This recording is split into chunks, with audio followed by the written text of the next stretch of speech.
Chapter 1: The Descending System. Yize returned to his dilapidated rental apartment in City A, feeling utterly dejected.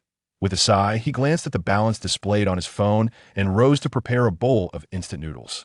The oni and a half times the usual portion was the most indulgent meal he could afford at present.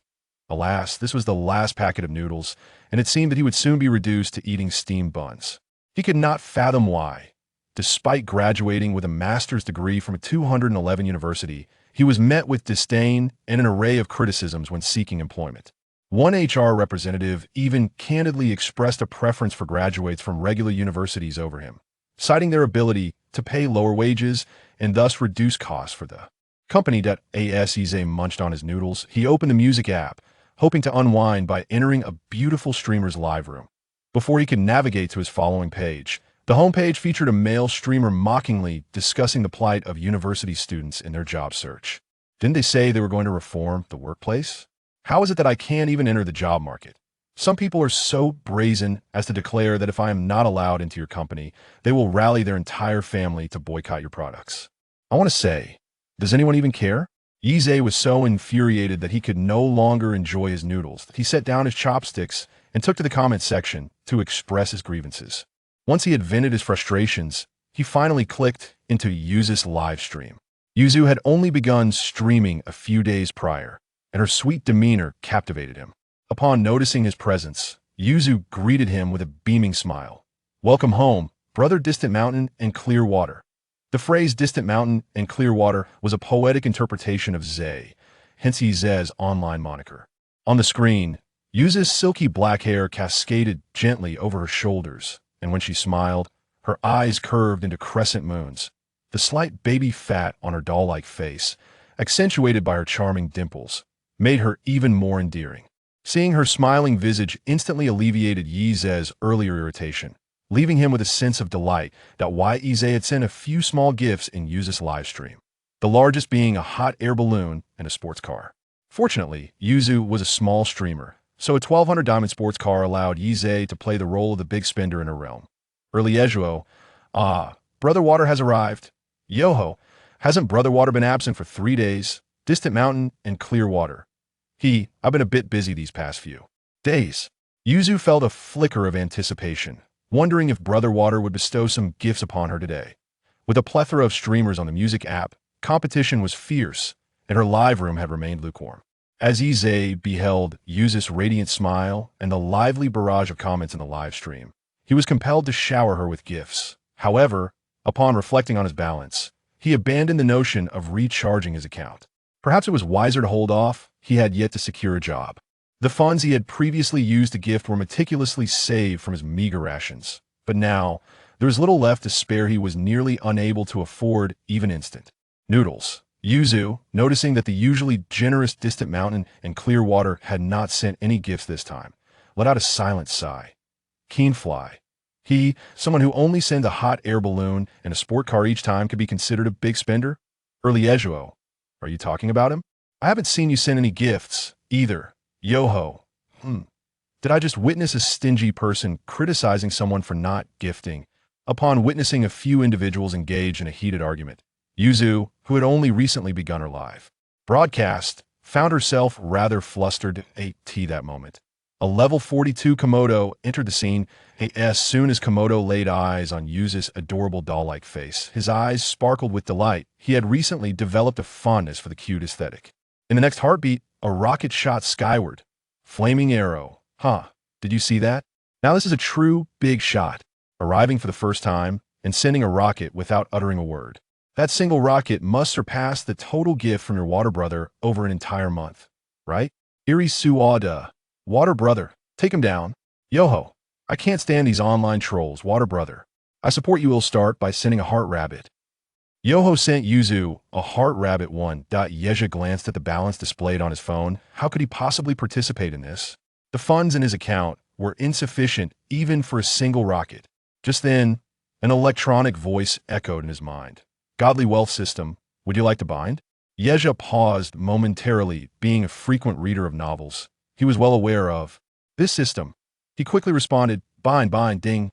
System successfully bound. A system had descended upon him. Just as he was fretting over job prospects, a godly wealth system had arrived like a pillow being presented just as he felt drowsy. Yeja, an avid reader, knew that in stories where a character possessed such a system, they invariably thrived. Even without fully understanding the system's details, a surge of confidence welled within him. At that moment, thoughts of Komodo or anyone else paled in comparison. In the realm of future magnates, Yeja would surely secure his place. Though he was uncertain how he had come to acquire this system, he was resolute in his pursuit of a splendid future. Job hunting? Huh, not a chance. Minutes later, Yeja had thoroughly grasped the system's mechanics. For every amount spent on an attractive individual rated above 8.0, he could receive a 100-fold return with no monetary cap. This meant he could indulge infinitely within a single day. Yesha's gaze ignited with fervor as he beheld the 500 yuan in his bank card. This sum was his lever to unearth untold riches. Ding! A beginner's gift package has been issued. He was elated, initially believing he would merely convert the 500 yuan. He was met with an unexpected delight. If not for sharing an apartment, he might have wanted to let out a triumphant roar to the heavens. You've been awarded 5 million cash, deposited into your bank account.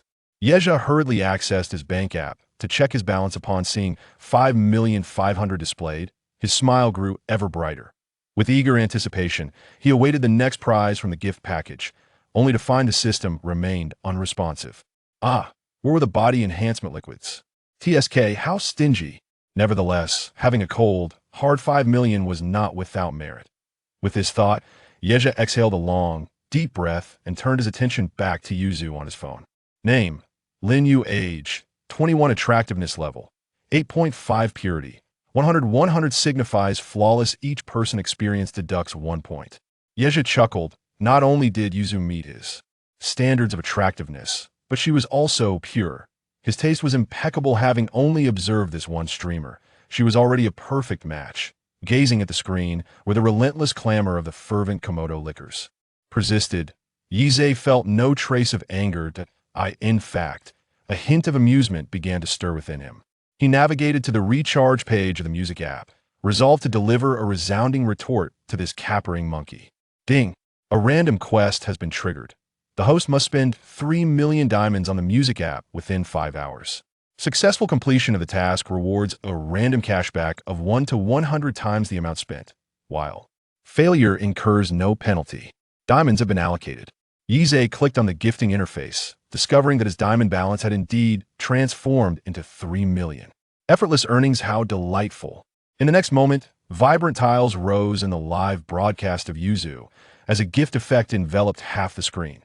Far Mountain, upon seeing water, presented a carnival gift. This was Yuzu's inaugural carnival, and her expression was one of astonishment and gratitude. Lyi Suada, goodness gracious! Yo-ho, I knew it. Watergo would surely slap him in the face. In the recesses of one's mind, one stores tales for amusement. Do not take them too seriously. Chapter 2. The losers remove their filters and makeup. Yuzu, thank you, Brother Shui, for the carnival. This is my first time receiving such a gift. I truly appreciate it. A carnival worth 3,000 yuan has allowed Yize to ascend from level 23 to level 28. Komodo, however, was aggrieved. What did this mean? He, a level 42 user, was being provoked by someone who had just attained level 28? Level 28, which merely required a spending of a little over 4,000. He had already spent 120,000. Kong Fei, witnessing the silent reaction of his target, was momentarily taken aback, then shook his head. Observing the accolades being showered upon Yuan Shan Jianshui in the bullet comments, he remained unimpressed, convinced that this carnival marked the pinnacle of Yuan Shan Jianshui's achievements. Kong Fei, surely you aren't overextending your credit card just to show off? El Yeso, you've been shouting here incessantly. Why don't you show us what you can do? Yoa. Indeed, I look down upon such individuals. Komodo, haha. Watching a live stream doesn't necessitate impoverishing oneself. Yuan Shan Jianshui, thank you for your concern, but you worry too much. If your meal money is insufficient, you could start a live stream. I would be inclined to offer you some support. Yuan Shan Jianshui. As for the incessant shouting from Kong Fei, just give me your address. I'll send you some dog food. Upon hearing Yizei's words, the public screen erupted in laughter, with everyone feeling a sense of vindication. Komodo, having been publicly humiliated, was exceedingly displeased. Komodo, how fine shall we play? Yizei was more than eager to engage. He had a random task to complete. It appeared that this task would soon come to fruition. Yuan Shan Jianshui, certainly. Komodo, all right. Yuzu, there will be someone named Xiao Yao challenging you soon. Make sure to accept the PK. With that, Komodo vanished from the second position on the leaderboard. Kong Fei, there's no need for someone to put on a facade here. I'm simply enjoying your failures. Yuzu grew anxious, realizing that Brother Shui had been in her room for quite some time. This was the first time he had bestowed such a grand gift upon her, and her heart brimmed with gratitude. She presumed that Brother Shui's circumstances were likely quite ordinary. Thus his intention to engage in a match with someone else left her worried. Sighing softly, she retrieved her phone and found Brother Shui's WeChat contact. Brother Shui, this is far too generous. Once my salary comes through, I would like to return the earnings from this gift to you. Lin Yuzu came from a single-parent household and understood the struggles her mother faced in raising her alone. Therefore, upon hearing that others were earning more through live streaming than she could make working outside, she sought a local media company to become a streamer. Although Lin Yuzu aimed to earn money, she did not wish for ordinary individuals to be driven to financial ruin in supporting her. Yizei smiled upon reading Yuzu's message. She was indeed the girl he admired. He reassured her, rest assured, the investment has already yielded returns. So there is no need for concern. This random task, even if he were to encounter misfortune and receive only a one cashback, would still net him 3 million. He certainly would not require Yuzu to reimburse him. Upon witnessing Water Brother's response, Yuzu breathed a sigh of relief. She had previously heard tales of certain affluent individuals in real life who would lavish gifts on streamers only to demand refunds once their funds ran dry. It seemed she need not fret over such matters. While lost in thought, Xiao Yao initiated a video call with Yuzu. True to her name, Xiao Yao possessed an alluring charm, with elegantly elongated eyeliner and fiery red lips. Yizei glanced at Xiao Yao's beauty rating and couldn't help but chuckle. If previously there existed the 4 great arts of Asia, with the advent of beauty filters, it had undoubtedly transformed into the 5 great arts. The 39-year-old Xiao Yao, with a mere score of 69, could still captivate hearts, thanks to makeup and enhancements. Hey, Yuzu, shall we engage in a PK? Having already connected, Yuzu smiled and nodded. Sure. Xiao Yao proposed a 10-minute PK. Just as Yuzu was about to mute her microphone, Xiao Yao eagerly interjected. Our Water Brother suggested adding some stakes to the PK. What do you think, Yuzu? Yuzu glanced at the chat. Water Brother, what do you have in mind? Hearing this, Yizei's spirits lifted. It was precisely what resonated with his sentiments. Far mountains, sea water. The losing streamer must remove their beauty filter and reveal their bare face. Yuzu felt unfazed by this. Having garnered many admirers since childhood, she had often been the belle of the ball and held confidence in her appearance. Even if Water Brother were to lose and demand she remove her makeup, she would not be intimidated. Yoho. Water Brother truly knows how to play. El yeso. Sounds good. I too wish to see what the opponent looks like without makeup. Several seasoned viewers in the live stream expressed their support, while only Peng Fei scoffed derisively. Peng Fei. They haven't even begun, yet they speak as if victory is assured. He despised such individuals who boasted prematurely about uncertain outcomes. Yuzu, unable to tolerate his provocations any longer, was about to expel this troublemaker when Yizei seemed to read her intent. Far mountains, sea water. No need to kick him out. How else can we relish in slapping his face later? Yoho, exactly. Let him stay. Yuzu nodded and articulated the punishment proposed by Yizei. Our Water Brother says the loser must remove their beauty filter and makeup. Upon hearing this, Xiao Yao's expression soured. She was unaware of Yuzu's appearance, but she knew that removing her makeup would spell disaster for her streaming career. Komodo, what is there to fear? At level 42, how could I possibly lose to a penniless kid in his 20s? Is it your confidence in your looks or my abilities that falters? Komodo, just play with confidence. I promise you victory. While Xiao Yao wore a smile, her thoughts quietly retorted. I harbor doubts about both your looks and your prowess. Although Komodo had protected her for a considerable time, he wasn't particularly generous, often only gifting modest amounts. Achieving level 42 had taken him quite a while. Nevertheless, hearing Komodo's assurance of her victory did bring her a measure of joy. Upon contemplating the prospect of reaping substantial gains from him, a broader smile graced Xiao Yao's visage. How could it be otherwise? I possess unwavering confidence in Duoj. Komodo generously bestowed upon Xiao Yao 5 musical note airships. Instantly, the health bar of Yuzi was reduced to a mere sliver. Wow, they just gifted 5 airships. Barely had the words left their lips when, in the next heartbeat, a cosmic airship soared into Yuzi's live stream. Yuan Shan presented Yuzi with 6 musical note airships. Yuzi was left utterly astonished. Thank you, Brother Shui. Today, not only did I receive my first carnival since starting the stream, but also my very first musical note airship. It appears the host's eyes are reddened with emotion. Of course, it's touching. This is the moment when a novice streamer finally encounters a patron who supports them. Ah, indeed, I noticed Brother Shui doesn't have many followers. Chapter 3. Is your family operating airships? Komodo observed the opponent's arrival with a sardonic chuckle, remarking on the length of time it took them to catch up. Perhaps they had been indecisive, contemplating their credit card usage. Komodo generously gifted Xiao Yao 7 musical note airships. Yize couldn't help but smile at the scores displayed on the opposing side. It seemed their strength was not as formidable as anticipated. The lack of a significant lead suggested they were merely conserving resources. Since that was the case, he decided to engage in a leisurely contest, as they had a total of 5 hours for the task.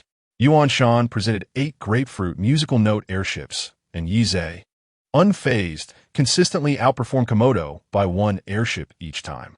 Wow, Brother Shui, does her family run an airship business? That's an impressive number of airships, exclaimed a participant.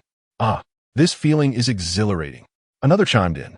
At that moment, it was midday, and the once sparsely populated live stream gained considerable traction due to the 2 competitors' duel. The number of viewers in Grapefruit Stream surged from 53 to 312 and continued to rise. Is there really that much tension? Are they actually fighting in the middle of the day? Yes. I love watching the competition. Yize glanced at the remaining instant noodles in his bowl, contemplating the absurdity of indulging in such a meal with the luxury of a wealthy system at his disposal. He promptly grabbed his phone and stepped outside, craving hot pot after a month of abstaining from meat. Noticing the absence of an immediate response from his opponent, Komodo felt uncertain. Had the other party merely been understated? No, it seemed they were at the end of their rope, as the barrage of comments previously included mockery directed at him. What powerful contender would allow such antics above their head? Perhaps the next wave of support from the opposing side would not appear. With this train of thought, Komodo sent 10 musical note airships in one go. Meanwhile, Yize had just descended the stairs, and within a 5-minute walk from his home, there was a bustling hot pot establishment. The enticing aroma had often made him pause in the past, and now he finally had the opportunity to indulge. Noticing the delayed response from his opponent seemed to validate Komodo's suspicions. This is all the strength they possess. Just competing isn't engaging. Xiao Yao, why don't you perform a dance you excel at? Xiao Yao agreed with a smile, though anxiety bubbled within her. Could it be that her opponent was truly lacking in skill? Komodo had just dispatched 22 airships, each worth 2,000 soft currency, totaling 44,000. After deducting the platform and guild fees, she would only receive 40, amounting to a mere 17,600 soft currency. That was disheartening. Komodo was clearly the type to seek in-person meetings after spending a little money. How could she possibly meet him? She thrived solely on the powerful beauty filters provided by the software. Nonetheless, Xiao Yao remained dedicated to her craft. Despite her inner turmoil, she danced with a radiant smile. It must be noted that her figure was quite appealing, with her ample curves creating a striking visual impact as she moved. Komodo had originally been captivated by this very allure, which kept him in a live stream. The tactile experience must be exquisite. Following this duel, he was determined to persuade Xiao Yao to make a surprise appearance. While Xiao Yao's side was filled with joy, the atmosphere on Grapefruit's side grew tense. New viewers flooded the comment section. Where's Brother Shui? Why isn't he contributing? Keep it going. No way. Upon my arrival, Has the battle already concluded? Oh, why the haste? Perhaps they're engaged in recharging. Is this the extent of the contributions before one begins to replenish? Your bravado is noteworthy. Water Brother has amassed 28,000. Yet you boast so confidently. Has your monthly salary even reached 20,000? As Ize passed a red light, he glanced at the screen, smiled softly, and chose to remain silent. Far Mountain Seas Water gifted 15 citrus music note airships. Rest assured, this sum is trivial.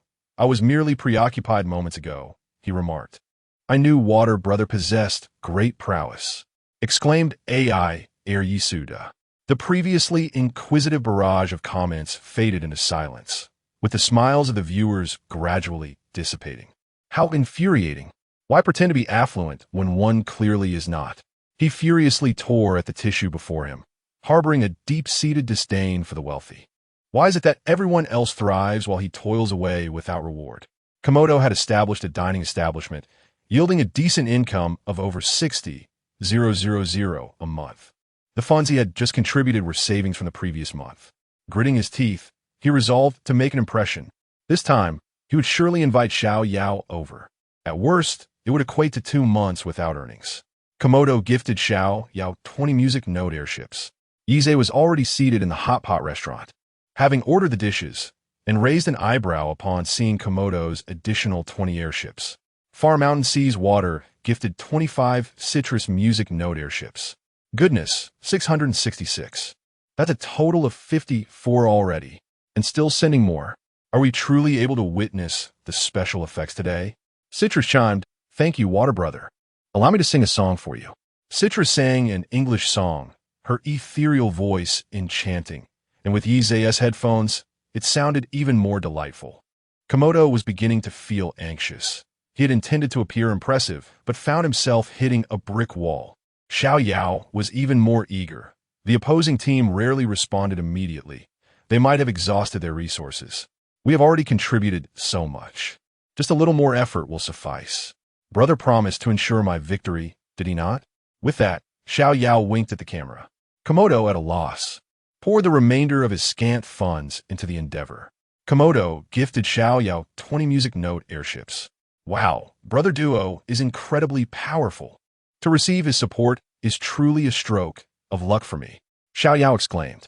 As Citrus finished her song, the comments flooded in with praises of her melodious performance. Far Mountain Seas Water gifted 30 citrus music note airships. Singing beautifully deserves a reward, he proclaimed. Now, Citrus genuinely believed in Water Brother's investment potential, feeling fortunate for having the foresight to add him on WeChat. When she initially considered adding Water Brother, the management deemed his gifts insufficient for such a privilege. Looking back, had she heeded their advice, perhaps another streamer would now be basking in good fortune. In the glow of the lights, Citrus's eyes sparkled brighter, her dimples deepening with her smile. Have you had any formal singing lessons? Far Mountain Seas Water inquired.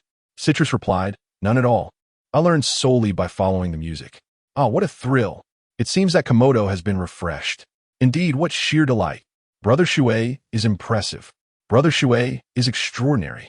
With such unwavering support for the host, shouldn't Brother Shui be granted a management position? It was only then that Yuzu realized, my apologies, Brother Shui. I shall make you a moderator. Haha, is this a new host? Yuzu responded, yes, today marks my 5th day of streaming. If you enjoy my content, please consider following me and returning to watch. As Ize savored a piece of steaming lamb, he found himself captivated by the smile of a beautiful woman on his phone, while the barrage of compliments in the chat filled him with immense satisfaction. After indulging in 3 mouthfuls of hot pot, he noticed that the health bar of his opponent remained unchanged. He then entered Xiao Yao's livestream, where an anthem was playing, urging others to send gifts as well. Is this all there is? Chapter 4. Completing random tasks to earn double cashback. Komodo's face flickered with hues of crimson and pale. In a moment of impulsive desire, he resolved to recharge his account, only to be met with a notification of insufficient funds in his bank account. Without second thought, he selected his credit card on the recharge page and infused an additional 100,000 soft sister coins into the account. With fervent eyes, He incessantly tapped on the musical note airships for combo strikes. That sum of 100,000 soft sister coins translated into a staggering 1,000,000 diamonds. Enough to procure 50 musical note airships. He was determined to outdo the username Distant Mountains and Clear Waters. Komodo generously gifted Xiao Yao musical note airships, one after another, up to 30. Xiao Yao's eyes sparkled with delight. The more she received, the better. There were runners going back and forth who reported, "It seems they're going all in over there. They've already sent over 30 and are still on a combo." Yize set down his chopsticks, leisurely beginning to send gifts of his own. A young waitress who had come over to serve dishes was taken aback upon seeing the number of gifts displayed on the screen, stealing glances at him. Returning to her colleagues, she remarked that she had never expected him to be so affluent. 3 of his gifts equated to her entire month's salary. As these words escaped her lips, several other young women began to cast their attention in his direction. Distant Mountains and Clear Waters sent more grapefruit musical note airships, continuing their gifting spree. Wow, Brother Shui is remarkable, still going strong. Upon exhausting his 50 airships, Komodo felt a momentary relief from Xiao Yao's praise, only to see the opposing health bar relentlessly chasing after him, tightening his heart once more. Distant Mountains and Clear Waters dispatched grapefruit musical note airships, increasing their tally to 48, 55, 60, and 66. Yize promptly sent forth all the diamonds he had just recharged. Ding! Task completed. You may now draw your cashback multiplier at any time. Yize mentally focused on the drawing. Congratulations, host. You have received double cashback. 6,000,000 soft sister coins have been credited to your industrial and commercial bank account. Though it was merely a double cashback, Yize's heart surged with warmth, completely unconcerned about not achieving a 99-fold return. In less than an hour, he had transformed from financially constrained individual to one boasting $1 million in savings. Had it not been for the balance notification from his bank, he might have doubted the reality of this fortune. Soon, anxiety crept in. Was the source of this wealth legitimate? Would he be pursued? Host, rest assured, the funds from the Godly Wealth System are entirely lawful and legitimate. With the system's reassurance, Yize's worries dissipated, allowing him to relish the delicacies and the live broadcast. As the PK time concluded, Grapefruit emerged victorious. Thanks to the gifts Yize had just sent, the number of online viewers in the live stream soared to over 1,300. Impressive. A PK expenditure of 300,000 soft sister coins. Brother Shui, does your leg need any more parts? Brother Shui, as long as your gender doesn't hinder you, I will start my stream immediately. I am quite attractive and can even perform a split. Goodness, enough already. At the same time, several female streamers who were hosting live broadcasts at night saw the stream and immediately sent private messages to Yize. Some messages were quite explicit. Yize could hardly believe it. She had managed to earn 120,000. This amount was astounding. In her previous part-time job, she worked tirelessly for a month just to earn over 2,000.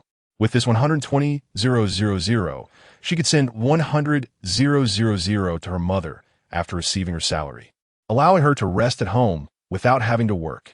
With reddened eyes, Yize bowed deeply to Yize. Yuan Shan Jian Shui. All right. Let the opposing side face the punishment. Yay, let's watch the punishment. What punishment? Some newcomers were unaware of the punishment and bombarded the chat with questions. Yize explained in the chat, the loser has to turn off their beauty filter and remove their makeup. Wow, is it really that serious? I love watching this. Xiao Yao felt a surge of frustration as she smiled at Yize, saying, sister, we are both in the streaming business. There is no need to be so harsh. How about we change the punishment? Yize chuckled, but our punishment was decided from the start, and everyone in our stream is waiting to see it. Seeing Xiao Yao trying to back out, Yize, eager for the spectacle, quickly ran over to Xiao Yao's stream. Seriously? If you can't handle it, why are you streaming? No wonder you're still a small streamer. You can't even stick to what was agreed upon. Hurry up. Xiao Yao looked at the screen pleadingly. Doge, I really don't want to do this punishment. Komodo, having just lost the PK, felt humiliated with many outsiders watching the drama unfold. He replied grumpily, "A loss is a loss. Just do the punishment." Xiao Yao felt like she was about to grind her teeth to dust. He had claimed victory would be assured, yet now he casually dismissed it with "just do the punishment." After struggling for a while, she ultimately yielded and turned off her beauty filter. Without the filter, Xiao Yao's true age was revealed, with pronounced crow's feet and sagging skin, her freckles glaringly visible. Goodness, this is pure deception. Who are you, ma'am? Komodo was stunned. Was this truly the enchanting Xiao Yao? Although her upper body still had its allure, her face was hard to bear. No wonder she had always dodged meeting in person. She was a complete letdown in the light. As he reflected on the money he had spent on her over the past few weeks, his anger flared up. No, he needed to demand a refund. Meanwhile, Xiao Yao, overwhelmed by the chat's reactions, screamed and abruptly ended her stream. Yizhe, having enjoyed the lively spectacle, was now ready to savor his meal. The hot pot at this establishment was truly delightful. Yuan Shan Jian Shui, I have matters to attend to. I'm logging off. Enjoy yourselves. Eye suoda. Bien, shuge. Yo-ho. Take care, Shui Guyuzi. Goodbye. Shui Guyuzi had initially intended to confront Peng Fei, but after some thought, he decided against it. A sufficient balance has instilled a sense of tranquility within him. As time unfolded, he immersed himself wholeheartedly in the delights of gastronomy. Yizhe, a dashing young man standing at 178 centimeters, possesses an elegant nose and, most captivating of all, a pair of enchanting peach blossom eyes. In the words of his friend, Yizhe's gaze is so profound that even a dog would sense his affection. Having nearly finished his meal, a young woman mustered her courage to approach him. "Hello, handsome. May I add you on WeChat?" Truly, when one is in high spirits, even dining out can lead to such delightful encounters. Yizhe glanced up, noting the slight blush on her cheeks, a sign of her shyness. She scored a modest 7. 2. Should he share his WeChat, they would undoubtedly remain in contact. However, a future together seemed unlikely, so he decided against it. With a gentle smile, he offered a courteous fib. "I'm sorry, but my girlfriend is quite protective." The young woman paused, taken aback. Seeing him dining alone, she had assumed he was single. Her already rosy complexion deepened with embarrassment. "I'm so sorry. I thought you were unattached." "Not at all, it's fine. Let us settle the bill." "Certainly. Your total comes to 360 yuan. Chapter 5 The Immaculate School Bell. Yizhe paid via scanning the code, leaving a balance of 110,001. 40 yuan in his industrial and commercial bank account. Since the recent hot pot meal was for his own enjoyment, he had to use his own funds for the payment. Had he dined with a beautiful woman, that meal could have yielded 100-fold return. He pondered among his acquaintances, wondering who could possibly score above 8-0. Suddenly, he recalled his university classmate, Su Momo, who was renowned as the school belle. Imagining her visage, her profile materialized vividly in his mind. Yizhe marveled at the prowess of the divine wealth system, able to unveil profiles without photographs. As long as the host knows the individual's name and has met them, they can access the profile. How convenient. Name, Su Momo. Age, 24. Beauty rating, 9. 1 purity, 100, immaculate, a score 9-1, significantly surpassing that of Yuzu. Truly, the school belle lived up to her title. Her flowing white dress had driven countless boys wild back in the day. Another immaculate encounter. What extraordinary luck. It was astonishing that both individuals he had met were untouched by worldly experiences. He wondered what Su Momo was doing now. Her family background was certainly affluent. Yet, he couldn't shake the feeling that she always bore an air of melancholy. Yizhe retrieved his phone and located Su Momo's WeChat, scrolling through their previous conversations. Not only was she the belle of their class, but she also excelled academically. Yizhe's grades trailed closely behind hers. He stroked his chin, recalling that there had been some who shipped him and the school belle as a couple. He chuckled, thinking it would be delightful to catch up with an old classmate. "What are you up to, dear classmate?" At home, Su Momo was lost in thought when she heard the distinctive WeChat notification, her heart skipping a beat. In disbelief, she checked her phone and found it was indeed a message from Yizhe. Suppressing her racing heart, she replied, Just daydreaming. What about you? Yizhe smiled upon receiving her response.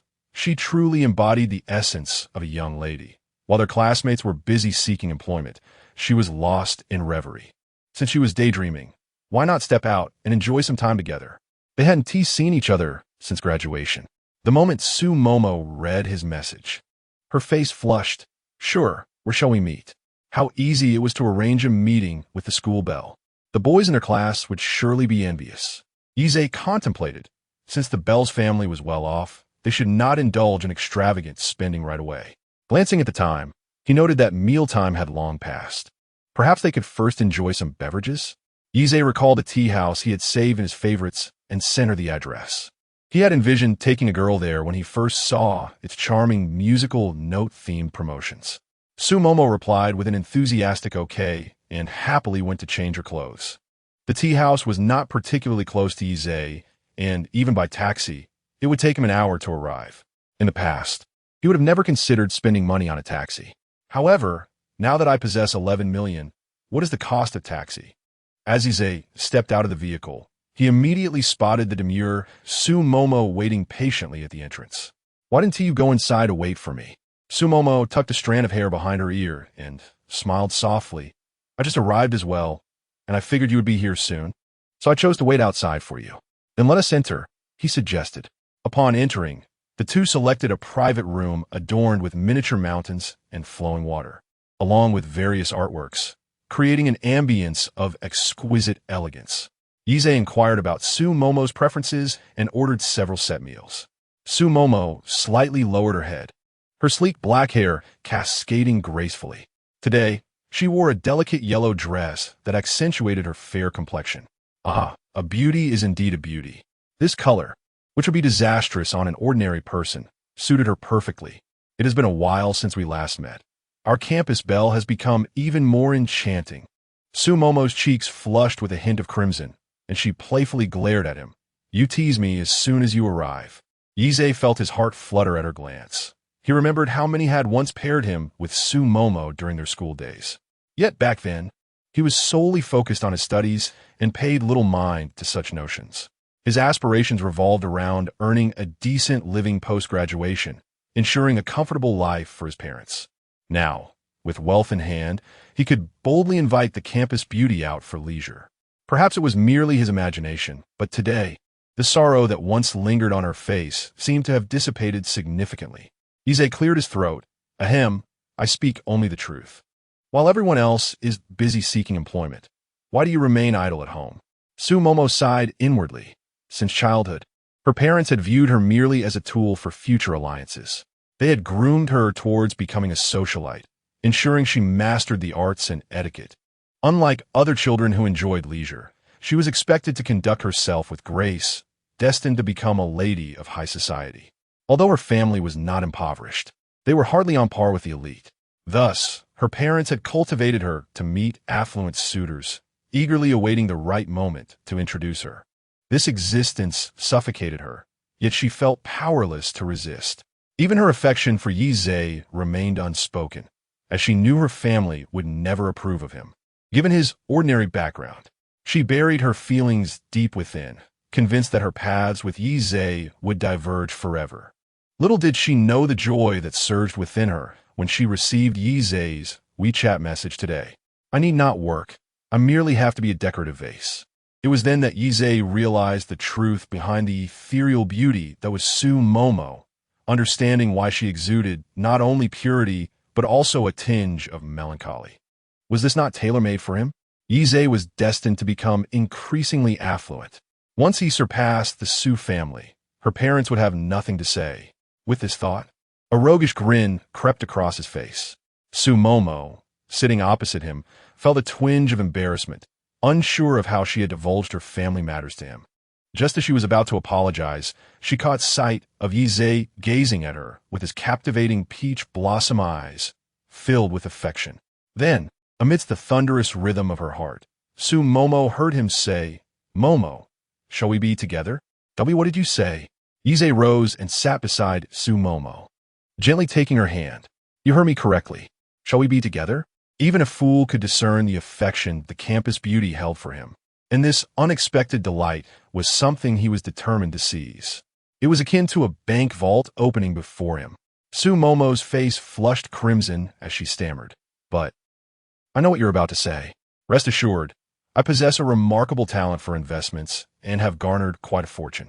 Soon, my assets will surpass your father's, and they will certainly approve of us. Sumomo was momentarily stunned. She never anticipated that the person she secretly admired would confess to her today, nor did she foresee that in just a few months since graduation, Yize had amassed such considerable wealth.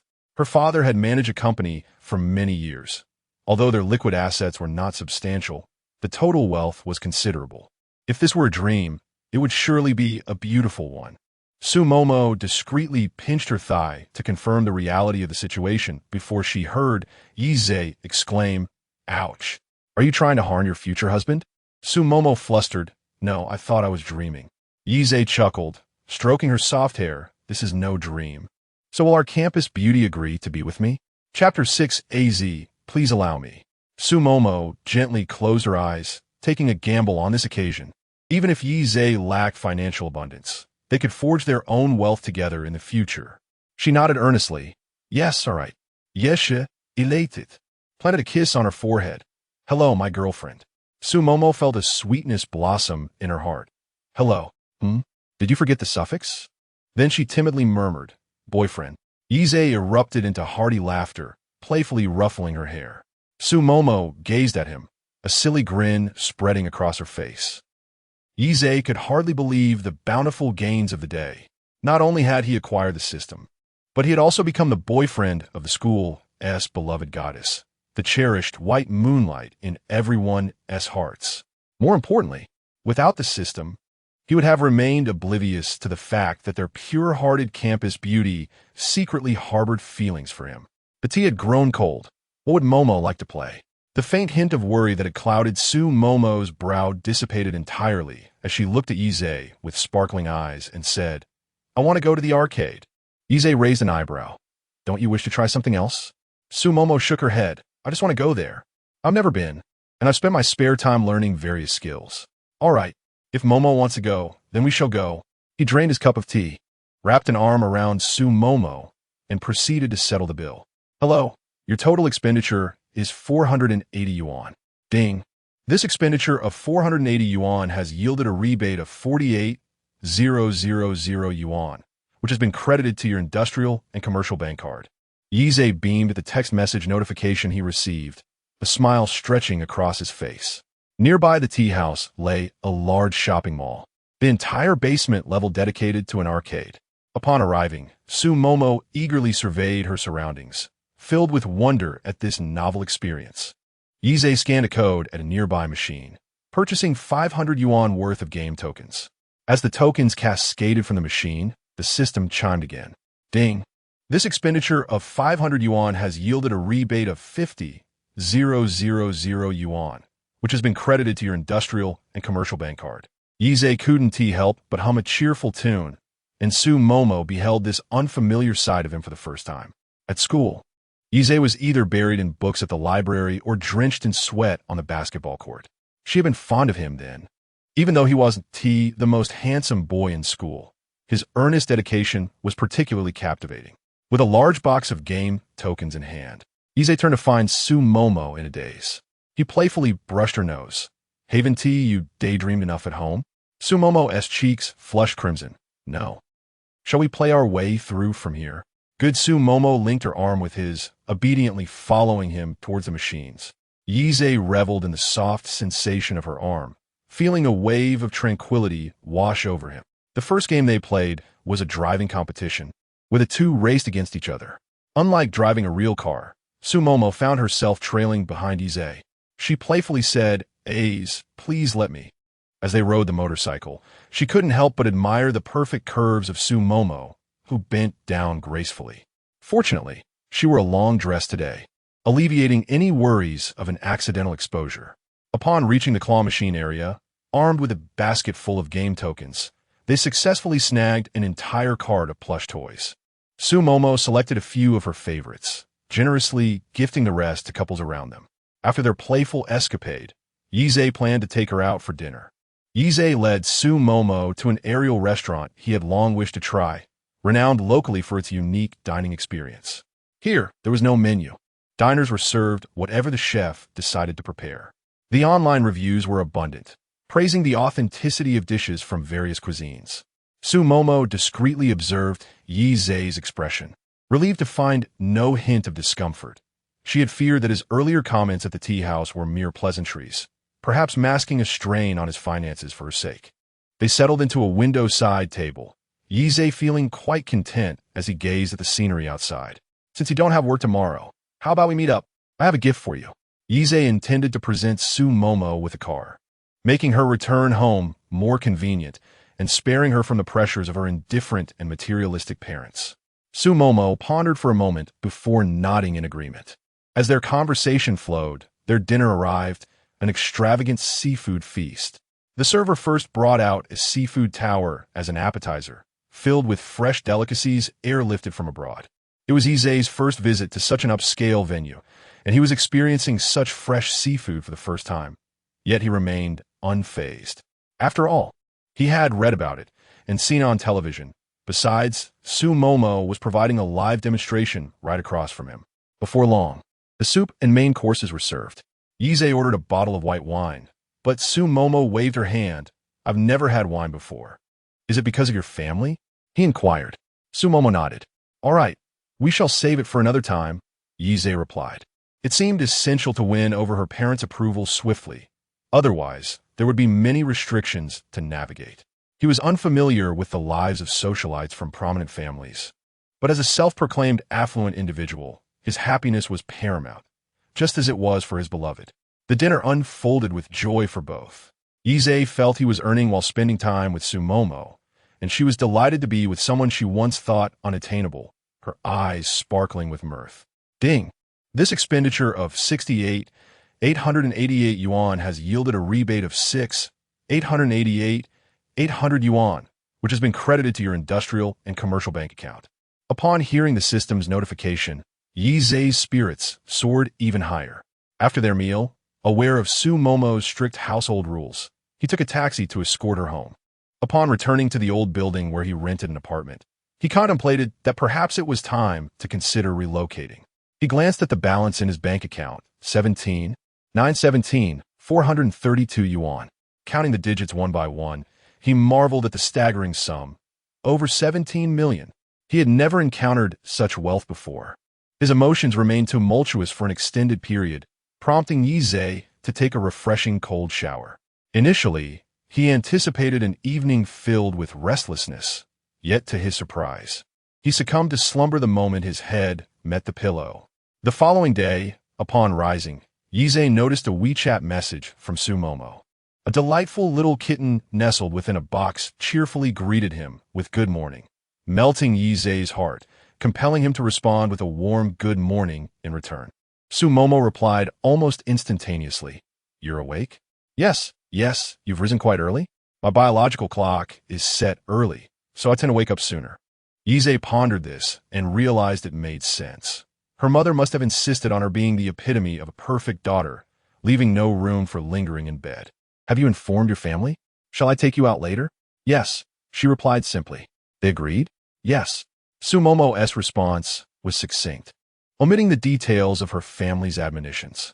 As she prepared to leave, her mother had cautioned her that while it was permissible to enjoy herself, she must avoid associating with unsuitable company. Should her mother discover her mingling with the wrong crowd, her outings would be severely restricted. Su Momo noted obedini. Though her heart had already soared towards Yizhe, during the drive to the street, the chauffeur could keenly sense the young lady's exuberance. He sighed inwardly, lamenting how a good child, once brimming with vitality, had been subdued by strict oversight. However, as merely a driver, he felt it inappropriate to voice his thoughts and could only muse silently. Glancing in the rearview mirror, he announced, Miss, we have arrived. Chapter 7. Buying a car for MOMO. Thank you, Uncle Lou. You may head back now. Of course, Mississippi. When Yizhe arrived, he indeed spotted Su Momo waiting for him at the designated location. He opened the taxi door, calling out MOMO. Upon hearing her name, Su Mo lifted her gaze and soon recognized Yi Zhe's silhouette in the vehicle. With joy, she hurried over, only to hear Yi Zhe inviting her to get into the car. As Yi Zhe intertwined his fingers with hers, he apologized. I'm sorry for making you wait each time. We really ought to find a new place to live. Otherwise, it's quite inconvenient to go anywhere. A faint blush graced Su Mo's cheeks as she shook her head. No, I just arrived as well. Where are we headed? Yi Zhe chuckled. You'll find out when we get there. The car came to a stop in front of a Porsche dealership. Zhe, are you planning to buy a car? Yi Zhe replied, to be precise, it is you who will be purchasing a vehicle. His words left Su Mo bewildered. Was he truly buying her a car, so soon after they had just started dating? And a Porsche? No less. But I already have a car. Didn't you just break even on your investment? You must still need funds, so it's best to save your money. Yi Zhe felt warmth bloom in his heart. Had it been any other woman, she would likely be overjoyed. Yet here was Su Mo trying to dissuade him. What you possess is yours, but what I offer is a gift. They're not the same. With that, he wrapped his arm around Su Mo's waist and led her inside. A sales representative greeted them at the entrance. Welcome to the Porsche Center. Are you here to look at cars? Do you have a particular model in mind? The saleswoman, noticing the strikingly attractive couple, greeted them with enthusiasm, sensing that today would surely yield a successful sale. Without hesitation, Yi Zhe gently squeezed Su Mo's waist, encouraging her, go choose a model you like. Though she was unfamiliar with investing and stock trading, she understood it was a mentally taxing endeavor. Really, you don't need to buy me a car. I have one. I simply don't drive, much as my family has a chauffeur. You've just begun your investment journey. It's wiser to conserve your funds to generate more wealth.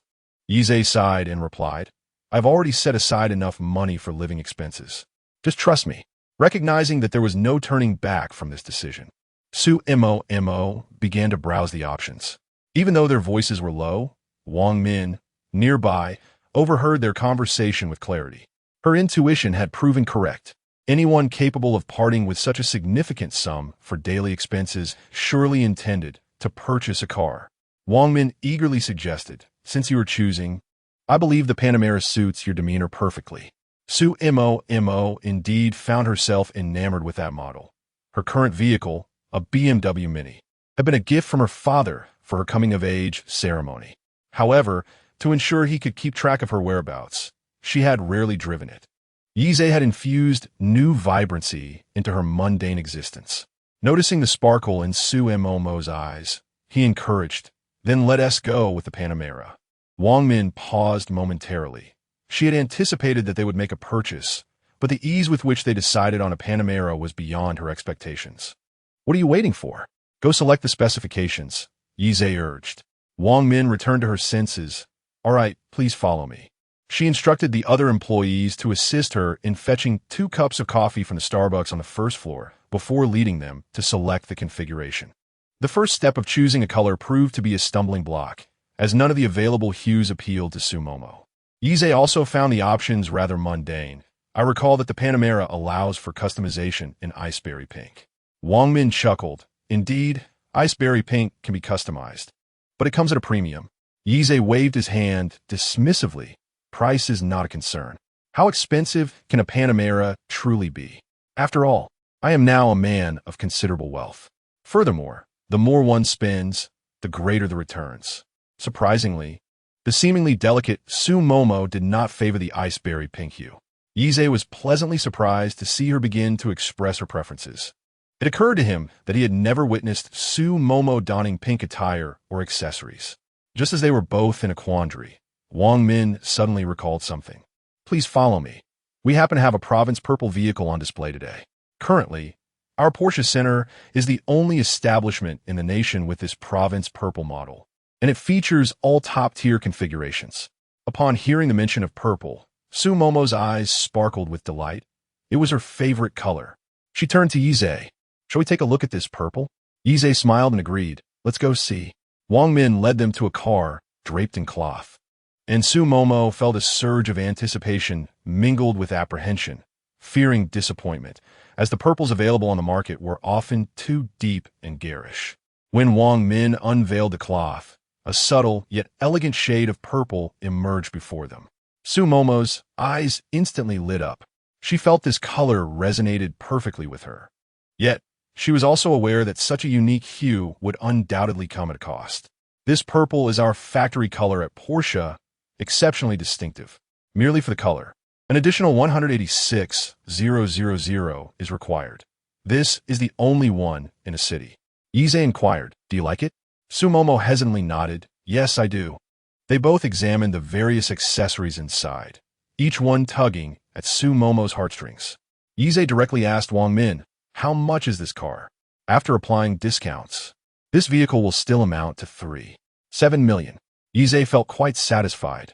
This spared him the waiting process. "Then this is the one. Please prepare the paperwork." Wang Min suppressed her excitement. She had never imagined that selling a car could be this effortless. While the sales associate prepared the contract, Ise encouraged Sumomo to continue exploring in case she found another vehicle she liked. Sumomo had only just recovered from her astonishment. Her family was relatively affluent. Yet purchasing a car worth several million was not something one could casually decide. One car was sufficient. It was already quite extravagant. Ise playfully pinched her cheek. "Whether it's extravagant or not is for me to decide. Let's go look some more." Shiomomo continued her leisurely stroll, while a saleswoman named Miao Yin, noticing Yi Zilong standing alone, seized the opportunity to introduce herself. Approaching with a sway of her hips, she presented what she considered her most charming smile and remarked, "Sir, you truly are a remarkable young man." Unbeknownst to her, the fervor in her eyes betrayed her intentions as Yi Zilong observed her with a hint of amusement. Name, Miao Yin, age, 27. Attractiveness level, 75. Purity, 75. How intriguing, he mused. Her attractiveness and purity scores were identical, suggesting a rather extensive history of encounters, 25. To be precise, at a relatively young age, such experiences evoked a sense of caution in Yi Zilong. Oblivious to the scrutiny of her information, Miao Yin continued to pose, attempting to accentuate her figure. Yi Zilong noted, indeed, those two ample curves were quite appealing. It seemed the predecessors had certainly made considerable efforts. He glanced back at Shiomomo, sighing inwardly. It appeared his future endeavors would be somewhat daunting. Nevertheless, he was prepared to endure this challenge. Miao Yin, observing the lack of response to her flirtation, bit her lip in anticipation of Wang Min's imminent return. Time was of the essence. With a sultry whisper, she suggested, "Sir, I can personally provide you with a more exquisite and tailored service." Chapter 80. What makes it so special? Yi Zhe pondered with amusement, concealing his thoughts behind an impassive facade. "Oh, what makes it so special?" Miao Yin felt a twinge of shyness. How could a man like him not comprehend? Yet, he insisted on her vocalizing it. "You know, we could exchange contact information, and should you require anything, I am available at your convenience, sir." Just then, Wang Min hurriedly arrived, observing Miao Yin flirting in front of her client. She couldn't help but roll her eyes. Miao Yin, with her misguided intentions, often resorted to such tactics to lure away clients. Countless individuals in the store had suffered due to her antics. She felt such a person ought to be dismissed. "Apologies. Sir, we can proceed to sign the contract over there." Miao Yin felt a tinge of resentment at Wang Min's swift return, but refrained from expressing it. "Hee, no worries. We can connect again when you come to pick up the car." She was convinced that no man could reject a woman who presented herself so readily. Moreover, these wealthy heirs were always generous upon parting ways. With this thought, Miao Yan's spirits lifted as she disdainfully glanced at Wang Min before departing. Yi Zhe called over Sumomo. "Do you have any other preferences?" Sumomo shook her head. "No, I only like this one." Wang Min placed the contract before Yi Zhe, who then directly pushed the contract towards Sumomo. This action surprised Wang Min. Many claimed to purchase cars for their girlfriends. Yet the ownership remained in their names, granting the girlfriends mere usage rights. Ms. Su is indeed fortunate. Her boyfriend treats her so well. Sumomo felt a swell of pride. Her man was truly handsome. He was not only good-looking, but also kind to her. "When can we pick up the car?" "We have expedited the processing for you. You may come to collect it the day after tomorrow," Wang Min respectfully replied. "Ding, this expenditure of 3.7 million has yielded a rebate of $370 million, which has been credited to your industrial and commercial bank account. Yize struggled to contain his excitement. $370 million. What does that signify? Many individuals toil their entire lives to earn just a few million. Yet, he had merely bought a car for his girlfriend and amassed such wealth. With enough funds at his disposal, he could also purchase a vehicle. When he first arrived, he had a little over $17 million, which felt somewhat constricted now. He was ready to conquer the world. As they awaited Su Momo to complete her formalities, Wang Min spoke up. May I have your contact information? Mr. Yi. This way we can promptly notify you about the car pickup or any new models in the future. Yize contemplated and agreed. Although he had little affinity for Porsche, it would not hurt to bring along any future companions to provide Wang Min with further business. After all, Wang Min's service was quite attentive, and she harbored no ulterior motives, which pleased him greatly. Certainly, please scan my QR code. With that, Yize displayed his WeChat QR code. Wang Min eagerly added Yize on WeChat. Yes, acquiring a major client's contact information was the first step toward future transactions. Mr. Yi, where shall you head next? I can arrange for someone from the store to escort you. This gesture was indeed considerate. Su Momo did not drive today and was willing to let him take a taxi. Money was not the issue. It was simply too slow. It seems I must trouble you to take us to the Lamborghini dealership, he said. Wang Min was taken aback. Just moments ago, he had purchased a car worth over $3 million from her, and now he was heading to buy a Lamborghini? Moreover, judging by his nonchalant demeanor, Mr. He was likely not a second-generation rich kid, but perhaps a first-generation entrepreneur. Her attitude became increasingly respectful. I wonder if you have a car consultant you know over there? No, Yize replied, glancing at Su Momo, who also shook her head. I happen to know the manager there and can provide you with better service and discounts. Yize cast her a knowing glance. This young lady was quite perceptive. He understood that such introductions usually earned the referrer a commission, but given her excellent service, Yize had no qualms about allowing her to earn a little extra. Well, thank you very much. Not at all. I will call her right now to wait for you at the entrance. Wang Min escorted Yize and Su Momo to the car before stepping aside to make the call. Yize's phone rang. It was the client manager from the industrial and commercial bank, expressing gratitude for his trust and assuring him that he could reach out with any issues in the future. After hanging up, she added Yize on WeChat. Once he accepted, he turned his attention back to Su Momo. Su Momo linked her arm through Yize's, saying, "You are so good to me." Yize, feeling her gentle affection, replied, "You are my woman. Of course, I must treat you well." This was Su Momo's first experience with romance, especially with someone she cherished, and she felt an overwhelming sense of happiness. The pressures from her upbringing dissipated significantly at this moment, and she rested her head on Yize's shoulder, savoring the warmth they shared. "Oh, by the way, sweetheart, my car will also be registered under your name." Without questioning further, Su Momo softly agreed. Yize's large hand rested on her waist, even though he did nothing more. She felt the heat radiating from his touch and felt a bit shy. Fortunately, the Porsche and Lamborghini dealerships were not far apart, preventing her cheeks from turning completely crimson. A middle-aged woman was already waiting at the entrance. Qi Jinghan had been informed of their details by Wang Min. Since he was likely a first-generation entrepreneur, addressing him as Mr. Yi would certainly be appropriate. Upon seeing them, Qi Jinghan greeted with a bright smile, "Welcome, Mr. Yi and Miss Su." Although she had already learned from Xiao Min that Mr. Yi was young and accomplished, she was still taken aback by their youth and good looks upon meeting them. This compliment pleased both Yize and Su Momo. "Hello," they both responded with smiles. Yize glanced at her name tag and noted her name was Qi Jinghan. Though he did not utilize the system to view her profile, he had no interest in anyone who did not express their interest in him first.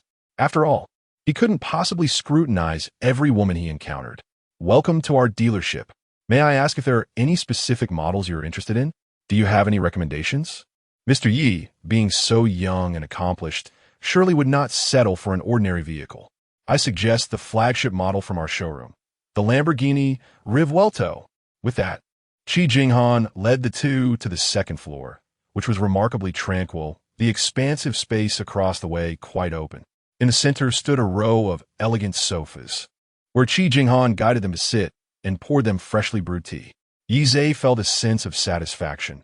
Indeed, Such attentive service is characteristic of a true connoisseur.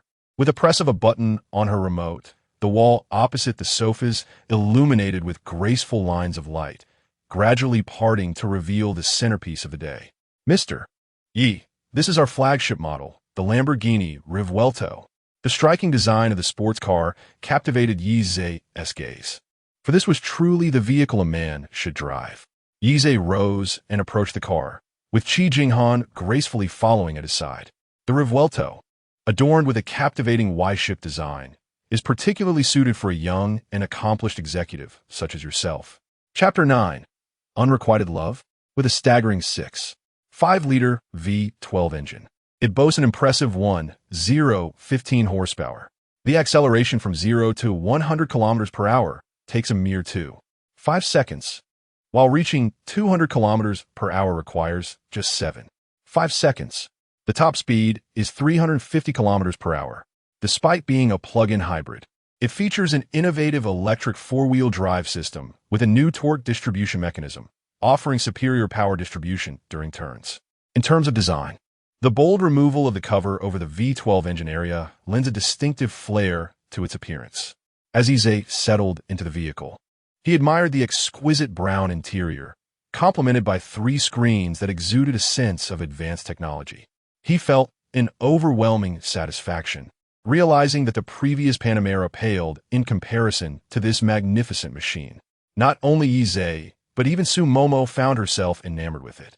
At an opportune moment, Qi Jinghan interjected, "Mr. Yi, would you like to take it for a test drive?" Yize withdrew his gaze and replied, "No need for test drive. I'll take this one." Qi Jinghan was taken aback. Although many customers made prompt purchases, it was rare for someone to skip the test drive altogether. "Please prepare the contract for the highest specification model," he instructed. "Certainly. What color would you prefer?" Yize decided. "Let us go with the gradient from Nero Pegaso Black to Rosso Efesto Red." "Very well. We can carry this color scheme into the interior as well. However, please note that the top model will require a longer wait." She continued, "Typically, custom orders take 6 months, but since you've chosen a special edition color, it will be ready for collection in 1 week." "That works," Yize replied nonchalantly. Turning to the obedient Su Momo in his arms, he asked, "Would you like one for yourself?" Su Momo shook her head and said, "No need. I'm quite happy with the Panamera you just bought me. Although this car is impressive, I believe it suits you more." At that moment, Yize couldn't help but reflect on how mature Momo had become. Qi Jinghan soon returned with the contract, stating, "Mr. Yi, after discounts, the total comes to 16.3 million. Yize nodded. "That's acceptable. I'll pay in full." Su Momo then retrieved her identification and signed her name on the contract. Qi Jinghan, accustomed to such proceedings, beamed as she complimented, "Miss Su is truly fortunate to have such a considerate boyfriend. Not only is he accomplished, but he also places so much trust in you." After signing, Su Momo felt a wave of sweetness wash over her at Qi Jinghan's words. Yize regarded Qi Jinghan with satisfaction, as expected of a supervisor. Her words brought joy to both of them. Qi Jinghan then offered her business card, saying, "I have been in this industry for many years. Should you require anything else in the future, Mr. Yi, feel free to contact me." Yize scanned her WeChat ID on the card and responded, "Let us communicate via WeChat." Qi Jinghan nodded with a smile, of course. Her WeChat name was simply her own name, and Yize added a note. "Where would you like to go, Mr. Yi? I can have one of the cars from the dealership take you." Yize pondered for a moment. Having been out for a while, it was time to treat his precious companion to a meal.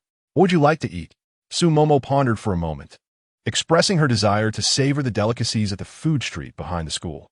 "All right, if you wish to eat, I shall take you there. Then let us head to a university," she suggested. Qi Jinghan then realized that the 2 individuals before her were indeed high achievers, as a university is among the top institutions in the country. "Very well. Ding, this expenditure of 16.3 million has yielded a rebate of 1.63 billion, which has been credited to your industrial and commercial bank account." After Qi Jinghan instructed the driver, she stood at the entrance of the store, watching the 2 depart into the distance. The vehicle drove all the way to the entrance of the snack street. Su Momo, with a smile, intertwined her fingers with Yize's. "Back when we were in school, I always wished to dine with you." "Oh, Why didn't you mention it? Sumomo's cheeks flushed, akin to a delectable peach. I'm sorry. At that time, you were so engrossed in your studies that I didn't want to disturb you. So, it turns out that during our university days, Momo harbored a secret admiration for me. Upon hearing this, Sumomo's face grew even warmer, her voice barely audible. Yes. Yize burst into hearty laughter. Just as Sumomo felt embarrassed, he gently cupped her face, compelling her to meet his gaze. I like you too, Momo. However, I hadn't yet reaped the rewards of my endeavors back then, and my family's circumstances were modest, so I never expressed my feelings. I wanted to be worthy of you, hence I buried myself in my studies. Yize's sweet words struck a chord in Sumomo's heart. She remained in a daze until they reached the most renowned clay pot restaurant at the school's entrance. Yize playfully flicked her forehead. Snap out of it. Sumomo, feeling shy, cleared her throat, prompting more laughter from Yize. As they ordered their favorite clay pot dishes from university days, a voice called out, Yize? Turning around, Yize recognized their classmate Linjia. Linjia was astonished to see Yize and Sumomo together. Wow, you two? Are you in a relationship? During university, Yize was somewhat of a lone wolf and had little connection with Linjia. He replied nonchalantly, yes. Linjia chuckled, raising an eyebrow. Well done. You spent all your time studying during university, and now, just a few months after graduation, you've already won the heart of a beauty. Yize inquired, is there something you need? Oh, nothing much. I was just passing by and felt like having rice noodles. I saw you two at the entrance and couldn't believe it was actually you. By the way, you'll be attending the reunion in a week, right? You two are the class S beauty and heartthrob. After graduation, Yize had muted the class group chat, so he was unaware of this event. Meanwhile, Sumomo had a small group with a couple of close friends and had also missed the messages in the larger group. Just as she was about to decline, she heard Linjia say, you absolutely must go. I have something to attend to, so I'll take my leave. Once Linjia departed, Sumomo checked her phone and indeed found messages about the reunion in the group chat. Should we go? She asked. Yize shrugged nonchalantly. I'm fine with it. Since we ran into Linjia today, it wouldn't hurt to attend. Sumomo nodded in agreement. All right, let us go together. The clay pot arrived, and the two individuals cast aside thoughts of the gathering, wholeheartedly indulging in the culinary delights before them. After their meal, Yize and Sumomo strolled by the lakeside. Reflecting on the fact that Sumomo had previously abstained from work at her parents' behest in hopes of securing a prosperous husband, he inquired, what do you wish to pursue in the future? This question momentarily left Sumomo at a loss.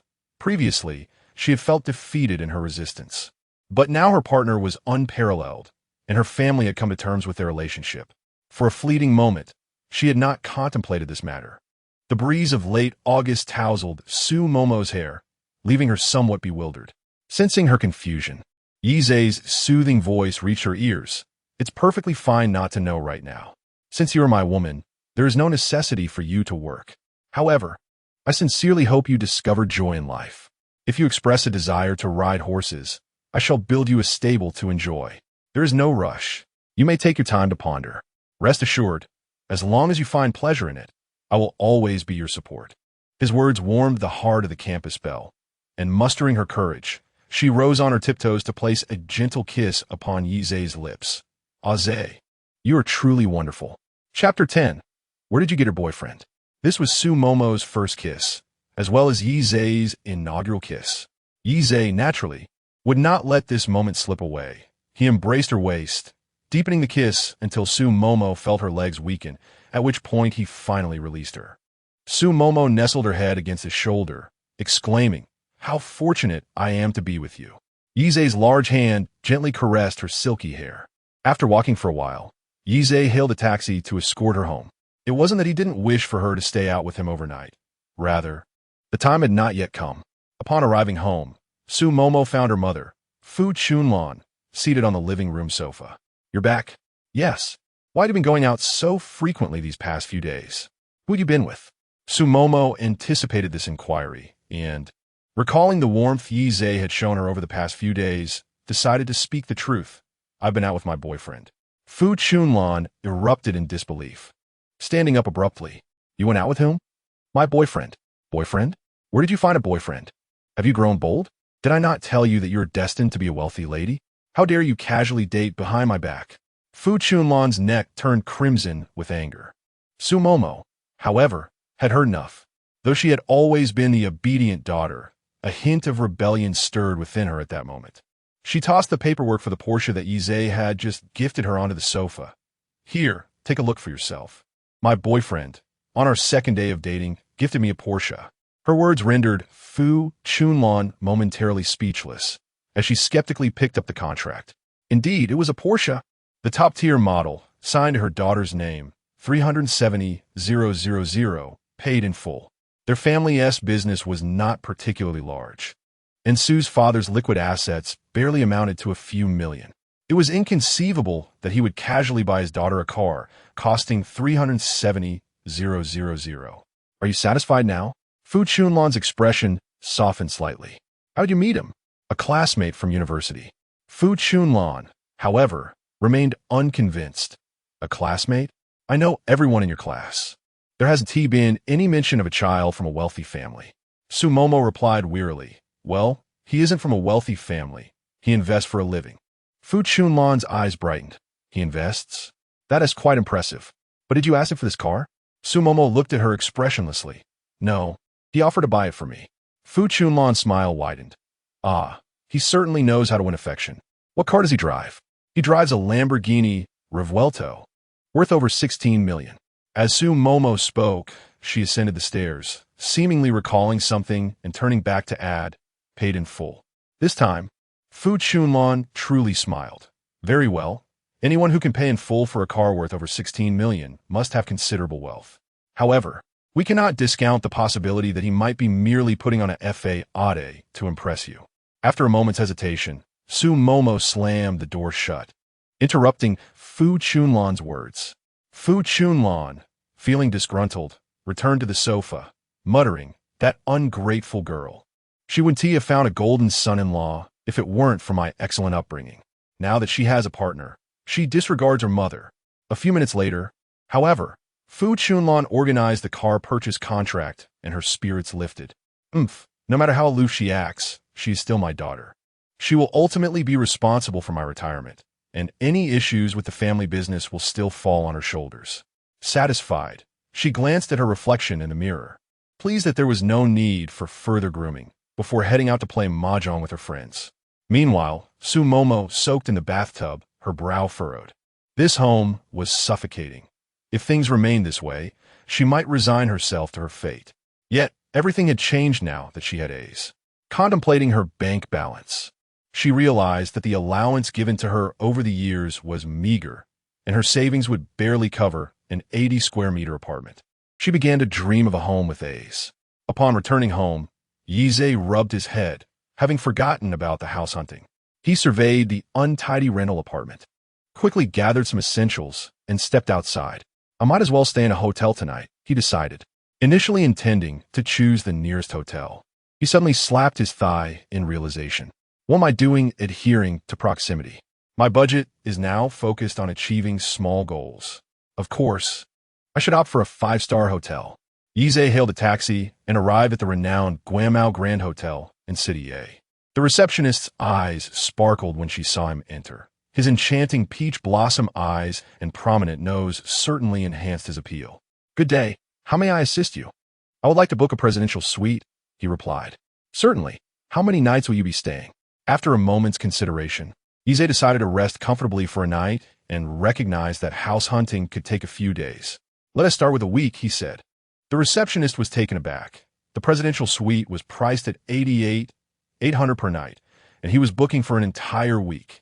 With 620,000, one could purchase a property in a 4th-tier city. Her heart raced at the thought of such wealth and good looks. If only I could win his favor, then I could indulge in a life of luxury. Very well, sir. Please present your identification, she prompted. Yizhe handed over his ID and proceeded toward his room, while the receptionist plotted to capture his attention within the week. She quickly memorized his phone number, planning to add him on WeChat after her shift. As Yizhe swiped his card to access the presidential suite, he marveled at the expansive space, which dwarfed his entire rental apartment. He tossed his backpack onto the sofa and took in the surroundings.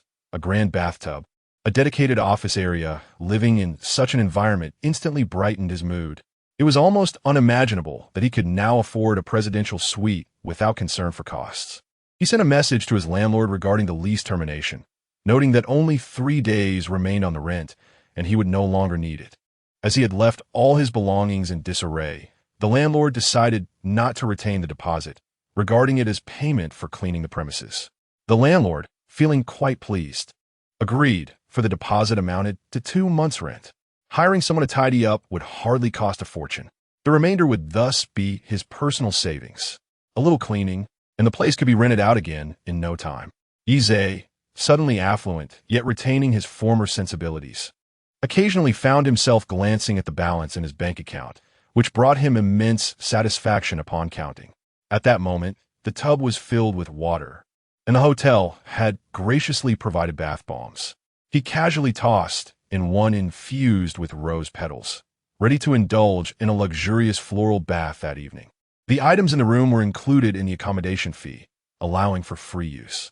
Glancing at the wine rack, Yizhe noted the selection of red wine.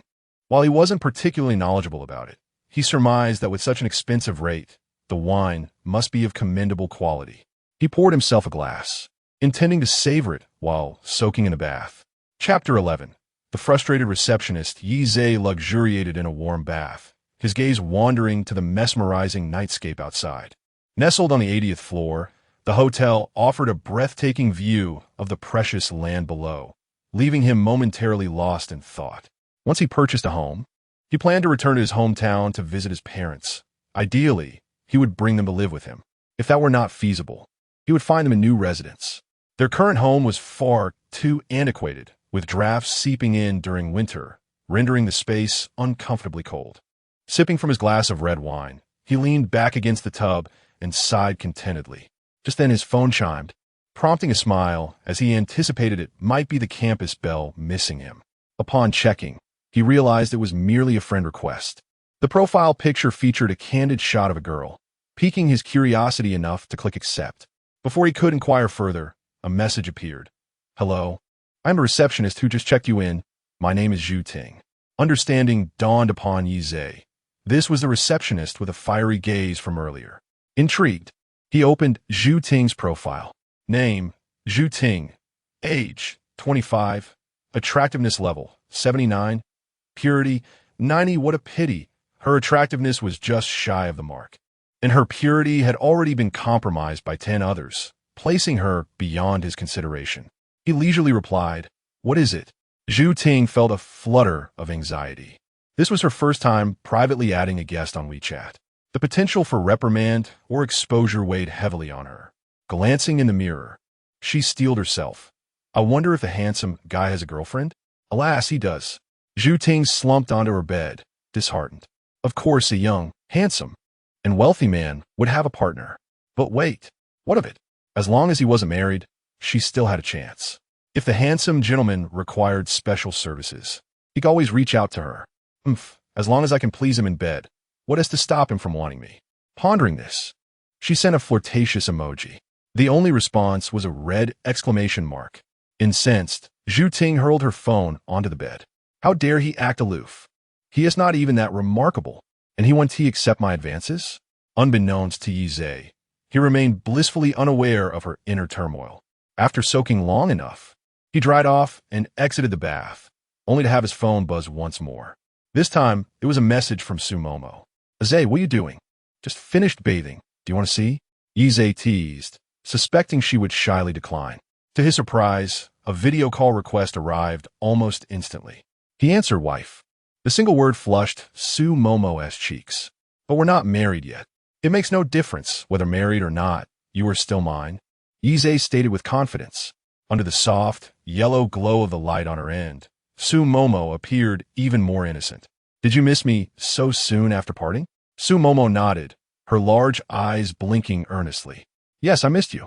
I missed you too. I told my mother I have a boyfriend now. Yizhe understood. Is it because you've been out having fun for 2 days? How did you know? Just a guess. What's her attitude now? Sumomo recounted the details of her return home to him. Yizhe nodded, suggesting, over the next couple of days, see if there are any houses you like. The day after tomorrow, we shall purchase one. Sumomo hesitated. No, I have some money too. I could buy a small house for us to live together. As the conversation progressed, the school beauty's voice grew softer. Yizhe felt a stir in his heart, not related to wealth. How could he allow his precious darling to make such a purchase? It was undoubtedly his responsibility to buy it. Sumomo anxiously replied, "But you just bought 2 cars today. That is already quite extravagant. I have savings. What is mine is yours, although I can't afford a large house." Yizhe's heart softened even more, adopting a serious demeanor. "I command you to choose a villa that you like. The price is of no concern. Surely, you would want to live in a place you dislike, would you?" With that single statement, he diverted her attention. Sumomo envisioned their beautiful life together. "Then I will select one tomorrow." Yizhe's expression softened. "Good girl, get to bed early." Good night, Ace. Good night. The next day, upon waking, Yizhe stretched lazily. The bed in the 5-star hotel was simply exquisite. With no pressures weighing on his mind, he slept particularly well. Today, Yizhe planned to relax and not venture outside. After freshening up, he headed straight to the hotel restaurant for breakfast. Being a 5-star establishment, the dining experience was delightful.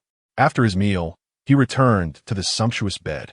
Since the system did not specify the means of expenditure, it implied that as long as one's appearance exceeded an 8.0 rating, online streamers could also receive rebates. Speaking of streaming, he recalled Yuzu. Upon checking Yuzu's WeChat, he found a string of unread messages, expressions of gratitude for his assistance in her victory, along with greetings of good morning and good night.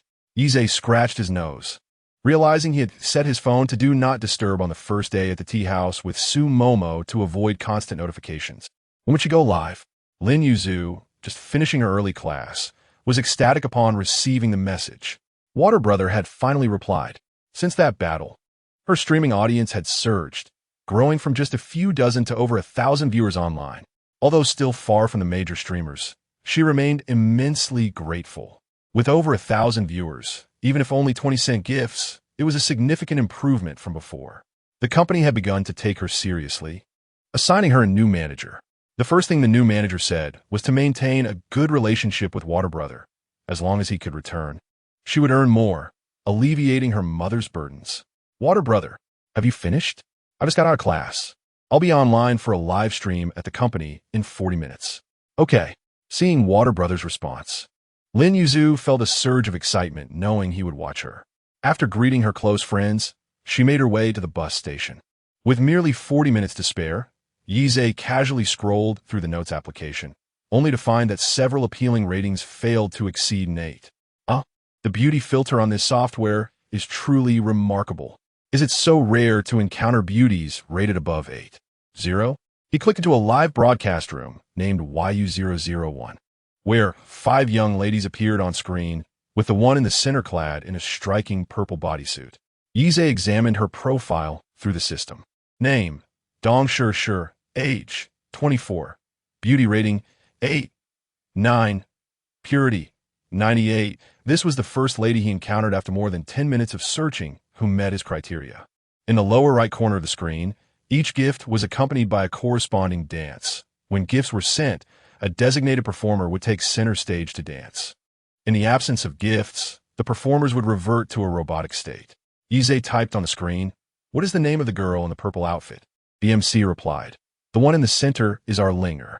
Upon glancing at the gifts in the lower right corner, he noted that Linger was associated with the gift you are the most beautiful priced at 2 diamonds each. Having already exhausted his diamonds within the application, Yizhe decided to make a modest recharge of 10,000 yuan. The distant mountains and flowing waters sent forth "You're the most beautiful 1314. Ding. This expenditure of 262.8 yuan has yielded a rebate of 26,280 yuan, which has been credited to your industrial and commercial bank card. Chapter 12. I can see that Linger can manage without bait. Yizhe, unable to contain his delight, found validation in his thoughts. Linger gazed at her gifts, the number 1314 trailing behind, feeling a mixture of joy and sorrow. The joy stemmed from the fact that someone appreciated her efforts enough to reward her, while the sorrow was rooted in the realization that the money she earned was hard-won, necessitating numerous dance performances. Yizhe, amused by the unfolding scene, had not been watching the live stream for long. It was merely a grapefruit that was being broadcast. This was his inaugural experience with group streaming, and he found it refreshing to observe the beautiful young women performing captivating dances. With his assumptions confirmed, Yizhe grew bolder and promptly recharged his account with 1 million soft currency, resolving to earn money online without stepping outside today. Your pace is too slow. It's merely 2 diamonds for 1, and even if they could be gifted in groups, it remains a drop in the bucket. Isn't this hindering my potential earnings? Far Mountain meets water. How can one determine to whom other gifts are given? Now, at level 49, Yizhe had begun to attract the attention of the hosts. The MC promptly responded, "Water Brother, you can select a recipient when sending gifts. Whoever you click on is the one who receives it." Upon glancing at the gifting page, Yizhe confirmed that selection was indeed possible. At level 49, and you're unaware of this? Isn't it perfectly normal not to know? I had no idea before I started watching group streams. Does it really matter? The fact that he asked indicates he intends to send other gifts. Exactly. Aren't other gifts more expensive than the ones in the bottom right corner? Even an extra diamond counts. After confirming, Yizhe chuckled at the barrage of comments. Wondering why there were always so many jumping monkeys, he recalled a time when he had no money. He would merely observe silently, harboring envy within. Far Mountain meets water. My apologies, but my level was achieved through a PK, so I'm not too familiar with other aspects. This response left several jumpy individuals momentarily speechless. Who can't boast? Wow, Water Brother is truly impressive. Level 49 is over 300,000. Did he really earn that much in a single live stream? Quite remarkable. How amusing. One dares to proclaim while another believes it. You send a group of 13-14 and then start calling a brother? Seeing the commotion, the MC muted the most vociferous participant for 3 days. Here at YU001, we are all family. We come here to unwind. Inappropriate comments will lead to muting. Far Mountain meets water. Indeed, well said. Far Mountain meets water sent 1 musical note 1. Far Mountain meets water. This is for the MC. The MC, filled with joy, exclaimed, "Thank you, Water Brother, for the musical note you sent to Sheng Yi. This is actually the first gift Sheng Yi has ever received. Wow, Water Brother is generous. Even the MC has received gifts. Far Mountain meets water, gifted Linger 1 musical note 10. Far Mountain meets water, gifted Linger musical note airship 10. Far Mountain meets water, gifted Linger carnival 10. The MC, exuberantly acknowledging Yizhe's generosity, proclaimed, "Thank you to Water Brother for the 10 large rockets, 10 large airships, and 10 large fireworks." Yizhe had already spent 339,000 on the music software, and now he had invested over 60,000 more, elevating his level from 49 to 50. Upon witnessing the notification of his promotion, MC exclaimed, "Congratulations, Shui Gu, on reaching level 50. Ling Air was taken aback as the gift effects on the large screen continued to drift about. Distant Mountain truly gifted her so many presents. YU001 had been established for a month, and while gifts were not uncommon, none had bestowed such a bounty upon her upon their arrival. Ling Air felt as though she had been struck by a wave of immense happiness. She began to wonder whether Shui Gu would protect her, or if it was merely a fleeting whim. Regardless, she felt compelled to express her gratitude. She blew several kisses and formed heart gestures toward the camera. Oh, Shui Gu is indeed quite generous. Wow, what happened to the horse just now? Did it hurt when it got slapped? Level 50. Just like that, a casual gift of 60,000 soft currency. My annual salary is only 50,000. To the one above, can I admit that my yearly salary is merely 30,000? Victory cheered. Come, let us present a dance from YU001 to Shui Gu. Several girls lined up, turning their backs to the camera as exotic background music began to play. One by one, they spun around. Each expression was expertly managed, and their movements were harmoniously synchronized. Yizhe gradually found the group broadcast to be quite entertaining. After the team dance, Ling Air performed several of her signature dances. Ling Er adopted a captivating style, her blue eyeliner accentuating her allure with just a glance. Oh my, thank you, Shui Ge, for broadening our horizons. Such beauty. Yi Zhe mused. Ling Er truly deserved her center stage status. Her performance was indeed captivating.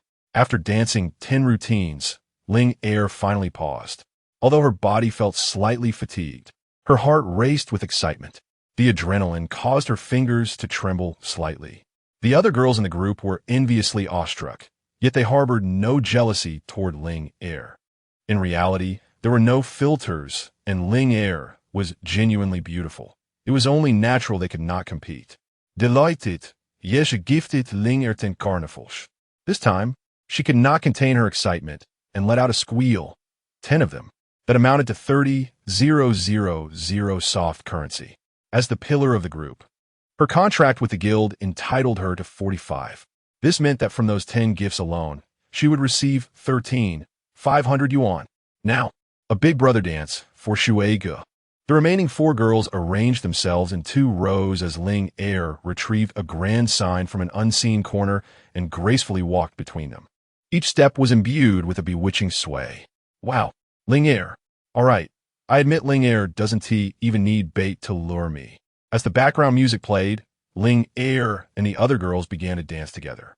You could hardly deny that Yi Zhe was thoroughly captivated. Ling Er and Su Mo embodied entirely different styles. How could he possibly resist?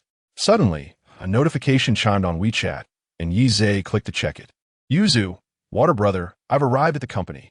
Yi Zhe observed the message and could discern the exuberance of the young girl, which then reminded him of the charming dimple at the corner of her mouth. Ah, how many beautiful women there are. Am I being a bit of a rogue? No, I mustn't think that way. I merely wish to provide a home for each girl. How could that possibly be a transgression? He replied to Yuzu all right. His attention returned to the YU001 live stream, where Ling Er continued to dance energetically. Distant mountains see water. Until what time are you broadcasting? Sheng Yi, water brother. We have 2 sessions daily. The first is from 10 a.m. to 1 p.m., and the second is from 5 p.m. to 7 p.m. Distant mountains see water. Understood. I have matters to attend to, so I shall take my leave. Ling Er waved her hand. Water brother inquired about the broadcast schedule. This indicated that he would indeed return. With this thought, Ling Er danced even more passionately in the ensuing moments. Unbeknownst to her, Yi Zhe found it quite challenging to locate a host who met the rebate conditions. Having found one with such difficulty, he would certainly return. In Yuzu's live stream, upon seeing the ID she had longed for enter the room, she sweetly welcomed him. Welcome home, water brother, on the 6th day of solo gaming. Wishing everyone a joyous Lantern Festival. Chapter 13. Huaziuo look. Shui Ge has arrived. Haha. Yuzu has been eagerly anticipating Shui Ge's arrival like a starry-eyed dreamer. Yuzu felt a twinge of embarrassment at their playful teasing, exclaiming, "Oh, you are making fun of me. I won't be friends with you anymore." "Oh, you are teasing me. I won't be friends with you anymore." Yi Zhe joined the playful banter. "Then who will you be friends with?" Yuzu blinked her big eyes and replied, "Humph. I will be friends with whoever treats me well." Her adorable expression elicited laughter from others in the live stream. Yuan Shan Jian Shui sent a carnival gift 10. "And what about me? Am I good to you now?" Yuzu's smile was as radiant as the crescent moon. Her dimples sweet as honey. "Yes. Shui Ge and I are the best of friends." "The best of friends?" Yuzu quickly clarified, "The best in the world." "Ha, so adorable. How wonderful. I adore this sweet girl." Upon seeing the compliments in the comments, Yuzu felt shy, giggling bashfully. She excitedly announced, "I've recently learned to dance, and I want to share it with everyone." As the music began to play, Justin Bieber's Love Me, Yuzu twirled in her charming white dress adorned with delightful strawberry patterns. The youthful figure danced gracefully to the rhythm of the tune. Love me, say that you love me. So cute. Baby, you are like a fragrant, soft strawberry cake. Yi Zhe's lips curled into a smile. Yuan Shan Jian Shui sent a flurry of glow sticks 66x1, x2, x, 3x, 4x5, filling the screen with colorful lights. "Oh, how romantic. Yuzu's little fan. Oh my gosh. I can't help but start shipping them. Yuzu's cheeks turned slightly pink, unsure if it was from the warmth of dancing or the shyness from the comments. Thank you, Shuei-go, for the 5 sets of 66 glow sticks. Thank you so much.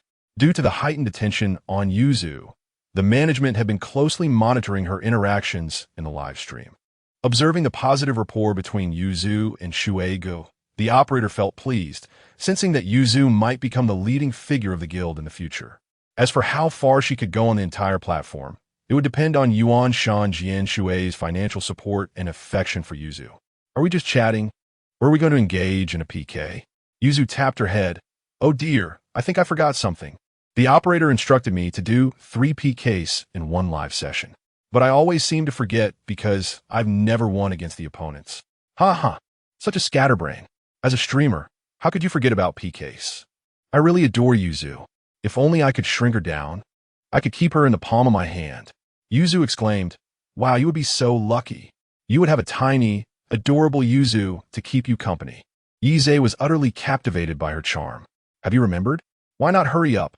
Hey, big brother is sending you money, yet you're still dawdling? There's an air of a domineering CEO about you. Yuzu initiated a random PK, facing an adorable girl with twin ponytails clad in a lowly dress, whose ID was Dongyan. Yuzu politely greeted her. Hello?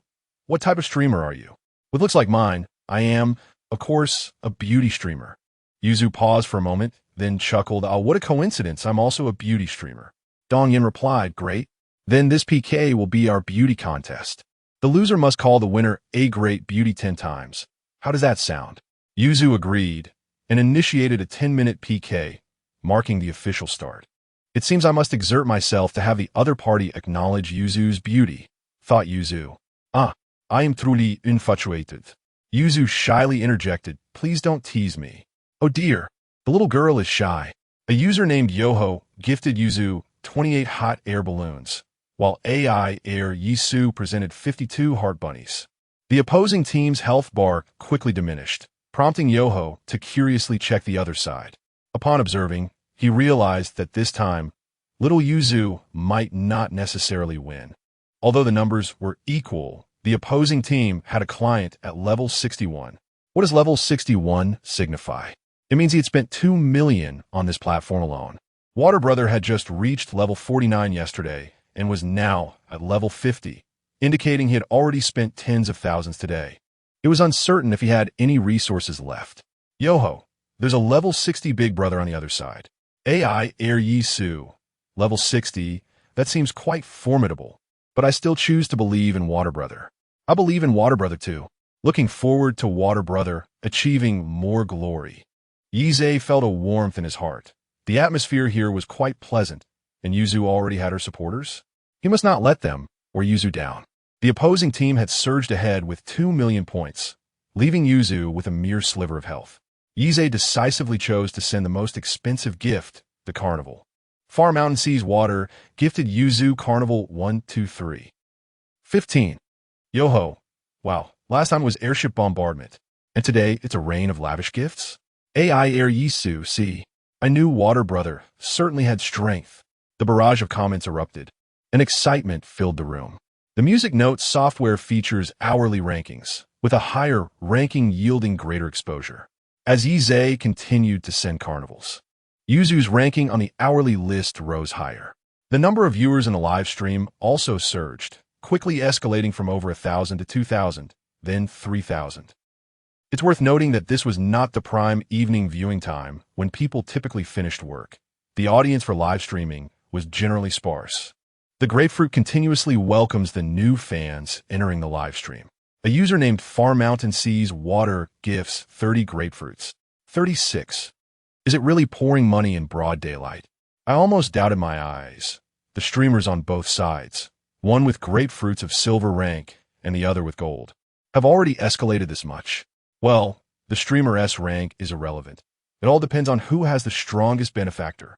Indeed, my question is how can such a small streamer already have a benefactor to protect them? Water Brother, do you still need spare part for your support? Water Brother, as long as gender is not an obstacle, I am willing to be your household chef. Yizhe chuckled to himself. finding these netizens utterly amusing. The stream was inundated with compliments that greatly satisfied Yi Zhe's vanity. Unlike the recognition he received from family and teachers regarding his academic achievements, this time, what he gained was acknowledgement of his financial prowess. Far mountain sees water. Being a household chef is a bit excessive. Oh my. Water brother has already seen my message. How far are we from him marrying me? I am about to laugh until I burst. Meanwhile, the opposing streamer was taken aback. What was happening? A mere random PK, and yet a benefactor had appeared? Chapter 14. The Enchanting Beauty at this moment. Xingxing had already sent Dongyan 130 musical note airships, expending 260,000 soft sister coins, yet he found himself unable to widen the gap with his opponent. He interrupted the gift-giving process and logged into the Yuzi's live stream using a spare account. There, he noticed that the Sender Yuan Shan Jian Shui was over level 50, evidently a newly ascended big brother. However, he had promised Dongyan that they would triumph in this competition, as he, being her elder brother, understood her temperament all too well. She had always believed herself to be quite the beauty, merely unappreciated by others. If they were to lose this match, the prospect of her begrudgingly addressing the opposing beauty was certainly alarming. Xingxing continued to send Dongyan musical note airships, 1, 2, 3, 30. Meanwhile, Yi's leisurely gifted a series of carnivals, his combo uninterrupted. Each carnival surpassed a musical note airship by 10,000 diamonds, and Yuzi's health bar swiftly caught up. Yuzi produced 2 cheerleader pom-poms seemingly from nowhere, energetically rallying support. Go, Water Brother! Go, Water Brother! The background music in the live stream shifted to Zhang Jie's Fascinated. As the deities beneath his feet paved a heroic path, a single tear turned back midway. All he could do was fight. Yi's found her adorableness amusing, his spirits soaring, and his gifting pace quickened. Xingxing felt a twinge of frustration. The opponent was evidently a new streamer with a modest fanbase. Yet here came a formidable contender, even more ferocious than himself. He had prepared 500,000 soft sister coins for today, intending to flaunt them in the live stream for several days. But it seemed this PK would require him to go all in. Anger swelled within him. That infuriating Yuan Shan Jian Shui? Never mind. After all, he held a higher level. He would gamble his 500,000 without hesitation. With this thought, Xingxing's gifting speed intensified. Yoho had also been covertly scouting the enemy's situation using a secondary account in Dongyan's livestream. Yoho, the opponent's speed has increased. Incredible. Both sides possess such strength. El Yiso. Then I shall contribute my share as well. I will follow Water Brother's lead. El Yiso sent Yuzi sports cars, 20.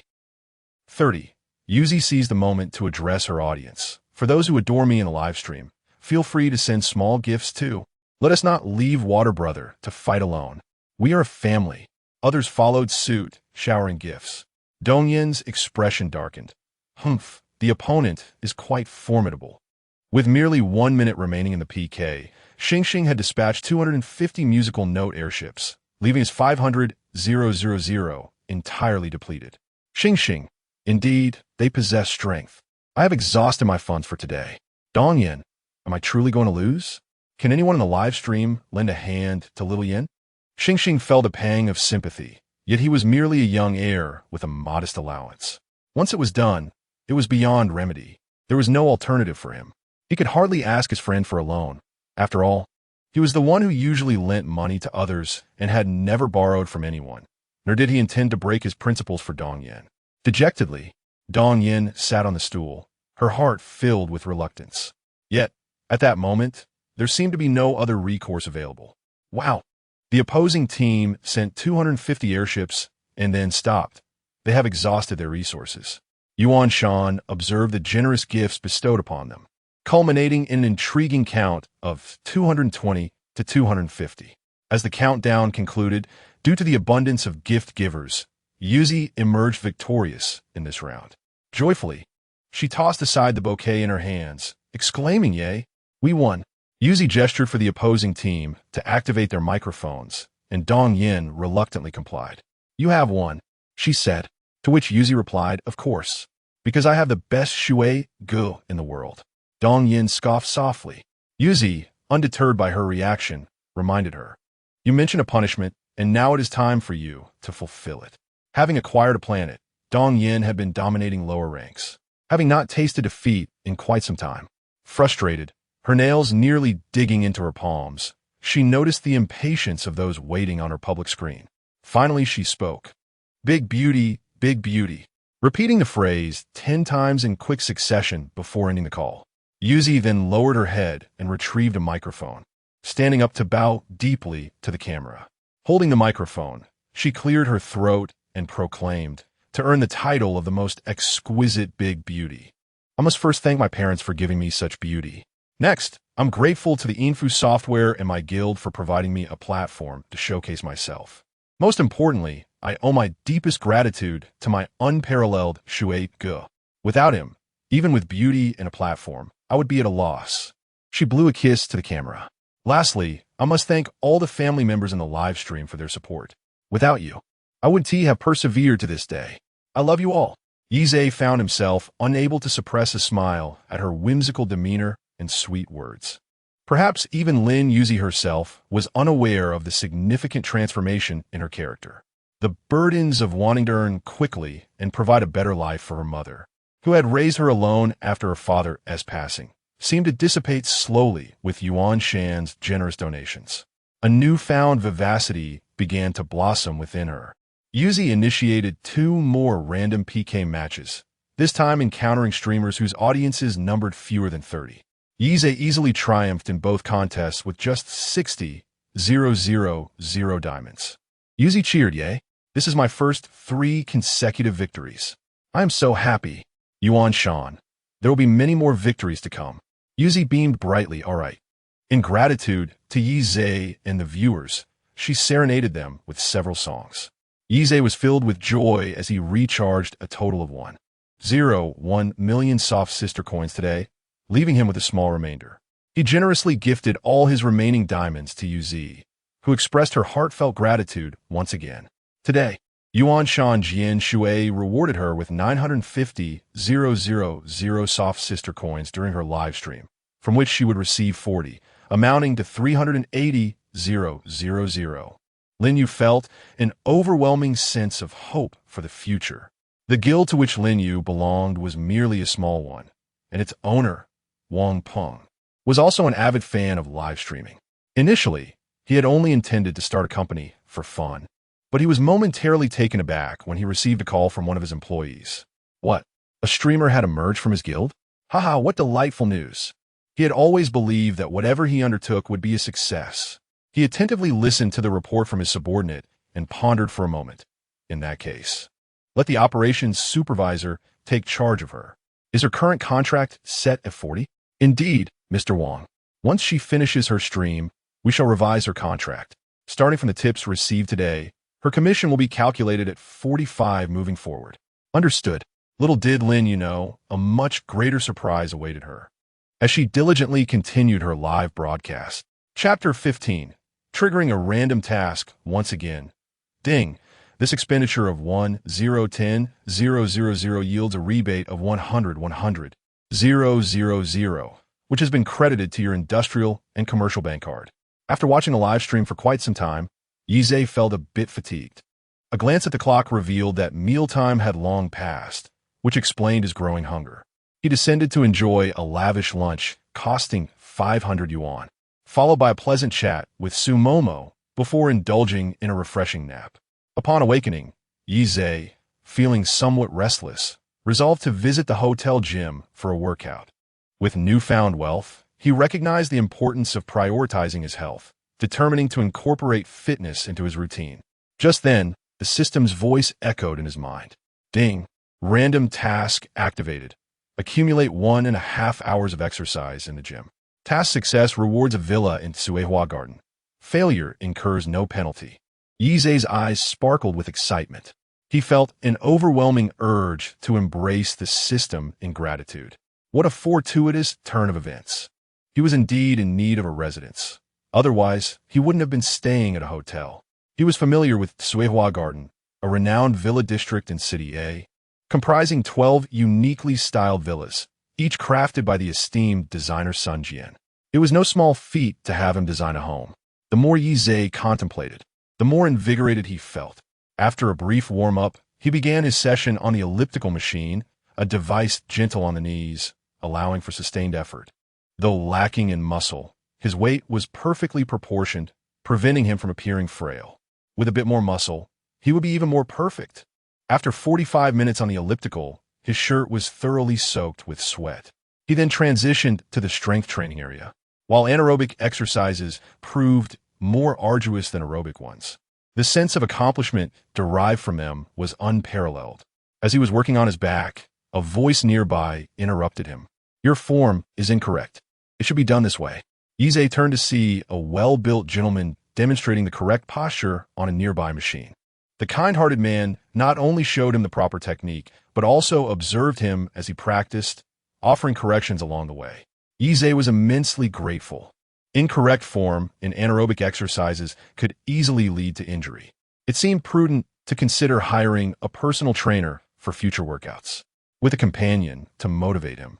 The remaining time flew by, and he easily completed the task. Task completed. Villa 08 in Tsuehua Garden has been credited.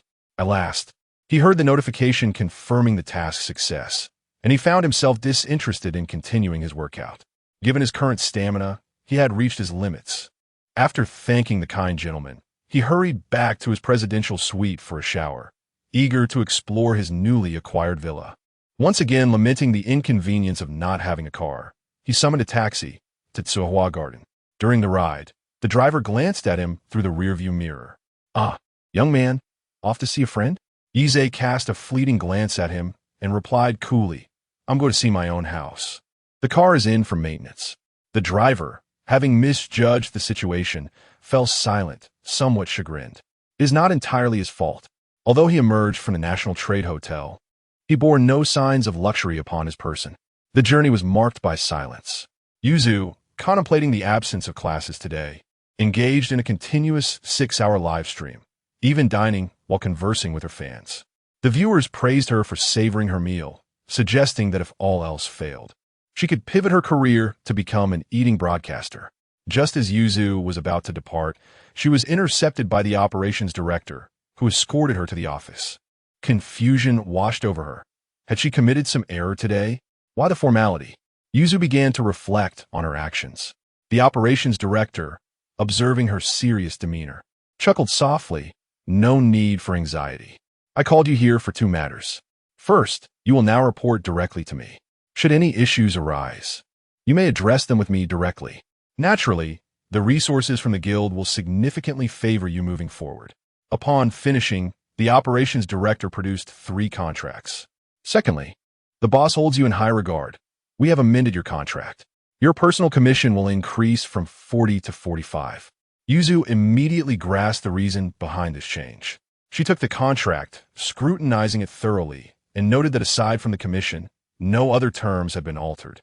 Relieved, she signed her name. Taking her portion, she expressed, "I am grateful for the company's recognition. I shall strive diligently and maintain a good relationship with Brother Shui." The operations director smiled with satisfaction, pleased with her understanding. "All right, you've worked hard today. You may return now." Once outside the guild, Lin Yuzu felt a surge of excitement. An entire additional 5. Moreover, today's tips were included. The fund she would receive next month would be even more substantial. As Lin Yuzu boarded the bus back to school, she bombarded Brother Shui with enthusiastic messages, overflowing with gratitude, while she gazed contentedly at the scenery outside. Meanwhile, Yi Zhe, who had just finished appreciating the landscape, was halted at the entrance by security. "Who goes there?" Yi Zhe replied, "The homeowner, here to inspect the property." After the security personnel checked his identification and confirmed his status, he was allowed entry. The taxi was not permitted within. The driver, witnessing Yi Zhe's verification, felt astonished. Indeed, he was the homeowner. How remarkably unassuming this young man is. Unbeknownst to Yi Zhe, the driver's thoughts were far from his mind. His singular focus was on the sheer magnitude of the place. His designated residence was in Building 08, a considerable distance from the entrance. Yet, This allowed him to appreciate the opulence of the villa community, where he encountered a public swimming pool, basketball, and tennis courts. Abundant greenery and serene lakes adorned the area, with black swans gliding gracefully across the waters. Rumor had it that a large golf course was situated not far from the villas. Each villa's privacy was exceptional, and after a lengthy 40-minute walk, Yize finally arrived at the entrance of his own villa, his earlier fatigue vanishing in an instant. Yize entered the house using the initial password provided by the system. Inside, the space was impeccably decorated and immaculate. Each design element was aesthetically pleasing, harmoniously blending with the lush greenery. The living room featured a sunken circular design, while the kitchen boasted an open layout. And the outdoor swimming pool was elegantly covered with a glass roof, seamlessly connecting it to the interior. Yize marveled at every corner of the villa, akin to a character discovering a grand estate for the first time. Ah, such a beautiful home would be his. What a delightful thought. He changed the entrance code and registered his fingerprint. Finally, he reclined on the spacious 3-meter bed in the master bedroom. Ah, the mattress was incredibly comfortable. Upon inspection, he realized it was the renowned mattress from the celebrated incident. H. Stens. No wonder it felt so luxurious. The system truly spared no expense. Such a mattress was worth over $1,000,000 yuan. After resting for a while, Yize decided to return to the hotel. Without a car, it was quite inconvenient to stay there. After he had settled at the hotel and had dinner, he opened the music app to check. Both UZ and YU001 had already finished their broadcasts. Glancing at the time, it was 8 p.m. YU001 seemed to have ended their stream around 7 p.m. Oh well, he had already earned a considerable amount. He wouldn't mind missing the earnings for just one night. Chapter 16. House Viewing. The following day, Yize awoke with a profound sense of discomfort coursing through his body. After such a prolonged period of inactivity, the sudden bout of exercise was indeed unbearable. Fortunately, the hotel boasted a splendid spa. After a meal, he planned to indulge in a massage. Today marked the day Su Momo would retrieve her vehicle, prompting Yize to take out his phone and arrange a lunch date with her before the pickup. Upon noticing a small red dot behind Lin Yu's name, Yize deliberated for a moment before lifting her Do Not Disturb status. Upon examining her messages closely, he realized that this girl had confided in him about the commission increase from her guild. It was evident that she truly trusted him. Encouraged by her lively string of messages, Yize responded with a simple, "Keep it up." Lin Yu had grown accustomed to Shui Ge's taciturn nature, perceiving him as a successful middle-aged gentleman. Thus, she accepted his occasional delays in responding as a normal occurrence. As long as he replied, that was sufficient. Previously, she had worried whether her messages might disturb him, but seeing that he hadn't mentioned it, she concluded that she was not being a nuisance. Classmates soon noticed Lin Yu's buoyant mood. "Hey, Lin Yu, have you had some good fortune lately? You're always smiling." Lin Yu, disinterested in sharing her joy with someone who wasn't her close friend, replied nonchalantly, "Oh, really? Am I not always cheerful?" Seeing her reluctance to elaborate, her classmate shrugged and departed. It wasn't until she reunited with her best friend from the adjacent class that Lin Yu eagerly shared her encounter with the elder brother.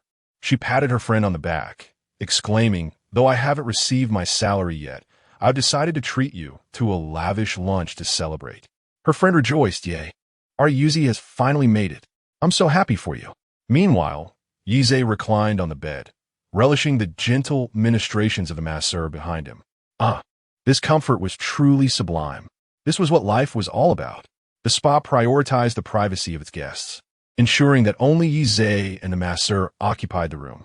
As the massage concluded, he felt himself drifting towards slumber, utterly relaxed. After returning to tidy himself up, Yize surveyed the scant clothing in his suitcase. He resolved that after picking up the car, he and Su Momo would embark on a shopping spree. Recalling their school days, he remembered how Su Momo often ventured out for Korean cuisine with her classmates. Thus, he decided they would indulge in Korean food for lunch today.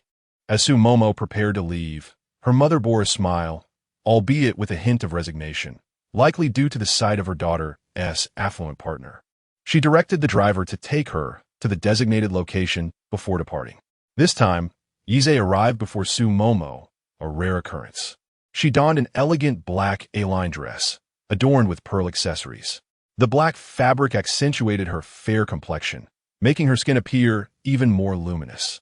Her long, thick eyelashes cast delicate shadows as sunlight filtered through. Upon spotting Yizhe waiting at the entrance, Sumomo gleefully rushed over and embraced his arm. "Asha, I'm late." Yizhe gently patted her arm, reassuringly stating, "Not at all. I merely arrived a bit early as I was in the vicinity." As the two entered, Yizhe allowed Sumomo to order first, subsequently adding a few dishes himself. Sumomo wondered aloud, "How does Zane know that I enjoy Korean cuisine?" "My parents are oblivious," Yizhe replied. "Your parents are solely focused on cultivating you into a socialite, naturally neglecting your personal preferences. I recall you often discussing with your two close friends about dining on Korean food, which is why I chose this place." A sweet sensation enveloped Sumomo's heart, akin to savoring honey. Back then, when Zay and she had little interaction, he could still remember her culinary inclinations. Was it possible that they harbored mutual feelings for one another at that time? Their reverie was interrupted as the waiter brought their dishes. "Once we finish, let us purchase something. Perhaps a new outfit for your husband?" Sumomo shyly nodded in agreement. Yizhe observed her smile, finding his pure and demure school beauty effortlessly bashful. After their meal, they hailed a cab to the Porsche Center, where Wang Min was already waiting at the entrance. "Mr. Yi, Miss Su, your car paperwork is ready." Yizhe nodded, but before he could speak, Miao Yin approached. "Xiao Min, the supervisor is looking for you." Wang Min was taken aback, pondering why the supervisor would inquire about her while she was in the midst of a vehicle handover. Did something unexpected occur? Remembering Miao Yan's previous actions, she narrowed her eyes and decided to continue with the handover. "Once I finish, I will seek out the supervisor." Wang Min apologetically glanced at Yizhe and Sumomo. "I'm sorry to take up your valuable time. Please follow me." The vehicle handover ceremony involved photographs and flower presentations, finally concluding after some time. Yizhe turned to Sumomo with a smile. "For the next few days, my dear Imo will be my designated driver."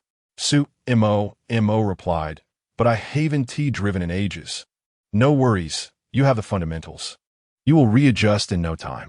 I'll be in the passenger seat, so fear not." Reassured by his words, Sumomo nodded affirmatively. Wang Min respectfully interjected, "Should you need a Porsche in the future, Mr. Yi, feel free to contact me." Yizhe casually remarked, "Rest assured, I will continue to patronize your business." Wang Min felt elated and smiled as she watched the couple drive away. Only when the car was out of sight did Wang Min turn to Miao Yin. "I'm going to ask the supervisor if they're looking for me. Don't think I'm unaware of your scheming. You are worlds apart from Mr. Yi, and Miss Su is leagues more beautiful than you. You should rein in those sordid thoughts. Otherwise, those in the know will recognize this as the Porsche Center, and those unaware might mistake it for a den of foxes." Wang Min shot her a glare. "What nonsense!" Miao Yin was taken aback, surprised to see the usually reticent Wang Min display such sharp wit, momentarily rendered speechless. She seethed as she watched Wang Min's retreating figure. Yesha, seated in the passenger seat, couldn't he help but marvel at the exhilarating difference between a sports car and an ordinary sedan. The power of the Panamera was already impressive. It was hard to imagine how exhilarating his Lamborghini's 1,015 horsepower would be. "Have you chosen a house yet?" Sumomo nodded, "Yes. I have selected a few properties for you to consider. One is a villa near Suha Bay, encompassing over 670 square meters. It consists of 3 levels, including a basement, and boasts a spacious garden. The second option is a villa at Juanhao, with a more compact layout of 420 square meters spread across 4 levels. Lastly, there is a large flat in the street, measuring 360 square meters, and it offers quite a pleasant view." Yizhe nodded in agreement. "Let us choose the one at Suha Bay. My Momo deserves the best. We shall proceed to purchase a home now." Sumomo replied, "Honestly, I think the flat would suffice, considering it will just be the two of us living there." Yizhe insisted, "Let us make a decisive choice and acquire the villa at Suha Bay. If you later desire a flat, I shall procure one for you." Seeing Yizhe's determination to buy for her, Sumomo fell silent, realizing that speaking too much only led to more purchases. She could tell he was not merely putting on a facade of affluence, and a sense of pride welled up within her. My man is truly exceptional. Sumomo parked the car by the roadside and dialed the real estate consultant she had previously spoken to. When Lu Ping received the call, he had just returned from showing properties to clients and was enjoying a bowl of noodles at a nearby eatery. Hello, this is the person who inquired about the Suha Bay Villa yesterday. My surname is Su. Lu Ping quickly set down his chopsticks. Yes, I remember you. Are you ready to view the property? Yes, if it is possible to see the house now, we can head over immediately. Certainly, that works. Sumomo concluded. All right then, let us meet at the entrance of Suha Bay shortly. It will take us about an hour to drive there. Chapter 17:1 might have thought that a eunuch was announcing the arrival of the emperor at the door, for Lu Ping was brimming with excitement. Just yesterday, this young lady had sought his counsel on numerous properties, and today she had come to view one. Her eagerness was palpable. With only an hour remaining, he hurriedly finished his meal and set off towards the villa. In his haste, he inadvertently scalded his mouth. Arriving early at the entrance of Suha Bay, Lu Ping awaited their arrival. On a weekday afternoon, there were few people around. He kept a vigilant eye on both directions, hoping to catch sight of an approaching vehicle. In less than 10 minutes, a violet Panamera graced his vision. Was this a newly released color, perhaps the original factory paint? What was it called? Provence Purple? How exquisite! If this transaction were to succeed, his commission would exceed 100,000, enabling him to purchase a new home. Dressed impeccably in a suit, Lu Ping exuded the essence of a real estate agent.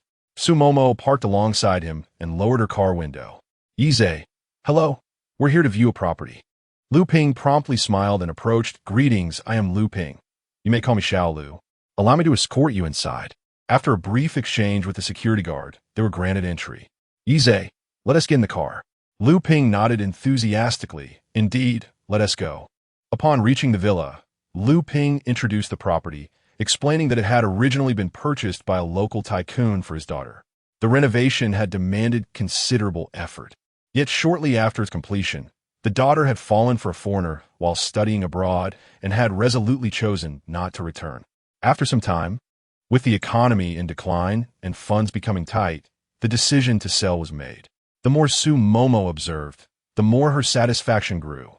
The interior decor perfectly matched her fondness for the pastoral style, requiring no renovations whatsoever. Her own home was adorned in a lavish style, which she found utterly unappealing. After a brief tour, Yize inquired, "Can we sign a contract today?" Lu Ping was taken aback by the suddenness of the request, momentarily at a loss for words. Yize chuckled, unfazed, and reiterated his question. Yes, certainly. The seller has authorized us to proceed, and we can sign online, Lu Ping replied. Yes, excellent. Let us go sign the contract. Overjoyed, Lu Ping nodded vigorously. Very well.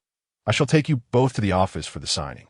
As for the price, Lu Ping assumed that the two had already come to an agreement, especially since Miss Su had inquired in detail via WeChat the previous day. Exiting the villa, Lu Ping led the way in his car, while Su Momo, having regained her driving prowess during the journey, navigated smoothly behind him. Upon entering the office, Lu Ping prepared the contract, while Su Momo parked her vehicle. As they stepped inside, a sarcastic voice rang out. Who do we have here? Is this not our future sales champion? Another voice chimed in with laughter. Indeed, the sales champion who is busy yet struggles to close a single deal. Oh, do not say that. Our Xiao Lu has a share of efforts, if not accomplishments. I wonder what our future champion has been busy with? Lu Ping, disinterested in the two eccentric individuals, regarded their chatter as mere background noise. He had toiled for an entire month without a single transaction. However, should this deal proceed smoothly, he would undoubtedly claim the title of sales champion. Had they signed online? Was it the villa at Suha Bay? Had the price been settled? The owner of that property would not easily part with it. As Yize entered with Su Momo, they were greeted by a voice dripping with sarcasm from a young man who spoke in an unsettling manner. Upon seeing the pair, Lu Ping nudged Xie Ming aside and offered them 2 bottles of Evian. This way, please. Xie Ming, noticing the attractive couple, felt an unsettling tightness in his chest. Could Lu Ping truly sell a property to these youngsters? No, that was impossible. They were far too young to afford a villa in Suha Bay.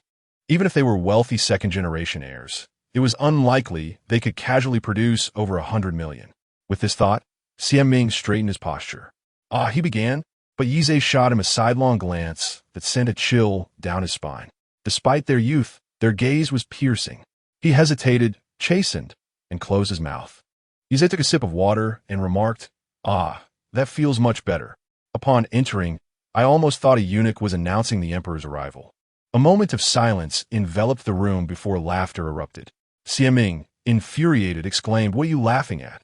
Do you truly believe this person can afford to buy?" He gestured to his attire, which was less expensive than a single watch on his wrist. "Lu Ping, have you verified their funds? Let us proceed directly to the contract." His incessant remarks even provoked the usually demure Su Momo, who defended her partner. Just as she was about to speak, Yize lightly tapped the back of her hand twice. Su Momo glanced at Yize and, meeting his calming gaze, her anger dissipated instantly. Yize then spoke with an air of composure. "Lu Ping, please summon your manager." Lu Ping nodded and went to knock on the office door of the store manager. To his surprise, the manager, Xing Li, was a woman who exuded decisiveness. She had already heard Lu Ping mention the purpose of their visit and greeted Yize with a smile. "Hello, Mr. Yi. How may I assist you?" Yize pointed towards Xianming, stating, "This individual has insulted my character, and I find myself in a rather foul mood. Consequently, I am not inclined to purchase a property at this moment. As for the verification of funds, I completely understand your position." With that, Yize presented a screenshot of his industrial and commercial bank account balance to Xing Li. "I wonder if I possess the qualifications to purchase this property?" Upon seeing the lengthy string of numbers, Xing Li was rendered speechless. This was liquid capital, whose liquid assets could casually amount to hundreds of millions. Xianming, who would surely revel in selling a 3-bedroom unit this month, had no inkling of the gravity of the situation. With utmost respect, Xing Li returned the phone to Yize, saying, "Mr. Yi, you jest. If you lack qualifications, I dare say not many in a city could afford such a property." Xianming, realizing his bonuses for the month were lost, would have to align himself with newcomers for training again. He quickly rushed to apologize to Mr. Yi. Xianming noticed the shift in the manager's demeanor, a cold sweat breaking out on his back. "I am truly sorry. It was my fault. Please forgive my minor transgressions, and do not hold it against me." His tone was exceedingly sincere. Yize scoffed softly, remarking, "Indeed, one who can bend and yield. If you possess such ability, it would be far better employed in selling houses than in undermining colleagues." Xianming nodded vigorously. Yes, you are absolutely right, Mr. Yi." Yize waved his hand dismissively enough. "I do not wish to see you. Attend to your own matters." Gratefully, Xianming returned to his position, while another individual who had been making things difficult for Lu Ping dared not utter a single word. Lu Ping cast a grateful glance at Yize. Yize smiled at him. "All right, let us continue with the contract signing." Chapter 18. A love between two affluent individuals. Lu Ping. "Very well, Mr. Yi. Please present your identification." Yize glanced at Su Momo. "Please write down my girlfriend's name." Lu Ping. "Miss Su, you are indeed fortunate. Your boyfriend loves you dearly." Su Momo chuckled. "Yes, I feel incredibly blessed." Ding. This transaction amounts to 111,500,000, with a rebate of 115,000,000, which has been credited to your industrial and commercial bank card. The contract was swiftly concluded, leaving Su Momo with an almost surreal sensation. This was a villa worth 111,500,000 after all taxes and procedures had been considered. Was it truly being gifted to her? They had only been dating for less than a week. Once back in the car, Su Momo boldly wrapped her arms around his neck and initiated a kiss. Given that it was her own initiative, how could he resist? He deepened the kiss without hesitation. When he finally released her, her cheeks were flushed with color. She playfully glared at Yize, and that single glance nearly made him rise to his feet. Su Momo's gaze was enchanting, a blend of innocence and subtle allure, accentuated by her naturally pure demeanor. Who could possibly resist such a sight? Yize took her face in his hands and planted a fervent kiss upon her lips. He began to feel that the confines of a sports car were rather cramped. Perhaps he should consider acquiring a larger vehicle and hiring a driver. That way, he could indulge in more intimate moments with her in the back seat. Yize had purchased a house. Does that mean you can express to your parents that you will be living there? I will inquire when I return. I shall do my utmost to persuade them. Good girl. Sumomo drove directly to a nearby large shopping mall, determined to provide her man with a wardrobe upgrade after that disdainful encounter with Xiaming, who had looked down upon Yize's understated attire. Upon entering the mall, Sumomo led him to Prada. Given that Yize was an investor, and his recent attire had leaned towards comfort, Prada was an ideal choice for him. The sales associate greeted them warmly. Welcome to Prada. Without hesitation, Sumomo responded, We are here to purchase menswear, and she promptly guided Yize to the men's section. She instructed Yize to stand still as she selected garments to drape over him for sizing. The sales associate observed Sumomo's designer dress and her confident demeanor. Recognizing her affluence, she seized the opportunity to offer suggestions.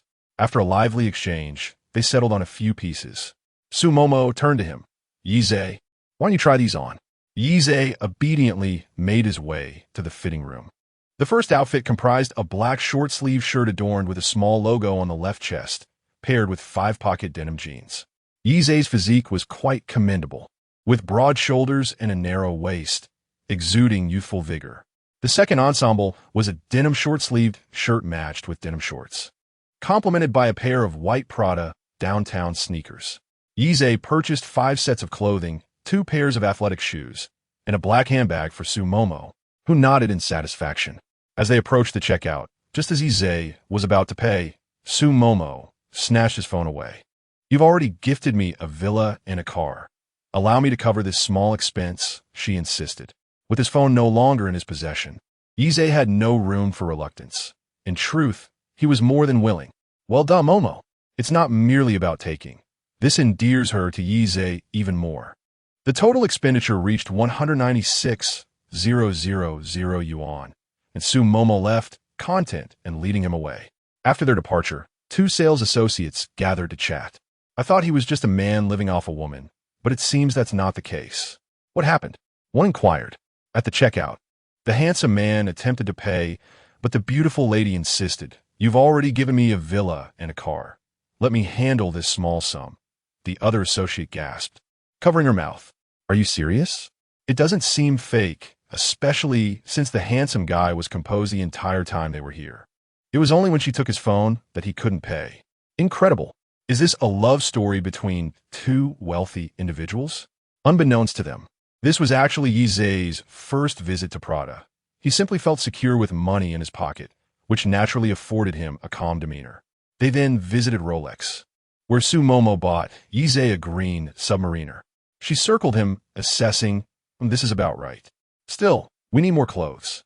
Let us buy a few more from another store. Yize, amused yet exasperated, stopped her. Let us leave it at this for now. I'm about to move, and once I settle in, I'll bring you back to shop more, all right? Sumomo finally acquiesced. Yize smiled as he took her hand. Now, is it my turn to buy you something? Sumomo replied, I don't need anything. I have plenty of clothes. Yize countered, since you have enough clothing. Let us get some jewelry for my wife. Conveniently, they were next to a Cartier boutique, and Yize confidently pulled her inside. He pointed to the iconic love bracelet adorned with diamonds, saying, please bring that out for her to try on. The sales associate, noticing the luxury shopping bags in their hands, was eager to assist and presented the bracelet for Sumomo to try. Yize also selected matching rings, bracelets, earrings, and necklaces for her. She truly looked exquisite with everything she wore. Ding! This purchase of 226,900 yuan has generated a rebate of 269 yuan, credited to the industrial and commercial bank card. Sumomo's thoughts drifted away. They bought me the love collection. Truly, he is always subtly expressing his affection. Yize refrained from purchasing anything excessively extravagant. He believed that the finest treasures should be savored over time. Ultimately, both left the mall with satisfaction. When dinner time arrived, Yize took her to a renowned Western restaurant nearby. Ding! This purchase of 60,000 yuan has generated a rebate of 600 yuan, credited to the industrial and commercial bank card. Sumomo reluctantly bid farewell to her companion, when Yize, with a mischievous glint in his eye, remarked, if only you persuade your parents sooner, you could live with your brother A's. Momo playfully punched him, exclaiming, "You scoundrel, always picking on me. Oh, does our Momo desire for me to bully others?" Yize teased. Momo pressed her index finger against his lips, declaring, "No, you can only bully me." Her face flushed a lovely shade of crimson. "Regardless of what the future holds, I shall always cherish you." He is now a man capable of great love. Thus, it seems our little school beauty must endure. Seizing the moment while Momo was still lost in her thoughts, Yize playfully patted her on the backside, saying, "All right, hurry home." He then gathered his belongings and hailed a cab back to the hotel. Yize collapsed onto the sofa, releasing a long, contented sigh. After a day of bustling activity, nothing felt quite as comforting as lying down. Meanwhile, Momo, in high spirits, drove home, and at a red light, she fondled the jewelry Yize had gifted her. As for his earlier remark, still enveloped in sweet reverie, she had not given it further thought, nor had she perceived any underlying implications. Upon her arrival home, she dramatically tossed the housing contract before her parents, confident that their materialistic nature would compel them to agree to her living in the villa. As she pondered this, a smile broke upon her lips. Chapter 19. The changing face of Father Sue after Lin Air concluded her broadcast. She retrieved her phone in the dressing room to glance at the notifications on the YGNFU app. Following the visit from Yuan Shan Jianshui, she had sent a message expressing her gratitude along with her contact information. Yet, as time passed, the message remained unread. Noticing her dazed demeanor, her teammates, who were well aware of Lin Air's circumstances, inquired with concern, "Has Brother Shui not added you yet?" Lin Air softly replied, Her teammates reassured her. "It's all right. Perhaps he has been busy these past few days. He might add you tonight." Lin Air smiled in acknowledgement. Yes, that could be the case. Yesha, refreshed from a shower, lay comfortably on his bed while scrolling through his phone. Ever since he had generously gifted a substantial amount in the Yuzi livestream, his homepage had frequently recommended female streamers to him, both solo and group broadcasts. Yize's YNFU level had risen to 58, a rank that would ensure he received a warm welcome from hosts or MCs in any livestream, even without spending. His account had garnered several hundred new followers, and his private messages were overflowing. He recalled Lin Air, the girl who had sent him a message of thanks along with her contact details after he had gifted a luxury car to Yuzi. Was it not odd that he had spent 600,000 diamonds in the YU001 livestream, yet received no acknowledgement from her? As he pondered this, he searched for Lin Air's name in the Followers tab. Upon clicking into his messages, he realized he had misjudged her. Her heartfelt note was as substantial as any he had received from Yuzi, complete with her WeChat ID. Switching to WeChat, he searched for her profile and continued his exploration on the YGNFU app. Dong Shi, Lin Air, resided in a company dormitory, typically shared by two, but the company had granted her a small private room as an incentive to keep her. Upon returning to her dorm, the first thing Shi did was take a shower.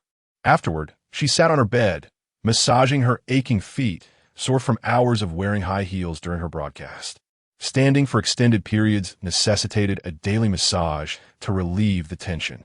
As she rubbed her feet, her thoughts drifted to Yuan Shan Jianshui. Did he not favor her style? Was that why he only visited once? However, if he disliked her style, why had he gifted her 60,000 soft sister coins? After pondering without resolution, Dong Shi sighed. Oh well, if she couldn't figure it out, she wouldn't dwell on it. It was merely the fact that he was the first major supporter she had encountered since starting her broadcast that kept her preoccupied. Shi took out her phone to watch a dance video, but noticed unread messages on WeChat and clicked on them. The next moment, she let out a shriek. Brother Shui had added her on WeChat. Checking the time, she realized it coincided perfectly with her return to the dorm. Hearing her scream, her neighbor knocked on the wall. Dong Shi quickly covered her mouth, recalling how she had just spent ages massaging her feet and muttering to herself.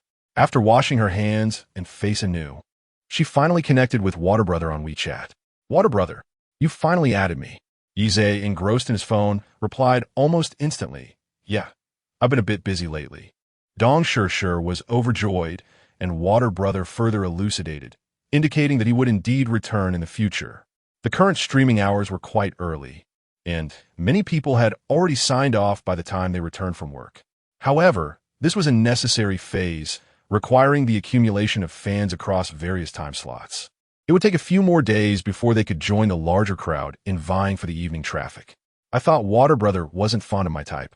She mused. Ise chuckled at her message, finding her quite adept at seeking affection once she had his contact information. Yet, given her striking beauty, he had no qualms about indulging her. Moreover, the novelty of different personalities intrigued him. I will definitely check you out, he assured her. After a brief chat with Dong Shir, Ise succumbed to slumber. The following morning, Ise awoke feeling rejuvenated. Glancing at the calendar, he noted that it would still be some time before he could pick up his car. He planned to return to his hometown to visit his beloved parents. With that thought, he shouldered his backpack and descended to the lobby to check out.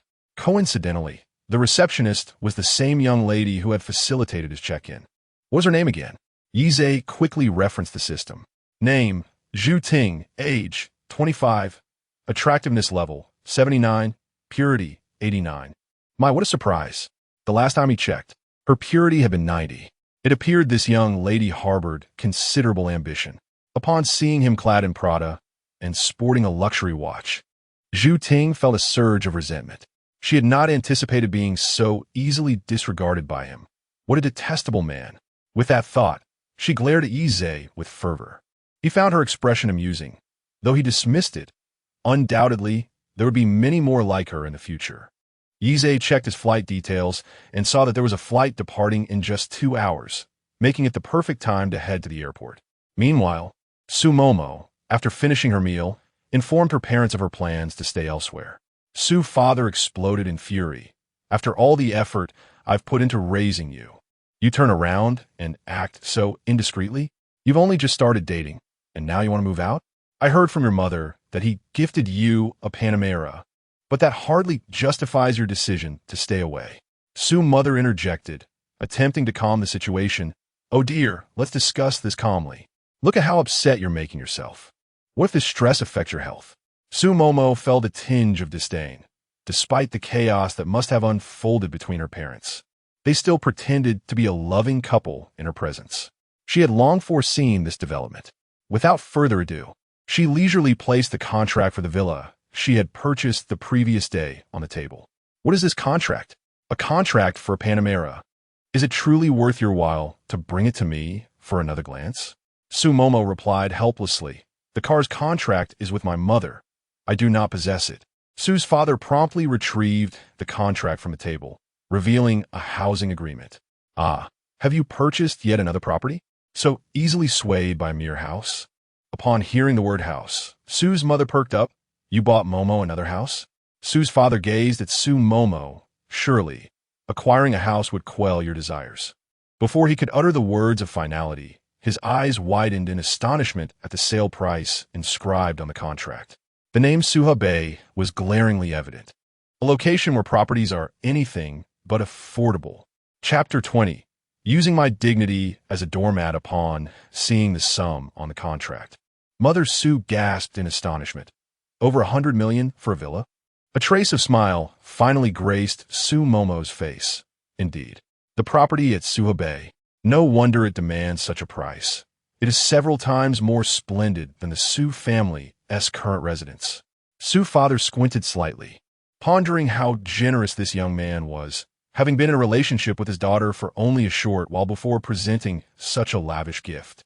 A person capable of casually offering over 100 million must possess even greater wealth. Mother Su expressed her amazement. This condition surpasses any match I could introduce to my daughter. Su's father echoed her thoughts internally. You? All you do is play mahjong. What else do you know? Feeling a tinge of dissatisfaction for having her dignity undermined in front of her daughter, Mother Su thought, I defend your honor before our daughter. And you, in turn, use my dignity as a doormat. The caliber of wealthy ladies I can associate with hinges on you, doesn't it? I would like to meet the wife of the richest man in Huagua, but that depends on my worthiness. Fu Chunlon rolled her eyes and chose to remain silent beside them. Su's father inquired, what does this young man do? Sumomo, sensing the situation was favorable, replied, he is a private investor. Su's father placed the contract back on the table, adopting a different demeanor. Huh, splendid, splendid. Young and promising indeed. Since he has his own residence, they should move in together. A house devoid of life will quickly wither away. I must return to work now, so I'll take my leave. He patted Su Momo on the shoulder. Remember to cherish him. Hold on to his heart tightly. The affectionate look on Su's father's face was one she had never seen even when she topped her class or received accolades for her hobbies. She suppressed the loneliness in her eyes, grasping the contract in her hand. I will go pack my things. Touching the necklace that Yizhe had gifted her, her mood shifted from gloomy to bright. Oh well, should she still expect to receive parental love in this household? It mattered little now. She was already blessed with a beloved. Upon returning to her room, Su Momo sent a message to Yizhe, sharing the delightful news. When he received her message, Yizhe was already in the first-class lounge, experiencing it for the first time with a sense of anticipation. The lounge was significantly more comfortable than the outside, providing him with great ease. There was even a buffet. He casually enjoyed a bowl of beef noodles, which surprisingly tasted delightful, heightening his expectations for the service aboard the flight.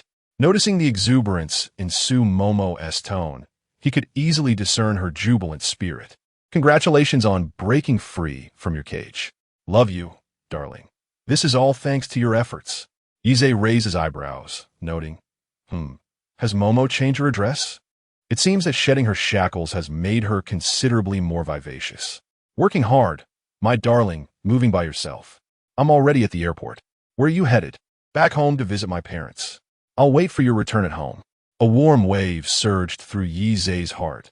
The notion of home greatly delighted him. Yizhe transferred 200,000 to Su Momo. Startled by the notification from Alipay, Su Momo exclaimed, "Why did you send me money?" Yizhe replied, "Since you're moving, you will inevitably need to procure some items. As this is our home, I, as the pillar of our household, naturally wish to contribute." Warmth spread through Su Momo's heart as she chuckled. "Well, if you put it that way, I shall accept it. In the future, whatever I give you, you should accept it with ease." She obediently acquiesced. After chatting for a while longer, it was time for the flight. Upon boarding the plane, Yizhe's first impression was the spaciousness of the cabin. Typically, when flying, the predominant sensation is one of confinement. Proximity is bearable, but on long journeys exceeding 3 hours, discomfort ensues. In first class, however, he could fully stretch out his legs and relish his own private space without disturbance. As Yizhe slipped into disposable slippers, the flight attendant approached with a welcome beverage. Once he settled into a comfortable position, the attendant presented the menu for his meal selection. Given the brevity of the flight home, the meal offerings were modest but significantly better than his previous experiences. He ordered a set meal of ginger scallion salt-baked chicken with thick noodles. Yizhe began to explore the amenities at his seat and discovered a pair of noise-canceling headphones that could be connected to the in-flight entertainment system. He adjusted his seat to a fully reclined position and began watching a movie. First class was indeed delightful. However, he had heard that the first class on international flights aboard the Airbus A380 was even more opulent. Not only was the space more generous, but each passenger also had access to a small bar beneath the armrest, stocked with chocolates and various beverages. The airplane lavatory could even be reserved for a shower, making it all the more comfortable to wash up and then retire for rest. For those who enjoyed a drink, the in-flight bar offered a selection of spirits, which sounded utterly delightful. However, in comparison, his current flight suddenly lost its allure. After watching a movie for over half an hour, his meal arrived. The flavors were quite pleasing, prompting Yizhe to reflect on the delightful perks of wealth. His parents had never experienced first class. If he could persuade them to visit City A with him, they too could savor the luxury of first class. Upon landing, Yizhe first bought a plethora of items for his parents before hurrying to the train station to catch the high-speed train home. His hometown, a fourth-tier city, had a small airport, but flights to City A were not available daily. This impromptu trip necessitated the train journey. Fortunately, there were numerous high-speed trains from City H to his hometown of City M, allowing him to arrive just before nightfall. As he stood outside, observing the glow of the kitchen lights, he knew his mother was likely preparing dinner. He hurried upstairs, his heart racing with excitement as he neared home. Knock, knock, knock. Familiar footsteps echoed from within. His father's heavy tread reverberated on the floor. "Who is it?" Yesha grinned. "Det, ich me, Yesha." Upon hearing his son's voice, Yiting paused momentarily before swiftly opening the door. Upon seeing his son at the door, joy filled his eyes. "Son, what brings you back?" he exclaimed. "My goodness, you brought back so many things." Yiting took the items from Yi Zhe's hands and called towards the kitchen. "Darling, our son has returned." Lu Ying, hearing her husband's call, opened the kitchen door. "What?" As she peeked in, she caught sight of her son's tall figure. "Oh my eldest has come back. Let me prepare a few more dishes." Yi Zhe changed into his slippers and sniffed the air. "Did Mom make cola chicken wings?"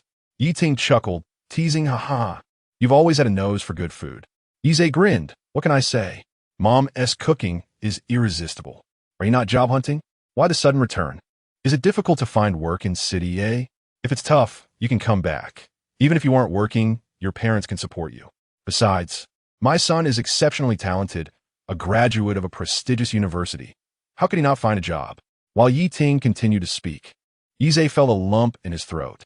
How fortunate he was to have such wonderful parents, especially during a challenging time in his job search, and to encounter such a supportive system.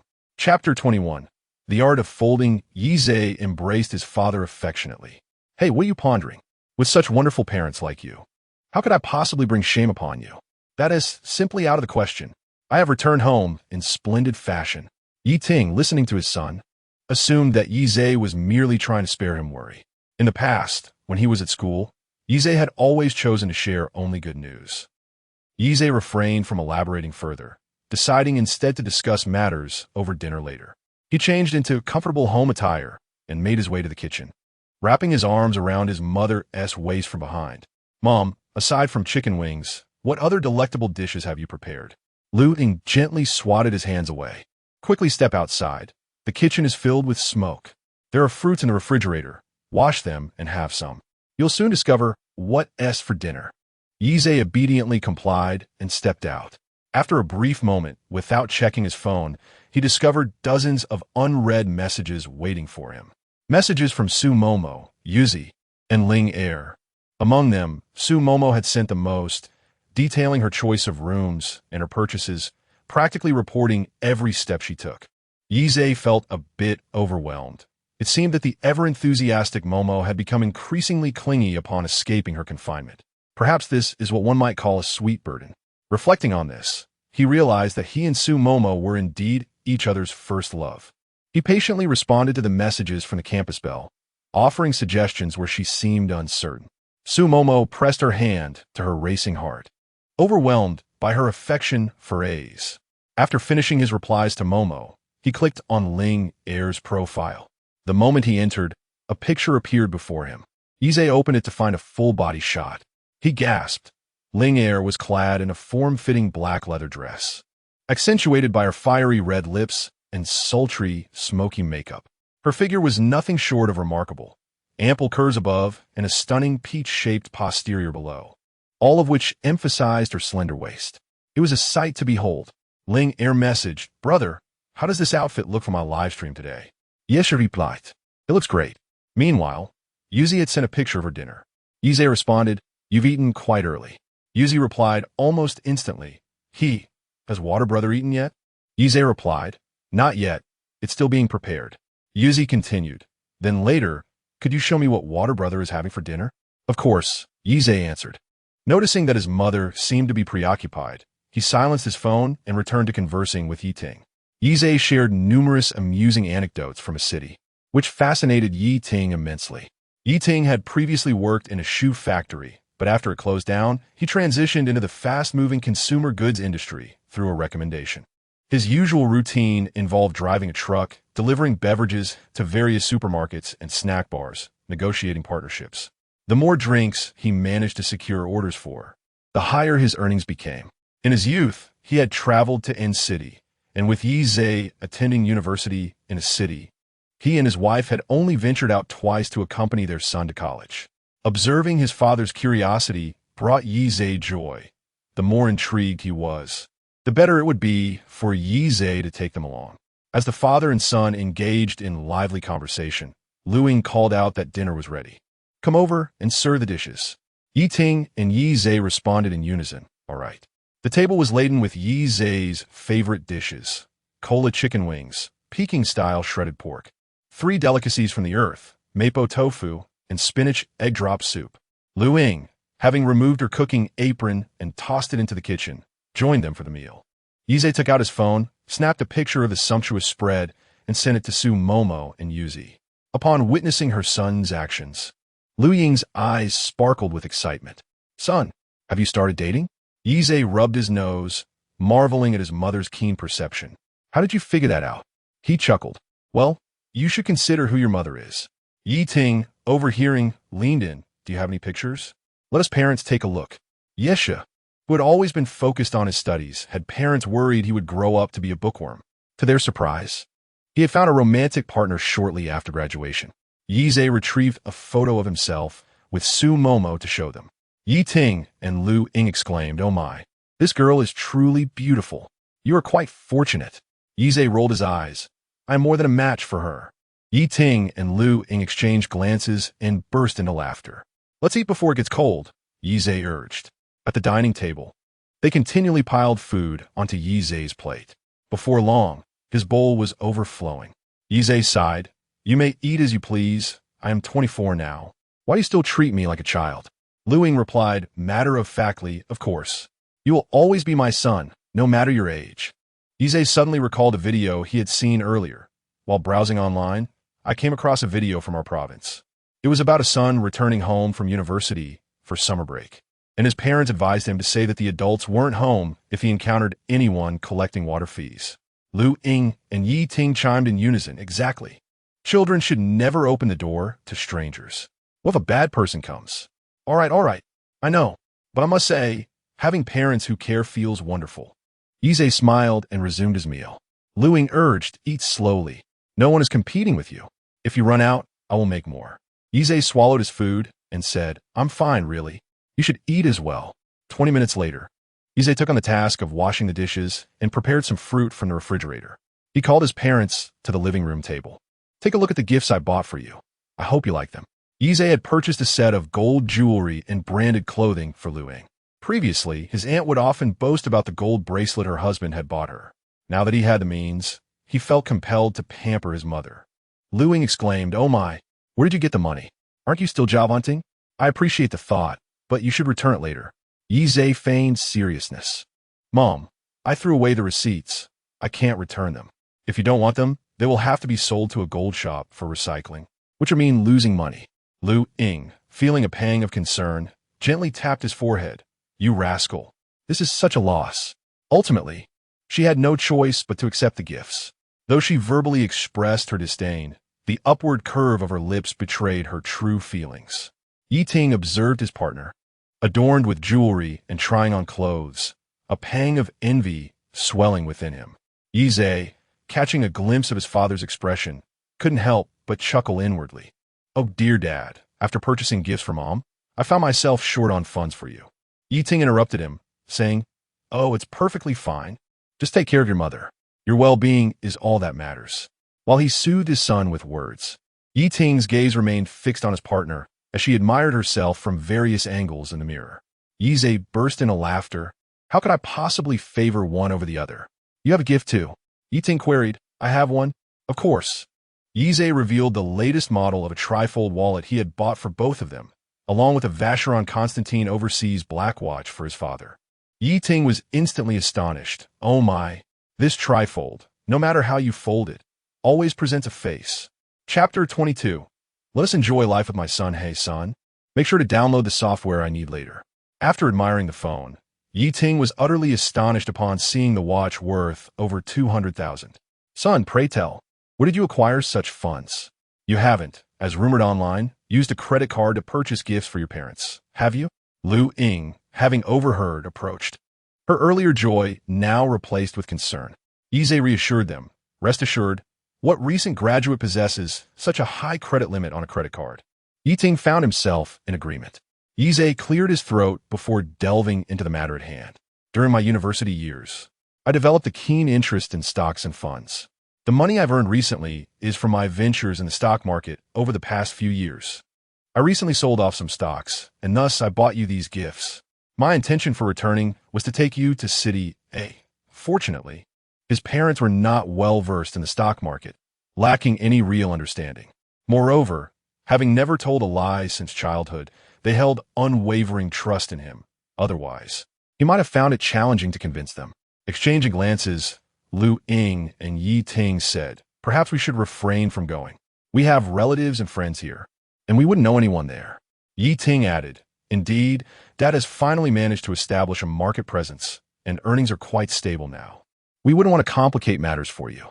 Yizhe sighed inwardly, realizing that persuading them to relocate would not be an easy endeavor. However, this was merely the beginning, and he did not want to impose. After all, he feared they might find it dull without acquaintances in the new city. "Very well, then, we shall not go. Tomorrow, let's purchase a new house," Yizhe announced. "Huh? A new house?" Yi Ting questioned. "Yes. Property prices are plummeting significantly. Now is the time to buy. Moreover, our heating has always been inadequate. Winters are far too cold." Just as Lu Ying was about to speak, Yi Ting squeezed her hand, saying, "All right, then we shall revel in the comforts provided by our son." At that moment, Yizhe smiled, though Lu Ying harbored doubts. She refrained from undermining her partner before their son. Cheerfully, she began a video call with relatives to boast, "Oh, dear aunt, look at this exquisite set of gold jewelry. Isn't it splendid? Young Zhe gifted it to me, claiming he is earning well. I insisted I didn't want it, but he insisted that the purchase receipts were lost and couldn't be refunded. Truly extravagant." Yi Ting and Yizhe exchanged silent laughter. Yizhe transferred the contents from their phones to his new device before retreating to his own room. Lu Ying then quietly inquired of Yi Ting, "What prompted you to agree to the house change?" Yi Ting replied, "You know how determined young Zhe can be. Once he has made up his mind, who can stop him? If you prevent him from buying, do you expect him to purchase a place for us in City A? That is simply impossible. Real estate there is exorbitantly priced." "Then it's settled," Yi Ting concluded. "It seems our son intends to share his earnings with us. Since this is his heartfelt gesture, we shall graciously accept it. Our focus should be on maintaining our health and not causing him any distress." Lu Ying pondered for a moment and realized the truth of the matter. Leaning against her husband, she sighed, "I truly did not expect that we would enjoy such comforts alongside our son so soon." Yi Ting smiled, replying, "It's quite wonderful. It's a good thing that our son has his own aspirations. Far better than toiling away for a lifetime like we did."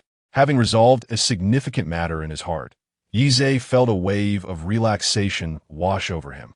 As he lay in bed, he responded to messages from Su Momo and Yuzi. The following morning, Yizhe was roused by his mother's call. "Get up for breakfast." In a state of despair, he turned over, reluctant to rise. Lu Ying entered and swiftly drew back the curtains, allowing the sunlight to flood the room, then playfully slapped his backside, urging, "Hurry up and get up for breakfast. It will get cold soon." Yizhe languidly sat up, resigned to his fate of being awakened by his mother. After lingering in bed for a few more minutes, he finally stretched and got up to wash and eat. After breakfast, he took his parents to the finest community in the area, Oasis Community.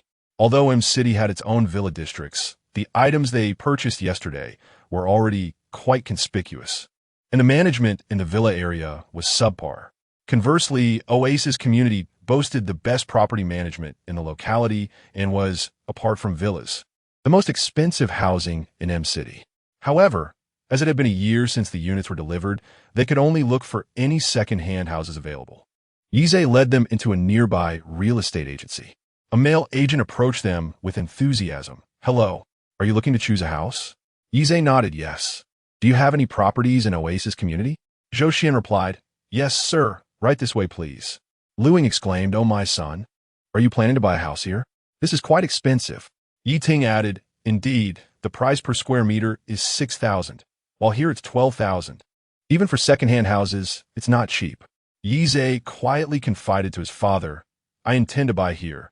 The property management is excellent, and the location is prime. You'll even have a view of the river. If you disagree, I will still proceed under my own name, and the outcome will remain unchanged." Seeing his son's determination, Yi Ting ceased to persuade him further. Agent Zhou Xian began to show them photos and floor plans of available properties. Yeshe inquired, Are there any units for sale in the penthouse? Zhou Xian cautiously glanced at the young man, having noticed the expensive watches both father and son wore upon entering. Each was more luxurious than the last, whether it was the green submariner or the Vacheron Constantine overseas. None were within the means of a mere intermediary like him. From their conversation, he surmised that the affluent one in the family was this son. Zhou Xian nodded. Yes, there are currently 2 units in the penthouse available for rent. One is fully furnished, while the other is a shell unit. Both have the same area and layout, with the only difference being the floor. Yizhe gestured for his parents to take a look at the furnished unit. This property had been delivered over a year ago, and the previous owner had completed the renovations, with the formaldehyde having dissipated sufficiently for it to be suitable for immediate occupancy. This would save his parents the hassle of dealing with renovations themselves while he was away. Is it possible to view the property now? Zhou Xian nodded, affirming, Indeed, we have the keys right here in the store. We can proceed to view the property at once. However, as Zhou Xian went to fetch the keys, he discovered that the key for that particular unit was conspicuously absent from the wall. He promptly inquired with a nearby colleague, and, upon learning that someone was already visiting the property, he breathed a sigh of relief. Conveniently, there happened to be someone viewing the apartment, so he could simply head over. Yizhe nodded and followed in Zhou Xian's footsteps along with his parents. The penthouse boasted the prime location, surrounded by residences that resembled stars encircling the moon, and offered a splendid view of the river. Moreover, the apartment was situated on the 8th floor, allowing for a swift ascent via the elevator. Additionally, as is often the case with Chinese culture, there is a particular fondness for auspicious numbers, such as 6 and 8. Chapter 23. The Insulting System. Deduction of 1 task point. Upon entering the room, it was evident that there was an older male salesperson and a middle-aged couple present. The male salesperson, noticing their arrival, addressed the couple, saying, See, I told you this property is splendid. We have more visitors now. The middle-aged couple appeared to feel a sense of urgency. The house indeed possessed charm, yet the pricing was a concern. The middle-aged salesperson sighed. I have already offered the lowest price possible. The homeowner is quite firm on their valuation, and there is little I can do. Little you can do? What is the purpose of your agency, then? The couple retorted, while the middle-aged salesperson continued to explain. Yizhe found the atmosphere somewhat noisy. Nonetheless, he refrained from voicing his discomfort, recognizing that they were merely prospective buyers. Zhou Xian guided them through the residence, which boasted a total area of 145 square meters, a single unit per floor, featuring 3 bedrooms, 2 living rooms, and 2 bathrooms.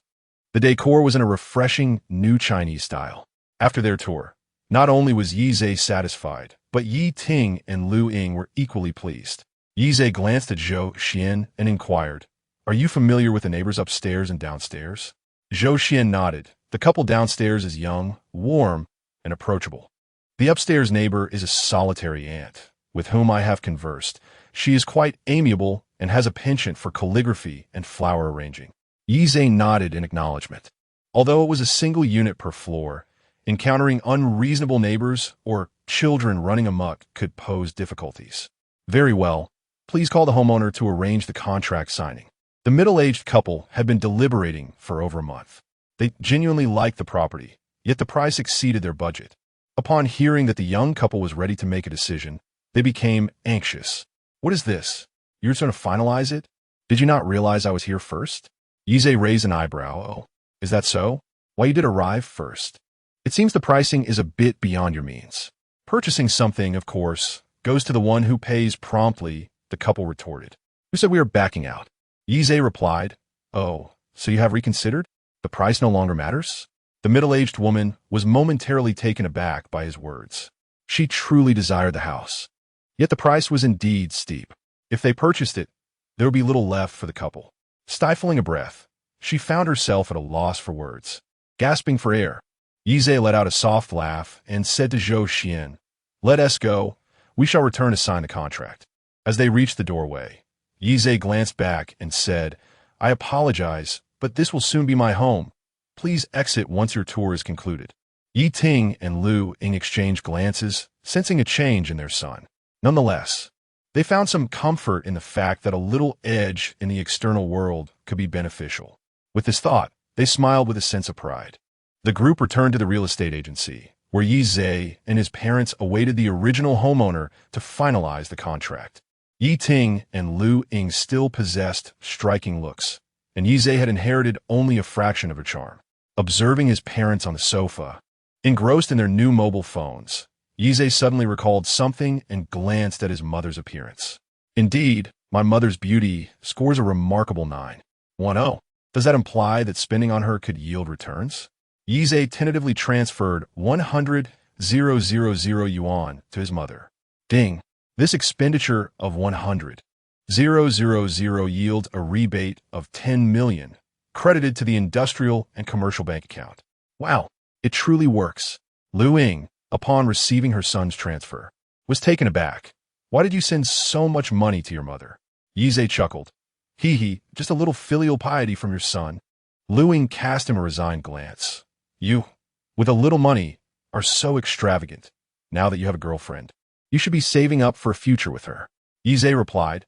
MHM, don't worry, I've been saving some myself. Yi Ting, nearby, felt no jealousy. In their family, the wife managed the finances, so even if the son received money, he would still have to contribute. Zhou Xin replenished the tea for them before returning to his tasks. Yi Zhe called out to the system in his mind. Hey system, you are not being fair? Why didn't you provide a rebate for the money I spent on gifts for my mother yesterday? The usually silent system surprisingly responded with 6 points. Ding! Granted 1 task point. Yi Zhe was astonished. What is a task point? He then noticed, in the upper right corner of the system panel, 2 small words. Mall. He was intrigued. When did the system open a mall? As he pondered, he saw 4 words beneath the mall. Personal panel. A personal panel? I have one too. He clicked decisively. Name, Yi Zhe, age, 24, health, 56, currently in a sub-healthy state. Energy, 60, seems rather lacking. Intelligence, 88, above average. Appearance, 78, somewhat handsome. Task points, 1 goodness. These values seem to be from a beginner village. So low? What is the maximum value? Please don't tell me it's 200. Maximum value is 100 points. Yi Zhe breathed a sigh of relief. Thankfully, the only relatively high score was intelligence. Next to intelligence, stamina. In appearance, there were small triangles. Yi Zhe clicked on one of the triangles with his mind, discovering it revealed supplementary content. Intelligence encompasses memory. Stamina includes endurance. And appearance is further divided into height, looks, and figure. Quite detailed indeed. Nevertheless, since it has been categorized, he shall strive accordingly. Upon entering the mall, Yi Zhe was greeted with an array of candies. Candies that enhance memory, stamina, height, and so forth. Each candy had a price tag. The most expensive was the health candy, costing 10 task points each. Wow, he had just received 1 task point. To improve health, this is rather exorbitant. The host can also enhance health value through daily adjustments in routine and diet, and by increasing exercise. Indeed, the system has a point. Now that he possesses such wealth, neglecting health is not an option. After all, what good is money if one cannot spend it wisely? How can I earn task points? When a system releases random tasks, the host can successfully complete them to obtain a cash rebate lottery of 1 to 100 times and a reward of task points of random values. It's frustrating that completing a task does not necessarily guarantee task points. They can simply spend money on women to receive rebates, rendering cash rebates less significant. Could we not have random multipliers, but rather just task points? Unfortunately, that is not possible. This ridiculous system. Cursing the system results in a deduction of 1 task point.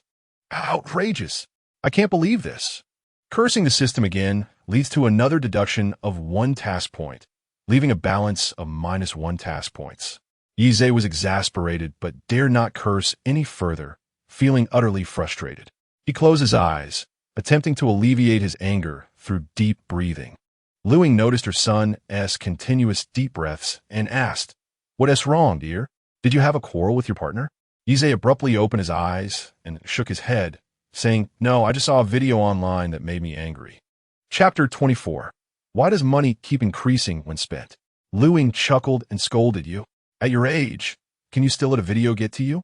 Yi Zhe smiled apologetically. Well, it's fine now. I'm no longer upset. I saw the author had pinned a comment stating it was all for dramatic effect. Just then, The former owner of the house arrived. Upon learning that Yi Zhe had purchased the house for his parents, she grasped his hand tightly. Haha, truly impressive. If my son were like you, I wouldn't need to sell my house. Yi Zhe smiled, urging his mother to present the documents. Yi Ting, standing by with a cheerful demeanor, thought to himself that it was wonderful. Now his wife also owned a property. He wondered how his sister-in-law would compete with his wife in the future. One day, her husband flaunted his job at the hospital. After Lu Ying signed the contract, the system's voice echoed in Yi Zhe's mind once more. Ding. This expenditure of 1.45 million has yielded a rebate of 14.5 million, which has been credited to your industrial and commercial bank account. Yi Zhe felt invigorated. The money was inexhaustible, truly inexhaustible. How was it that money increased the more it was spent? The new house was furnished with everything, even a dishwasher and a robotic vacuum. Yi Zhe found no need for additional household appliances and wished to take his parents shopping for clothes, but they adamantly refused. He reluctantly conceded, deciding that it was best to leave things as they were. Spending excessively would be unreasonable. He resolved to purchase a car upon his next return home. After treating his parents to a steaming hot pot of lamb spine, they returned home. Ding! This expenditure of 290 yuan has yielded a rebate of 29,000 yuan, which has been credited to your industrial and commercial bank account. Yi Ting had taken a morning off and, after the hot pot, returned to work. Yi Zhe and Lu Ying went home together. Once home, Yi Zhe observed Lu Ying bustling about and suddenly inquired, Mom, don't you get bored at home while Dad is at work? Lu Ying paused her tidying. It's fine, there's plenty to do around the house. Mom, how about I sign you up for dance classes? What dance would I be doing at my age? Oh, come now, you're still young. Why not hire a cleaner to handle the chores? You deserve some leisure time. With that, Yi Zhe took his mother to a local dance training center. Upon inquiry, they discovered that it was currently fashionable for middle-aged individuals to learn dance as a hobby. They even had a special class for middle-aged students. The oldest lady in the class was 58, 10 years older than his mother. Seeing this, Lu Ying felt less resistant. As Yi Zhe paid, the staff praised Lu Ying for having such a filial son. Hearing others commend her son made Lu Ying beam with delight. Seeing his mother happy brought Yi Zhe immense joy. He also enrolled her in a Pilates class, and finally, he followed Lu Ying back home. While Lu Ying outwardly complained, inside she felt a mix of joy and pride. After a busy day, Yi Zhe changed into comfortable home attire and collapsed onto the bed. Nothing compares to the comfort of a bed. After a morning without news from Yi Zhe, Su Momo did not throw a tantrum at all. Ace managed to return home after much effort. True to his nature, he was undoubtedly busy procuring items for his family. With wealth comes influence, and Su Momo's house was nearly complete. She planned to create a greenhouse in the yard, filled with her favorite flowers. It would be delightful to have a small dog as well, though she was uncertain if A's liked dogs. Yi Zhe observed Su Momo as she shared snippets of her life, unable to suppress a smile as he replied. Su Momo truly seemed to be the perfect candidate for a wife, gentle and understanding. He also noticed messages from Yuzi and Linger, yet he chose not to respond. For now, they were merely tools for his financial gain, and he would play the game as it pleased him. After a refreshing nap, Yi Zhe awoke to the enticing aroma of his mother's cooking. The dining table was filled with warmth and laughter. Yi Zhe spent the entire day helping his parents move before he finally boarded a flight back to City A. Su Momo arrived at the airport in her Porsche Panamera to greet him. As he disembarked, he spotted her in a striking red dress, holding a large sign that read A's, along with a bouquet of roses. Su Momo's face radiated purity, and this was the first time Yi Zhe had seen her in such vivid colors. She resembled a blooming rose, eagerly awaiting to be picked. Being a beauty, adorned with a sign and flowers, she stood out magnificently in the crowd. Before Yi Zhe could approach, a man appeared beside Su Momo, pulling out his phone and speaking to her. He likely sought her WeChat. Su Momo politely declined, stating, "I'm sorry, I have a boyfriend." Turning around, she spotted Yi Zhe. She dashed towards him, causing the man to leave upon realizing she was indeed taken. "Welcome back." Su Momo handed the flowers to Yi Zhe. He leaned down to kiss her forehead, saying, "This is my first time receiving flowers. Thank you, darling." Su Momo giggled. Pleased that the online adage was true, men often remember their first bouquet. With one hand carrying his luggage and the other holding Su Momo's, they walked out together. Drawing envious glances from passersby, Yize overheard a young man lamenting to his girlfriend. Look at that guy's girlfriend. Not only is she beautiful, but she also knows how to surprise her boyfriend. Just look at you. The girlfriend, unimpressed, retorted, It's already impressive that I came to pick you up. Why compare me to her? Why not mention that her boyfriend is handsome too? The man continued, Wow, you're quite observant. From this distance, you can tell how high her nose is? She scoffed. Do you even know what a high nose signifies? What do you mean? Are you implying that I'm not enough for you? He replied, You know exactly what I mean. Yize quickly led Su Momo away, both feeling a bit awkward. She had never anticipated that her simple act of greeting him at the airport would incite a quarrel between another couple. Returning to the car, Yize smiled at Su Momo and said, I truly envy our Momo. Your husband possesses such a prominent nose. Su Momo, perplexed by his words, interpreted them as a compliment regarding her own appearance and earnestly examined his nose, replying, Indeed, it is quite handsome. It is a Stiefeld Aleph. While Su Momo remained bewildered. No matter, let us return home. Su Momo cherished hearing him say those two words, as they imparted a sense of belonging to her. Perhaps it stemmed from the scant affection she received during her childhood. Limited love, often with ulterior motives, that led her to become particularly dependent on Yize now.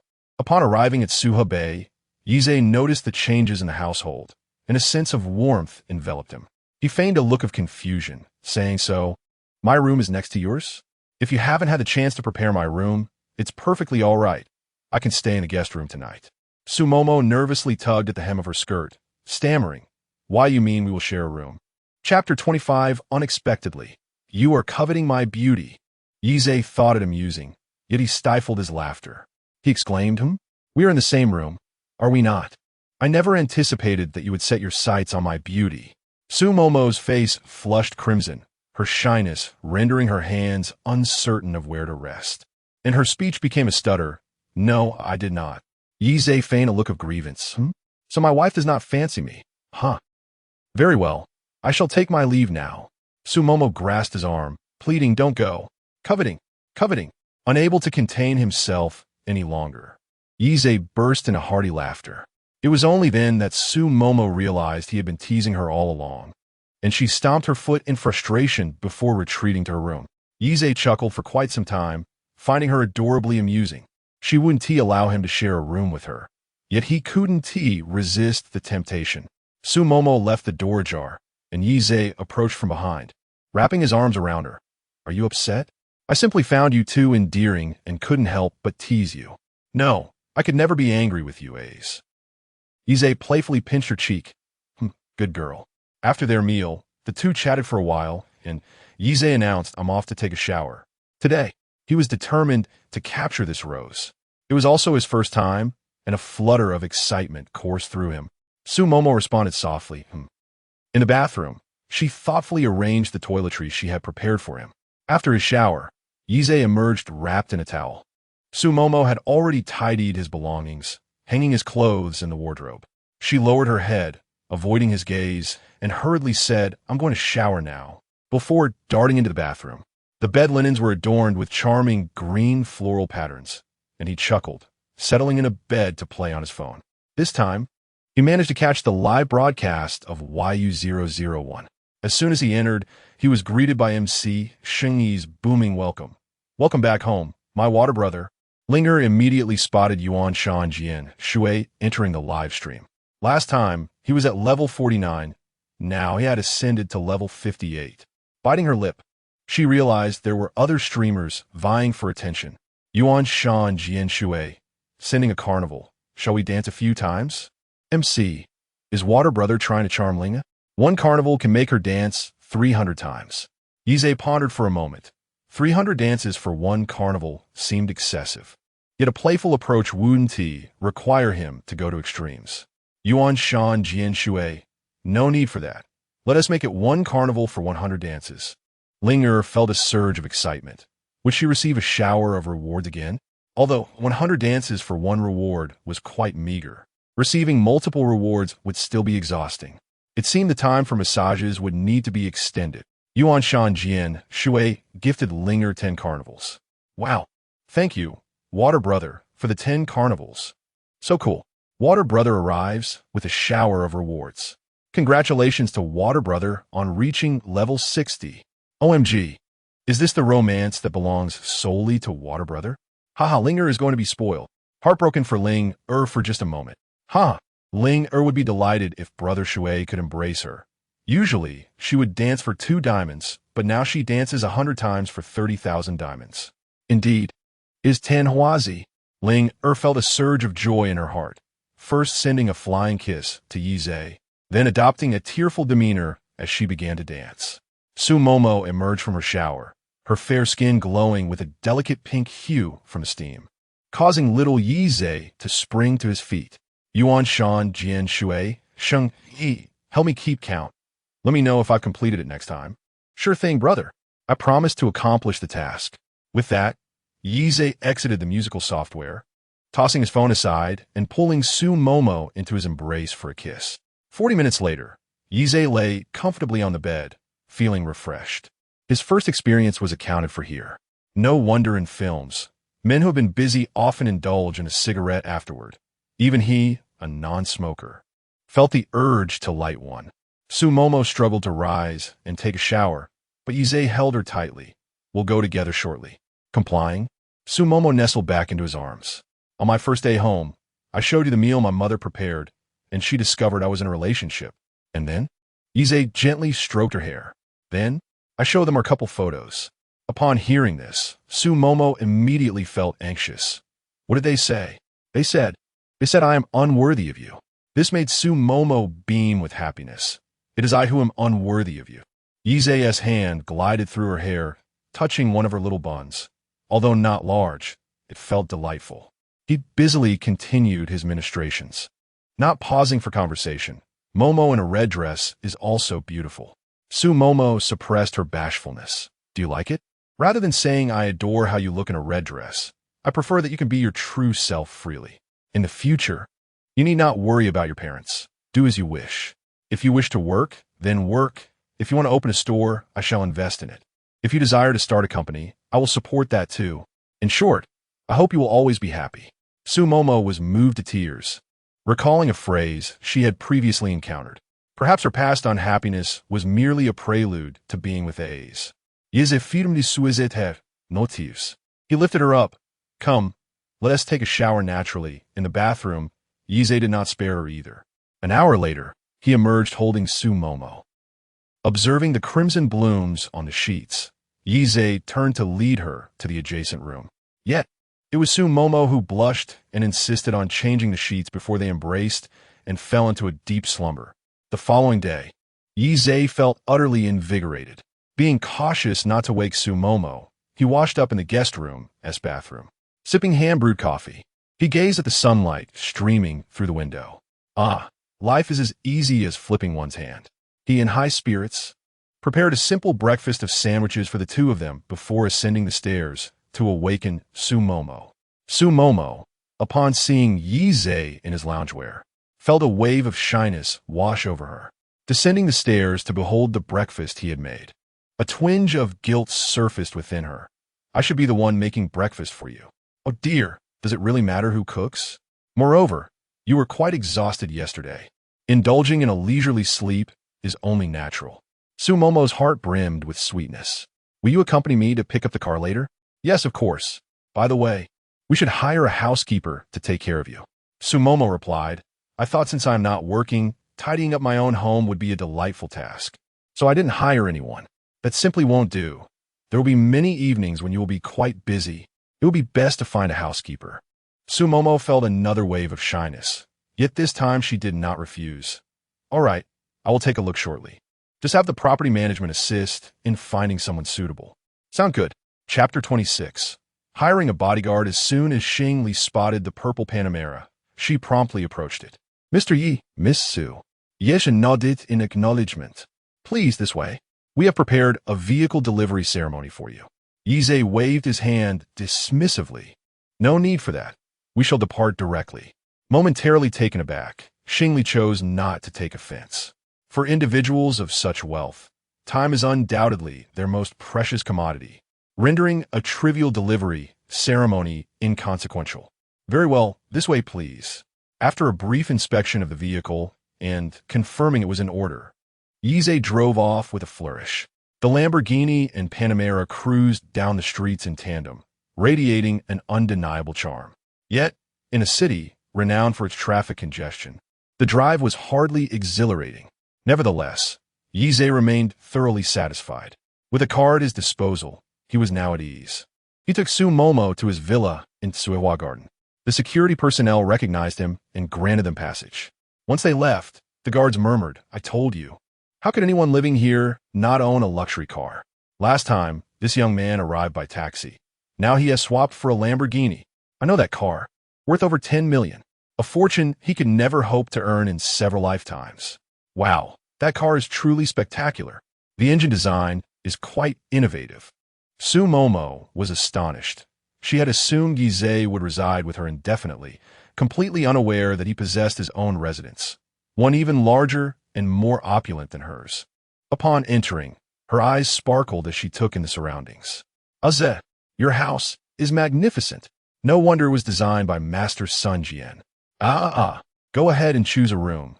From now on, when you visit, you can stay here." Just as Su Momo was about to ascend the stairs to select a room, she paused. "But when do you stay at my place?" Yize playfully pinched her cheek. "We can't be together every single day, can we?" Su Momo felt a twinge of disappointment, but then rationalized it. Aze had his own affairs to attend to. Even couples require a sense of novelty. Unbeknownst to Yize, Su Momo had already comforted herself. "Then I shall choose the room next to yours." Yize smiled. "Of course, as long as you're happy. You can decorate that room however you like. I quite enjoy it as is. It contrasts nicely with my style, adding a refreshing touch." All right. After contacting the property management at Suha Bay to express her desire to hire a housekeeper, Su Momo also believed it was time for Yize to recruit a driver and bodyguard. With his newfound wealth, what if he encountered someone envious and found himself in danger? Without delay, Yize searched online, and indeed, a city had everything. A quick search led him to 3 bodyguard companies. He examined the reviews for each. One company appeared subpar, while the other 2 were quite respectable, despite one of them having a few negative comments. Yize resolved to visit all 3 before making a decision. After confirming the locations with 2 companies over the phone, Yize and Su Momo proceeded one after the other towards the company that was closer. Upon arrival at the first establishment, the owner promptly greeted them with a beaming smile and a handshake. "Hello, you must be General Manager Yi, the one who called?" "Indeed," Yize replied as the owner led them inside. Upon entering, Yize was immediately struck by a pungent smell of smoke, causing his heart to sink. It was evident that this company was not one suitable for collaboration. The owner continued to boast about their advantages and past clients they had protected. Yize halted in his tracks. "It sounds impressive, but I think I shall refrain from entering. Perhaps we can explore collaboration opportunities in the future." With that, he grasped Su Momo's hand and turned to leave. The owner, taken aback, inquired, "What seems to be the issue, General Manager Yi? Is there something you find unsatisfactory?" Yize cast him a dispassionate glance, causing the owner to abruptly stop in his tracks. For reasons unknown, he felt momentarily intimidated by the young man. By the time he regained his composure, the pair had already driven away. "Damn, we lost a business opportunity. All that money spent online for publicity and positive reviews was for naught." Upon arriving at the entrance of the second security company, Su Momo finally had the chance to speak up. "I also found that first company unappealing. The owner seemed too slick." Yize affectionately ruffled her smooth hair. "Indeed. You're absolutely right, Momo." The owner of the second company came out to welcome them as well. Although the scale appeared smaller than the previous one, it was evident that he had a military background, which greatly pleased Yize. Throughout their conversation, the owner maintained a demeanor that was neither subservient nor arrogant, further enhancing Yize's satisfaction. After some inquiries, Yize learned that both the owner and the employees had military experience, and each was exceptionally skilled. "Please call your employees out. I would like to select 2 individuals." Yize chose one who, though not the largest, exuded a blend of strength and agility. And he also selected a female bodyguard for Su Momo. You can both drive, correct? Yes, we can. They replied in unison. Excellent. Then it will be the two of you. Yize nodded in approval. The owner then asked, how long are you considering for the contract? Let us start with 1 month. Should I be dissatisfied, I reserve the right to replace them at any time. Certainly, you can rest assured on that front. As for the pricing, the owner stated, given that they are professional bodyguards, our fee is 170,000 per month per individual. The female bodyguard's fee is slightly higher at 220,000 per month. Yize replied calmly, that is acceptable. He understood the reasoning behind the higher cost for the female bodyguard, recognizing the challenges in her training. However, the owner and the two selected individuals were far from the calm demeanor they portrayed. In truth, due to the owner's unwavering integrity and lack of marketing knowledge, the company was on the brink of collapse, and perhaps in 2 months, it would cease to exist. General Manager Ye's order was akin to a timely downpour, providing them with hope to persevere. When it came time to sign the contract, Su Momo instinctively stepped forward to put pen to paper. Indeed, MOMO at home is quite perceptive, signing her name without my prompting. The boss appeared somewhat surprised, but did not dwell on it. Ding! This transaction of 390,000 yield a rebate of 3,900,000, which has been credited to the industrial and commercial bank card. Yize said, Tian phone. You will be responsible for my protection in the future. Sure you shall safeguard my girlfriend. Tian phone responded affirmatively, while Sure you replied, understood, boss. Yize smiled and added, perform well, and I shall grant you a raise in a month. Tian phone and Sure you exchanged glances and replied more emphatically yes. The onlookers were filled with envy. Yize took the initiative to say, boss, let's connect on WeChat. I will likely require bodyguards in the future. The boss, taken aback, replied, certainly, thank you, Mr. Yi. Having resolved the matter of the bodyguards, Yize added Tian phone and Sure you on WeChat, instructing them to come find him tomorrow before heading home. Yize returned to Su Mo's residence today, where the property management had also arranged for a caretaker to arrive.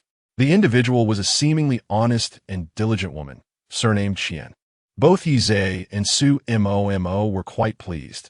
She was offered a monthly salary of 40,000 and was asked to start work the following day before being sent on her way. With a beaming smile, Aunt Qian left, having previously held a live-in position with a salary of only 15,000 per month. She never anticipated receiving such a generous offer from this employer. She vowed to work even harder, determined not to betray her employer's trust. Chapter 27. Even your beloved sister is going. Yize, finding a moment of tranquility, reclined on the sofa with his eyes closed to rejuvenate his spirit. Su Momo approached him, gently resting his head upon her lap, her fingers delicately massaging his temples. With his eyes shut, Yize savored the softness of the campus Belle's supple thigh, relishing the tender caress upon his head. The sensation was utterly delightful. After half an hour of soothing massage, Yize grasped her petite hand and said, you've worked hard, my dear. It's no trouble at all. It's my duty, she replied. Yize cherished her bashful demeanor and lifted her into his arms, carrying her upstairs. Momo had truly exerted herself. It is imperative that Xiao Yi provides her with proper comfort. An hour later, Su Momo found herself utterly exhausted, devoid of any desire to move. She couldn't help but feel that her partner was becoming increasingly impressive. Yize casually molded Snowball in his hand while engaging her in conversation. His health was never particularly robust, and he refrained from smoking, thus finding solace in their intimate moments followed by light-hearted chats. Initially shy, Su Momo gradually grew accustomed to this endearing habit of her partner. Having never experienced such interactions with others, she assumed that men universally enjoyed conversing after such moments. Suddenly, both Su Momo's and Yize's phones chimed simultaneously. They exchanged a knowing glance, realizing it was the class group chat. It seems that there is a gathering scheduled for tomorrow. They have entirely forgotten the time. Yize took out his phone and entered WeChat. Indeed, it was Lin Jia, whom he had encountered last time. Lin Jia, Zhe Su Momo, our stunning couple must remember to come tomorrow.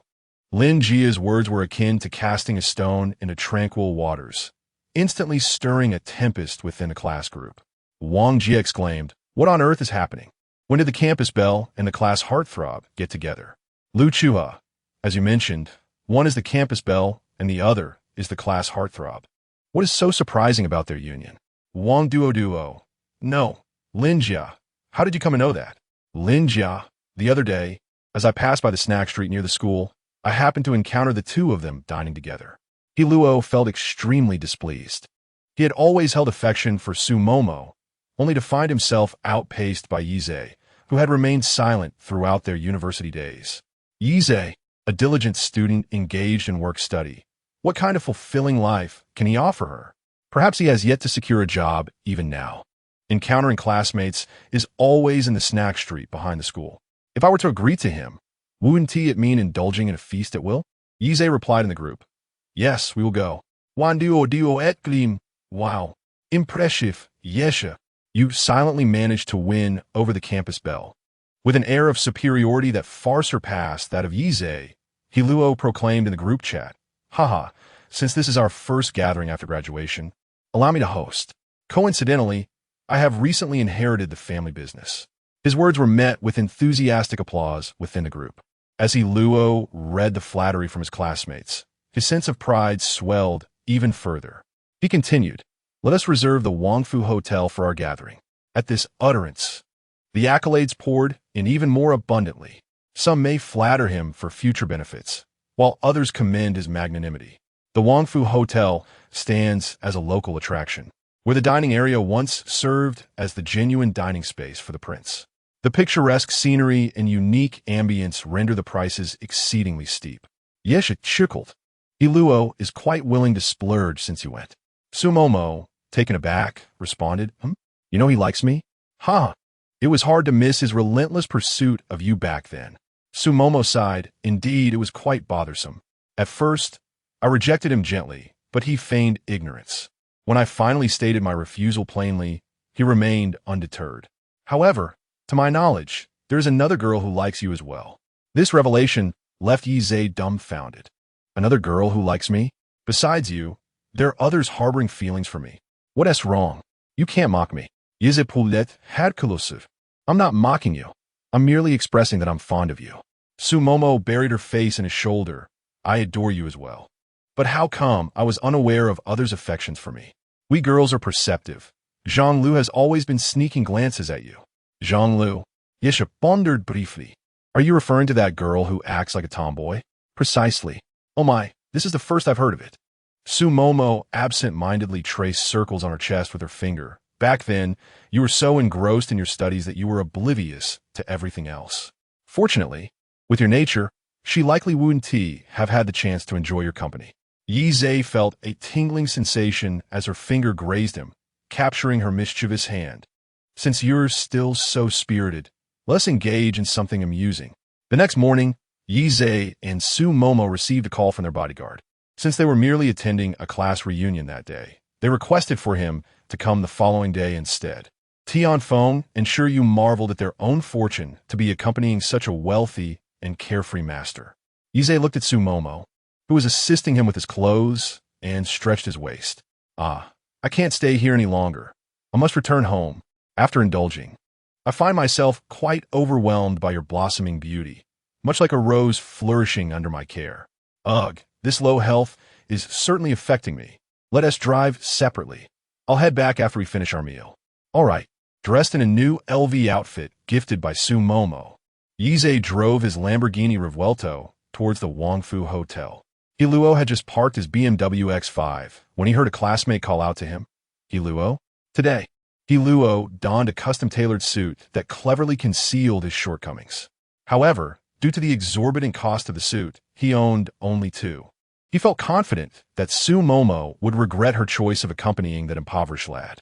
He turned back with a smirk. Haha, it's me. Oh, I truly envy you. Driving a BMW X5 and inheriting your family's company. Meanwhile, I haven't even secured a job yet. Hiluo sighed. I've only just taken over this role. Once I acclimatize, I will see if there are any suitable positions for you within the company. Thank you in advance, Brother Luo, he replied. Hiluo's vanity was thoroughly satisfied, and with a cheerful demeanor, he suggested, Let us proceed inside. The city of A is quite expansive, and the villas in Suha Bay are situated in the opposite direction of Wangfu Hotel, which left Yizhe and Su Momo arriving a bit late. Upon entering, they observed groups of people scattered about the table, either engrossed in their mobile devices or engaged in lively conversation. As they entered, a brief silence enveloped the room before the noise erupted once more. "Oh dear, our campus Belle and class hunk have arrived," Linjia exclaimed. "At last, you made it. Please, take a seat. We have kept a spot for you." Yizhe nodded. "My apologies for the tardiness." Hiluo's gaze was fixated on Su Momo the moment she walked in, clad in an elegant light purple dress. Observing Yizhe, adorned in an ensemble from Louis Vuitton, Hiluo, aware of Su Momo's familial circumstances, thought to himself that this must surely be an outfit Su Momo had purchased for Yizhe. A wave of disdain washed over him. He mused that if one lacks wealth, there is no need to don designer brands, especially when they are gifts from a woman. How embarrassing for the men. Chapter 28. The slap of reality. Hiluo chuckled. "Oh, it's nothing. This place is quite distant." Reversing the car does indeed take a bit longer. A few envious boys, irritated by his conquest of the campus Belle, chimed in. Indeed, reversing does require more distance. After all, not everyone has a family business to inherit like Brother Luo. Absolutely. I ran into Brother Luo at the parking lot. He was driving a BMW X5. Hiluo humbly interrupted them at the right moment. "Oh, please, do not speak so highly of me. Soon our campus Belle will feel distressed." Yizhe leisurely took a seat, observing their antics. Su Mo was about to speak, but was halted by Yizhe, who wished to see what other tricks they had up their sleeves. Zhang Lu, who had a fondness for Yizhe, couldn't contain herself. "What are you all discussing? Relying on family wealth is hardly something to admire." Yizhe glanced at those defending him, momentarily failing to recognize them. "Zhang Lu, who doesn't know you have a crush on Yizhe? What? Are you feeling pity now that he isn't doing well?" Zhang Lu's face flushed crimson. "Stop talking nonsense. I merely cannot stand your pretentiousness." So was Zhang Lu. The former tomboy who now sported long hair had indeed gone unrecognized.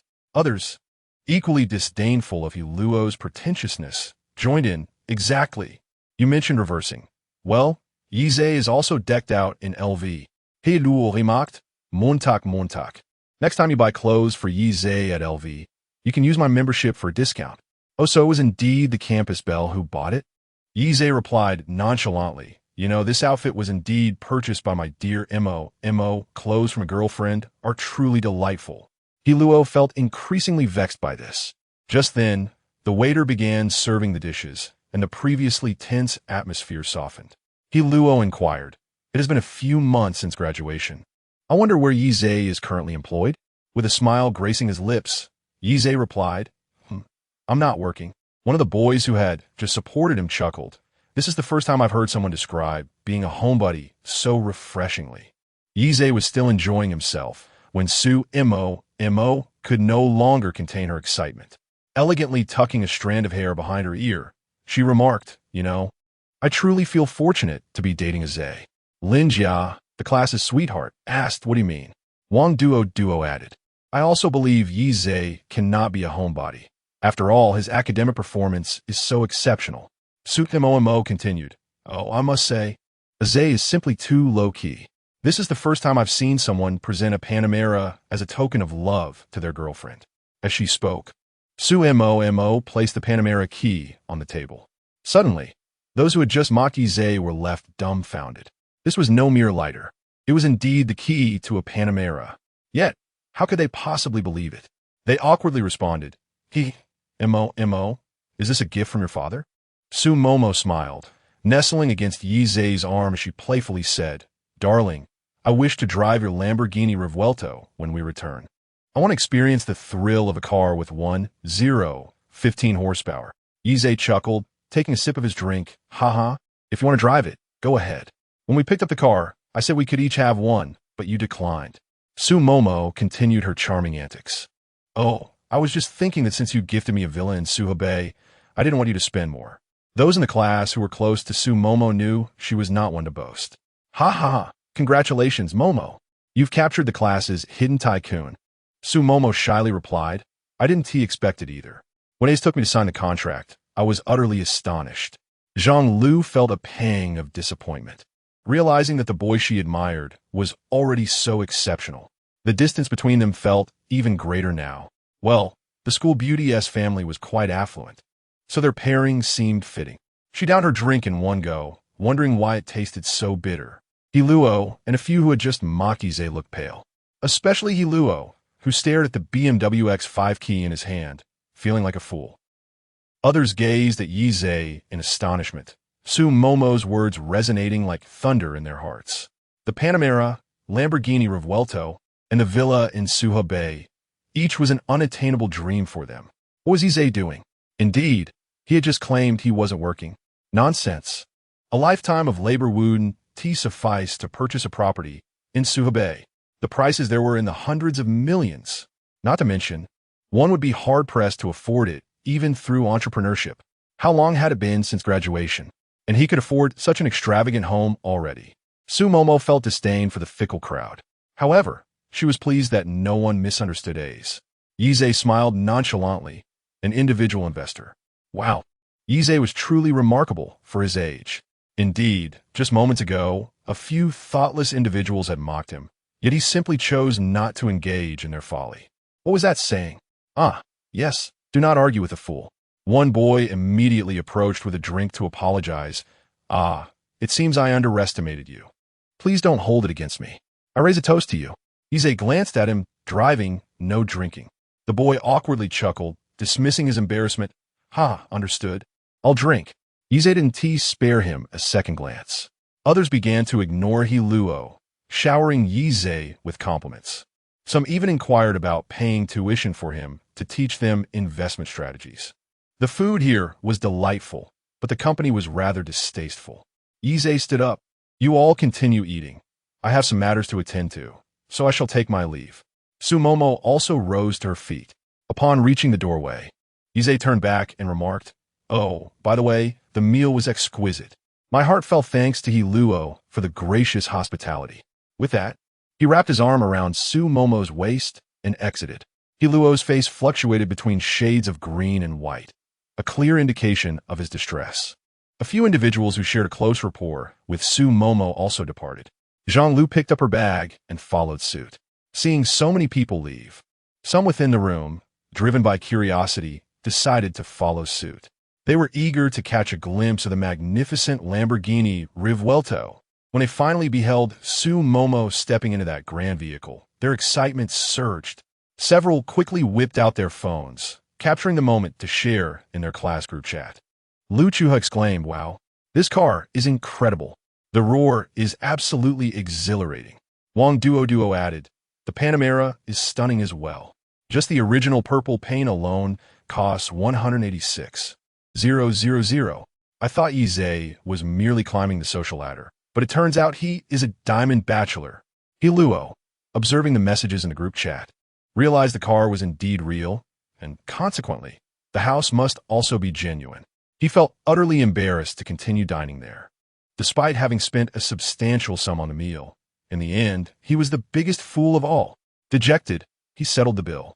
The others, however, remained unfazed, as the dishes had all been served. Naturally, nothing should go to waste. Thus, the remaining few continued to indulge in their feast. Chapter 29. Would you like to sit? Yize and Su Momo found themselves unable to eat much due to the pretentiousness of those around them. Su Momo expressed a desire for hot pot, prompting the two to drive to a Sichuan hot pot restaurant she frequented in the past. Once they had ordered their dishes, Su Momo remarked, TSK, how did I not notice the abundance of insufferable people back in school? Yize chuckled. Such is human nature, it's quite normal. Su Momo felt a twinge of anger as she recalled the situation, saying, I can hardly bear it. How can you endure it? Yize replied with a playful tone. One must first suppress to later elevate. If we don't let them flaunt for a while, the eventual slap in the face won't be as impactful. Ah, now I understand. In the end, it does feel quite satisfying. I saw them in the group, praising our car as handsomeness, Su Momo said. Yize agreed, indeed. Our car is undeniably stylish. Haha, Su Momo realized her affection for the man before her was growing, his demeanor had transformed dramatically since their school days. Yet, regardless of the changes, he remained irresistibly captivating to her. This was Yi Zhe's first visit to this restaurant, and he was unprepared for the blazing spiciness of the hot pot Su Momo had ordered. He was caught off guard by the heat, while Su Momo laughed. Handing him a box of milk, she teased, "I ascend, tea it's spicy? It's not satisfying unless it's really hot." Yes, responded. Indeed. I was unprepared and caught off guard by the spice, although I can typically handle it quite well. Su Momo, noticing his stubbornness, chose not to confront him about it. After their meal, they switched back to their own vehicles. After all, Su Momo's earlier comments were merely intended to put them in their place. Yi Zhe drove his Lamborghini back to his villa in Suihua Garden. Upon entering, he rubbed his head, realizing he hadn't arranged for a housekeeper since he hadn't stayed there in a while. He contacted the property management to arrange for 2 live-in housekeepers. After surveying the house, he decided to convert one of the rooms into a gym. It was time to enhance his health. Otherwise, he might find himself overwhelmed by Su Momo and what would happen when others visited. With determination, he took out his phone and ordered a plethora of items. Reclining on the large sofa in the living room, Yi Zhe opened his phone. As he accessed the music application, a notification alerted him that the live stream room, YU001, which he followed, was currently live. He decided to check in on Ling Er, with whom he hadn't chatted in several days. Upon entering the stream, he spotted Ling Er's teammate, Ing, seated in an ornate European-style chair. Ling Er stood nearby, fervently using a microphone to solicit votes. Ling Er is just 3,000 points away from passing. Could you help her out? She doesn't want to finish, so soon Victory announced the arrival of Far Mountain. Near water into the stream. Welcome back, my water brother. Ling Er felt a surge of joy at his arrival, but it quickly faded as she remembered that water brother hadn't replied to her messages in days, leaving her feeling less confident. Oh dear, water brother is here. That surely means Ling Er is safe now, she thought. Yes, indeed, another voice chimed in. Far Mountain, near water. What is the mode? Victory observed that Water Brother was somewhat unfamiliar with the rules and explained, Water Brother, we are currently in the individual competition phase. Each participant will take turns to perform, vie for the ultimate MVP title. Far Mountain sees water. The ones with higher scores can sit, while others watch, right? Haha, indeed, Water Brother. Water Brother has seen through the essence of the matter at a glance. Far Mountain sees water. Linger, would you like to sit? Upon hearing this, Linger nodded fervently, exclaiming, Linger wishes to sit. Far Mountain sees water. By the way, Victory, did Linger obediently finish her performance last time? Linger nodded once more, holding the microphone and stating, I completed my performance obediently. Haha, so was Water Brother who guided Linger last time? I thought so. Linger was dancing there, questioning her existence. Seeing the barrage of comments, Yi Zhe realized that this girl indeed had been diligently dancing. Far Mountain sees water. All right, considering you danced obediently, I shall allow you to sit. Far Mountain sees water. How many points behind is she? Victory replied.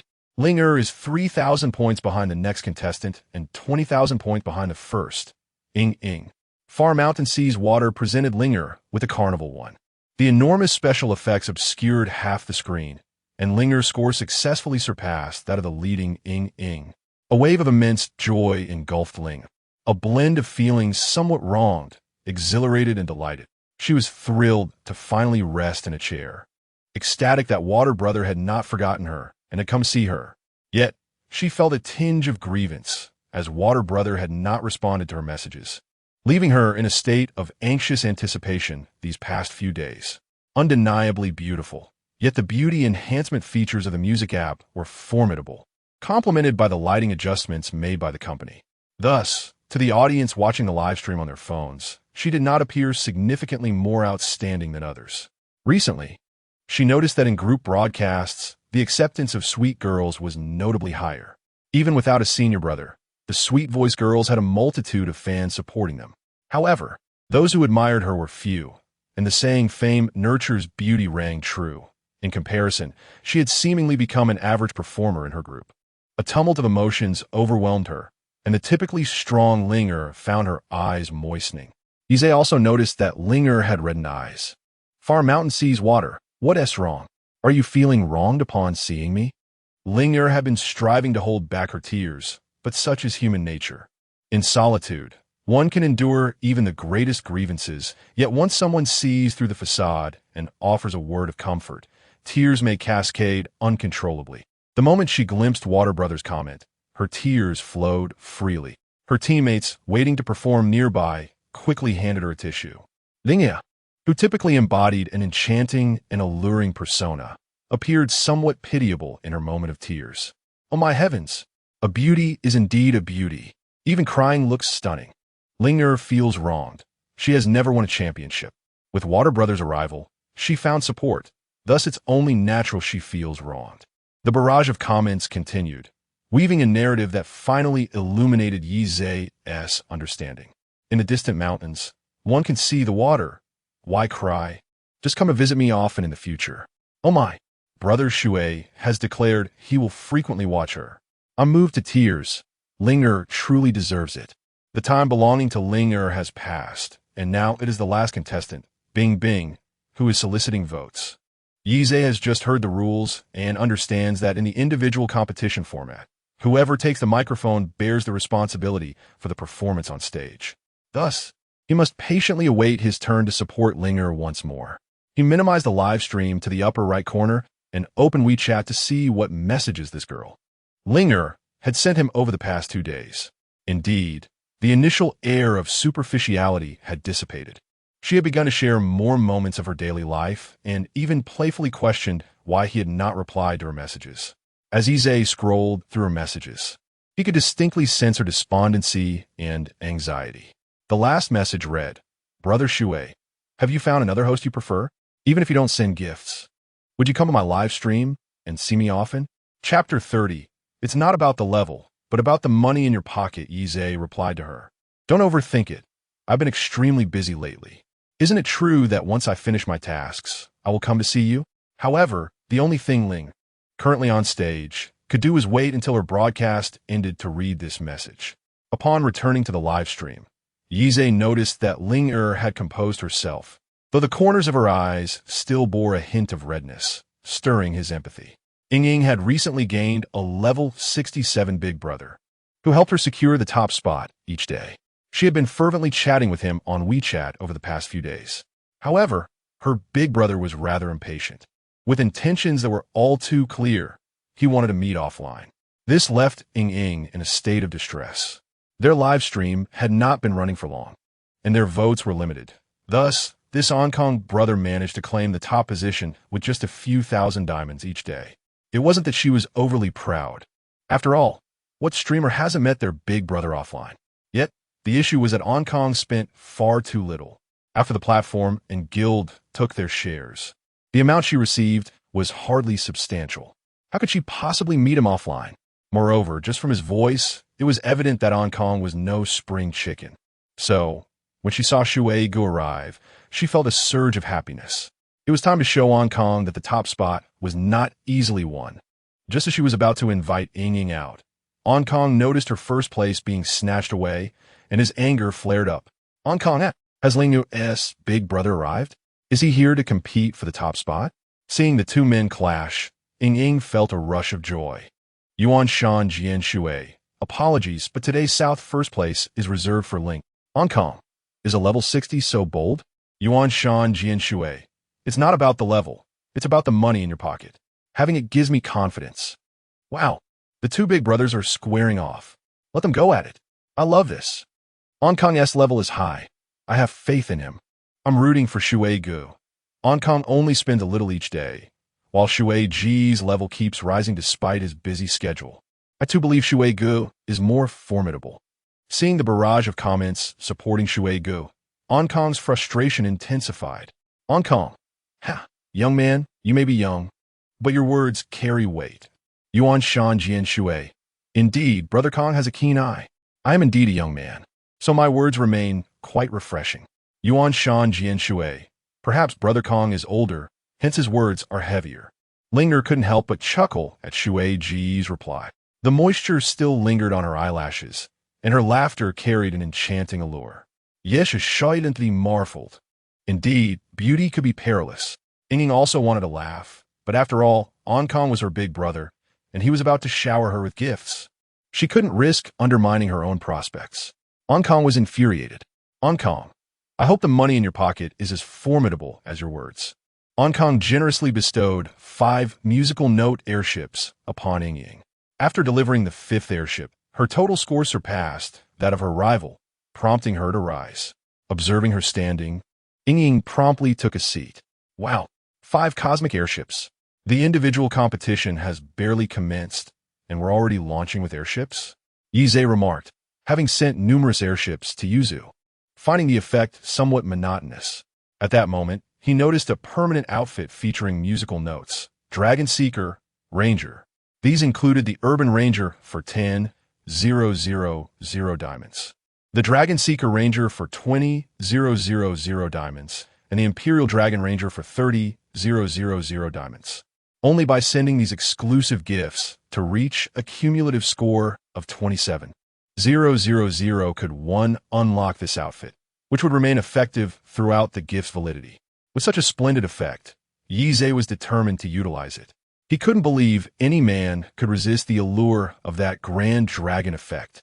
It far surpassed the aesthetics of the standard gifts priced at 20,000 and 30,000 diamonds. Yuan Shan Jian Shui gifted 6 Dragon Seeker Rangers to Linger, a colossal azure dragon, spouting water, transformed into a waterfall that cascaded across the screen, leaving the Hermit Dragon Seeker in awe of the spectacle. Wow, the Grand Dragon. Wow. To confess, it's my first time witnessing an effect that vibrates. Me too. Wow, I'm amazed. The vibration caught me off guard, and my phone fell in my yogurt bowl. Ha ha. My heart aches for the person above. Wow, this effect is far more captivating than the airships. Victory noted.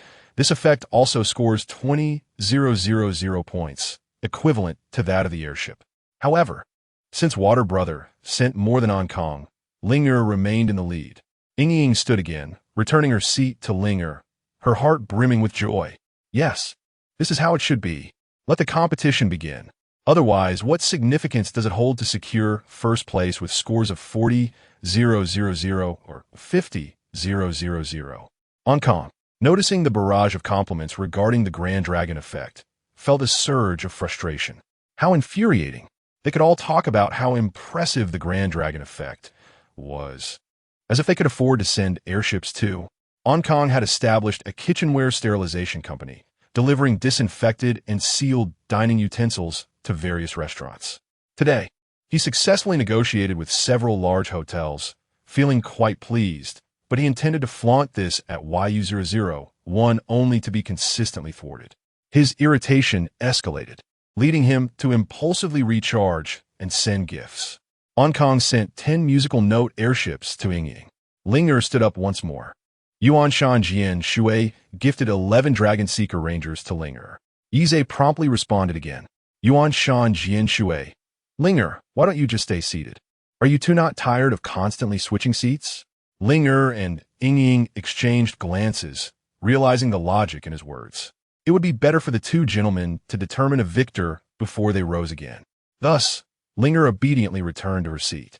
Seizing the opportunity, Ying picked up the microphone, playfully imploring, "Is there anyone else who could assist Ying? I would love to sit down too. Could everyone lend a hand to Ying? We can't let Ankang fight alone." "Indeed. Shall we pool our resources?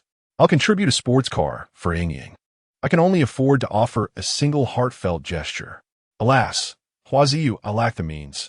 I shall present 10 shimmering stars to create a meteor shower for Ying instead." Ankang interjected, "There is no need for your assistance. This is my battle against Yuanshan Jian Shui." Ying felt a pang of frustration. This foolish individual was hindering her earnings. Yize chuckled at the scene, thinking to himself that the evening would certainly not be dull. Yuanshan Jian Shui, very well. I shall join you in your playful endeavors tonight. The other members of the team looked on with envy as Ying and Ling, as elder brother, clashed. They longed for such an experience. They had yet to have an elder brother of their own. They would be grateful to surpass 5,000 diamonds in a single day's performance. Truly, it was a case of drought for some and flood for others. Ling was uncertain of Brother Shui's true capabilities. Yet she always sensed an unfathomable depth to his strength. Lacking a microphone, she resorted to sitting on a chair, expressing her affection for Brother Shui in various charming ways. At one moment, she formed a heart with her thumb and index finger. At another, she raised both arms above her head to create a heart. And at yet another, she placed her hands over her heart to convey her feelings. Chapter 31. Ascending to VIP level 62, Hong Kong generously gifted 12 Melody airships to Ying. While Yuan Shan Jianshui presented 13 Dragon Hunters to Ling. Yi, not wanting to be outdone, offered one more than Hong Kong. To Hong Kong, this was a blatant provocation. He was a man who valued his pride immensely and could not tolerate being challenged, especially after establishing his own company. Ignoring the impending need to purchase machinery, he transferred all the funds from his card into the Melody software. Hong Kong sent Ying 20 Melody airships. Yuan Shan Jianshui, quite impressive. Yuan Shan Jianshui sent Linger 21 Dragon Hunters. Linger couldn't help but chuckle inwardly. This water brother was rather cunning, praising the other while swiftly returning gifts. Ying's eyes sparkled with anticipation, eager to see how much Hong Kong would shower her with. As the duel between the two intensified, more viewers flocked to YU001. Wow, what a lively scene. It seems to be another case of rage fueled by beauty. How could he respond so quickly? Well, if that's the case, I'll send a carnival. This time, it will be a challenge for you. Hong Kong sent Ying 10 carnivals. Xingyi, thank you, Brother Kong, for the 10 grand gifts. Oh, is this a more expensive gift? Very well, that means my returns will be even greater. Yuan Shan Dionsu sent Lingar Elve Dragon Huntosh. A majestic azure dragon soared through the city skyline, and unlike the previous hunter, this time the hunter leapt into the air, riding the dragon. Accompanied by a chorus of dragon roars, Yi unlocked the final outfit in this series. Donning the hunter attire, Yi's entry effect transformed into that of a little azure dragon. Wow, this great dragon is entirely different from the last one. So cool. The gift effects at the same price as grand gifts are just stunning. Each one costs 3,000 soft currency, and Water Brother gifted 11. OMG. That is half my salary gone. Though the weather isn't particularly cold, I still wish to warm my hands in Water Brother's wallet. Xingyi was equally thrilled, expressing gratitude once again. Thank you, my Water Brother, for the 11 great dragons. He was overjoyed. The higher the earnings from the live stream, the happier he became. The MC and other staff also shared in the profits of this group. This meant that for every additional cent spent by the big brothers here, their wages increased correspondingly. Hong Kong scoffed at the rural folks, finding it amusing that they were so enamored by the dragon effect. Hong Kong sent Ying 15 carnivals. Yuan Shan Jianshui sent 16 dragon hunters. Hong Kong sent Ying 20 carnivals. Yuan Shan Jianshui sent 21 dragon hunters. Haha, you know what? I just tossed my phone to my wife, saying it was a massage for her. I'm completely stunned. The other girls in the team were equally amazed, their envious tears trickling down. So many gifts. They too yearned for their own moment of brilliance. Hong Kong generously gifted a Carnival 25. Yi's phone rang. It was the property management calling to inform him that they had found someone and scheduled a time for the nanny's interview the following day. Yi glanced at his phone. 6:30 p.m. He couldn't help but marvel at the efficiency of the property management, as they arranged for the nanny to come at 10 a.m. the next day before hanging up. Hong Kong noticed that the usually quick-witted Yuan Shan Jianshui was not as prompt this time, and chuckled. Hong Kong, it seems my brother has run out of steam. Ying, go take a seat. Konggu is truly impressive. First the airship, then the carnival, tossing them out as if they cost nothing. Indeed, if I had that much wealth, I would wake up laughing from my dreams. However, I believe Shui Gu is not out of steam. He still has strength left. What is up? Did Shui Gu visit your home and whisper in your ear? Linger, upon witnessing Hong Kong's remarks, stood up to offer her seat to Ying. Yi returned to the live stream room and noticed the ongoing banter, smiling quietly without interjecting. People are fundamentally fickle, and he understood that well. Yuan Shan Jian Shui gifted Linger a Dragon Knight. Ranger 30. Yuan Shan Jian Shui. I took a call, Linger. I assured you that you would secure the top spot tonight. No need to stand up. Ying stood up, unfazed, as her time had long expired. But at this moment, who cares about time? It was all about watching the two big brothers vie for the top position. She pondered and then handed the microphone to Ling. Ling, wow. Thank you, my Shuego. For the 30 majestic dragons. You are simply magnificent. Wow, what's with this sudden generosity? I feel the same. Hong Kong gifted Ying a Carnival 30. Yuanshan Jian Shui gifted Linger a Dragon Knight. Ranger 31. What was going on? Did he still have reserves? After their clash, he had already spent 319,000. Yuanshan Jian Shui consistently outdid him, spending more. Did he still have strength left? No, he must be at the end of his rope. It was time to deliver a fatal blow. Truly impressive. He could have accomplished great things with lesser funds. Yet here he was confronted by an unexpected adversary. Hong Kong gifted Ying a Carnival 20. Yuanshan Yin Shui gifted Linger a Dragon Knight. Ranger 21. Hong Kong panicked. He had just recharged his diamonds and spent them all again. The gap he hoped to create not only hadn't widened, but his opponent had surpassed him. Even if the other party had a slightly slower pace, he could have felt secure. Was he indeed up against a formidable opponent? The other party's level was lower than his, but perhaps it was merely due to their busy schedule. The more he thought, the more anxious he became. No, he couldn't continue gifting. He had only 50,000 left in his account, insufficient for purchasing equipment. After the fleeting excitement, he was now filled with regret. How would he explain this to his family? Moreover, he still hadn't won over the girl. He felt increasingly frustrated and unnoticed by everyone, quietly logged off. Hong Kong, Go has left? Wow. He slipped away without a sound? He must have been overwhelmed. TSK, he was just talking about a battle between two. And now he runs away when he can't keep up? Victorious opened her mouth. Congratulations to our Linger for securing the MVP title ahead of schedule today. The other four young ladies each took a confetti cannon to the stage, surrounding Linger as they twisted open the cannons. Golden fragments cascaded down, and Linger grasped a piece of golden paper, playfully holding it in her hand.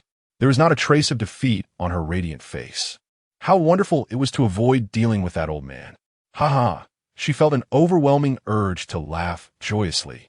It wasn't that she considered herself superior, but she genuinely wished to evade the old man, especially one so miserly. Far mountain sees water. Is it still Linger's time now? Victorious' little head turned, quickly realizing that Brother Shui intended to offer a little something more. Of course, Brother Shui, if you have any tasks, please instruct me.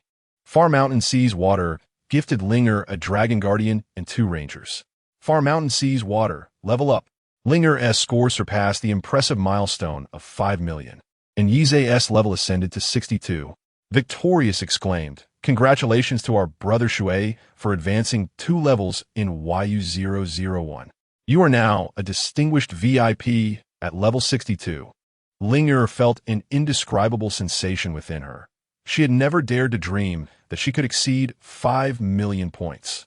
After this round of PK, she would earn over 220,000 just from the score.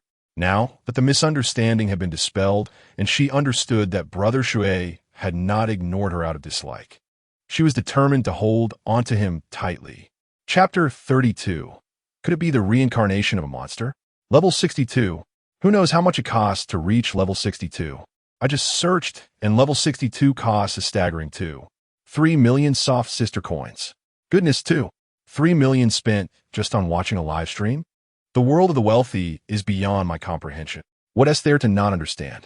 Brother Shui definitely isn't short on cash. If I had money, I would spend just as much. Shengyi.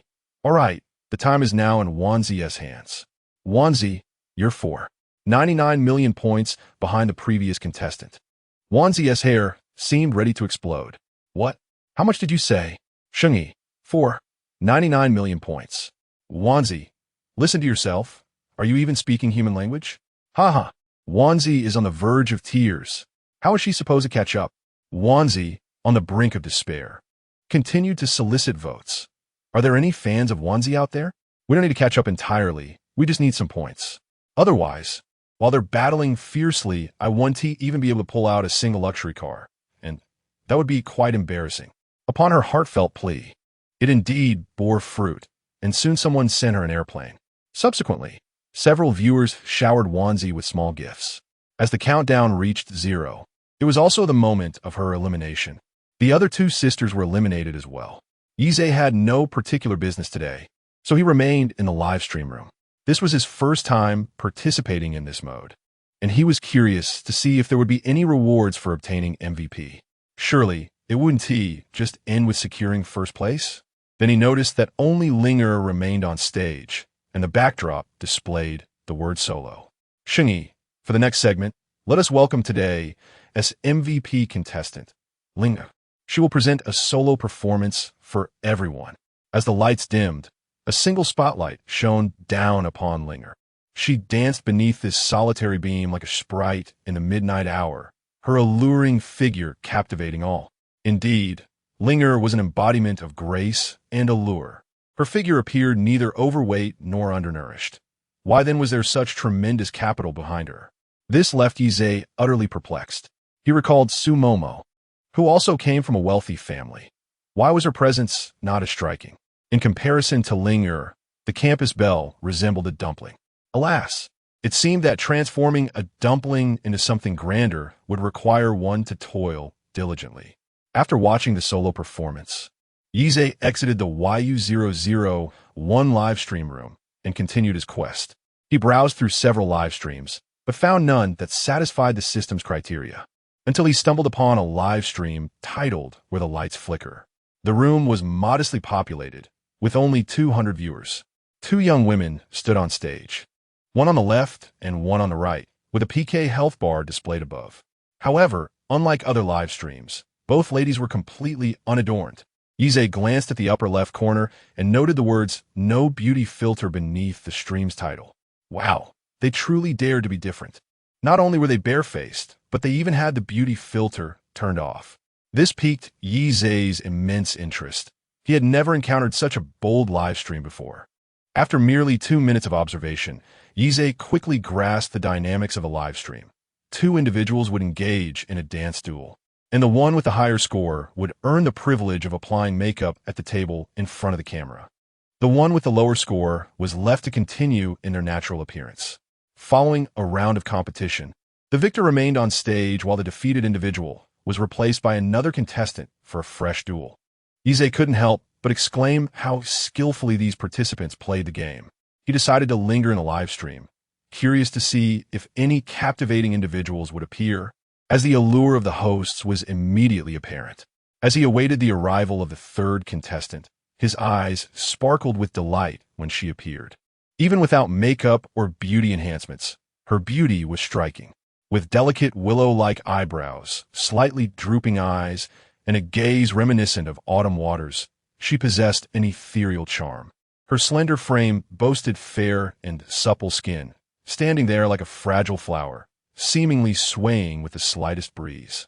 Yize found the live stream increasingly intriguing. Unlike other streams filled with sweet or seductive personalities, this one featured a natural beauty akin to a delicate Lindayu. It was evident that the objective had been achieved. As the moment she appeared, the gifts poured in more abundantly than for the others. Yize utilized the system to learn more about her. Name, genre H, 23. Beauty rating, 9.3. Purity, 99. This girl was the most beautiful he had encountered thus far. It was also the first time he had seen someone so fragile in a live stream.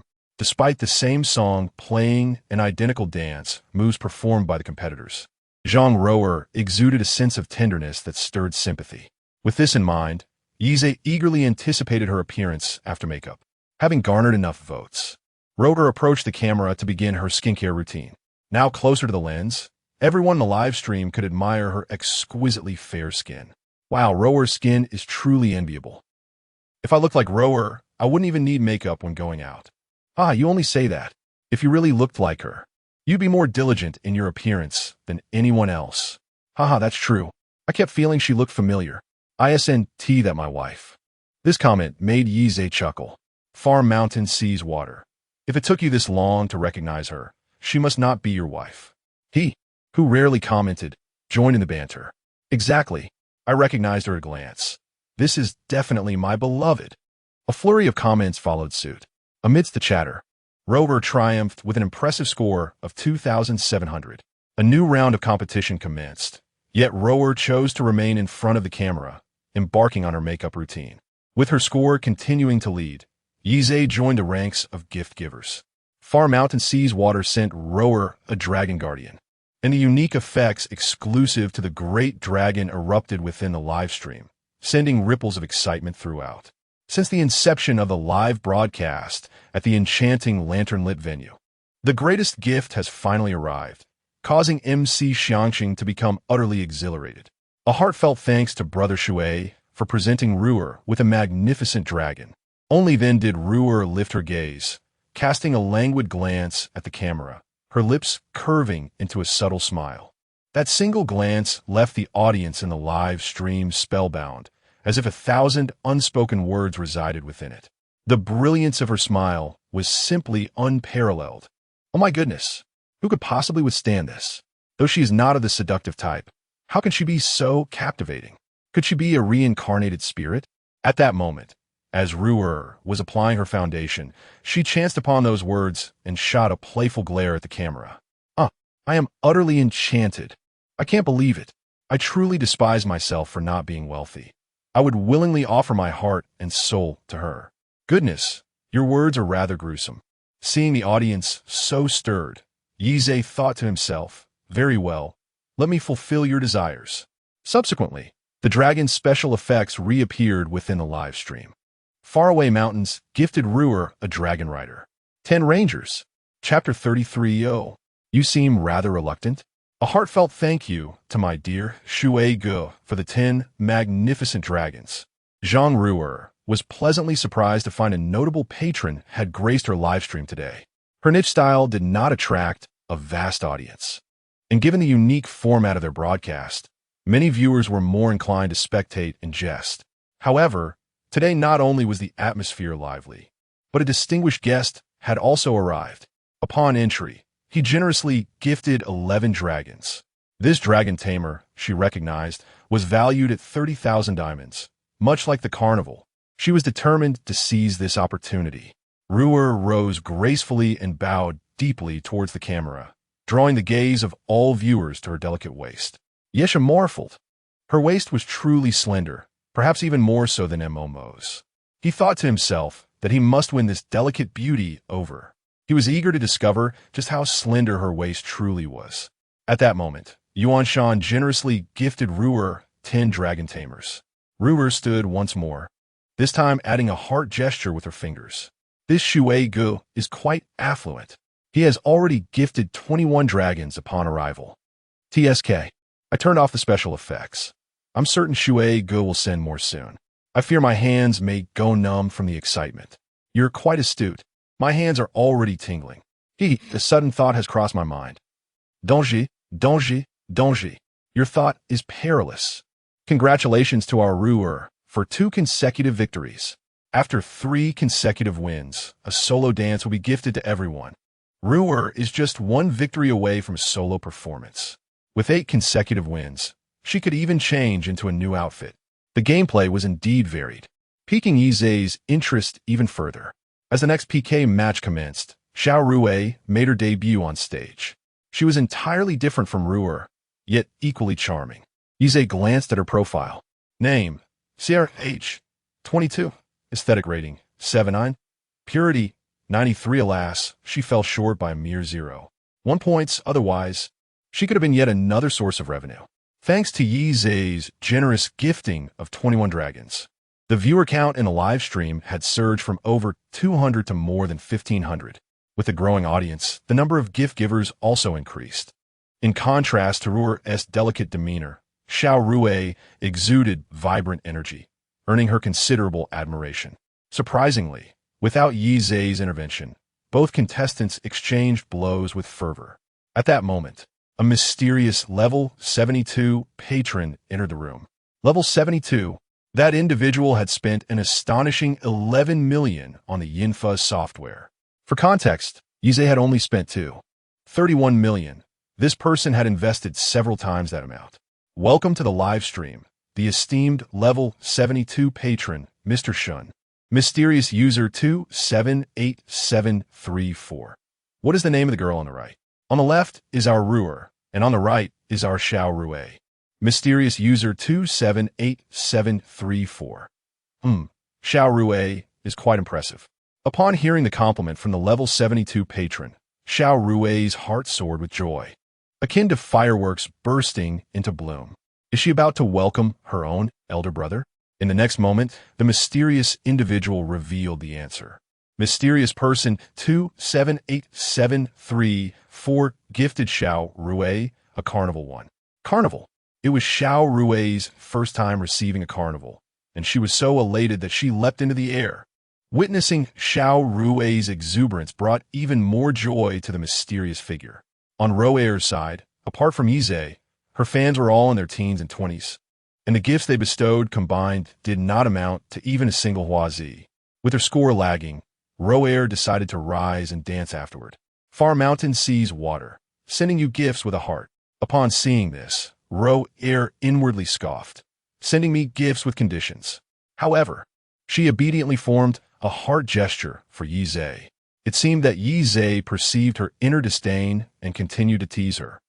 Oh, you appear somewhat reluctant? Roer shook her head and made another heart gesture for him.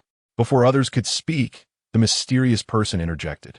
Mysterious person 278734. Is that all there is to a 630,000 ranking? Far mountain sees water, oh? The second place speaks to the first. Perhaps you should catch up before commenting? Oh no, the elder brother just arrived and is already clashing with water brother. Mysterious person 278734. What does level 62 even mean, elder brother? Far mountain sees water. How I play is my own affair. It has nothing to do with you. Mysterious person 278734.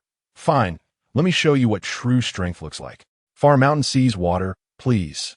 Xiao Rue began to feel anxious, thinking, what is going on between these two? The tension is palpable.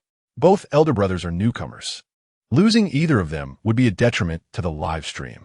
Mysterious person 278734 gifted Xiao Rue Carnival 25. My goodness, 25 huazi. That escalated quickly. Truly impressive. Grateful for the 25 huazi from the mysterious benefactor. Mysterious person 278734. No need to be astonished. It's merely the cost of a meal. Yize rolled his eyes. This 13 is just putting on a show, claiming it's just a meal, as if that could tire him out. Far Mountain Sees Water gifted Roe Air Dragon Rider 30. Far Mountain Sees Water. Indeed, this amount of money is hardly noteworthy. Jean Xin raised an eyebrow. It appeared that Far Mountain Sees Water possessed some skill, but it was unfortunate for him to encounter someone like himself. Had he not discovered this live stream, this 13 would have continued to show off. He detested those who could outshine him. Thus, Far Mountain Sees Water would remain on the sidelines. Mysterious person 278734. Not bad. Showing some strength. Mysterious person 278734 gifted Xiao Rue Carnival 35. Far Mountain Sees Water gifted Roe Air Dragon Rider 40. TCH, my bank card balance is calculated with small goals in mind. What do you have to compare with me? Always talking about levels. If I wanted to, I could ascend to the highest level at any moment. Just as Yize finished gifting, the PK time of 1 minute and 30 seconds concluded.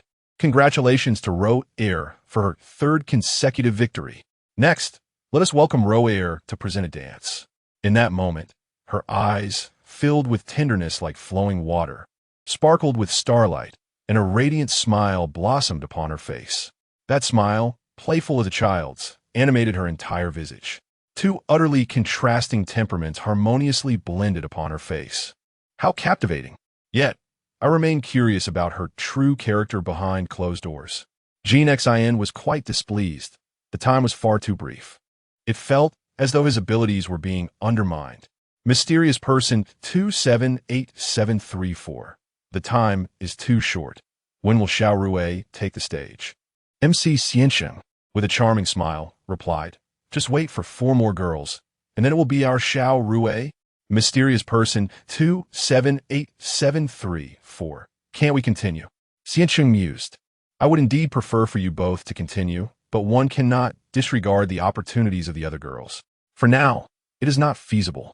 The divine can surely wait, as Xiao Rue will soon grace the stage. Alternatively, the divine could also wait for the individual competition in half an hour. Jean Xen clicked his tongue in impatience. He could not bear to wait. However, leaving now would only grant the adversary further satisfaction. Regardless of the choice, waiting was unavoidable, and it would be more expedient to await Xiao Rue's turn. It would indeed be swifter than waiting for the individual competition. On stage, Roer had commenced her dance, the host playing an upbeat background track. Yet, Roer's movements exuded a sense of languor.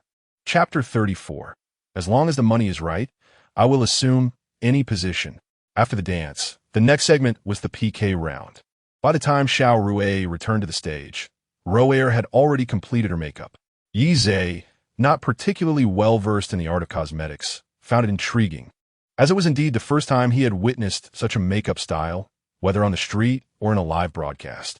Roer had a knack for accentuating her own strengths. Her makeup was a personalized adaptation of a classical style. It harmonized beautifully with modern attire without appearing out of place. As Xiao Rue took the stage once more, she sensed that today would be a bountiful feast. The two stood side by side, and the PK continued. Jean Xan, eager to reclaim his position, abandoned any pretense of strategizing and unleashed a flurry of relentless attacks. Mysterious person 278734 gifted Xiao Rue a carnival 1-2. 20. 30. The Divine One was still on a rampage. How dazzling! Was the Divine One aiming for a minute and a half of continuous strikes? Yi, not to be outdone, joined in the frenzy. Yuan Shan Yin Shui bestot upon Ruhe Dregen Rieders 5. 10. 35. 50. Yi Zhe's lips curled into a smirk. After being single for over 20 years, he felt underestimated in terms of his golden right hand. Jean Xin watched in astonishment as his competitor surged ahead, gritting his teeth and accelerating his pace.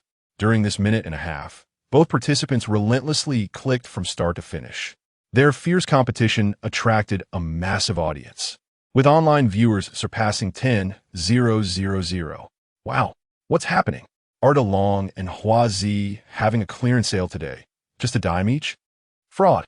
I just recharged $1's worth of diamonds to gift to Hua Zi, but the software indicated insufficient diamonds. I don't understand the world of the wealthy. This money would be much better in my hands. What? Are you more attractive than the beauties? Or do you know how to please them better? Sigh. As if it matters. Once the money is right, I will assume any position. Haha, you are quite repulsive.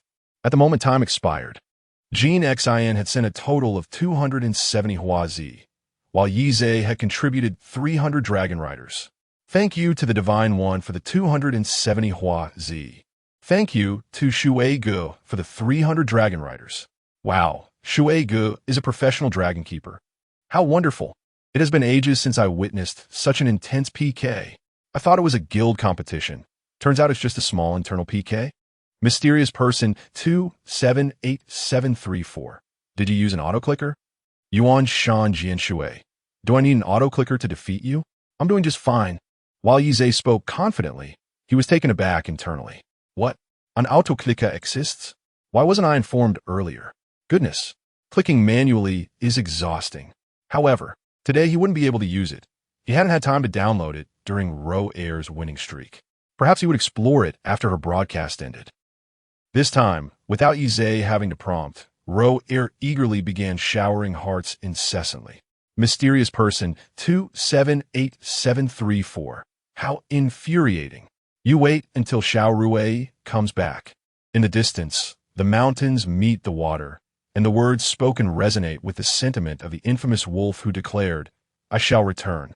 Laughter ensues as the banter escalates, highlighting the irony of a wolf that has spent a lifetime chasing sheep yet has never savored a single bite.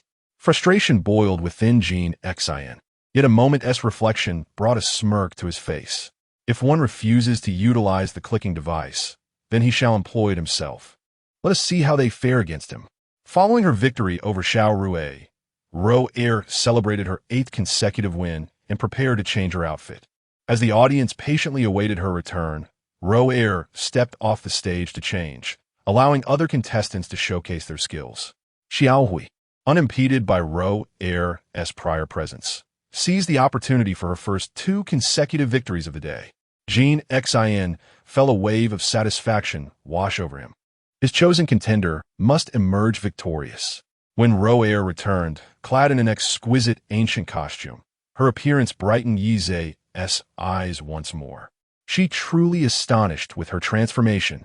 Even Jean Xin acknowledged her newfound allure, though he still favored the more vivacious competitors. Xiao Rui appeared resilient and unfazed, unlike Ro Air, who seemed on the verge of fainting from exertion. As Ro Air reclaimed her title as champion, Xiao Rui resumed her role as the challenger. With renewed confidence, Jean Xin activated the clicking device, setting it to 400 clicks. His previous manual efforts only reached 300. Surely, 400 would yield greater results. Suddenly, a notification chimed. Random task issued. Present 500 carnival gifts in this PK. Successful completion earns 2 task points, while failure results in doubled hair loss. Hadn't previous tasks lacked penalties? This sudden imposition felt excessively burdensome. Delivering 500 gifts within 1.5 minutes? It was a daunting challenge. And doubled hair loss? How many times would that multiply? A full head of hair was essential for maintaining his handsome facade. Determined, he resolved to give it his all. As the countdown commenced, Yi Zhe furiously clicked on the carnival gifts. Oh dear, this time, Water Brother is not sending the big dragon. He is diversified into carnival gifts. Indeed, these 2 gentlemen possess remarkable prowess. Their clicking is relentless. Truly, what difference does it make from simply throwing money? The live stream audience surged, exceeding 30,000 viewers. Xiancheng promptly issued a 10-minute lucky bag, welcoming the new handsome and beautiful fans to the stream with a gift of 1,000 diamonds. All members of the fan club were eligible to claim it. Xiancheng displayed considerable savvy. To join the fan club, one must first follow, and additionally, members receive a fan-like card as a gift. This strategy would undoubtedly bolster the fan base, ensuring the live stream would no longer resemble its earlier meager attendance of just over 200. On stage, Ro Air and Xiao Rui cheered for their respective supporters, with Ro Air, now fully adorned, joining in the dance. What began as a competition between 2 young women had transformed into a contest between their devoted admirers. Yi Zhe's clicking speed was so rapid that it seemed to leave behind an afterimage. For the sake of his hair, he was giving it his all. As the seconds ticked away, Jean Xin gradually sensed something amiss. How had he been surpassed once again? In a flurry of activity, he hastily adjusted his settings, raising the maximum from 400 to 500. However, this alteration cost him precious seconds, resulting in a disruption of his combo. Ah, it seems Brother Shui is winning again, someone remarked. Isn't that a foregone conclusion? Another added. Quite intriguing. Xiancheng's voice grew hoarse from excitement as he watched the online audience at Lantern's Edge surpass 40,000. The 2 titans were clashing. Just from Ro Air alone, she had amassed hundreds of Huazi. Si Yunqi, having just parked his car at home, received a call from colleague. Brother Si, today we hit the jackpot. Furrowing his brow, Si Yunqi questioned, What do you mean by that? Your words are vague and disjointed. The current online count at Lantern's Edge had surged past 40,000. The 2 big shots were at it. Si Yunqi, overwhelmed with excitement, fumbled his door code, exclaiming, What? Are you serious? Absolutely. Why would I deceive you? Without a moment's hesitation, Si Yunqi abruptly ended the call, barely stepping inside his home. Instead, he stood at his doorstep, pulling out his phone to access the Lantern's Edge livestream. Upon witnessing the astonishing 500-hit combo by Yuan Shan Jian Shui, he burst into hearty laughter. The motion sensor lights in the corridor illuminated brightly, prompting him to quickly input his code and enter the house. Chapter 35. May I visit you after the broadcast tonight? Yi Zhe has triumphed once more. 500 carnival tokens have been distributed. He let out a long sigh, shook his right hand, and exclaimed, "Finally, the task is complete." It's utterly exhausting. Task successful. 2 task points have been awarded. Yize paid no heed to the flirtatious glance cast by Ro Air and quickly checked his personal panel. Name, Yize H, 24, health, 56, currently in suboptimal health. Energetic, 60, seems to lack vitality. Intelligence, 88, considered quite clever. Appearance, 78, somewhat handsome. Task points, 1. System, this seems incorrect. Wasn't I supposed to receive 2 task points? Why does it only display 1? Because you previously had -1 task points. He chuckled softly, wishing to articulate something profound, yet fearing his task points might dwindle to 0. He swallowed his words. Oh, my memory fails me. I recall now. Yes, I remember. He chuckled. Never mind. 1 point is better than none. Yize redirected his attention back to the live stream. Jean Xin observed the barrage of comments, all praising the enigmatic Far Mountain meets water, which nearly drove him to despair. Yet today, he had faced continuous defeats, a source of genuine frustration. If it were merely a matter of insufficient skill, it could be accepted. However, having diamonds in his balance, yet still losing, that was the true source of his vexation. Mysterious person 278734. I have matters to attend to today. Let us battle again tomorrow. Far Mountain meets water. Depends on the situation. You're not a beauty, so why should I wait for you? Jean Xin was furious, yet he recognized the truth in the opponent's words. Mysterious person 278734. Are you too timid?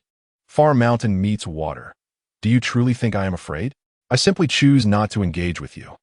Mysterious person 278734. I see your balance must be insufficient. I understand. I have been here since the beginning. Brother Water has indeed spent quite a bit today, but spending does not equate to being out of funds. The screen was alive with debates. This person was truly insatiable in their suffering. They had come to earn money, yet, even when offered a reprieve, they refused. Far Mountain meets water. Fine, let's engage in a personal competition tomorrow. Otherwise, this becomes quite tedious. Mysterious person 278734. Agreed. I share the same sentiment. Xian Cheng seized the moment to interject. Our personal competitions commence every night at 10 p.m. Mysterious person 278734. Very well, I shall see you at 10. After uttering this, Jean Xin departed. Yize, however, remained. Ro Air had achieved an impressive 9 consecutive victories. How splendid it would be to make it an even 10. Far Mountain meets water. Let us continue the PK. Let us secure a 10th consecutive victory for Ro Air. Ro Air covered half of her face with her sleeve, revealing only her eyes, casting a gentle glance at the camera. In the final round, Yize utilized 5 carnival tokens to elevate Ro Air to her 10th consecutive victory. Subsequently, he exited the live stream. Ding! This expenditure of 318. 9,000 has yielded a rebate of 318. 9 million, credited to your industrial and commercial bank card. Yize chuckled softly, moving his fingers, and effortlessly achieved 3 small goals. Such a life was undeniably delightful. After a soothing soak in a beautiful bathtub, he retired for the night. After their live broadcast concluded, Si Yunxi convened a video conference for the audience, urging them to seize the wave of traffic and promising to provide them with streaming support and additional resources in the future. He also advised Rower to nurture her relationship with Water Brother. Upon hearing Si Yunxi's assurances, everyone present in the dimly lit surroundings felt elated. The greater the exposure of a live broadcast room, the more visitors it would attract, thereby increasing their opportunities for success. It was a win-win situation. The following day, Yize awoke to several messages from the girls wishing him a good morning, to which he responded individually. He made a video call to his mother, discovering that Tianfeng had already arrived at Yize's villa. Although Tianfeng was in his 30s and still single, he had not yet married. Thus, Yize invited him to stay at the villa. Tianfeng, with a naive grin, inquired, "Where'll I be staying?" Yize led him to the yard, pointing to a 2-story villa. "You may choose any room you prefer there." Tianfeng was genuinely astonished. He had expected Yize to offer him a small guest room in the basement or on the first floor, as was customary. Little did he know that even a bodyguard could have a villa. I want to be going out today, so you don't have much to do. You can use today to pack your belongings. Tion Feng nodded and drove back to pack his things. After preparing himself a bowl of noodles, he was just about to check his phone when the doorbell rang. Upon opening the door, he found the property management personnel accompanied by 4 ladies for interviews. After asking a few questions, he decided to keep 2 of them. Aunt Gong and Aunt Jun exuded a genuine demeanor, and Yizhe offered them a monthly salary of 40,000. He encouraged them to choose their preferred rooms in the 2-story villa. The thought of not having to cook for himself in the future lightened Yizhe's spirits even further. Aunt Gong had even obtained a nutritionist certificate, indicating that not only would he be relieved of cooking duties, but the nutritional balance of his meals would also be well managed. The 2 ladies returned to fetch their belongings, and Yizhe instructed them to come the next day to prepare breakfast. With some leisure time on his hands, Yizhe attempted to video call his mother, but received no answer after a lengthy wait, causing a pang of worry to rise within him. He promptly called his father. "Dad, is Mom home? I can't seem to reach her." Yi Ting, busy with deliveries and surrounded by noise, replied, "Your mother? At this hour, she's attending her dance class. Didn't you enroll her?" It dawned on Yizhe that he was unaware of his mother's dance class schedule. After noting the times for her dance and Pilates classes, he felt reassured. Acknowledging his father's busy day, he reminded him to drive safely before ending the call. Yizhe then retrieved his phone and opened the music app. He now boasted 30,000 followers, having long since disabled private messaging on the back end. Only those he mutually followed could send him messages. The insistence on private messages is truly overwhelming. These individuals are utterly fervent. Rower, expressing gratitude. "Thank you for your admiration, Shui Ge. May I come and find you after my stream tonight? My WeChat is 13xxxxxx. Yizhe clicked on her avatar and confirmed. Indeed, it was Rower's account. Goodness, is Rower that bold? Neither Yuzi nor Ling Air has mentioned meeting offline yet, and here Rower is suggesting it herself. Moreover, she only sent this single message. Yizhe stroked his chin, chuckling. An opportunity presented itself, and he certainly would seize it. He had been curious about her offline appearance ever since yesterday. Yizhe copied Rower's phone number and added her on WeChat. The approval came instantly. Rower inquired, "Shui Ge, which city are you in?" "City A," he replied. "City A? I'm also in City A," Rower exclaimed, raising an eyebrow. "What a remarkable coincidence. Shui Ge, could you provide me with an address? I will come to find you after my stream." Following this was her health check report. Yizhe responded, "Sure." Goodness gracious. If he hadn't seen that Rower's purity was rated at 99, he might have thought her a seasoned offender. She had even prepared her health check report. Chapter 36. Feeling sad. Shall we depart? It seems that tonight another arduous battle awaits. Today he planned to conserve his energy. After dinner, Yizhe once again initiated a video call with his mother. Son Yizhe beamed with joy as he beheld his spirited parents on the screen. "Mom, how about we all go on a trip together?" Lu Ying replied, "Your dad is working, and I don't particularly enjoy traveling alone." Yesha countered, "Then why not have Dad take a break? You both should explore the splendid landscapes of our great motherland." Ye Tink chiming, "Your father is still as vigorous as ever. Besides, what would I do if I weren't working? If one remains idle for too long, they risk becoming obsolete." Yizhe remarked, "You've dedicated decades to this family. It's time you enjoyed some leisure. Traveling together with Mom would be wonderful." Yi Ting suggested, "Let us wait a bit longer. We just moved into a new house, and if it remains unoccupied, it will fall into disrepair." Lu Ying nodded in agreement, indeed, and I have just begun to find joy in my dance lessons. After some contemplation, Yizhe concurred, "All right, we shall wait." He added playfully, "So, how is your dancing coming along, Mom?" Lu Ying smiled with pride. "Our teacher says I possess remarkable talent." Yesha chuckled, "Ow. I knew our Lu Ying is exceptional at everything she undertakes." The trio shared a hearty laugh, and after chatting a while longer, Yizhe ended the video call. He transferred 300,000 to his mother.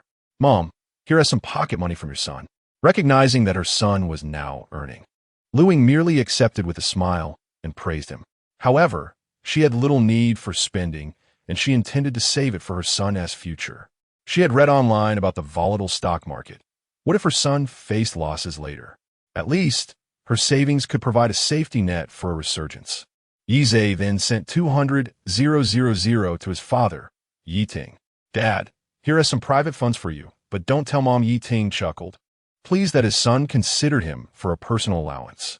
Ding, this expenditure of 300,000 has yielded a rebate of 3,000,000, which has been credited to your industrial and commercial bank account. Yize glanced at the candies in the mall, pondering in his mind. Can my parents also enjoy the candies from the mall? Yes, as long as you have sufficient task points. However, this is limited to your parents, spouse, and children. Yize nodded, finding the system quite considerate, allowing not only for personal indulgence, but also for family enjoyment. Yet, the journey ahead was laden with challenges. He currently possessed only one task point. Upon reflecting, he noticed that YU001 had already concluded their broadcast.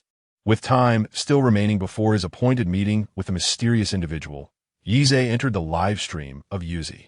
Today, she donned a JK uniform, exuding youthfulness and energy. Upon seeing Yuan Shan Jian Shui enter, Yuzi's heart swelled with delight. However, upon noticing his level 66 badge, a tinge of bitterness crept into her heart. It seemed that Shui Gu had been preoccupied with other streamers in recent days. Shaking off her melancholy, she plastered on a bright smile. Shui Gu is here. Oh wow. Shui Gu has arrived. It's been several days since I last saw you.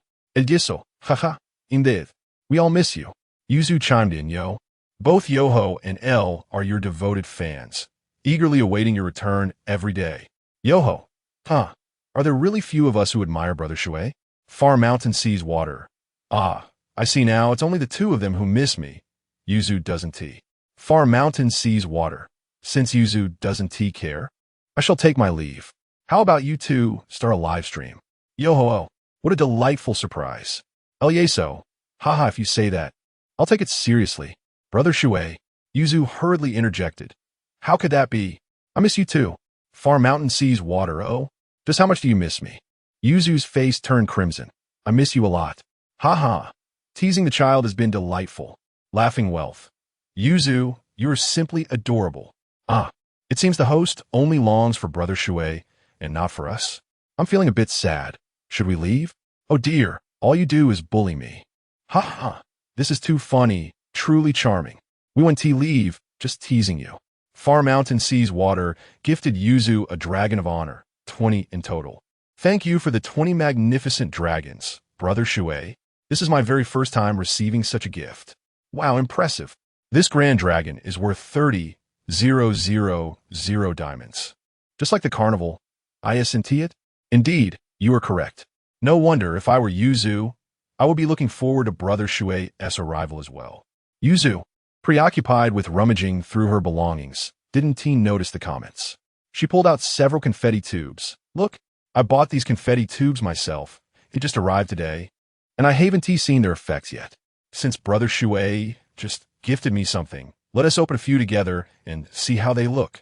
After we see the effects, whichever one Brother Shui likes will become your exclusive confetti tube.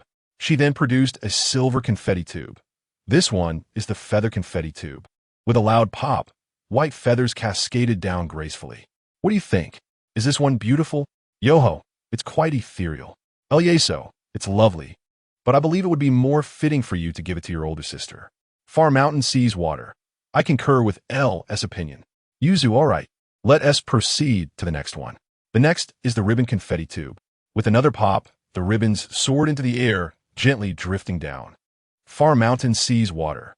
Let us move on to the next. This one is quite suitable for festive occasions. Yuzu nodded, sure. She retrieved another confetti tube adorned with patterns of dollar bills. With a pop, the room was filled with scattered bills. Far Mountain sees water.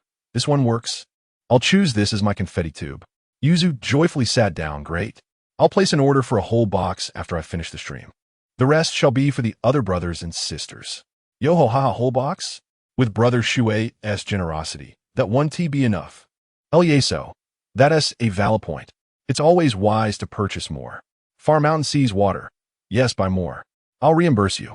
Yuzu felt a surge of joy, not merely because Brother Shui had offered to reimburse her, but rather due to the implication of his earlier words, that he would be a frequent visitor. What could be more blissful than having such a brother visit regularly? Moreover, he always ensured she was well-fed during his visits.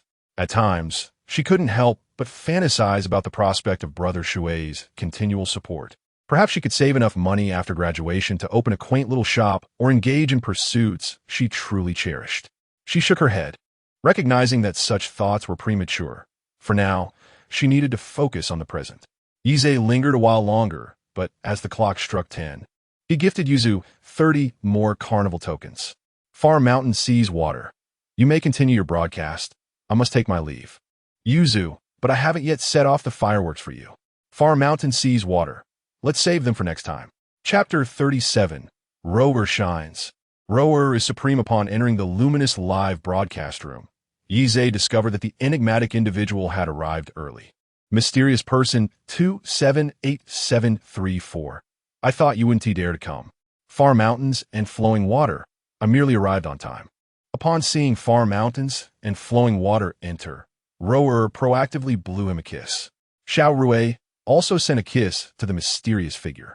The order for the personal competition was determined by the girls playing rock, paper, scissors, with the first contestant being a girl named Xiao Man. Hello, everyone. I am Xiao Man from the Luminous Corner. I have a great passion for dance and painting. If you like Xiao Man, could you please help me reach my first milestone? She needed only 3,000 points to begin. Xiao Man embodied the sweet girl archetype.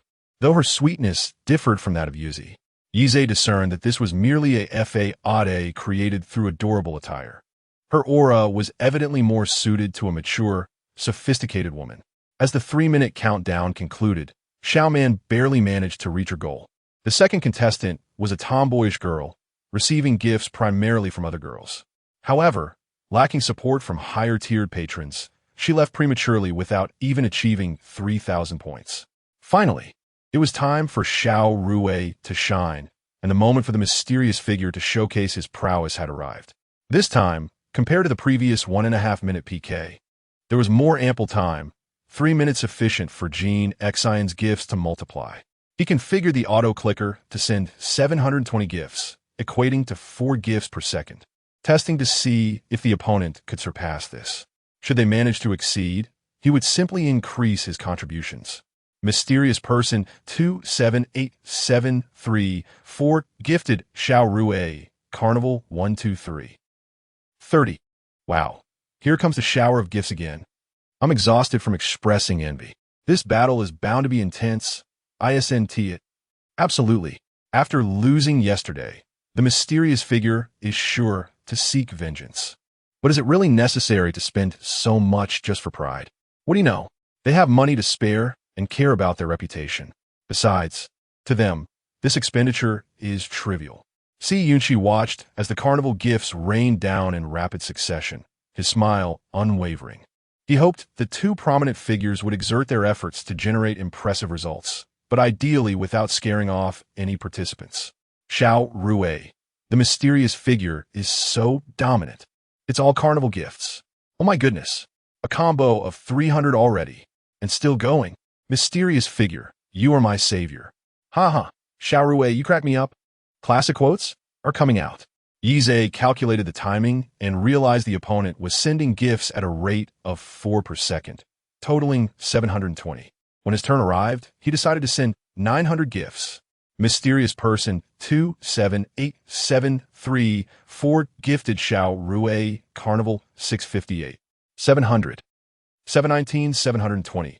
The number of viewers in the live room surged to 30,000 due to the abundance of carnival gifts. Wow, am I seeing things? 720 gifts? Indeed, you are not mistaken. It is indeed 720 Huazi. At this moment, the longtime viewers in the live stream felt a profound sense of pride. See that? In my live stream, a casual little PK carries such weight. 216 WSoft sister coins. How extravagant. I've never witnessed such an abundance of wealth. Gene Xn, upon hearing their flattering remarks, felt a swell of pride. What is 216W? Today, I have prepared 500W. Jean Xin runs a company in reality, with assets amounting to several modest goals. He is skeptical that anyone, like the distant mountain by the water, could possibly present such a sum to play with, unless they possess billions in assets. For anyone with merely tens of millions, such extravagant spending would be unthinkable. This is liquid capital. At that moment, sipping a drink at home, Jean Xin wore a smile filled with determination. Xiao Rui's voice had become hoarse, as the individual competition host had a microphone in hand. Thank you, Mr. God, for the 720 huazi. How romantic! This is the most beautiful meteor shower I have ever witnessed. Mysterious person 278734. Just a small gesture. This is merely a test. You really can put on a show. If you had the ability, why not just crush me at once? Distant mountain by water. Somewhat capable, but not much. Wow, so arrogant? 216W is still somewhat impressive. 5555. I am willing to be scolded, just hoping you gift me 216W. Haha, hey there. Can you show a bit of ambition? I want some too. Ahem, a bit of ambition, but not much. Mysterious person 278734. Hee, anyone can boast. We shall see your performance soon. It is not yet Rower's turn. You still have a few minutes to borrow money. Distant mountain by water. You will know soon enough. The fourth girl to take the stage was similarly eliminated for failing to gather 3,000 points. Finally, it was Rower's turn, and everyone felt a surge of anticipation. Hello Eveliona y Amuea. My hobbies are dancing and gourmet food. Those who like Rower can lend me their support. The countdown began, and the carnival on Yize's side also commenced a flurry of activity. Distant mountain by water gifted Rower a carnival. 130. Hee, I wonder how much can be gifted. So exciting. Qian sent a heart-shaped bunny in support. I will support with a hot air balloon as well. Rower, thank you, Brother Water, for the carnival barrage. Thank you all for the heart-shaped bunnies and hot air balloons. Fans of Xiao Rui began to speak up. If everyone sends gifts, how will Mr. God and Brother Water determine the winner? Are you foolish? Just watch the barrage. The one with the most gifts, when they both stop, will be the winner. Exactly. We can't rely solely on the big brother to put in all the effort. The fans of Xiao Rui fell silent. They had not considered this, only thinking of not causing trouble for the big brother. As Yize continued to send an increasing number of carnivals, Jean Xion's heart sank deeper. Could he truly be this wealthy? Soon, Yize's count surpassed the number Jean Xion had sent. Rower, thank you for Brother Water's generosity. The sounds of gratitude from MC Xiansheng and Rower intertwined, igniting an exhilarating atmosphere in the entire live stream. Goodness, this live stream is absolutely exhilarating. I haven't witnessed such an electrifying PK in ages. Yuanshan Jian Shui generously gifted Rower with a Carnival 700. 810. The gifts keep coming. Jean Xion's expression darkened once more as he faced repeated setbacks at the hands of this individual. He found it utterly intolerable. It seemed that this 5 million could only be thrown away. Yuanshan Jian Shui continued to bestow upon Rower with Carnival 850. 888,899,900 Xianqing. Thank you, Brother Shui, for the 900 magnificent gifts. Yuanshan Jian Shui, looking forward to your next performance. A thunderous sound echoed. The old servant made a dazzling entrance. Brother Shui, my cooking is exceptionally delicious. Brother Shui, my home is particularly organized. Brother Shui, Yuanshan Jian Shui. Haha, I appreciate everyone's affection, but my home is not in need of more people for now. Let me share some fortune bags with you all for a bit of fun. Yuanshan Jian Shui sent fortune bags in the live stream, inviting everyone to participate. He sent out 3 fortune bags before Yize finally paused. The comments in the live stream were instantly flooded with the cheerful chant. Rower is the most beautiful. Rower is number 1. Rower is the most beautiful. Rower is number 1. Chapter 38. Thank you, Rower. A warm current surged through Rower's heart. Shui Gu was truly kind to her. Many individuals might never encounter a mentor in the live streaming industry, yet she had the fortune of meeting Shui Gu shortly after embarking on her journey. The thought of seeing him that evening filled her with a mix of excitement and trepidation. What did he look like? Was he a big brother figure or an older gentleman? Regardless of his appearance, she felt ready. She needed money, abundant wealth. Shui Gu was the wealthiest person she had ever known in her desolate life. His willingness to spend so lavishly on her indicated genuine interest. Thus, she had boldly bypassed the customary flirtation and directly suggested meeting him that night. Minutes of euphoric chatter in the chat were interspersed with praises and exclamations. Shui Gu is so generous. He just gave away a treasure bag worth 10,000 diamonds. Isn't 10,000 diamonds the largest treasure bag available? Xiancheng, indeed. The largest treasure bag is 10,000 diamonds. We extend our gratitude to Shui Gu for his grand generosity. Additionally, on behalf of the staff at Lanterns in the Twilight, we will distribute 2 more treasure bags to elevate the festivities. Wow, another treasure bag of 10,000 diamonds. This is fantastic. Scoring 1 is a win. Please, a casual gift from him is worth millions. Giving you 3 treasure bags is merely a drop in the ocean. Can that really amuse you? You're so high-minded. Then don't compete. Talk about nonsense. Exactly. Where's the moderator? Kick this person out. What a buzzkill. Jean Xin clenched the wine glass in his hand. Damn. Not only had he lost, but he also had inadvertently won the hearts of the viewers. How infuriating. In the live stream, aside from Rower and Xiao Rui, only Xiao Man remained, and she couldn't possibly catch up to Xiao Rui as hundreds of Huazi, which had been eliminated.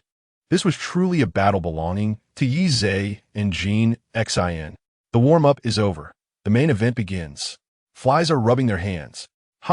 You all seem to enjoy the chaos, don't you? Xiancheng. All right, it's now Xiao Rui's turn. You are 185 Huazi away from Rower. Those extra 5 Huazi will require our collective effort. Delighted. Rower can win, thanks to the glow stick I sent her. Isn't your focus a bit misplaced? ISNT the PK Intense? 185 Huazi chase? This is terrifying. If we need to widen the gap, won't it require even more? Jean Xin shared the same concern. He glanced at his remaining funds, too. 84 million. Why did it feel like it might not be enough? That distant competitor had already spent 7 million. Even if they all contributed, would a 140,000 gap suffice to create distance? Suddenly, he felt uncertain. Let's see how it goes. If it's insufficient, he would figure out later. Perhaps the opposing side was merely putting on a fade. Mysterious figure 27873 gifted Xiao Rui a carnival 1-2. 5,200. Xiao Rui, thank you, God. You're truly magnificent. The fierce contest between the two individuals propelled this live streaming room to the pinnacle of the hourly rankings. An influx of viewers surged in. Waziyu, such prowess? 7. I must say this girl exudes vitality. She's precisely my type. 7. A level 71 elder made this remark, which was further accentuated by the display of diamond animations, visible to all. Upon witnessing yet another high-level elder express admiration for Xiaorui, her fans seized the opportunity. Brother 7, investing in her is a wise choice. Indeed, Brother 7, Xiaorui is worth it. Observing the barrage of comments, 7 felt a twinge of temptation. 7, then let us have some fun. But didn't God say this is a duel between him and Water Brother? What is there to fear? God will surely understand. Jean Xin, who had been showering gifts, felt a surge of joy. He had been troubled by the lack of distance, but now had a level 71 elder to assist.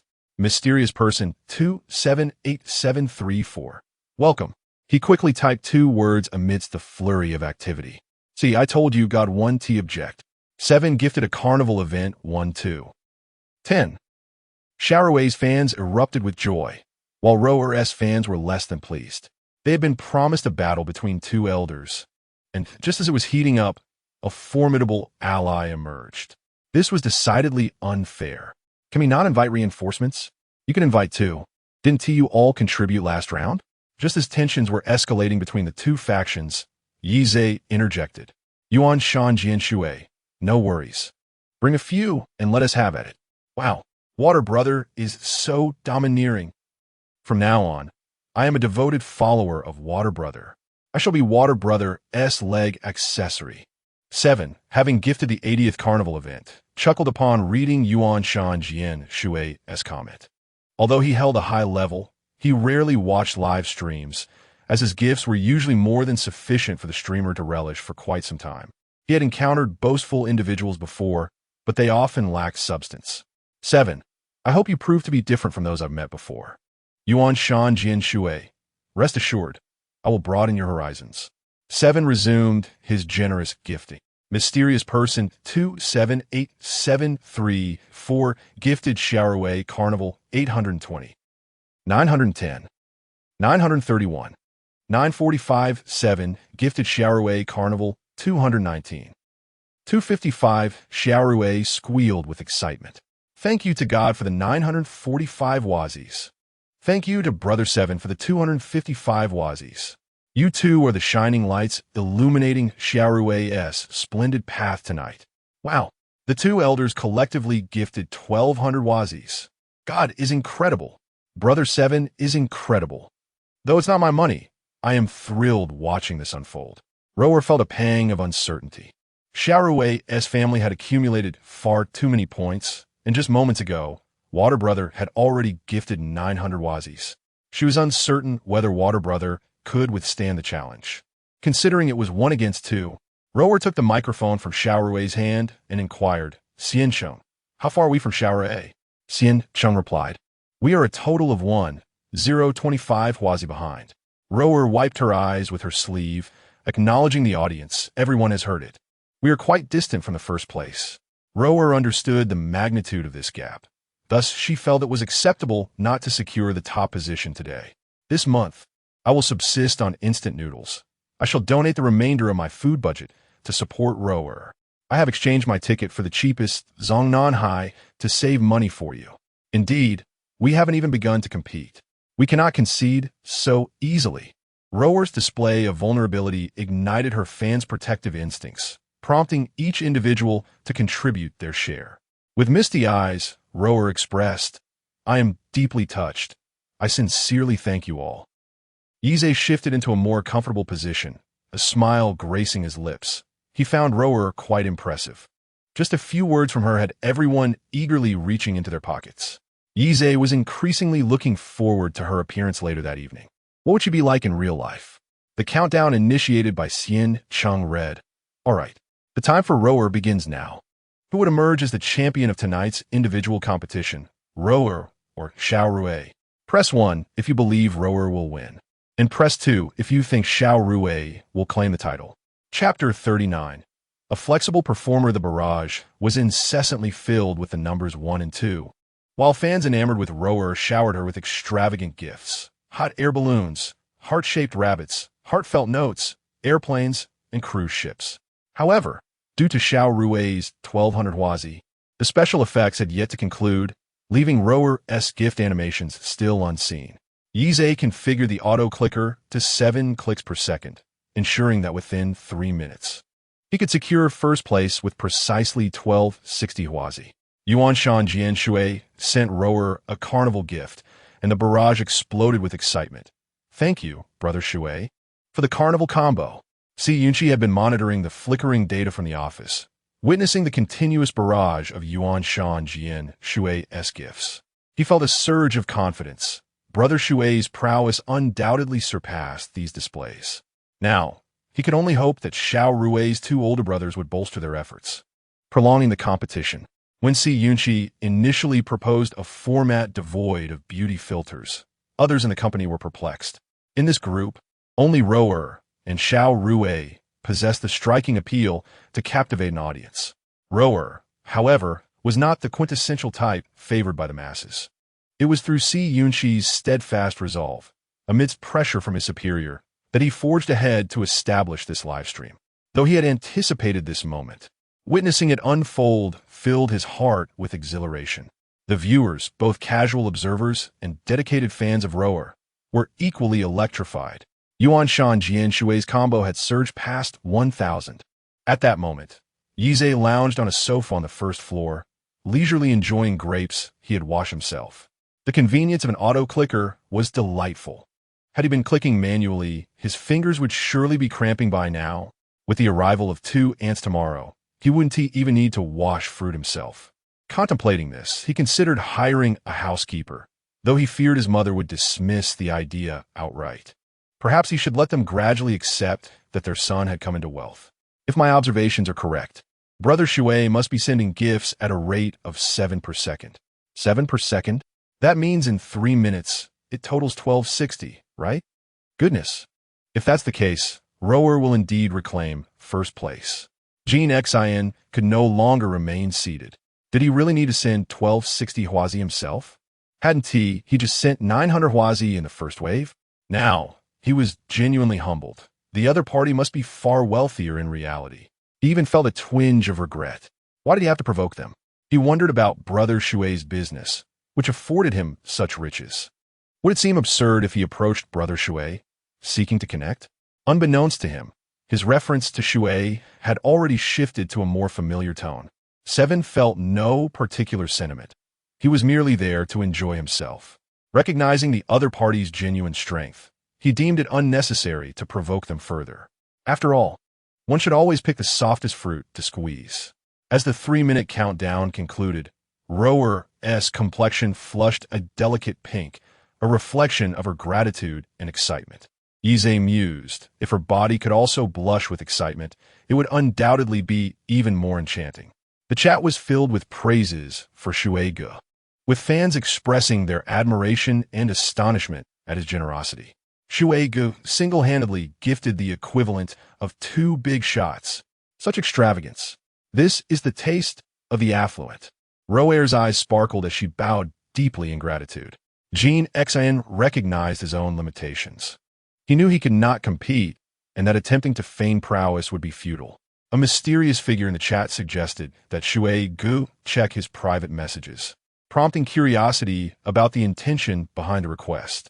Upon opening the messages, Yize was inundated with dozens of notes from small streamers, some expressing admiration, while others sought guidance. After scrolling through, he found a message that read, "Apologies for any earlier offense. May I inquire what business Shui Ge is involved in? Perhaps you might consider mentoring a younger brother?" Jean Xin, who had not yet garnered Shui Ge's attention, felt a mix of anxiety and hope as he sent the message. Yize began to regard this mysterious individual with newfound respect. Just yesterday, he had been so brash and confrontational, but upon realizing his own shortcomings, he now sought wisdom. Yize replied succinctly, "Individual investor," and chose not to engage further. Jean Xin, upon receiving Shui Ge's response, felt no anger, but rather understood that such aloofness was typical of someone of his stature. Returning to the live stream, he saw Xiao Rue energetically rallying votes to catch up with Rower's score. However, both Seven and the mysterious figure had ceased to accumulate points, leaving their scores stagnant at over 20,000. Have Shun and Seven stopped gaining points?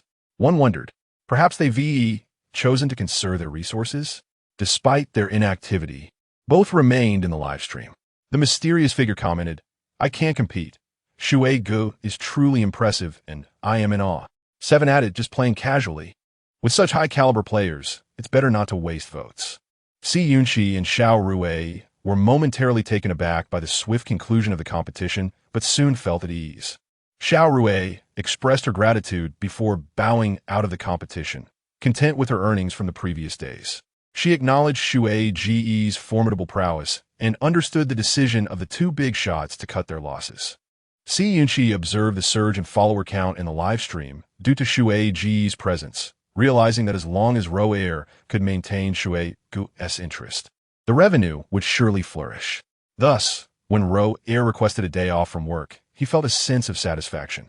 Every streamer has such moments. It was better for her to grasp this opportunity than to one day regret not having done so. Moreover, Shui Ge appeared to possess wealth beyond the ordinary. In the enchanting city, congratulations are in order for our dear Rower, who has secured the championship title in today's individual competition. Rower expresses her heartfelt gratitude to Brother Shui and all the fans who have supported her. It is your love that has propelled her to victory today. She pledges to exert even greater effort to present more captivating live broadcasts for everyone. The barrage of comments floods the screen, and after delivering an extensive speech of thanks, Rower delights her audience with a dance before the live stream concludes. Barely 10 minutes after the stream has ended, Yize receives a message from Rower, "Brother Shui, I've just left the company, and I'm taking a taxi to your place." "All right," Yize replies briefly before heading off for a shower. After refreshing himself, Yize dons a brown silk robe and settles down in the living room, casually selecting a movie to watch as he awaits Rower's arrival. Chapter 40 once again. This was a situation that required his nurturing from a young age. Upon seeing the address sent by Yize, Rower was confident that she had bet correctly. The property prices here were so exorbitant that selling herself would not suffice to afford even a modest dwelling. In fact, many wealthy offspring could not afford it either. As she approached the villa, her heart raced with trepidation. She had no idea what kind of person Shui Gu was, unlike the ostentatious displays of luxury cars, cash, and houses typically flaunted in the circles of affluent second-generation elites. Shui Ji's social media presence revealed nothing, leaving her to glean insights into his wealth only from the lavish gifts he bestowed during live streams and the address where he resided. Finally, she arrived at the villa's entrance, where the taxi was halted. After inquiring about her name, the security guard called Shui Gu. Rower watched as the guard spoke respectfully for a few moments before allowing her entry. Building 08. The community was well lit by numerous nightlights, making even the late hours appear bright. It took her nearly 40 minutes to reach the entrance of Building 08, a journey that intensified her anxiety. As she rang the doorbell, she felt as if her heart would leap from her chest. Upon hearing the doorbell, Yize's lips curved into a smile. The most beautiful girl he had encountered so far had finally arrived. When he opened the door, he beheld Zhang Rower, adorned in a champagne-colored acetate slip dress, her youthful visage under the moonlight resembling a delicate flower. Even the most stoic of men would feel a twinge of compassion upon seeing her. No wonder she was rated a stunning 9. 3. Yize was instantly captivated by her first appearance. Zhang Rower was momentarily taken aback when she saw the handsome young man at the door. Was this Shui Gu? He appeared to be about her age, smiling as he regarded her. "Shuye, Zhang Huye tentatively inquired." Yize replied with a soft hum, inviting her in. Once inside, she closed the door behind her, noticing a pair of women's slippers at the entrance. As she bent down to change her shoes, her heart raced like a drum, her cheeks flushing crimson. This was a delightful surprise. She had expected Shui Gu to be an old man for the sake of money, but to her astonishment, he was a strikingly handsome young man. Truly, the heavens were smiling upon her. After donning the slippers, she glanced around the villa, marveling at its grandeur. The interior design was evidently crafted by a skilled designer, exuding sophistication and harmoniously integrating greenery. Yize observed her awestruck expression and chuckled lightly. "What's this? Did you come to see me just to admire the house?" Zhang Rower felt a blush creeping on her cheeks. She shot him a playful glare. Isn't it natural to be captivated by such a beautiful house upon the first visit? Yize raised an eyebrow. "Oh, is it just the house that is captivating?" Zhang Rower glided towards him, entwining her arm with his, and, standing on tiptoe, whispered softly in his ear, "Shui Gu is even more enchanting than the house." Yize felt her warm breath against his ear, igniting a surge of fervor within him. He led Zhang Rower to the master bedroom, and all of her earlier nervousness dissipated. "I'm going to freshen up," she declared. Yize glanced at her and replied, "Go ahead." He reclined comfortably on the bed, listening to the sounds of water emanating from the bathroom, distractedly scrolling through short videos on his phone. The notification chimed. This transaction totals 63 million, with a rebate of 630 million, which has been credited to your industrial and commercial bank account. He had effortlessly achieved yet another 6 minor goals, reveling in the satisfaction of his accomplishments. The level of his music app had also ascended to level 73 due to today's expenditures, just 2 levels shy of reaching its zenith. Just a few days prior, Yize was someone who would deliberate extensively even before gifting a hot air balloon. Now, he had transformed into a formidable figure at level 73. Soon, Yize's attention was irresistibly drawn to the scene before him. Zhang Rower had audaciously emerged, her hair playfully dripping water, cascading down to hide amongst the flowers. Yezesivifti pulit hadkalusiv. Even the moon seemed to shy away, retreating behind the clouds. 45 minutes later, Yize leaned against the headboard, his hand instinctively searching for the soft bundle beside him. TSK, this little one was underdeveloped, yet another that required his nurturing from a young age. However, Zhang Rower truly lived up to her name, her flexibility unlocking 3 new positions for Yize. Nestled in his embrace, her heart brimmed with sweetness. The wealthy and handsome Shui Gu was also so vigorous. Shui Gu, Yize interjected, let's refrain from calling me that. Zhe Gu, having you is truly wonderful, she replied, willingly offering a kiss and eagerly attending to Yize's needs. A new day dawned. Yize opened his eyes to find the pillow beside him already cold, indicating that Rower had been awake for quite some time. After freshening up, he ventured downstairs to find Rower cooking, while Aunt Gong and Aunt Zhen were busily engaged in other tasks. Yize approached the kitchen, wrapping his arms around Rower's slender waist from behind. Isn't there a maid at home? Why are you cooking yourself? Zhang Rower turned to plant a kiss on his lips. I wanted Zhe Gu to taste my cooking. So obedient?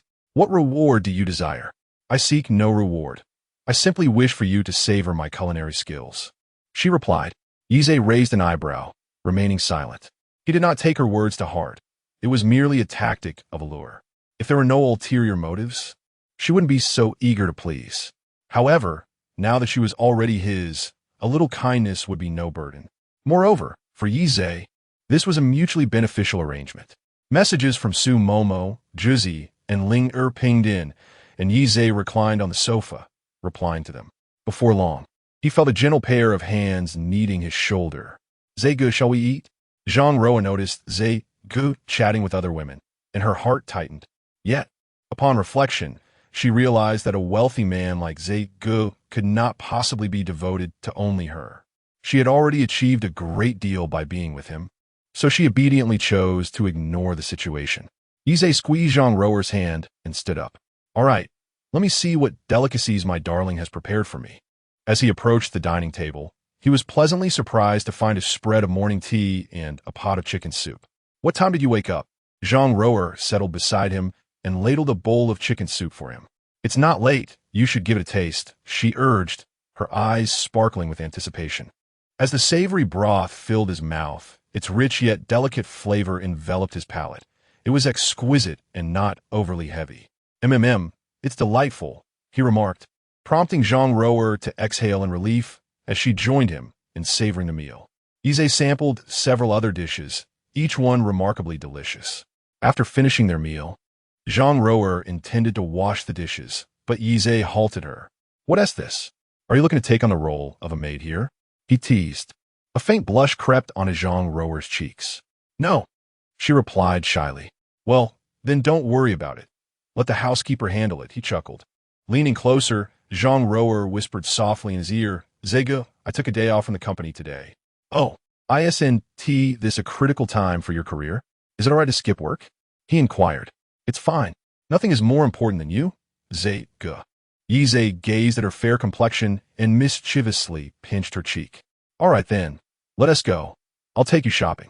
Chapter 41. The only flaw was the incessant buzzing of a fly around her ear. Zhang Rower felt a surge of joy. Zij was taking her shopping. Wasn't it the case that all those things she could only admire from afar could now be hers? As Yize drove her out, Zhang Rower's eyes widened at the sight of the car. It was simply too cool. Although she knew little about automobiles, its exterior alone suggested a hefty price tag. Yize couldn't help but smile at the woman, whose eyes sparkled with excitement. Her expression was a stark contrast to her delicate features. He recalled how she had waited for quite a while at the door after he had answered the security guard's call, indicating she didn't have a car. Do you have a driver's license? He inquired. Zhang Rower replied softly, yes, I do. Yize nodded and took her directly to the Porsche dealership. As the car came to a halt, Zhang Rower gazed at the grandeur of the Porsche showroom and thought, Zij truly is a wealthy man. The cars he drives are so expensive. Upon entering, Miao Yan's eyes lit up as she approached them. Noticing that the woman beside Yize was different from the last time, her spirits soared. A new face? So generous? Is a newcomer also receiving a Porsche? This was an opportunity she could not afford to miss. Yize furrowed his brow, realizing that this person was quite persistent. Mr. Yi, back to buy another car? Miao Yin asked. Yize glanced at her without responding, intending to inquire with others instead.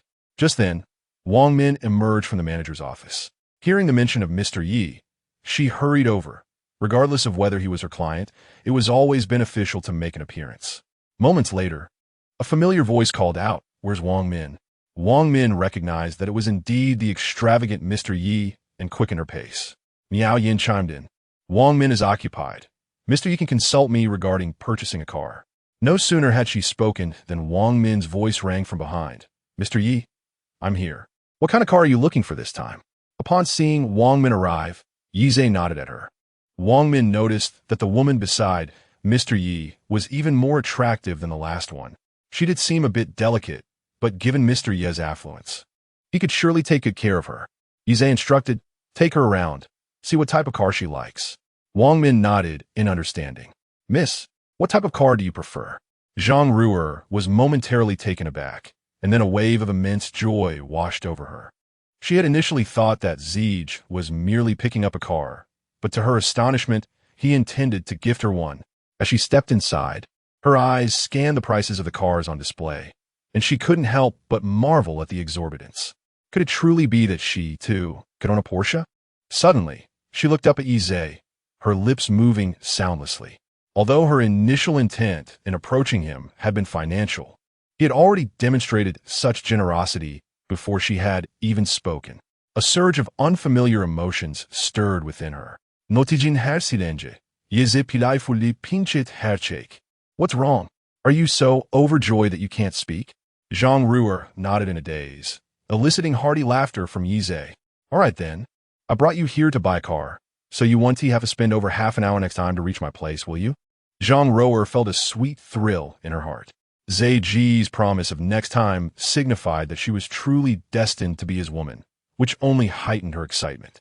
Meanwhile, Miao Yin, observing from the side, was consumed with jealousy. Why was she overlooked by Yizong? In the past, she had effortlessly captivated men at bars. The ever-compliant Wang Min, who had been silently waiting, gestured politely, "Ladies, shall we begin our tour from this side?" Thus, Zhang Ruer followed Wang Min, while Yize, disinterested, chose to remain seated in the area designated for client reception.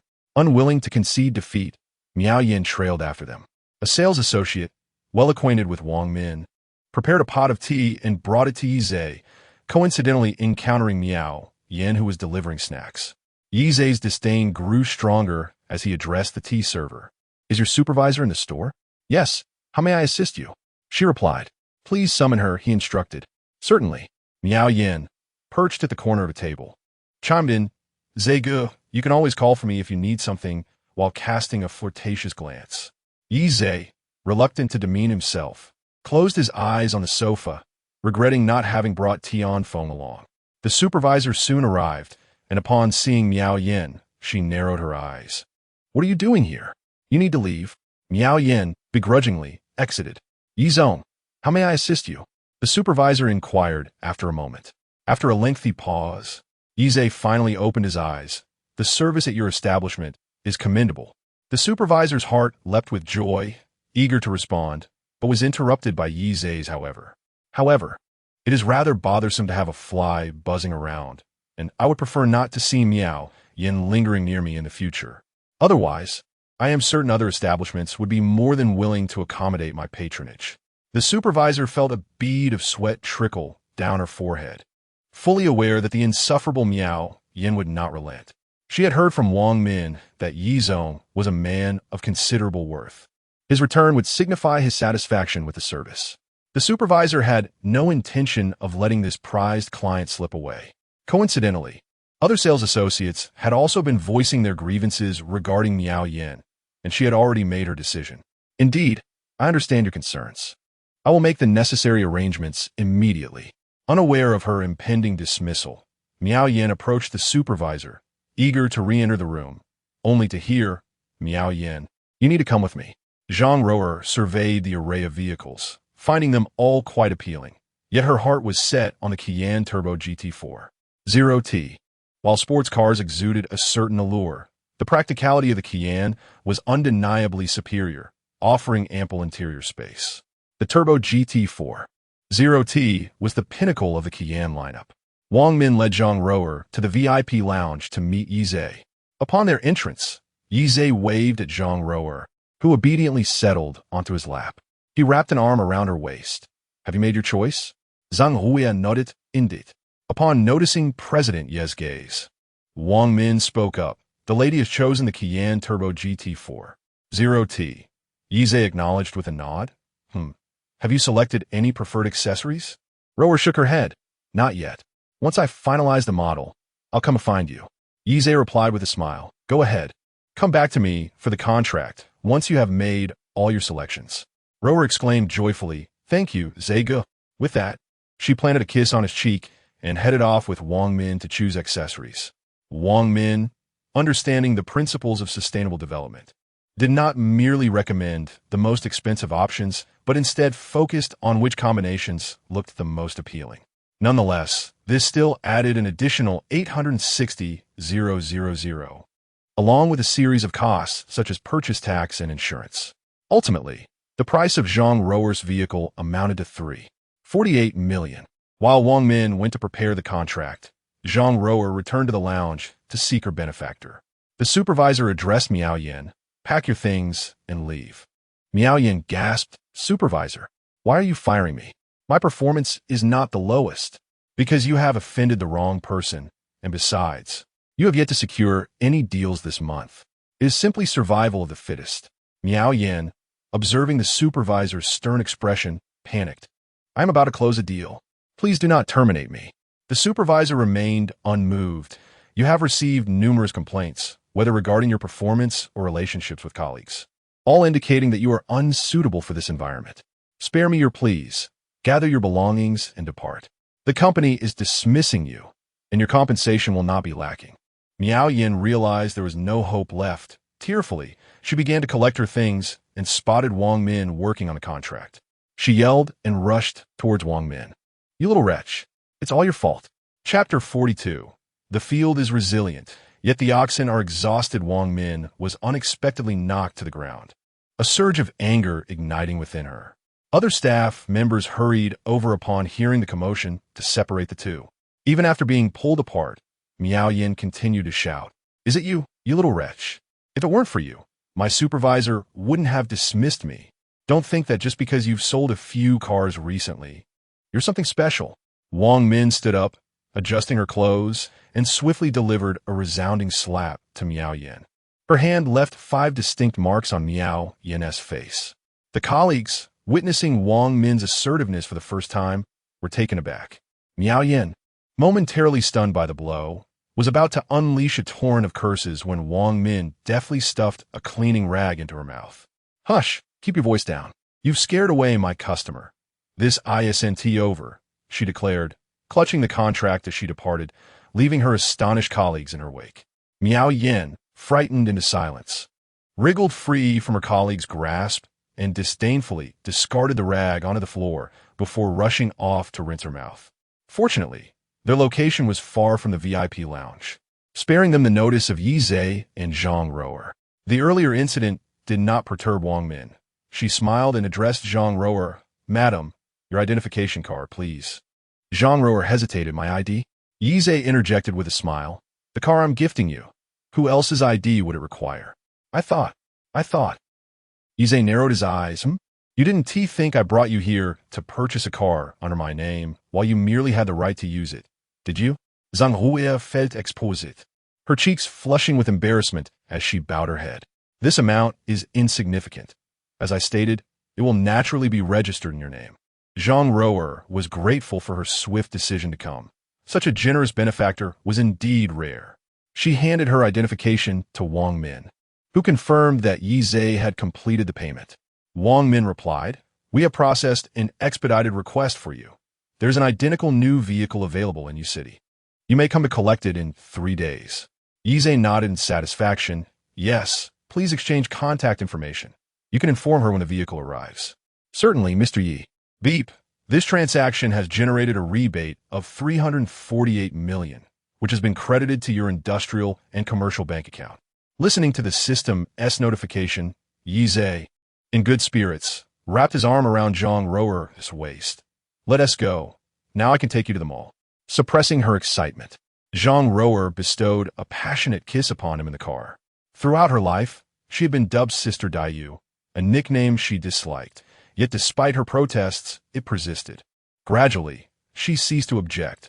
If they wished to call her Dayu, she would treat them as such. Zhang Roer lost her parents in a car accident when she was merely 5 years old, leaving her to rely solely on her grandmother. After her initial despair, she unexpectedly garnered much affection from those around her. Classmates, teachers, and neighbors began to indulge her whims.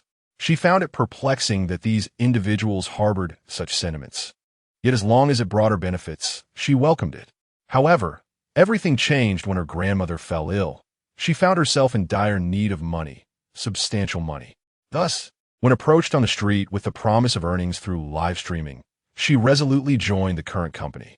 Yize was the first elder brother she encountered, and she was determined to hold on to him tightly. Yize sensed her fervor and intuitively understood that her motives extended beyond mere material gain. It seemed more like an emotional release.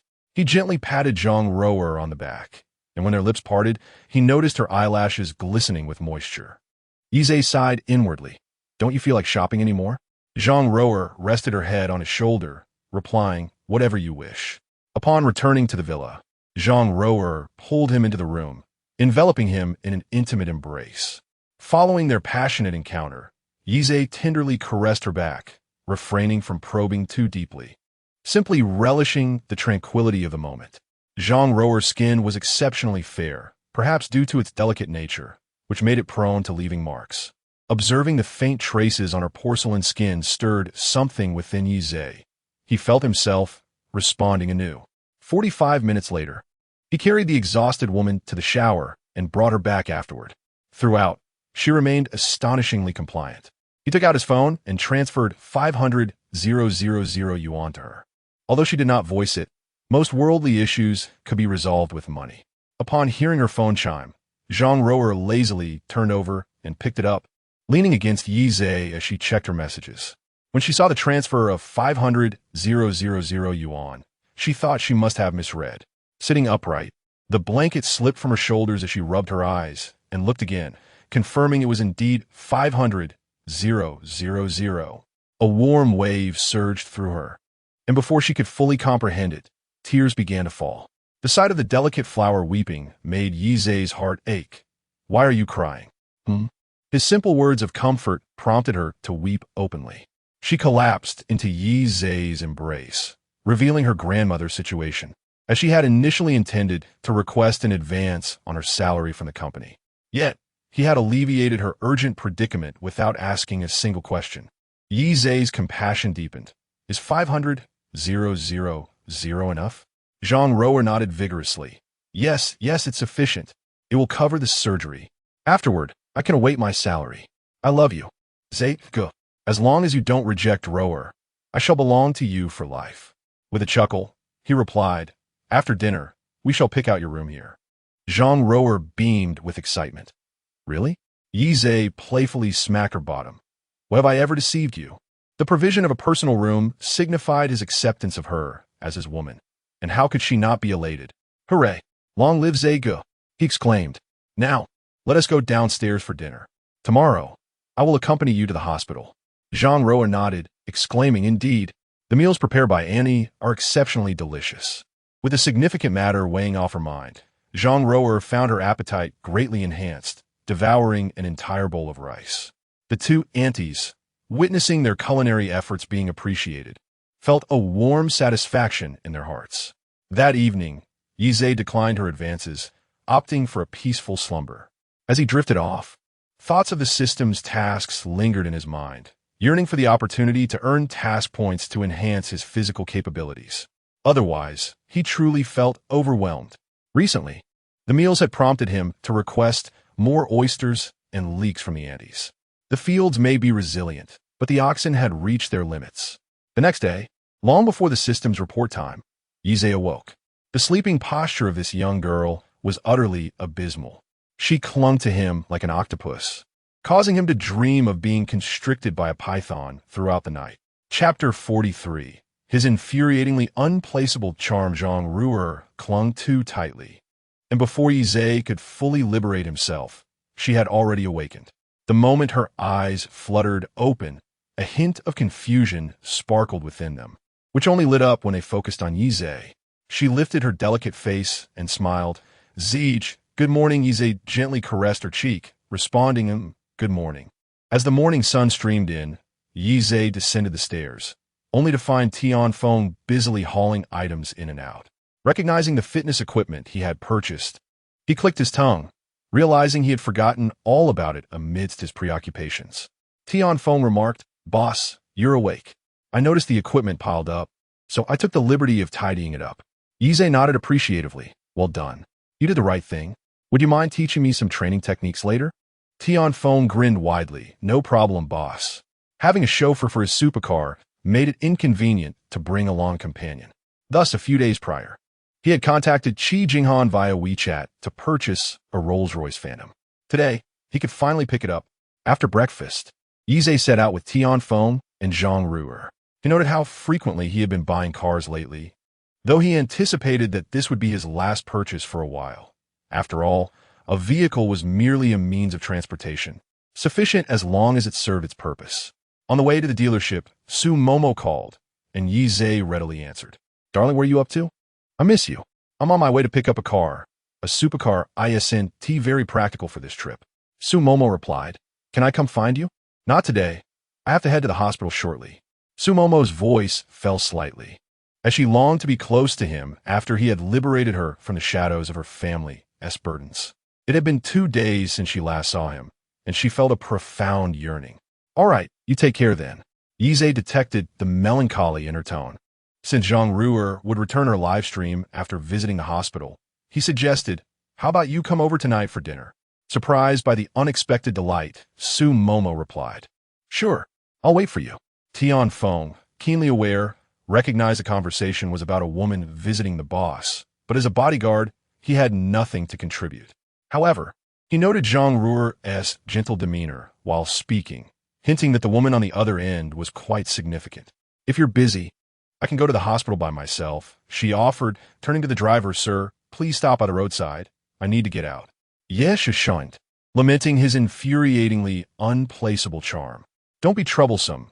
We still need to go to the hospital after picking up the car." "But ISNT Ruer," interrupting your meeting with another woman? Yi pulled her into an embrace. "Be good, or you'll see what happens next time." Zhang Ruer recalled his assertiveness in bed, feeling a mix of fear and desire. It seemed the prospect of him showing her a good time was something she looked forward to. Yet, she understood the importance of knowing when to refrain and chose not to press the matter further. Qi Jinghan had been in the automotive industry for a long time, building connections with various brands. At the entrance of the Rolls-Royce dealership, she encountered a woman beside Yi, who was not the previous one, and she felt no surprise whatsoever. It is hardly unusual for such affluent magnates to have a revolving door of companions. She stepped forward with a smile and greeted him. "Good morning, Mr. Yi, please this way." Yi acknowledged her with a nod. This Phantom had cost him 12 million, even at a discounted price.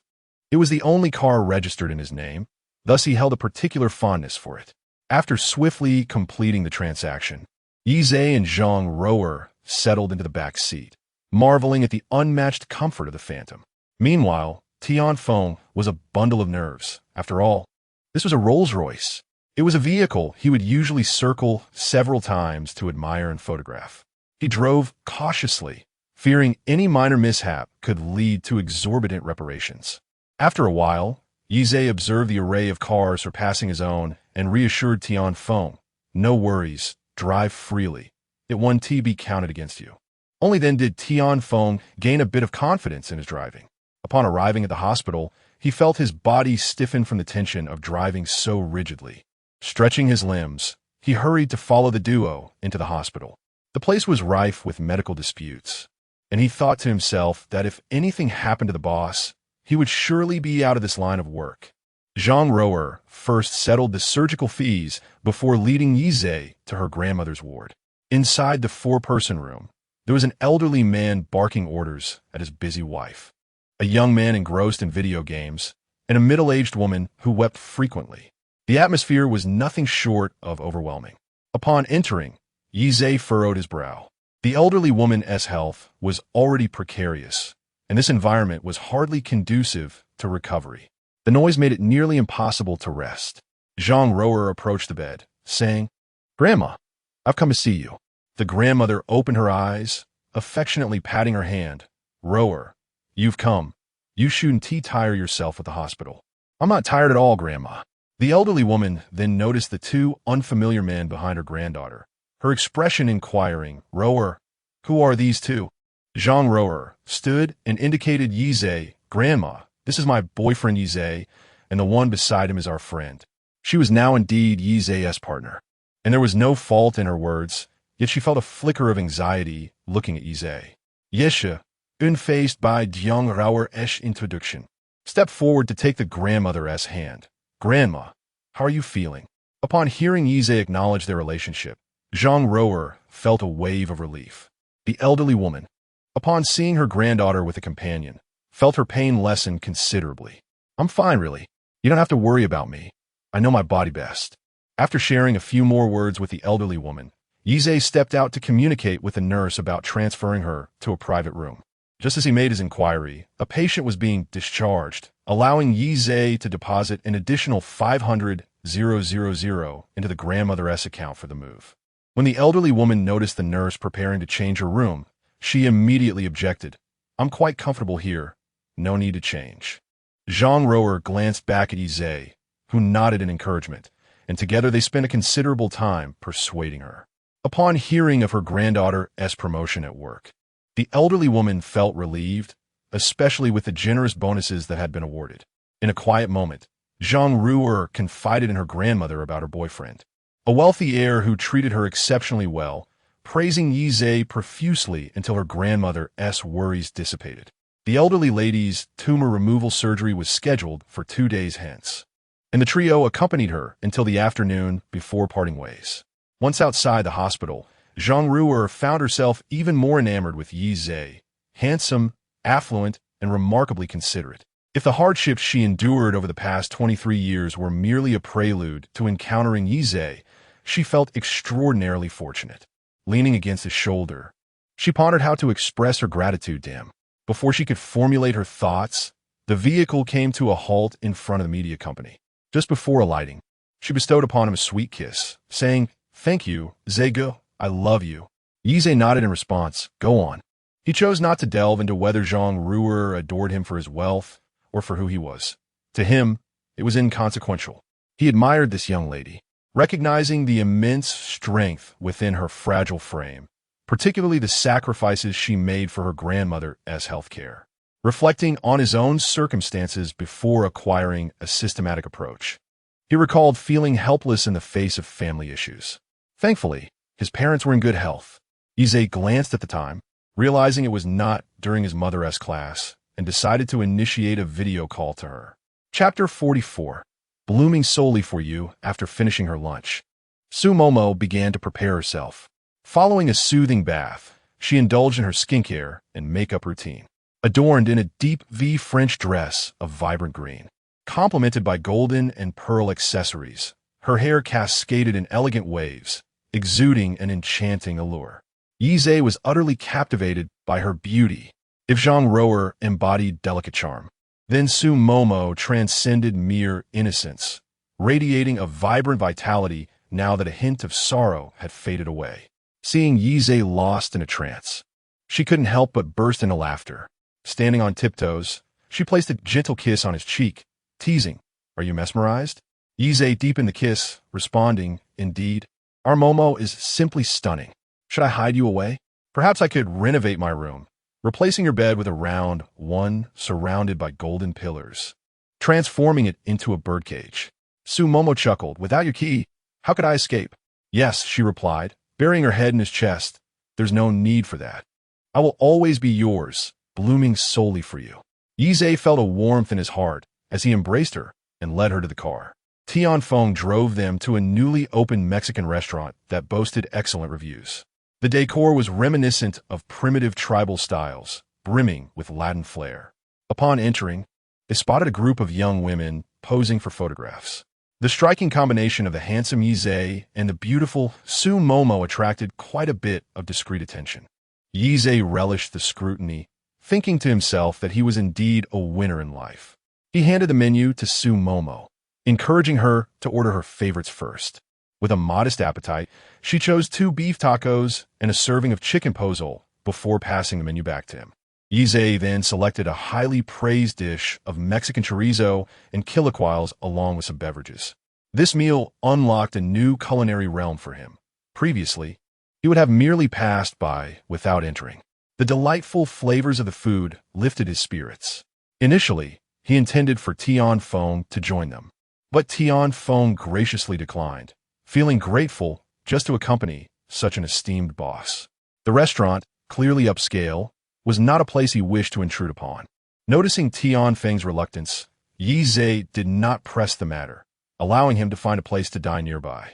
After their meal, Yizhe took Su Momo shopping. Is there something you wish to buy? He inquired. Me? I have no particular needs. I'm here to buy something for you. Su Momo shook her head. You needn't spend on me. I have no desires. Since we met, your bag has remained the same. Today, we shall buy you a new one. Su Momo paused, glancing at her bag. She didn't own many and hadn't given it much thought. It warmed her heart that Yizhe had noticed. This bag is just versatile. I truly don't need another. Shoo, my dear, just trust me and follow along, he replied, yielding to his insistence. Su Momo couldn't suppress the smile that graced her lips. The affection that was overlooked in my childhood seems to have been gradually filled by A's. Yizhe directly led her into the adjacent shopping mall, heading straight for the first floor of Louis Vuitton. As soon as they entered, the staff warmly welcomed them. The man accompanying the couple clearly exuded an air of strength, even bringing a bodyguard along, which made the sales associate even more enthusiastic. Yizhe glanced at the prices of the women's bags in the store and found them to be remarkably affordable for him at this moment. Take a look. Do you see anything you like? He inquired. The sales associate felt a rush of excitement upon hearing his words, deducing from their attire that they could undoubtedly afford the bags. Perhaps she would soon finalize a sale. Su Momo selected 2 bags, slinging them over her shoulder, and looked at him, asking, do you think they're pretty? Yizhe nodded, yes, quite nice. Well then, let us take these 2. Is that all? She asked, surprised. Yes, indeed, he replied with a sigh, thinking to himself how naive she was, unknowingly saving him money. The bags were not particularly expensive. Why not indulge a bit more? He recalled watching television in the past, where some individuals had a hobby of collecting various luxury bags. Even if they didn't carry them, merely looking at them brought a sense of comfort. With this thought, he rose from the sofa, took a stroll around the store, and called the sales associate back over. Besides these few bags, I'll take the rest. The sales associate was taken aback. What? Su Momo also looked astonished. That is far too many. I can't carry them all. Yizhe shot an impatient glance at the sales associate. What are you waiting for? Start packing. It was then that the staff realized the young man before them was not joking, and they beamed with joy. Of course. Please wait a moment while we start packing. Several other sales associates approached to assist, filled with envy at the impressive sale. Su Momo nestled sweetly into Yizhe's embrace, saying, I'm afraid you'll spoil me. Yizhe chuckled, inhaling her delightful fragrance. Spoiling you is no issue. Do whatever you wish. You have your husband to support you. Next time, I'll take you to buy bags from other brands. Yes, my husband is wonderful. Tianfeng observed the boss's extravagant spending with an expressionless demeanor, quietly standing guard. After a while, noticing that they had yet to finish packing, Yizhe grew impatient. Let us settle the payment. You can take your time packing. Just send everything to the address we provide. Understood. Yizhe swiped his card, and amidst a throng of admiring gazes, he departed with Su Momo. Time was pressing, and the two decided to head home. Considering that he had never stayed at Su Momo's place, he instructed Tianfeng to drive to Rebate. Su Momo felt a surge of happiness. She had meticulously decorated her home, and it looked vastly different from when she first purchased it. She had even set aside a room next to Sure US for Tianfeng. ensuring that it would be more convenient for Yizhe to stay here in the future. Yizhe could not help but marvel at her thoughtfulness, teasingly asking, "So, is there a room for me as well?" Sumomo's face instantly flushed. "You and I sharing a room?" Yes, it chuckled. "Oh, am I sharing a room with Mo? You just love to tease me." With a hearty laugh, he lifted her into his arms and entered the room. Mo exclaimed, "But I haven't bathed yet." "Well, let's do it together." The two embraced and kissed as they approached the bathtub. After turning on the faucet to fill the tub, Yizhe continued to savor the sweetness of the young girl's lips. In no time, the tub was splashing with droplets of water, and Sumo's face flushed a deep crimson. The bathtub shook violently, as if on the verge of shattering, and the air in the room began to thin. The heated moans, akin to a bubbling hot spring, emerged from the depths of the girl's throat, producing delicate bubbles. Soon, they found themselves gasping for breath, like fish out of water. Just as Sumo was about to faint, Yizhe finally concluded their playful skirmish, gently cleansed her, and carried her out of the bathroom. Chapter 45. Are you there? My dearest brother, Yizhe gazed at the young girl nestled in his arms, soundly asleep, and gently pressed a kiss upon her forehead before succumbing to slumber himself. When he awoke the next morning, the bed was devoid of Sumomo's presence. After taking a refreshing shower, Yizhe descended the stairs in search of her. Neither the living room nor the kitchen revealed her whereabouts, and it was only after inquiring with the housekeeper that he learned she was in the exercise room practicing yoga. Upon entering the room, he discovered the girl challenging herself with intricate yoga poses, which stirred a wave of concern within him. Hearing a sound, Sumomo glanced back, momentarily distracted, and upon seeing her beloved man, she immediately ceased her movements. "You're awake?" she exclaimed, rushing to him and rising on her tiptoes to plant a kiss on his lips. Yes, don't mind me, continue your practice," he replied. "All right." Despite her words, the prospect of practicing yoga in front of someone she cherished made her cheeks flush crimson. Yizhe, observing her from the corner, found himself captivated by her graceful postures. Seizing the moment, and thinking that they had nothing pressing to attend to, he locked the door and embraced her from behind. Almost an hour later, Yizhe carried her to the shower. After a lengthy endeavor to tidy up, they finally descended for a meal, yet Sumomo was too shy to lift her gaze. In truth, the housekeepers and bodyguards had already dined in the kitchen, and their hearts swelled with joy at witnessing the affection between their employers. After finishing their meal, Sumomo spoke up, "Darling, I would like to try shooting short videos." "What type?" "I plan to start with a vlog series. I found it quite intriguing. I just wonder if anyone would be interested in watching what I create." "That sounds wonderful. I will be delighted to support whatever you wish to pursue, my love." "Really? But you want to think it's too attention-seeking or that I'm wasting my potential by not managing the company?" Her voice dwindled to a whisper. Yizhe gently stroked her head. "How could that be? As long as you are happy and passionate, I too shall be content. Besides, who says you lack ambition? I've seen prominent streamers online who, after amassing a large following, go on to build their own teams and collaborate with major brands." Sumomo's eyes sparkled with hope. "You truly believe that?" "Of course. Why would I deceive you?" "Darling, you are so kind to me.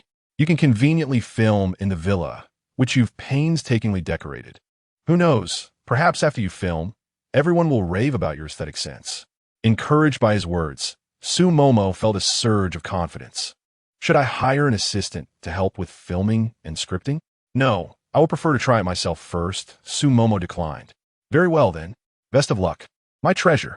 Throughout the day, Sumomo immersed herself in watching others' videos, learning about their filming techniques and transitions. Meanwhile, Yize's phone buzzed persistently with a series of emoticons from Zhang Roer. The first emoticon depicted an adorable little girl, captioned, "Are you there? My dear brother." The second showed the girl swinging her legs at the bedside, accompanied by the message, "Can you spend some time with me once you're done?" The third emoticon featured the girl tilting her head and gazing at the screen. "You haven't spoken to me in ages." Yize chuckled softly. The little girl in the emoticon was simply adorable, and the accompanying text had a touch of melancholy. He too searched for a charming emoticon, with the caption, "Here I come." The response from the other side was instantaneous. "Finally acknowledged me, brother." Yize chose not to engage further with that. instead redirecting the conversation to inquire about her current activities, chatting with her for a while to lift her spirits. He then replied to the messages previously sent by Yuzi and Linger before finally launching the music notation software.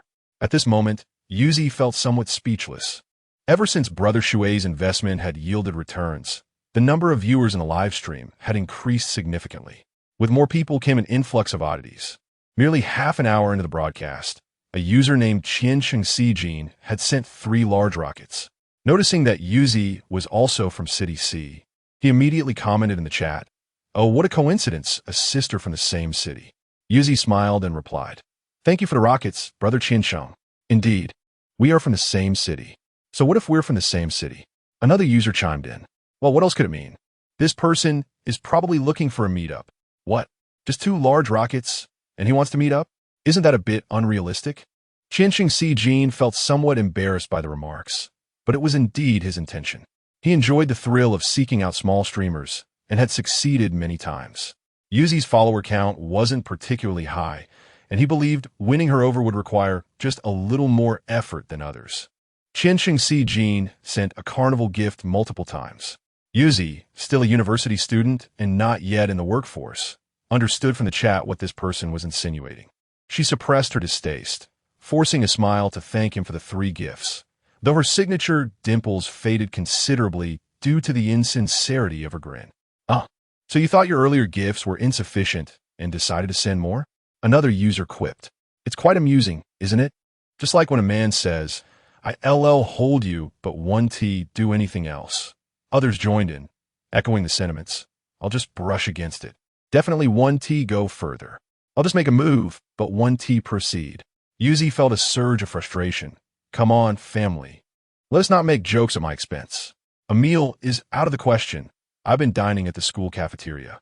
At that moment, she disregarded any consideration for the other party's dignity. What audacity! Who knows what kind of person he is? Just because he sent a few gifts, he harbored such thoughts. "I understand. You think it's not enough," Qiancheng Sijin responded, sending more carnival gifts yet again.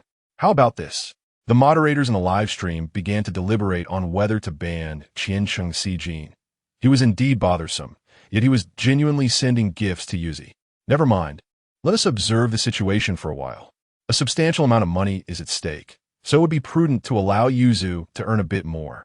Oh dear, the total gifts received amount to fewer than 10 coins. What are you thinking? Yes, indeed. Brother Shuei has generously bestowed countless coins without making any requests. Upon hearing Brother Shuei's name, Yuzu couldn't help but feel a pang of nostalgia for him. Not only was he magnanimous, but he also exuded gentlemanly charm. How wonderful it would be if Brother Shuei were here. Yet, given his busy schedule and infrequent replies on WeChat, she felt hesitant to reach out and ask for his presence.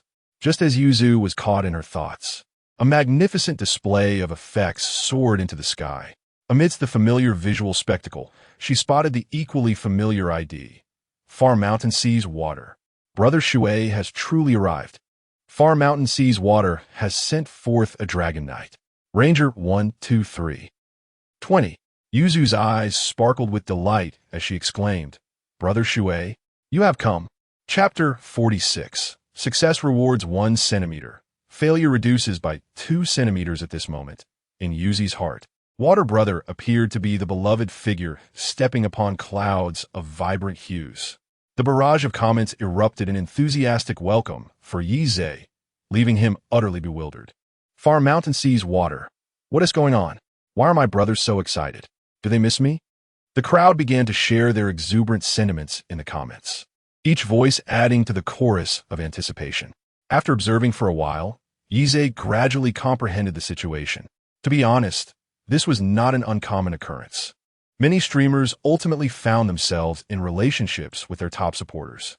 However, those who secured the affections of the leading patrons typically contributed substantial sums. This individual had only donated a modest amount and expected a face-to-face meeting with a youthful and charming girl. Such aspirations seemed rather far-fetched. Moreover, Yuzi was an utterly pure-hearted girl. Far Mountain Seas Water, oh? A meeting in the same city? How can one even utter such a thing without holding a top position? Qiancheng Sijin felt a surge of frustration. Why were there so many obstacles in his path? He had already donated 27,000. With that sum, one could enjoy a delightful evening at a club. Yet here he was, unable to even obtain a WeChat contact, all while facing ridicule. He was not merely seeking validation. He held a noble status as well. Today, he would meet Far Mountain Seas Water. Chung Chung Si Jin. ISNT securing the top position a mere formality? Chung Chung Si Jin gifted 15 carnival tokens, and in an instant, the title of top patron changed hands. Chung Chung Si Jin. Wasn't he that effortless? Yize chuckled lightly. With the system at his disposal, he was confident that none could surpass him. He leisurely sent another 20 grand dragons. Far Mountain Seas Water continued. Joel, ha ha ha. To challenge Water Brother is quite the folly. ISNT it? Yuzi beamed, her eyes sparkling. Wow. Thanks to Water Brother for the 20 grand dragons. Water Brother is truly magnificent. The barrage filled with envious remarks. And Chung Chung Si Jin, infuriated, smashed his water cup onto the floor. Damn it, he was determined. Couldn't he have money?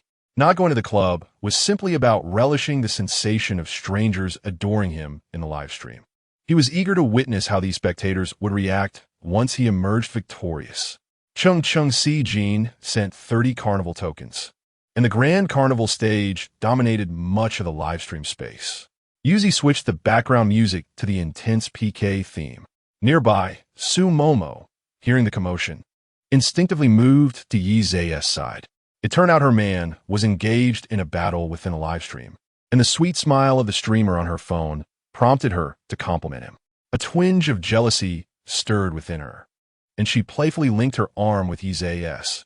So, you're busy watching a live stream, huh? Yize turned and playfully pinched her nose. Is my Momo feeling a bit jealous? Indeed, Su Momo felt a hint of jealousy, but feared that admitting it would make Yize think she was petty. Thus, she huffed lightly and replied, Not at all. I have my confidence. Her words brought a smile to Yize's face. Yes, yes, our Momo is the most beautiful. Su Momo turned his face to look at her and asked, Am I not your favorite person? Of course, he replied, satisfied with the answer. Su Momo planted a kiss on Yize's lips before returning to her prior position to continue studying her script. Chung Chung Si Jin, upon noticing the lack of an immediate response, felt a surge of confidence. He, the Water Brother you all speak of, is nothing extraordinary. Isn't he merely afraid of me? Yize rolled his eyes. Did he not understand the principle of not popping champagne prematurely? Yuan Shan Jian Shui sent out a dragon. Yuan Shan Jian Shui. Let's discuss the big talk after you defeat me. Otherwise, the only fool here will be you. Huh. I knew Water Brother was definitely busy just now. On a weekday morning, with few people broadcasting and even fewer watching, the rivalry between the two quickly propelled Yuzi's live stream to the second spot on the hourly leaderboard. Onlookers, eager for entertainment, showed no restraint as support poured in from both sides. Upon seeing some supporters rallying behind him, Chung Chung Si Jin felt rejuvenated and sent down 50 huazi. Wow, 50 huazi. That's more than my annual salary. Yize rewarded with 50 big dragons. Yuan Shan Jian Shui. Quite impressive. Just as Chung Chung Si Jin was about to continue showering gifts, he received a call from his wife. Where have you been? Why haven't you come to pick me up? His wife's roar jolted Chung Chung Si Jin back to reality, and he recalled the money he had just spent. A cold sweat breaking out on his forehead. He was, after all, a son-in-law, and all his funds were provided by his wife. Previously, he had spent little on the small streamers, but this time he had squandered so much without even securing the top spot. If his wife found out, it would be disastrous. Meanwhile, the viewers in the live stream noticed that the second spot had suddenly shifted to a single huazi sent by Yuzi. Did someone leave? Wow, I just checked. Not only did someone leave, but their account has been canceled. What? If you can't win, fine. But why cancel the account with no stakes at play? Yize was momentarily stunned before he realized that it was likely to avoid detection of such excessive spending. The moderator was elated, knowing that not kicking him out was the right choice, as it had generated quite a bit of revenue for Yuzi. Yuzi was the happiest of all. The departure of the foul-mouthed man was indeed a blessing. Thank you for the donation, Water Brother. Is there a dance you would like to see? Yuan Shan Jian Shui. How about a flute dance? A blush crept across Yuzi's face. The flute dance, known for its alluring movements, was a signature in any live stream. "Oh, let us indulge our eyes with Water Brother." Yuzi stood up and began to dance, her sweet persona adding a unique flavor to the performance, igniting a fire in Yizei's heart. It seemed the time had come to prioritize seeing Yuzi. After sending 10 more big dragons, he exited the live stream. Ping. This time's expenditure of 360,000 will yield a rebate of 3,600,000, which has been credited to your ICBC card. Effortlessly earning a substantial sum, he savored grapes washed by his aunt while gazing at the diligent beauty nearby, feeling utterly content. Observing Su Momo diligently immersed in her studies, he found himself reluctant to disturb her. After spending some time together, he instructed Tianfeng to drive him back home. He recalled that the fitness equipment he had at home had arrived, but he had yet to engage in any exercise. He was even unaware of the state in which Tianfeng had left it. He decided to enlist Tianfeng's assistance in learning the correct postures to avoid injury. Ding! Random task triggered. Bench press 40 kilograms for 30 repetitions. Successful completion rewards 1 centimeter. Failure results in a reduction of 2 centimeters. What? A reward of merely 1 centimeter? And a penalty of 2 centimeters for failure? What does this centimeter pertain to? Is it height, hair length, or something else? It can be applied to any area. The host must select where to allocate it now. Failure will result in a deduction of 2 centimeters from the chosen location. Damn, I have to confirm this right now. Even if I fail after confirming, it will directly affect the selected area. My height is already 178 centimeters. Even adding 1 centimeter to reach 179 would hardly be noticeable. I was considering applying it to Xiao Yi's. But what if I fail and lose 2 centimeters? He glanced down toward Xiao Yi's direction before hastily looking back at Tianfeng. Is bench pressing 40 kilograms for 30 repetitions difficult? Tianfeng replied. Not at all. 40 kilograms is generally considered a beginner level. However, completing 30 repetitions will indeed test your endurance. Sai, whatever. I'm going for it. I choose that. Do you confirm? Confirmed. Challenge begins countdown. Chapter 47. The Man with a Bodyguard at the Bar Dam. There's still a countdown. Only 20 minutes remaining. Tianfeng adjusted the weights for him and corrected his posture, then squatted in front of Yizei to prevent any potential danger from exhaustion. The initial repetitions were relatively easy, and Yizei thought, this random task isn't so daunting after all. However, by the 13th attempt, the ease had vanished from his face, and he felt his arms growing heavier. By the 18th, Yizei's arms began to tremble, and he contemplated taking a brief respite, reasoning that as long as he finished before the timer expired, it would suffice. Beep. The challenge must be completed in one go to be considered successful. Yizei, yearning for relief, held back his frustration. He couldn't afford to lose even a single task point. Unexpectedly, the pent-up anger fueled him, granting him newfound vigor for the subsequent repetitions. By the 25th, he felt as though he might perish. He had never trained like this before. To jump into such intense exercise right away was utterly brutal. Unaware of his boss's inner turmoil, Tianfeng voiced his admiration. Truly impressive, boss. This tenacity is something others lack. Damn, everything is for the sake of happiness. Although his length was considerable, a mere 2 centimeter reduction would be devastating. With a deep breath, he managed to complete the final 5 repetitions. His arms were now utterly fatigued. Task completed. 1 centimeter has been successfully added, given the host's outstanding performance. An additional task point has been rewarded. Yizei felt a sudden warmth and itchiness in his lower body. Realizing it was a sign of transformation for his little Yizei, he resisted the urge to rush to the restroom to check. Hearing about the bonus task point, the frustration he had just moments ago was replaced by a faint smile. After today's grueling exercise, he felt utterly drained. Tianfeng suggested, "Let me give you a massage.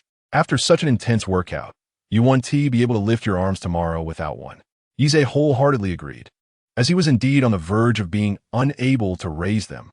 After more than half an hour of massage, Yizei felt significantly improved.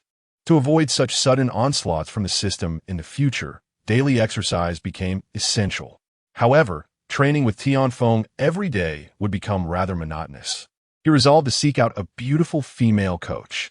As for today, to reward himself for the arduous effort, Yize decided to unwind at a bar he had never visited before. That evening, Yize and Tianfeng stepped into the fragrant bar. A charming female marketer approached with a smile. "Hello, how may I assist you? Do you have a reservation?" Yize shook his head. 2 people, no reservation. It was his first visit, and he inquired of the marketer, "Are there any seats available?" "Yes, we currently have 1 large booth in Area S available," she replied.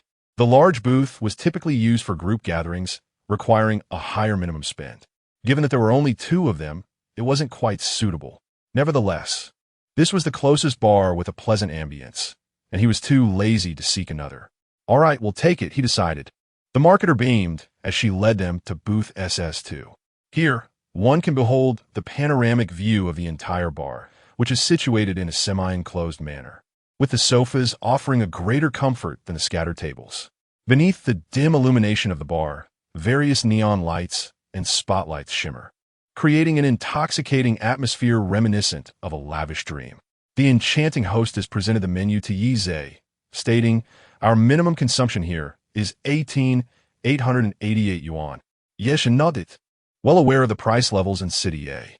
In contrast, back in his hometown, M City, a minimum spend of 1,800 yuan would suffice. He turned to Tianfeng and inquired, "Is there anything you wish to drink?" Tianfeng sat upright, his demeanor starkly contrasting with the bar's ambience. "Boss, I shall abstain from drinking. I need to drive later.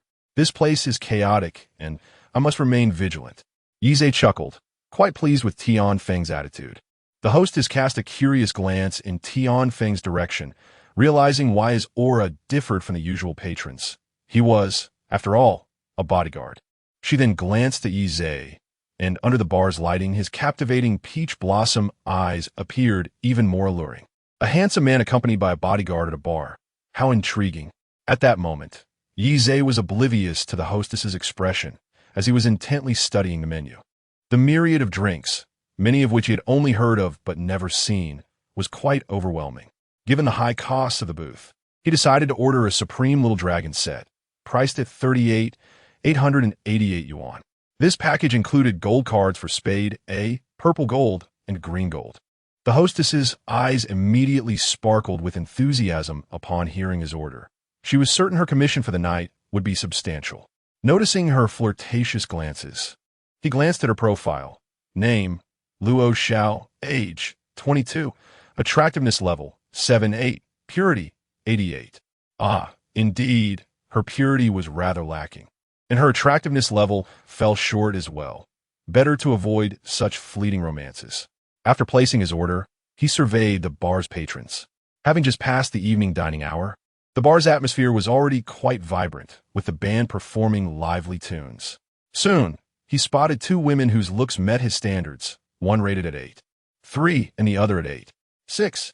However, their romantic histories were equally notable. The 8.3 rated woman had a purity score of 67, while the 8.6 rated one had a slightly better score of 74. Yize shivered at the thought. Perhaps it was best to steer clear of them. Just then, the system's voice echoed in his mind once more. Ding! A random task has been triggered. Obtain the WeChat contact of a woman rated above 8 before leaving the bar. Successful completion rewards 3 task points. Failure results in a penalty of foot odor for 2 days. He had no tasks at hand and could only replace his curse with stars. This random task had become increasingly absurd. Foot odor. Here I am, a striking gentleman. This punishment is utterly excessive.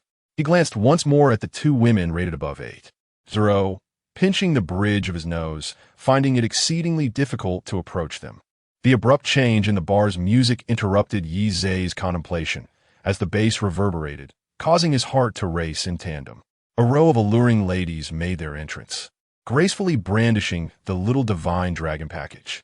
Behind them, several young men waved shimmering signs with enthusiasm. The DJ's exuberant voice resonated.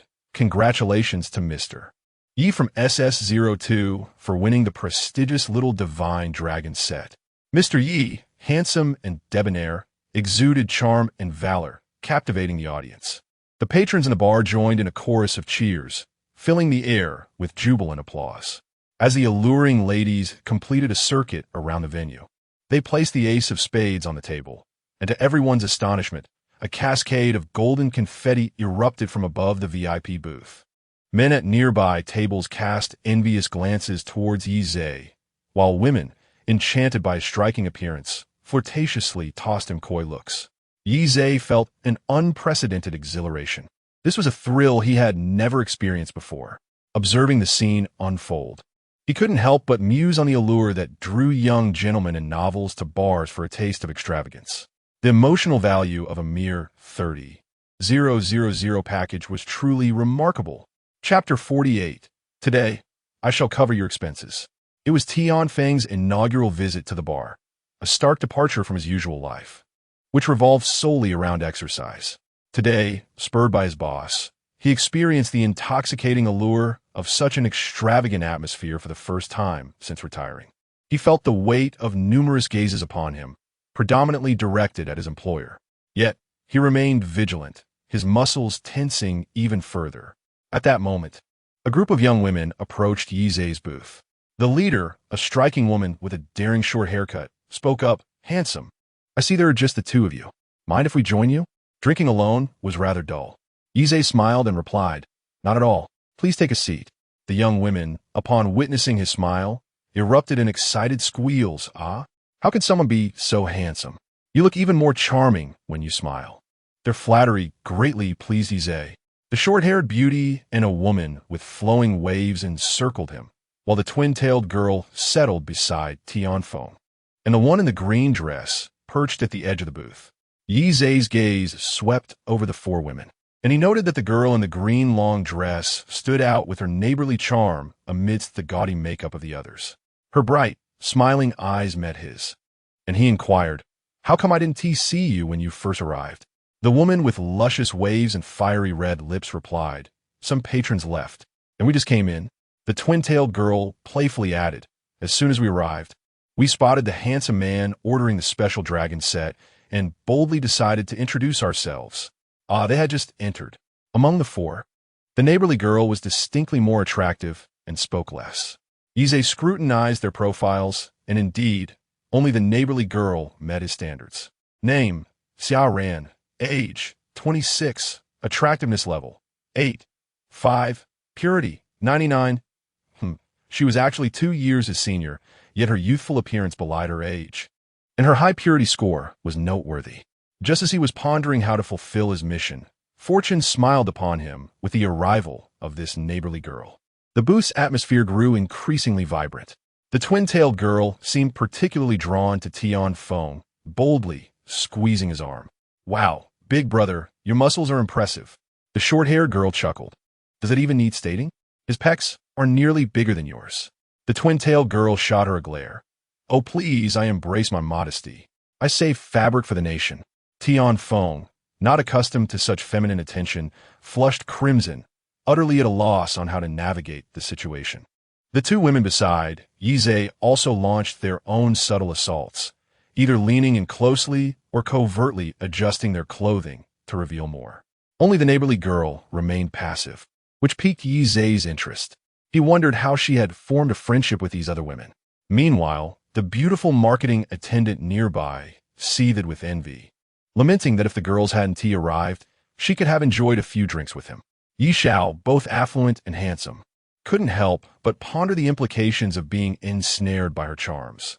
Would he no longer need to come to work here? Yi Zhe noticed her gaze and chuckled inwardly. The marketing ploy was indeed amusing, as her thoughts were clearly reflected on her face. She beckoned the marketer over.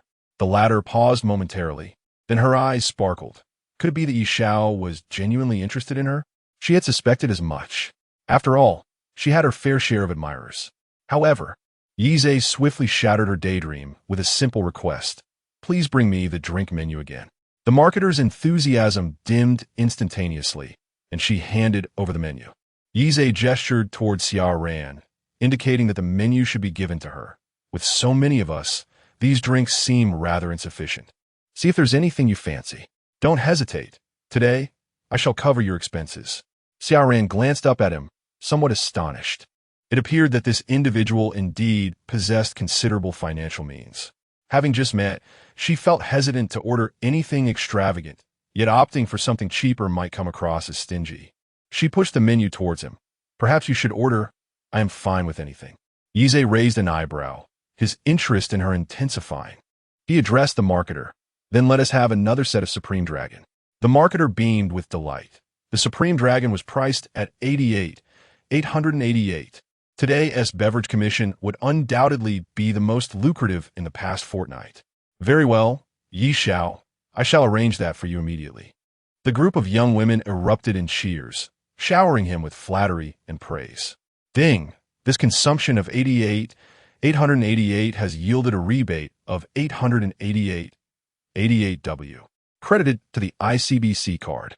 It seemed the system had automatically attributed this lavish expenditure to Xiaoran, further enhancing the smile on Yize's face. Everyone raised their glasses. Cheers! As the champagne flowed, Yize savored its taste, relishing the aroma of wealth. A girl with short hair clung to his arm. Two ample forms pressed together. Brother, shall we indulge in something entertaining? Oh, what do you have in mind? Let us play liar's dice. Yize was familiar with this game, where each participant rolls 5 dice and guesses the values concealed by others. Another girl chimed in with a playful tone. Playing without stakes is rather dull. How about we add a little incentive? Oh, what kind of incentive do you propose? The loser must choose between truth or dare. If neither appeals, they must drink. Agreed. Everyone at the table joined in, including Xiaoran. In the first round, Yize emerged victorious, instructing the girl with short hair to request a random man's WeChat. She complied effortlessly. In the second round, the girl with twin tails won, compelling Tianfeng to touch her abdominal muscles. Just as Tianfeng was about to drink, he remembered that his glass contained a beverage specially chosen by Yize. Faced with the bold gaze of the twin-tailed girl and Yize's amused expression, he gritted his teeth, resolutely lifting his shirt. Go ahead. The other girls were captivated by Tianfeng's abs, their eyes gleaming with interest. No wonder she clung to him. Only Xiaoran remained lost in thought, her gaze fixated on her glass, pondering something unknown. Yes, the girl with twin ponytails eagerly reached out, her fingers gliding over the well-defined abdominal muscles beneath. The veins adorning the lowest 2 segments were particularly pronounced, making her wish to devour him on the spot. Tianfeng lowered his shirt, saying, All right, have you had enough? The girl with twin ponytails pouted, of course. I haven't had enough. The game resumed, and Xiaoran lost to the girl with the flowing waves. In the face of her friends' teasing, she chose to ignore them and down a glass of liquor instead. The treatment afforded to the great dragon was far superior to that of the little dragon moments ago. With bills and gold paper raining down from the ceiling of the bar, the DJ's auspicious phrases spilled forth as if they were free, intensifying the intoxicating atmosphere. More girls approached, eager to share drinks, but Yize declined them all. They didn't even merit a glance. Their appearances alone were insufficient. Xiaoran was clearly not in her element, losing increasingly and drinking more with each round. Excuse me, I need to use the restroom. The girl with twin ponytails offered. Shall I accompany you? Are you all right? Xiaoran waved her hand dismissively. I'm fine, I can manage on my own. Once she departed, the short-haired girl sighed. Alas, my poor Xiaoran, dumped after 5 years with her first love. Yize inquired why. Isn't she quite beautiful? The girl with the flowing waves bitterly downed another drink, because he latched onto a wealthy boss lady and cast her aside. Chapter 49, It Matters Not. For Tianfeng's fist will impart the lessons of life. The girl with twin ponytails tugged at her. Oh, please don't say that. If Xiaoran hears, she will be heartbroken. We brought her here to unwind, didn't we? It became clear. No wonder Xiaoran fell out of place. She likely seldom frequented such venues. Considering how much she had just drunk, Yize rose. You all carry on. I shall visit the restroom. Tianfeng promptly followed, ready to intervene should anyone overly intoxicated become unruly. After attending to his needs and washing his hands, Yize overheard Xiaoran's voice from outside. Let go of me. A middle-aged man with a greasy face and slightly balding head grasped her wrist, leering. Oh, what's the act? We're in a bar. Can't you take a joke? Get away. Xiaoran retaliated with a kick, yet the man only seemed more intrigued. Yize dried his hands and stepped outside. I believe it would be wise to heed the young lady's words. The man turned to him, chuckling. In this day and age, a weakling fancies himself a hero. Yize remained unfazed. It mattered not. Tianfeng's fist would soon impart the wisdom of humility. Go assist Xiaoran, he urged. Tianfeng nodded and swiftly delivered a kick that sent the man sprawling into the men's restroom. The force of the kick startled Xiaoran, causing her shoulders to hunch, but her gaze toward Yize brimmed with gratitude. Thank you, she stammered, then continued. How about we exchange WeChat? If it weren't for you, I might have been at a disadvantage. Let me treat you to a meal another day. Yize's heart soared with delight. The task was accomplished. Random task completed. 3 task points have been issued. Not long after their return to the booth, Tianfeng rejoined them. This time, Xiaoran was not lost in her thoughts, but had seamlessly integrated into the atmosphere.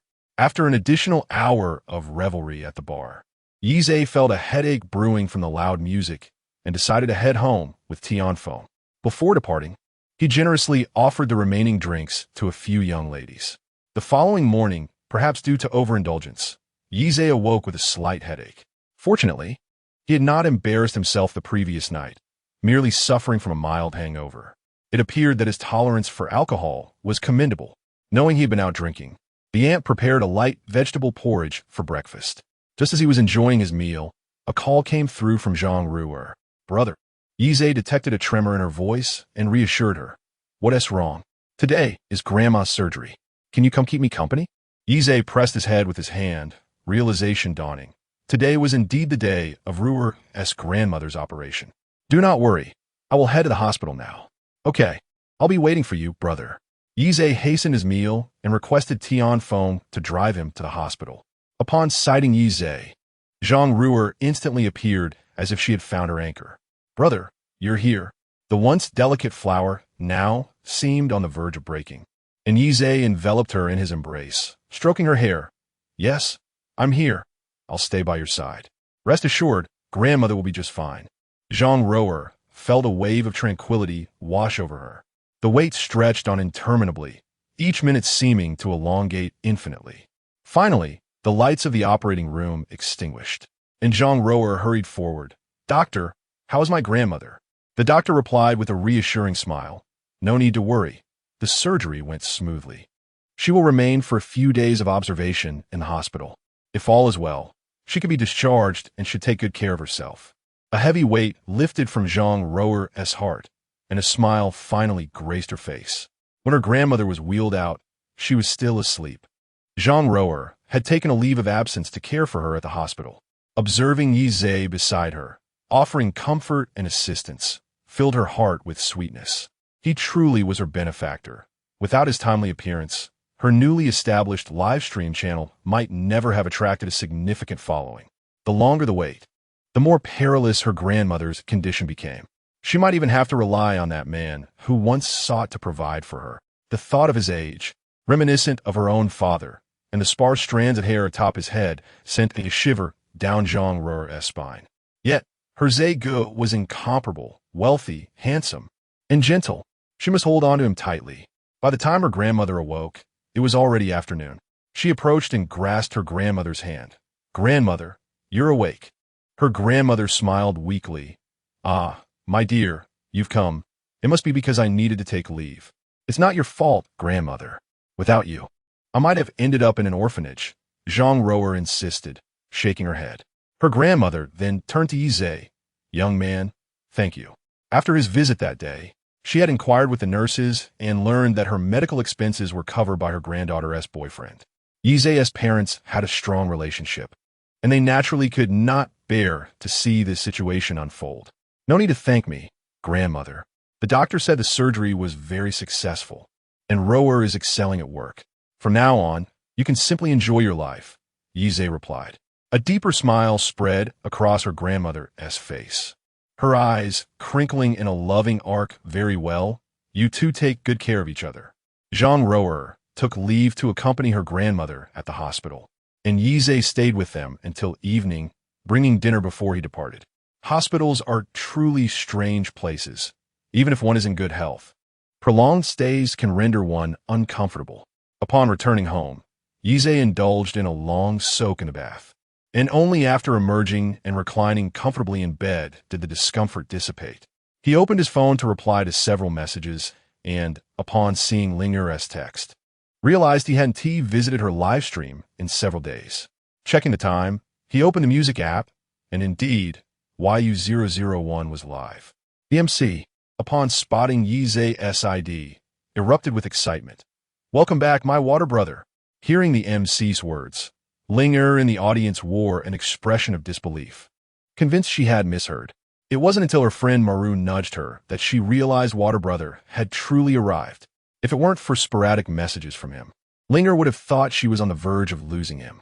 At that moment, seeing Water Brother at level 73 on the big screen, Ling Er resolved to take a decisive step forward. In a hushed tone, Wanzi whispered near her lips, "What are you daydreaming about? The individual competition segment is upon us, and you stand to make quite a fortune." Ling Er's thoughts, however, were not limited to this single opportunity. She envisioned a long-lasting stream of wealth. The order of the individual competition had shifted from randomness to a system where those who received the least tips in previous segments would take the stage first.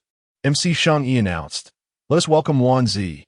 Wanzi, feeling embarrassed, covered her face as she ascended. It was truly mortifying to be the first one up. She longed for the day when a generous benefactor would bestow their affection upon her. In the final second of the countdown, Wanzi finally accumulated enough points to advance to the next round. Ling Er was the second to last to take the stage. Is Ling Er's score really second to last? Upon Yize's remark, Ling Er's fans began to voice their grievances in a flurry of comments. Despite her stunning beauty, she was not the most favored in the live broadcast arena. When Yize was absent, a few high-level patrons had appeared intermittently, yet they were all one-time contributors, never to return again. Ling Er's other supporters were equally perplexed. Ling Er herself understood the situation all too well. For those who showered her with gifts would invariably request private messages and photos the same day. When she declined their requests, they never returned. Chapter 50. Do you know how I've been spending these days? Yize let out a sigh. Reflecting on the dismal state he found himself in during the past few days without his usual company. Today he was determined to help her reclaim her glory. As Ling Er had just taken a microphone, her opening words were drowned out by the spectacular effects of the carnival erupting around them. MC Shang Yi was brimming with excitement. "How many days has it been? Water Brother, do you know how I've been enduring these days?" Though Ying managed to secure first place daily, the gap between her score and Ling Er's when Water Brother was present was vast. The revenue from the live stream was intrinsically linked to his earnings.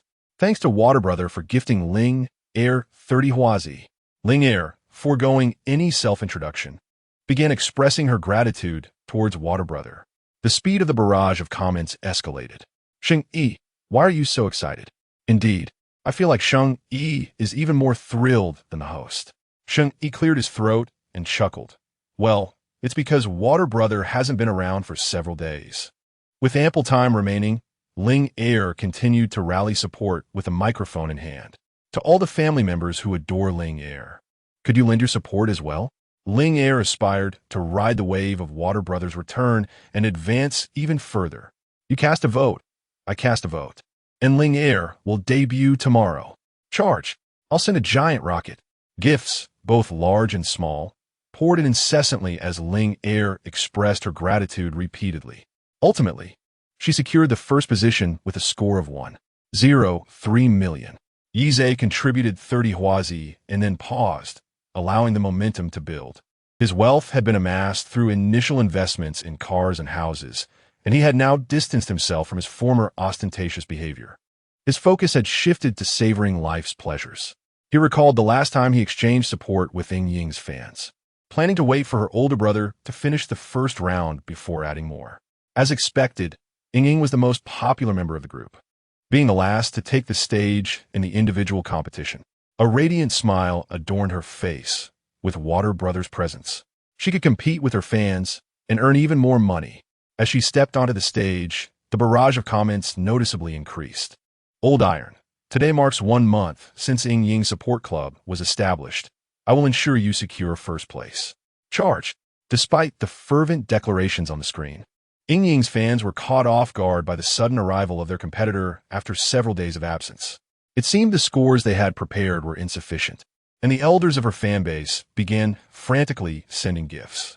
Meanwhile, other fans were perpetually posting announcements in their fan group to gather support. Wow! Now the streamers have support clubs akin to celebrities.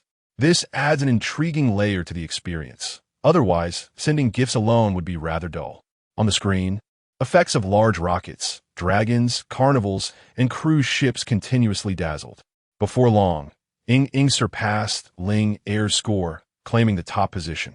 Sheng Yi announced, "Congratulations to Ying Ying for temporarily securing first place with a score of 2 million.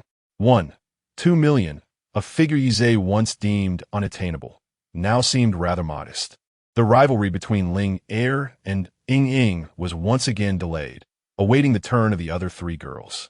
Although they cannot catch up, one must still provide opportunities for others to earn, right? Time has passed, and he is unwilling to wait. Far Mountain sees water. I'll take a stroll. Remember to reach out to me when you arrive. Ling Air, Water Brother has spoken. Water Brother, call me when the three of you are done. Why you Ling Air? All right, Water Brother." Upon seeing Ling Air's response, Yize ventured outside. At such a late hour, Yuzu had already returned to school and was offline. Zhang Roair had also taken leave to accompany her grandmother at the hospital, leaving him with nothing to do but wander aimlessly. Data analytics revealed that he had recently been watching live streams frequently, thus recommending similar content, with a live stream popping up every few videos he browsed. However, none captivated him, and he swiftly scrolled past them, until he stumbled upon a live stream titled Su Xin Comforting Sleep. Illuminated by warm lighting, it exuded a cozy ambience. A gentle beauty held a glue stick, gliding it slowly across the microphone's protective film. She wore a moonlit cheongsam, her hair elegantly pinned up, and her wrist adorned with jade, enhancing her delicate, fair skin. A sound akin to white noise emanated from his phone, seemingly alleviating his fatigue. He was intrigued by this form of live streaming and glanced at the stream's description: ASMR healing live stream, aiding sleep and relieving stress. On either side of the screen were various menus available for selection, each offering different gifts with unique tools. Most tools could be unlocked with sunglasses, while a hot air balloon allowed access to hair washing, ear cleaning, makeup, and soft storytelling, among others. A large rocket could unlock everything in succession. The current glue stick was one that required sunglasses for access. Yize was enamored by the atmosphere of a live stream and the woman's grace. He promptly checked the broadcaster's profile. Name: Xiao Su Xn, age 29. Attractiveness level 96. Purity 99. Wow, such a high score. It surpassed Zhang Roair by 0.3. No wonder there was no dancing or singing. The live stream had over 500 viewers. It seemed they were all drawn in by her beauty. After 2 minutes of watching, Yize noticed that although the stream had many viewers, the number of gift givers was quite limited. Were they all lulled to sleep? Suddenly, a large rocket soared into the sky, and moments later, the woman on camera displayed an expression of surprise. In a hushed tone, she spoke softly, "Thank you, Far Mountain Seas Water, for the large rocket." Such generosity. The previously quiet chat began to fill with activity. Wow, how extravagant. This is the first time I've seen a large rocket in an ASMR live stream. Expressing gratitude for the support, Su Xin began with a gentle hand rub, wishing that the benefactor might have sweet dreams tonight. Her voice was soft and soothing, like a gentle breeze that brushed against Yize's heart. An indescribable sense of comfort enveloped him as he raised his hand to follow Su Xin, settling in to quietly appreciate the stream. "Thank you for your attention," Su Xin said, removing the protective film from the microphone and pouring essence oil into her palm, continuously rubbing it on either side of the microphone. Yize curiously rubbed his hands together, his voice noticeably rougher than that of the woman. A few minutes later, Su Xin produced 2 small wooden blocks, her nails tapping on them to produce a melodious sound. Such simple wooden blocks could be played in various ways. After a while, Su Xin rubbed the 2 blocks together. She then pressed one of the blocks against her face, opening her mouth to tap it, and indeed, it emitted an even more delightful sound. After switching several props, Yize felt so relaxed that he was nearly dozing off when a WeChat notification chimed. It turned out to be his turn to respond to Ling Air. After replying, he typed in Su Xian's live stream to inquire, "What time will you finish?" He needed to step out for a moment. Su Xin responded, "I will finish at 3 p.m. If you have something to attend to, please go ahead. We can continue the sleep-inducing project when you return." Yize observed the continuously scrolling list of items and replied, "No worries. Please proceed with the next activities. I should be back before you finish." Having said this, he left the live stream without waiting for Su Xian's reply. Chapter 51. Exhibition Hall. Upon returning to the live broadcast room of YU001, the exuberant welcome from MC Xingyi, coupled with the background music, left Yize, who had just transitioned from the Su Xian live stream, feeling somewhat disjointed. However, he quickly acclimatized within a few minutes. Initially, he had intended to take his time, but the allure of the sleep-inducing live stream beckoned him, prompting a shift towards a swift resolution. Linger took the stage. As a majestic azure dragon soared across mountains, rivers, and seas, landing with grandeur atop the peak and letting out a fierce roar. The surrounding mist, seemingly intimidated by the dragon's might, gradually dissipated, revealing the serene realm beyond. Far mountains meet the waters, bestowing upon Linger the soaring dragon across the heavens. Linger expressed her gratitude. "Thank you, Brother Shui, for the 50, 60 soaring dragons." Xingyi interjected, "No, it's not over yet. 90, 100. Thank you, Brother Shui, for 100 soaring dragons." Soaring dragons? This seems quite different from that dragon rider. Ranger, could someone inform me of the cost of this special effect? 30,000. It's priced similarly to the Carnival and Dragon Rider. Ranger, Xingyi confirmed, indeed. 30 million for one soaring dragon. Brother Shui's generosity stands at 3 million in one go. Linger exclaimed, "Thank you, Brother Shui. You are magnificent and powerful. Truly the most handsome man in the world." Linger's fans flooded the chat with expressions of gratitude. Brother Shui is phenomenal. Why can't there be more wealthy patrons like him in this world? Yingying's fans, however, felt a tinge of despair. They had just pooled together 210,000 points, thinking it would suffice, only to be taken aback by Brother Shui's 3 million contribution. With the previous 103,000 points and gifts from other fans, Linger achieved an impressive score of 408,000, once again clinching the top position. Yingying stood at 120,000, still 288,000 shy of Linger. Yingying also had 2 wealthy patrons, which had allowed her to maintain her standing as the top contender before Yize's arrival. Yet, in comparison to a prodigious figure like Yize, her support seemed inadequate. After a month since the fan club's establishment, they were determined not to disappoint Yingying, prompting an urgent second crowdfunding initiative in their group. Many fans who were preoccupied and unable to watch the live stream were astonished. What was happening? Wasn't the previous crowdfunding sufficient? Brother Shui from Linger's camp had arrived. Hence the need for more support. Otherwise, last night's crowdfunding would have sufficed. Oh, what an untimely return. I shall contribute once more. After much effort, they managed to gather 100,000 and promptly sent a representative to deliver it.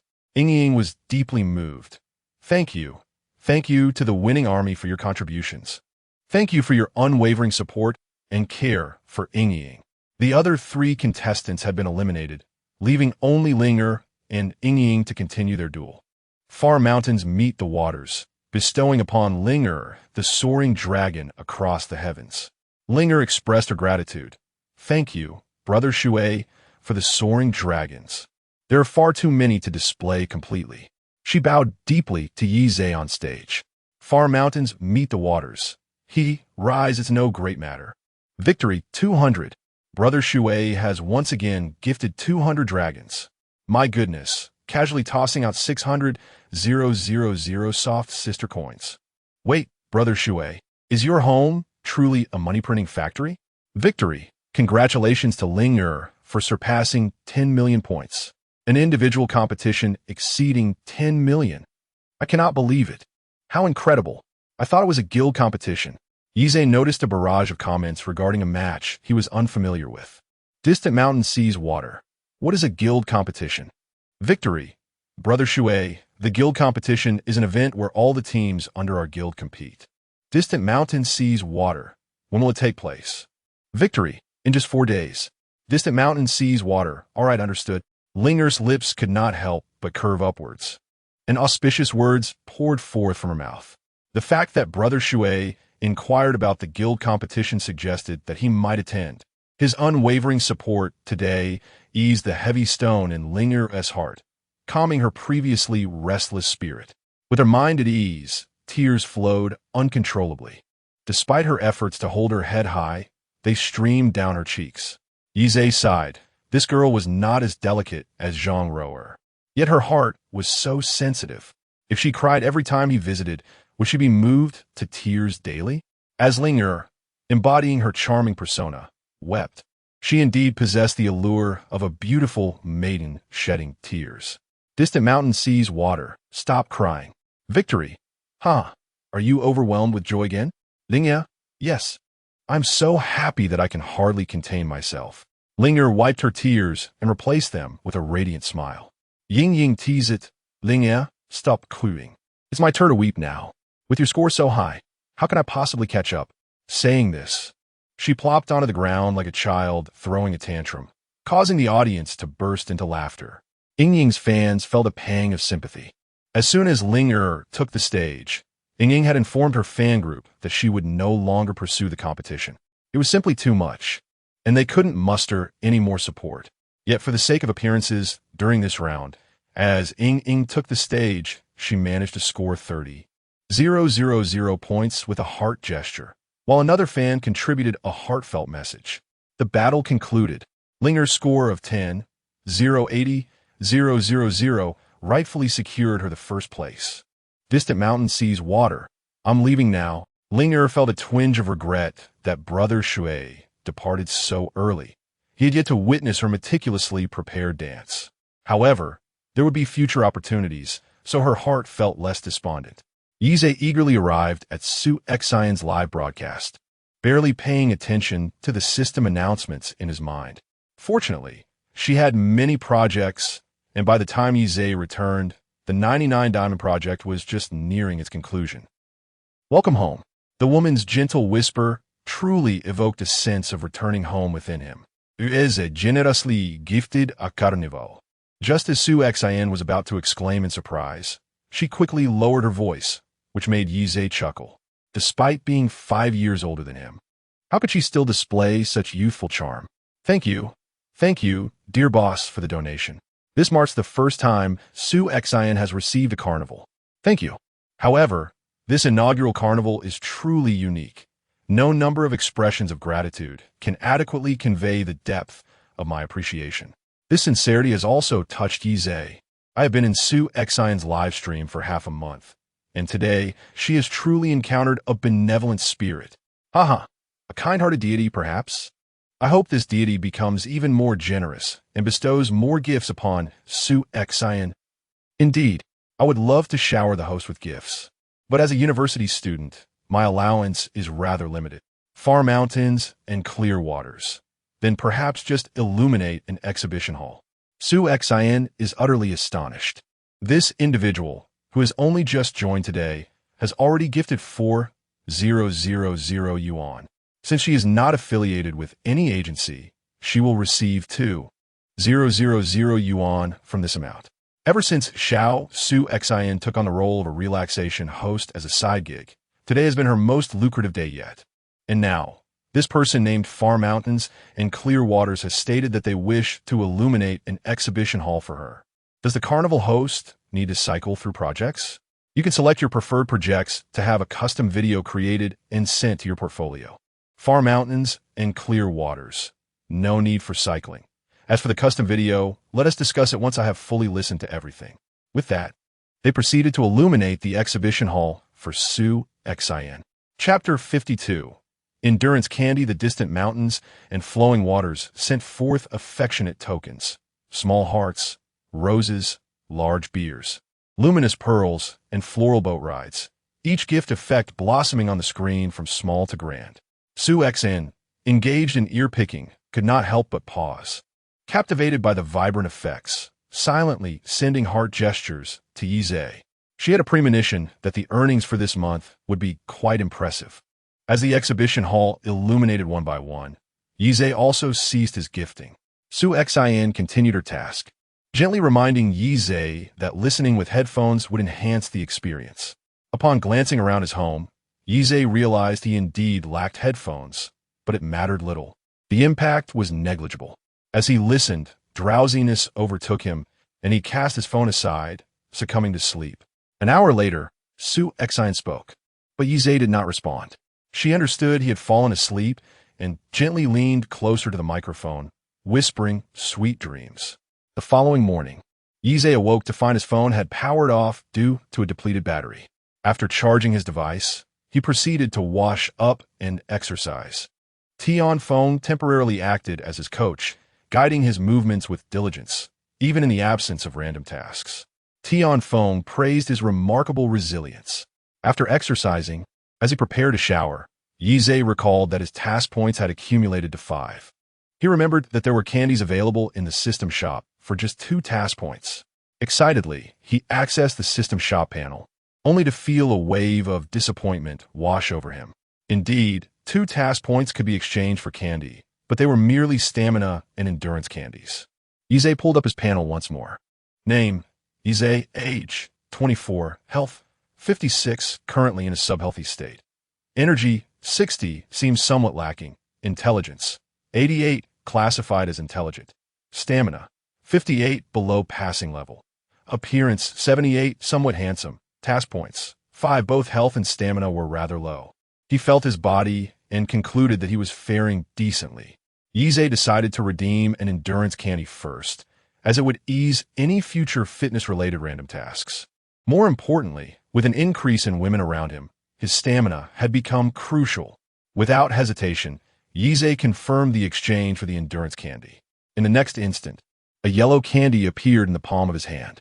Thankfully, there was no dazzling golden effect. Otherwise, it would have been quite the blunder if he needed something urgent later. He brought the candy to his nose, detecting a hint of lemon fragrance.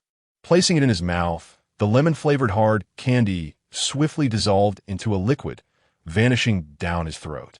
Immediately, Yize felt a warm sensation enveloping his entire body. Staring at his physique in the bathroom, he could discern nothing significant until the warmth dissipated a few minutes later.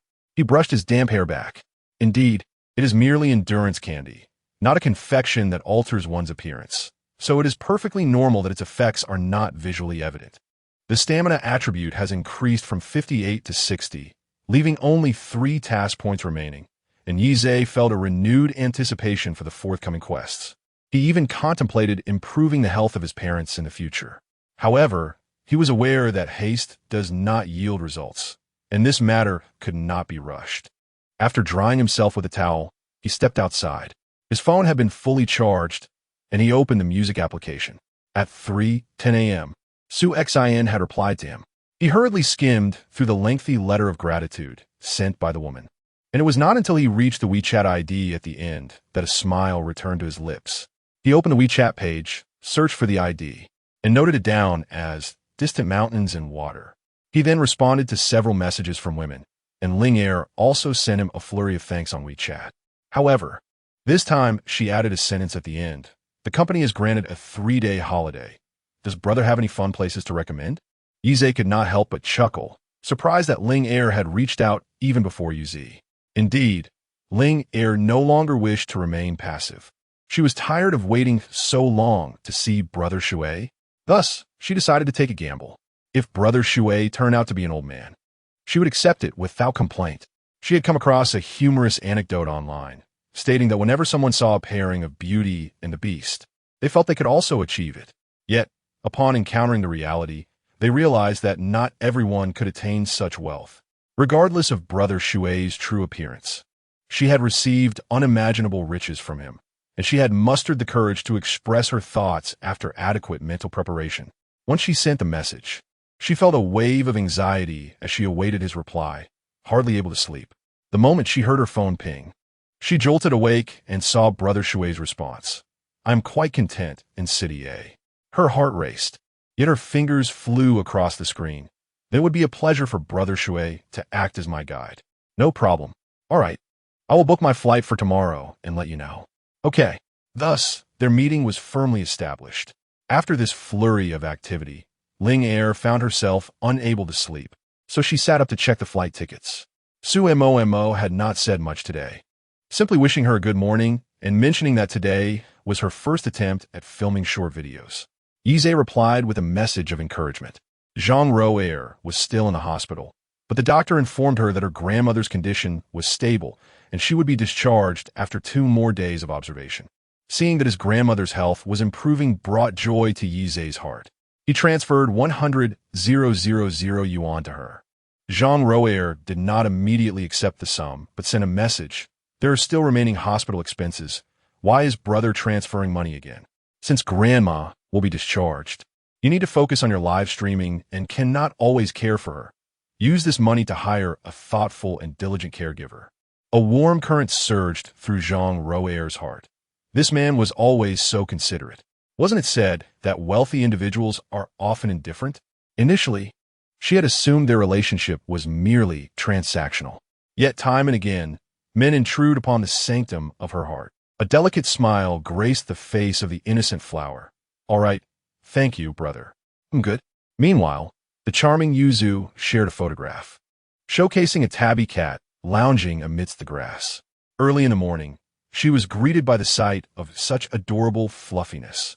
The tabby in the picture was adorably pawing at the air, utterly charming, just like you. Ah, Yi's mused that he was increasingly embodying the essence of a Casanova. However, he would certainly indulge his beloved. While Yuzu was attending class, she noticed his reply, and her cheeks flushed crimson. This man, teasing her so early in the day. What a rogue. Her mischievous friend, with a knowing smile, leaned in closer and whispered, "Why the blush? Could be a message from someone you fancy?" Yuzu promptly sat up straight, casting her friend a reproachful glance. "You have such keen eyes." "I haven't. Don't speak nonsense." Whether I speak nonsense or not, someone knows the truth." Unbeknownst to the 2 jesting girls, a young man in the front left was quietly observing the entire scene. Chapter 53. Unruly Spirits and High Spirits. Yize descended the stairs to dine, buoyed by the delightful news of Linger visiting for 3 days, starting tomorrow. Today, she planned to spend time with Su Momo and Zhang Roer, offering encouragement to Su Momo on her first day of logging. As for Zhang Roer, given her clingy nature, one could only wonder how she would fare without seeing him for several consecutive days. After their meal, Yize instructed Tianfeng to drive them to Suhebei. Along the way, he purchased a strawberry cake and a splendid bouquet of roses for her. Entering the villa's courtyard with a fingerprint scan, he spotted Su Momo and Shiryu in the flower room. As Su Momo rarely ventured outside and Shiryu, acting as her bodyguard, had not been particularly active, he willingly took on the role of cameraman. Yize discreetly concealed the items behind his back and approached the flower room with light footsteps. As a trained martial artist, Shiryu had already noticed the presence of Yize and Tianfeng. Observing the camera in Shiryu's hand, Yize was pleasantly surprised by the quality of the footage being captured, giving him a thumbs up.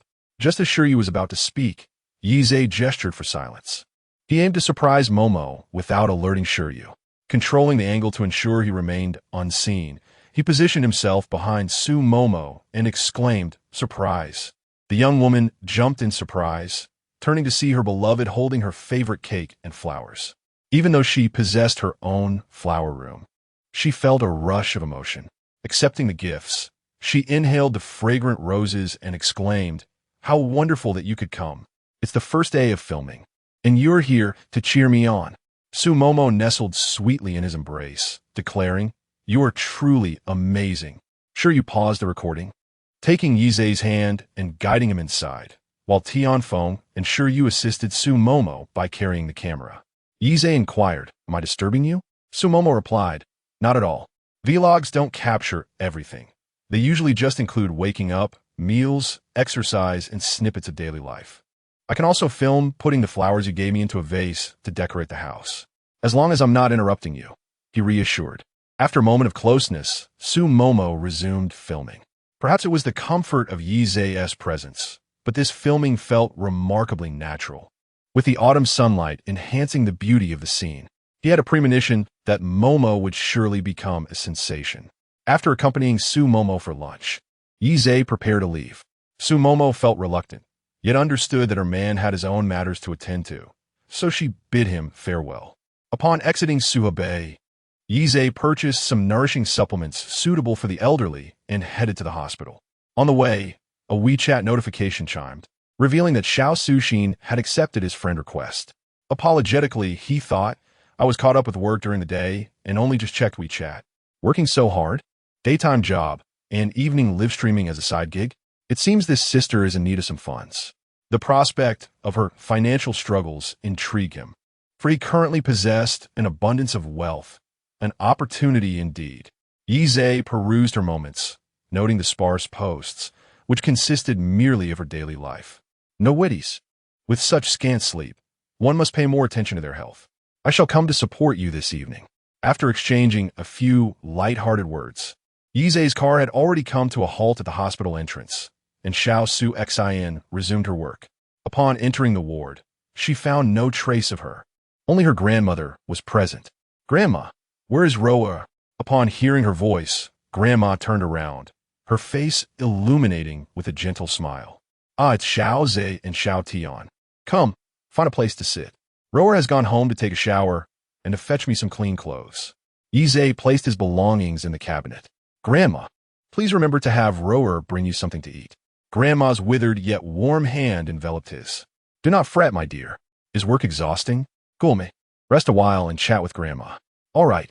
Tian Feng sat quietly on a stool in the corner, and Grandma looked toward him. Xiao Tian still speaks so little.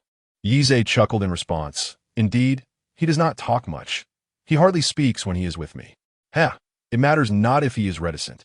Such children possess their own understanding. Tian Feng smiled faintly at Grandma. Good boy, be more accommodating with Roa. She has endured much hardship growing up these years. If you two ever find yourselves in a quarrel, do not take it to heart.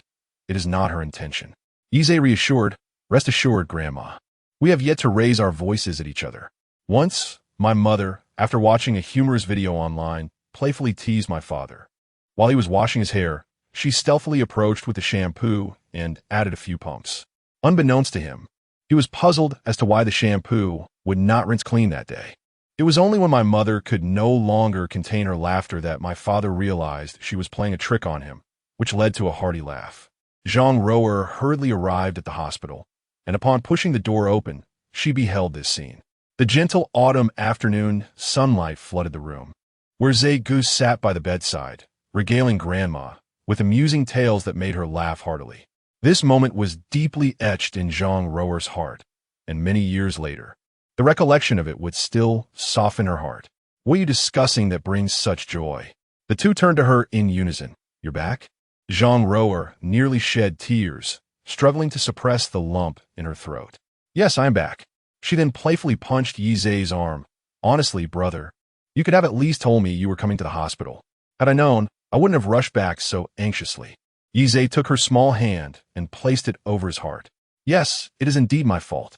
Zhang Roer's face flushed crimson, and she withdrew her hand. How inappropriate. Grandma is still here. Yize exchanged a playful glance with Grandma. She is shy. Indeed, Zhang Roer felt quite bashful. Everything was acceptable in private, but with Grandma present, she felt embarrassed. After chatting for a while, Grandma fell asleep. Zhang Roer then turned to him. What brings you here, brother? I have to be busy for the next 3 days, so I came to see you today. Zhang Roer immediately displayed a dejected expression. Huh? Would that mean I won't see my brother for 3 days?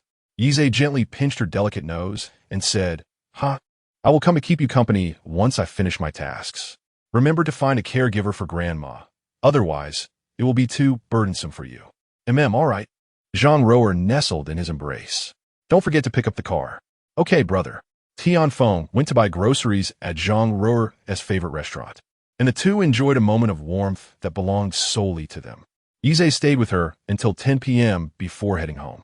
As he was leaving, Zhang Roer kept reminding him to come find her once he was done, repeating her request 3 times before finally letting him go, leaving Yize both amused and exasperated. Upon returning home, Yize opened the music app. Tomorrow he would see Linger, so he must certainly support her at YU001 tonight, considering it a means to help her earn a little extra for her travel expenses. Chapter 54. Calling the girl wife? What should I be called?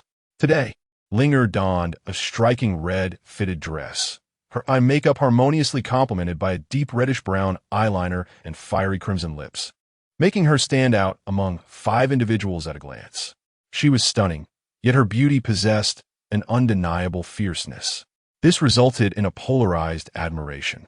Those who adored Linger were fervent in their affection, while those who did not felt a strong aversion, leaving little room for neutrality.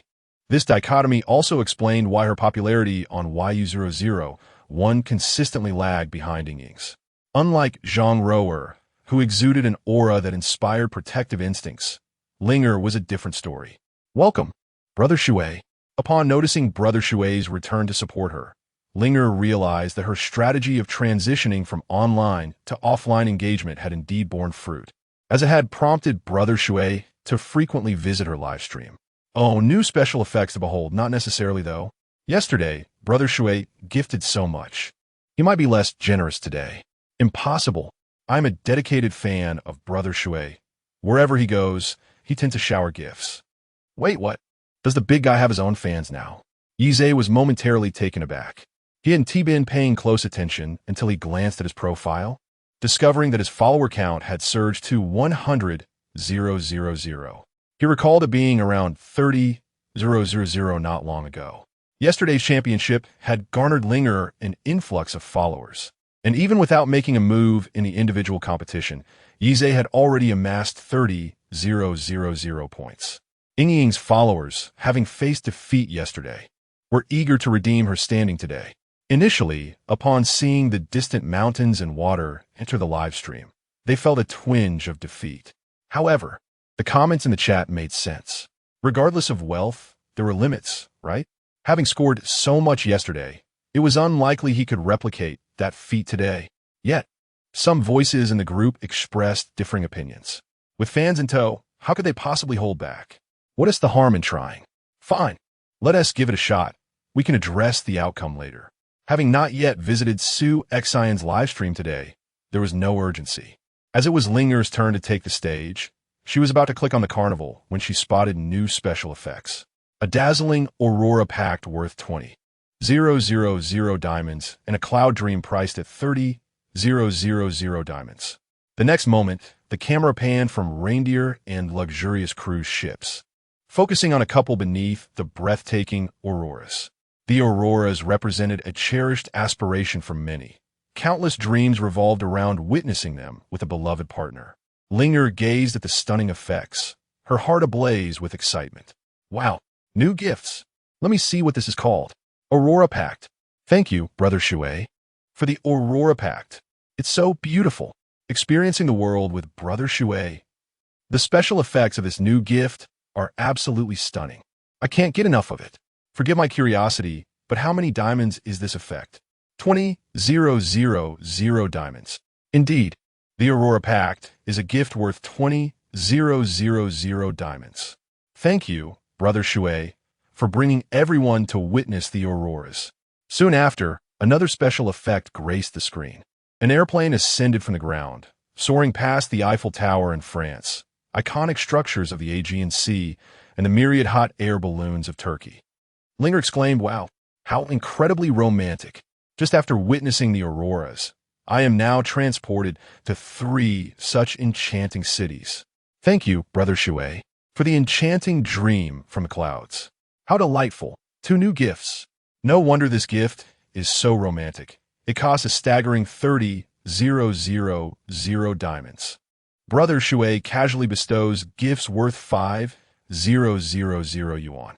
I'm in tears. My monthly salary is only 2,800. These 2 special effects are indeed splendid. Just as Yize has grown weary of the previous gifts, I shall present these 2 over the next few days. Other fans who adore Ling Air have banded together to elevate her score to 110,000. Upon noticing that Brother Shui only gifted 50,000 points, Ying's fans became even more convinced that Brother Shui's efforts were merely for show. The fan group has become lively once again. See, I told you. Brother Shui must have run out of money today, so he intentionally sent new gifts to divert attention. Well, that makes sense compared to the millions he gifted yesterday.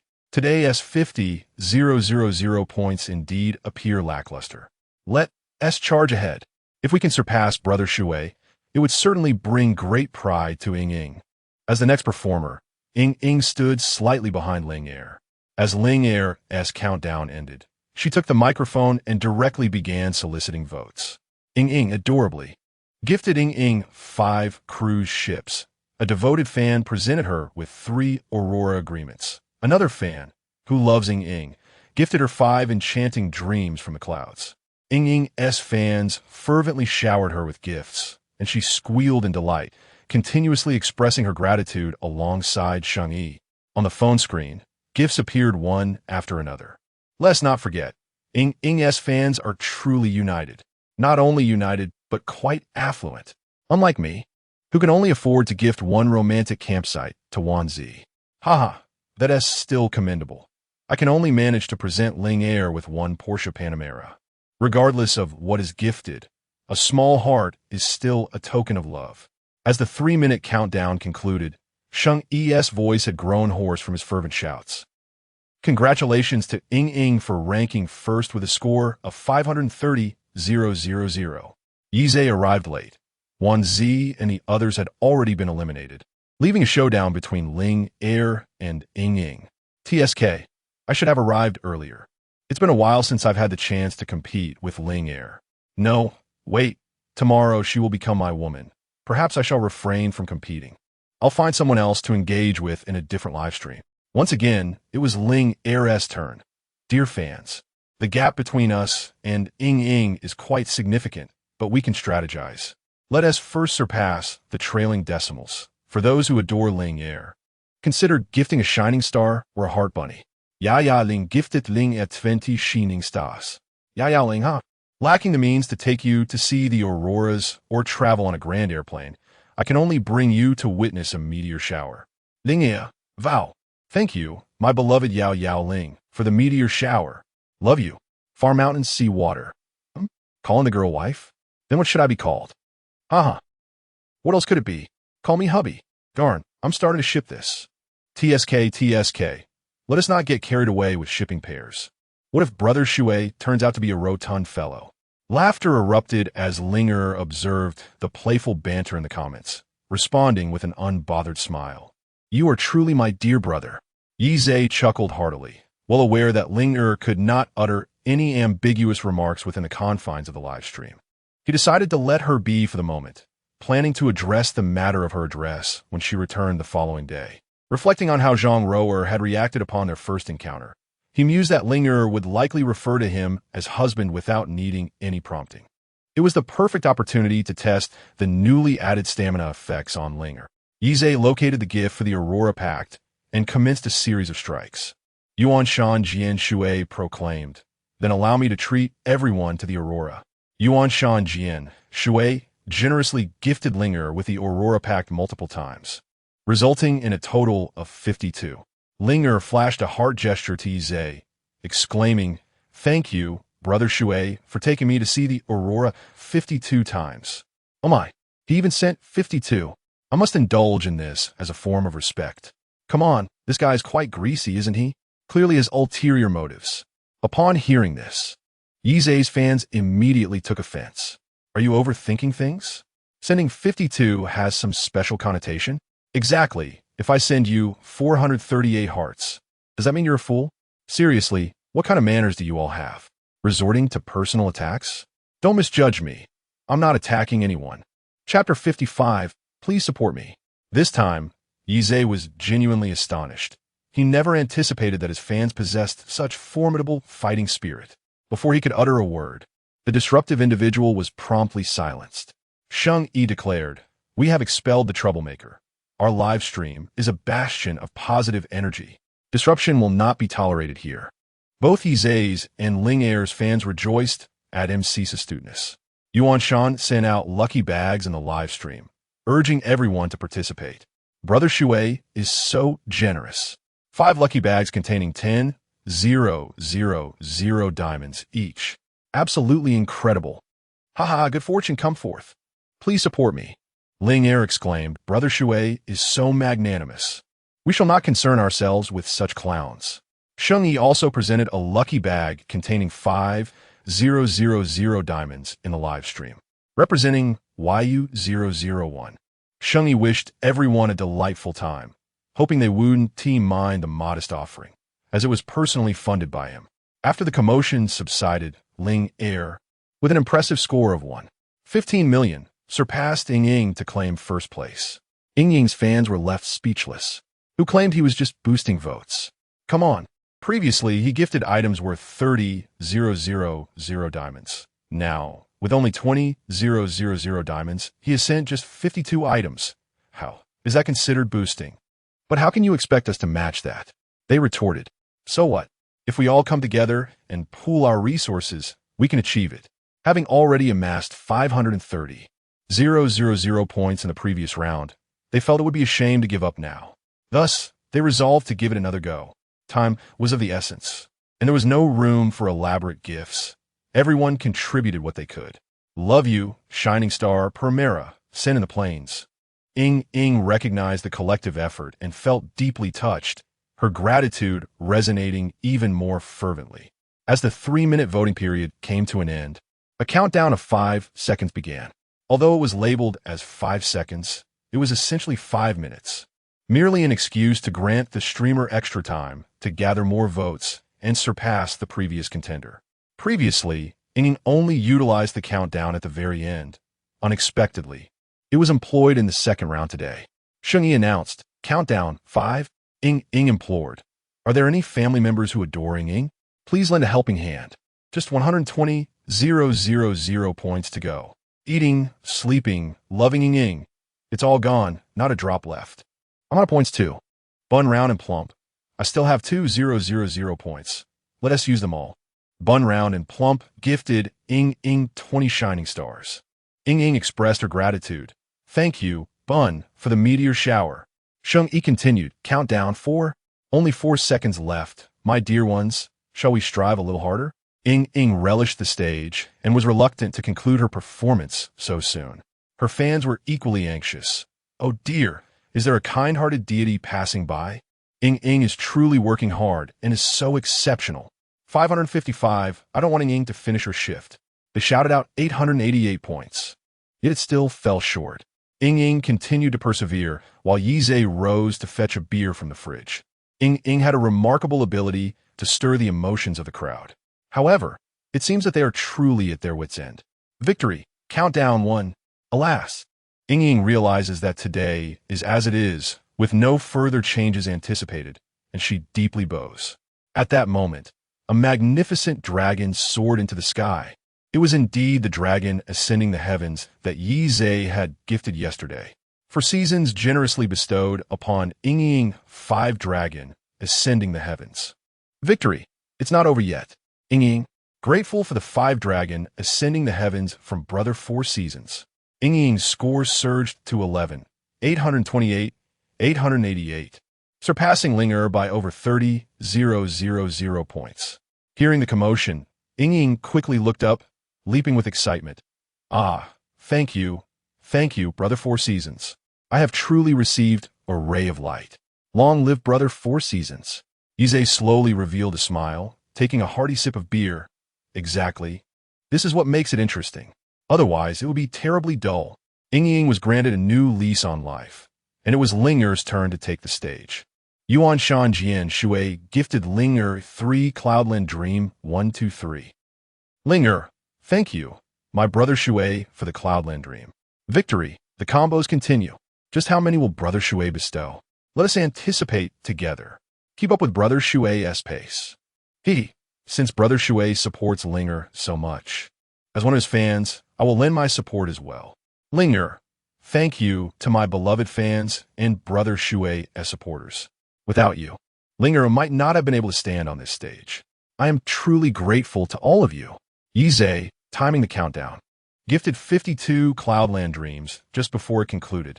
Brother Shui sent another 52 consecutive gifts.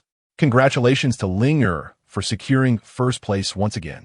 4 seasons, quite powerful. Yuan Shan Jian Shui, not at all. Ying took the microphone, her heart pounding with uncertainty. It is rare for newcomers to the live stream to attract significant gifts from the big spenders. She was unsure if Brother 4 Seasons would contribute again. Noting his level of 71, only 2 levels below Brother Shui, she pondered that the noble ranks on the Yinfup software do not entirely reflect a big spender's true capabilities. There are indeed those who purchase high-level accounts for show. 4 Seasons spoke of strength, but then fell silent, causing Ying to sigh inwardly, relinquishing her hopes. Victorial, Ying is still 527, 112 points behind Linger, which rounds to about 530,000 points. Ying's face reflected despair. So much. Oh dear, I miscalculated a digit earlier, thinking I was only 153,000 points behind. How on earth can I catch up? The gap is too vast. Let us not pursue this any further. Just give me some face, everyone. 4 Seasons, don't be so pessimistic. Where has that determined you gone? Yes, we must not give up. Family, let us strive harder. It seems the big spender intends to lend another hand. Wow, a divine benefactor has descended. Ying is saved. 4 Seasons gifted Ying the Carnival 1, 2, 3. 53. Thank you, my brother 4 Seasons. You are simply amazing. Ying was overly excited and suddenly shouted, startling Yize. He scratched his ear, exclaiming how noisy it was. How wonderful it would be if he could mute the other side like a broadcaster. Having finished a haul of beer, drinking it dry felt somewhat lackluster.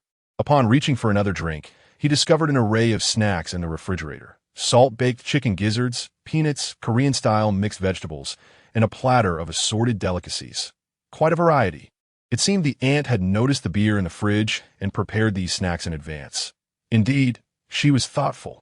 Delighted. Yize opened another haul of beer and shifted his focus to the dining area, continuing to eat.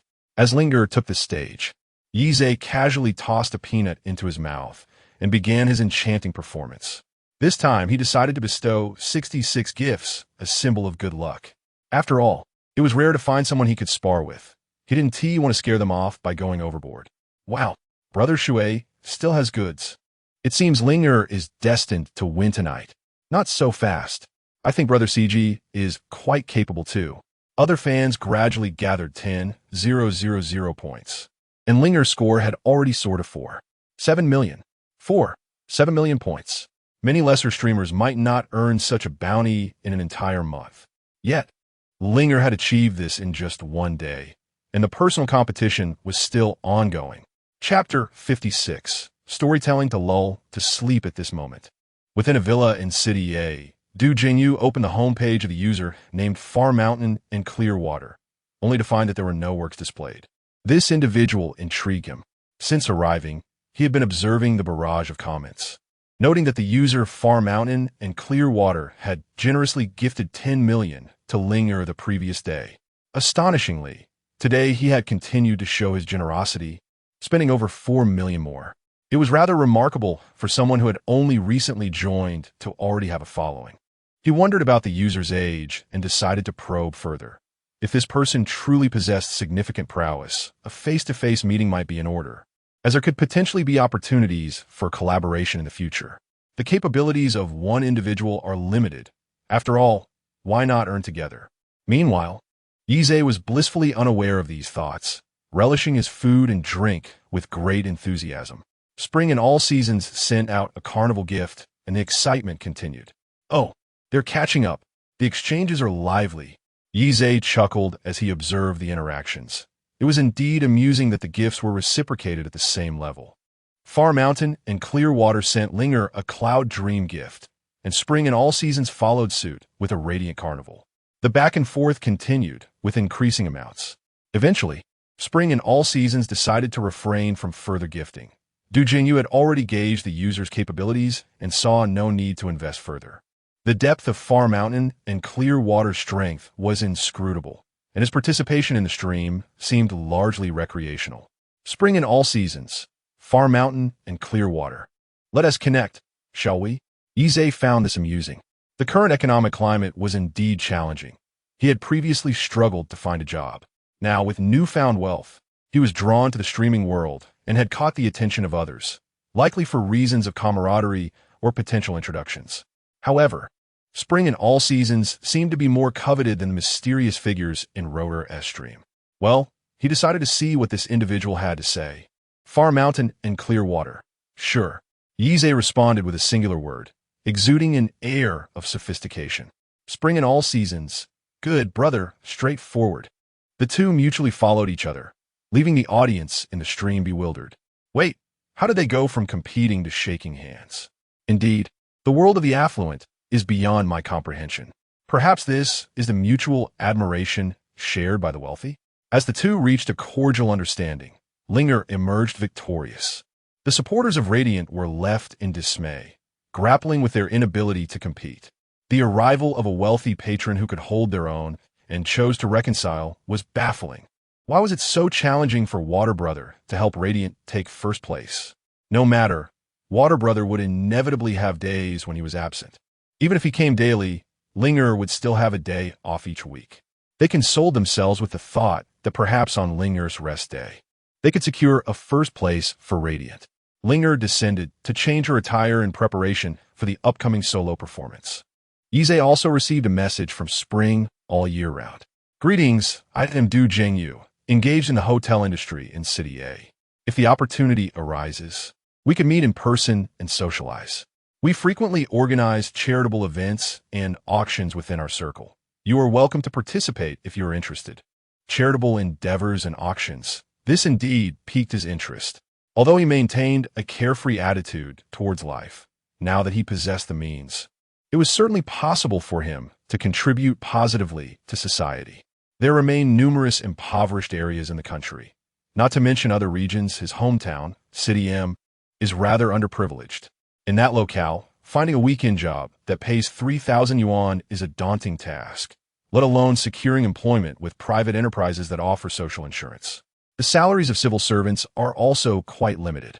He recalled the saying, in poverty, one should cultivate oneself. In prosperity, one should benefit the world. Undeniably, the other party had aroused his curiosity. However, Yize remained vigilant. What if this was a scam?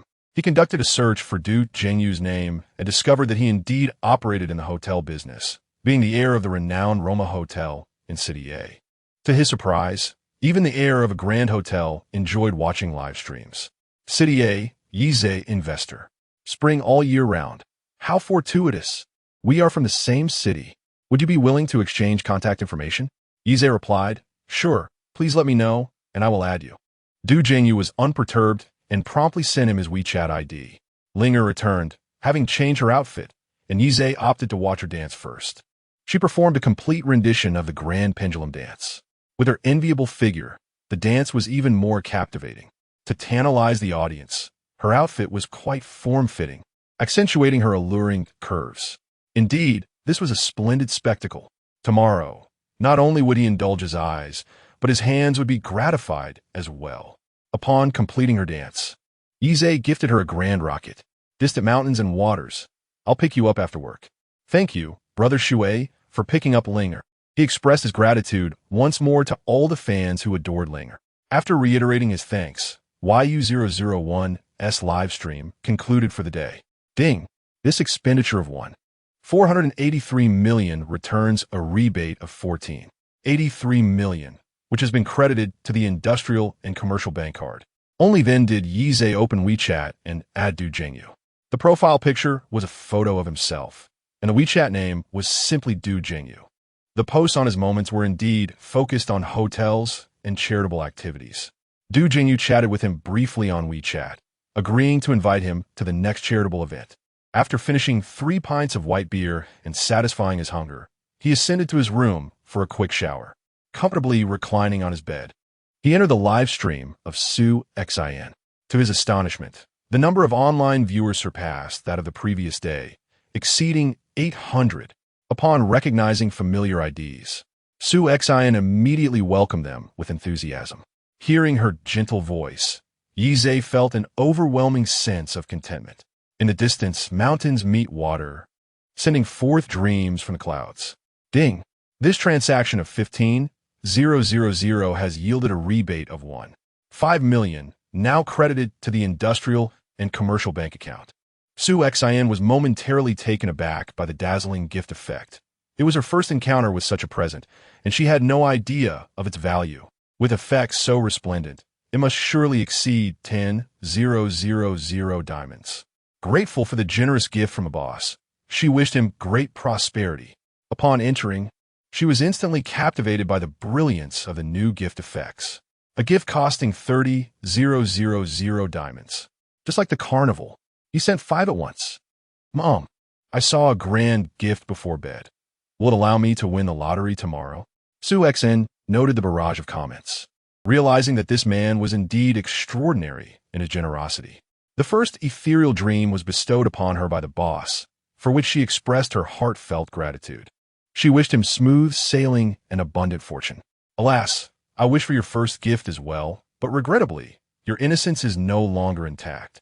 I shall have to settle for receiving the first gift instead. Mountains meet water. May I suggest a project? Certainly. Please proceed. Mountains meet water. Tell us a story. Su Xin. Very well, dear ones in the live stream. Close your eyes. Let me weave a tale to lull you into slumber. Chapter 57. Baggage snatching. Ling Er was well prepared this time, adorned with an array of black and white stockings, each pair meticulously chosen to accentuate her figure. Informing her teammates that she had personal matters to attend to, she set off on her journey. The news of her arrival in city, it was known only to the upper echelons of the company, who, rather than expressing any discontent, wholeheartedly supported her decision. While many streamers struggled to find even a modest benefactor, Ling Er had secured a formidable ally, one she would be foolish not to keep close. Though numerous influential figures existed within the realm of the musical app, only a select few could amass daily donations in the millions. The old money patrons were primarily associated with Tiger Shark, now retreating into domestic life. Currently, Shui Gu was the preeminent figure within the app, a status that had remained unchallenged in the years since their guild's inception.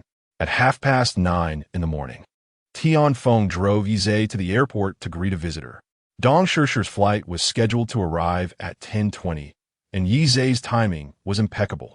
Today, Dong Shishir donned a stylish black trench coat, paired with ultra-short shorts and Balenciaga stockings, complemented by a snug V-neck short-sleeve top.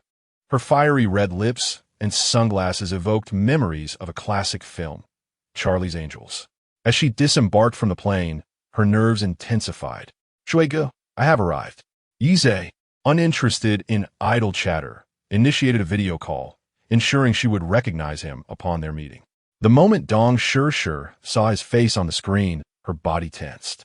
What should she do? She was not mentally prepared. However, she could not ignore the call. It would be unwise to leave a poor impression before their first encounter.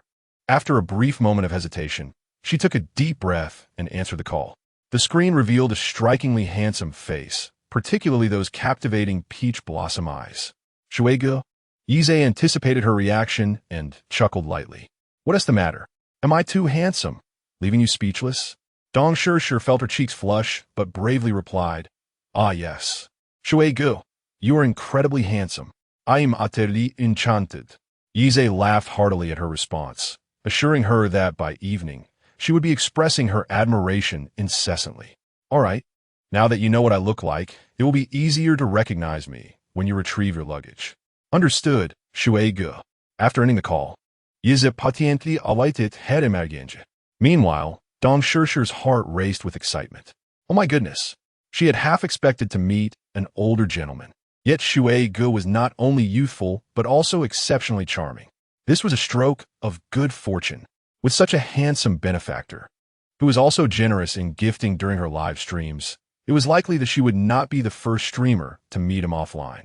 She adjusted her outfit, determined to make an impression that evening, ensuring he recognized her worth.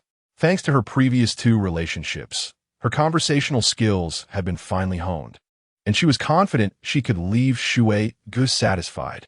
With renewed enthusiasm, she quickened her pace, eagerly anticipating their meeting. When she finally retrieved her luggage and laid eyes on Shuigu, her admiration deepened even further. The prominent bridge of her nose was something she had never encountered on the faces of the men around her. Upon catching sight of Yizhe, Dong Shirshir swiftly approached him. "Water brother." Yizhe smiled at her. "Why the rush? Can't wait to see me?" Indeed, Water brother is right. From now on, when we're not in the live stream, there's no need to call me Water brother. You know my name, don't you? All right, then I'll call you Zege. Tian Feng stepped forward to take her luggage, but Dong Shirshir, unaware of the presence beside Zege, warily eyed Tian Feng. "Are you trying to steal my luggage?" Yizhe chuckled. "He's my person. It's fine for him to help carry it." Dong Shirshir felt embarrassed for the misunderstanding, her face flushing crimson. "Oh, you man. My apologies. Wealthy individuals are indeed different. Even their travels come with bodyguards." It made sense. With Yizhe's affluence, he ought to have someone to protect him. After all, in this chaotic society, an extra layer of security is always welcome. Tian Feng nodded slightly and took the luggage from her hands. Freed from her burden, Dong Shirshir linked her arm with Yizhe's, deliberately pressing her soft flesh against his arm. "Zege, where are we headed now?" Feeling the softness of her arm, Yizhe found himself somewhat distracted. Yet, it was still early. There was no need to rush. They'd have a proper meal later in the evening. "Are you hungry?" Dong Shirshir shook her head. "Not at all. I ate before boarding the plane." "All right, then let us go for a stroll." "Sure." It was only when she saw that Yizhe's car was a Rolls-Royce that she truly grasped the extent of his wealth. In her eyes, only genuine tycoons drove such luxury vehicles. Envious glances surrounded them. "Oh my, a Rolls-Royce. This person is incredibly wealthy." Indeed, not only wealthy, but both of them are so good-looking. It's almost unbearable. Stop staring. It's worse to look when you can't afford it. Dong Shirshir, who had always been beautiful and accustomed to the attention, felt an unusual pride this time. It was all thanks to her cleverness. Otherwise, such a lavish man might have belonged to someone else.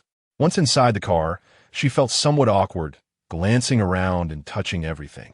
This luxury vehicle was indeed different. The interior was extraordinarily comfortable. Yizhe observed her behavior, but said nothing. It was natural for someone to act like this on their first ride in a luxury car. In fact, he found her authenticity refreshing. Although Dong Shirshir had yet to receive her salary, Yizhe had generously rewarded her, and once she was paid, she would be able to afford a car of her own. She had already set her sights on the newly released SU7. The first batch of SU7S was nearly worn out, yet their owners faced no issues at all.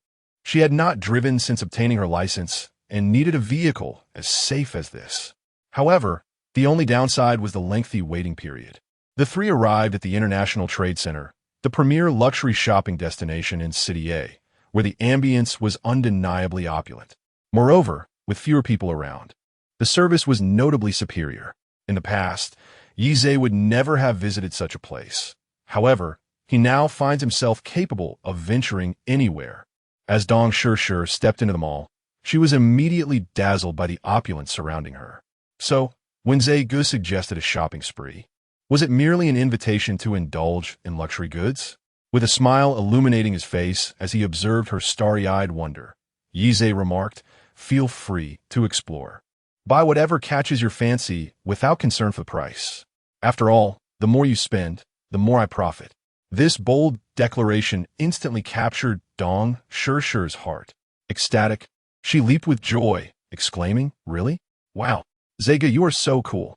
Without hesitation, she made her way to the ground floor, where brands such as Hermes, LV, and Balenciaga awaited her.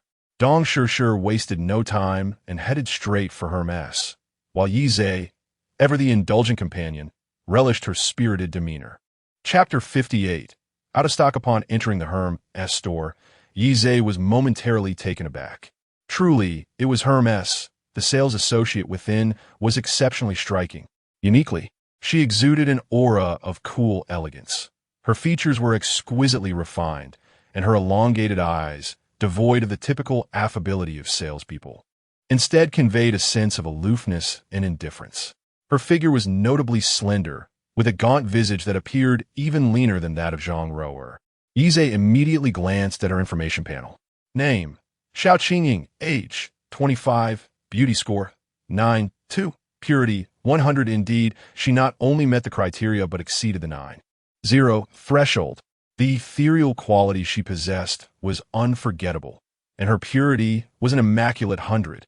As a sales associate at Hermes, Yize found it hard to believe she had no ulterior motives.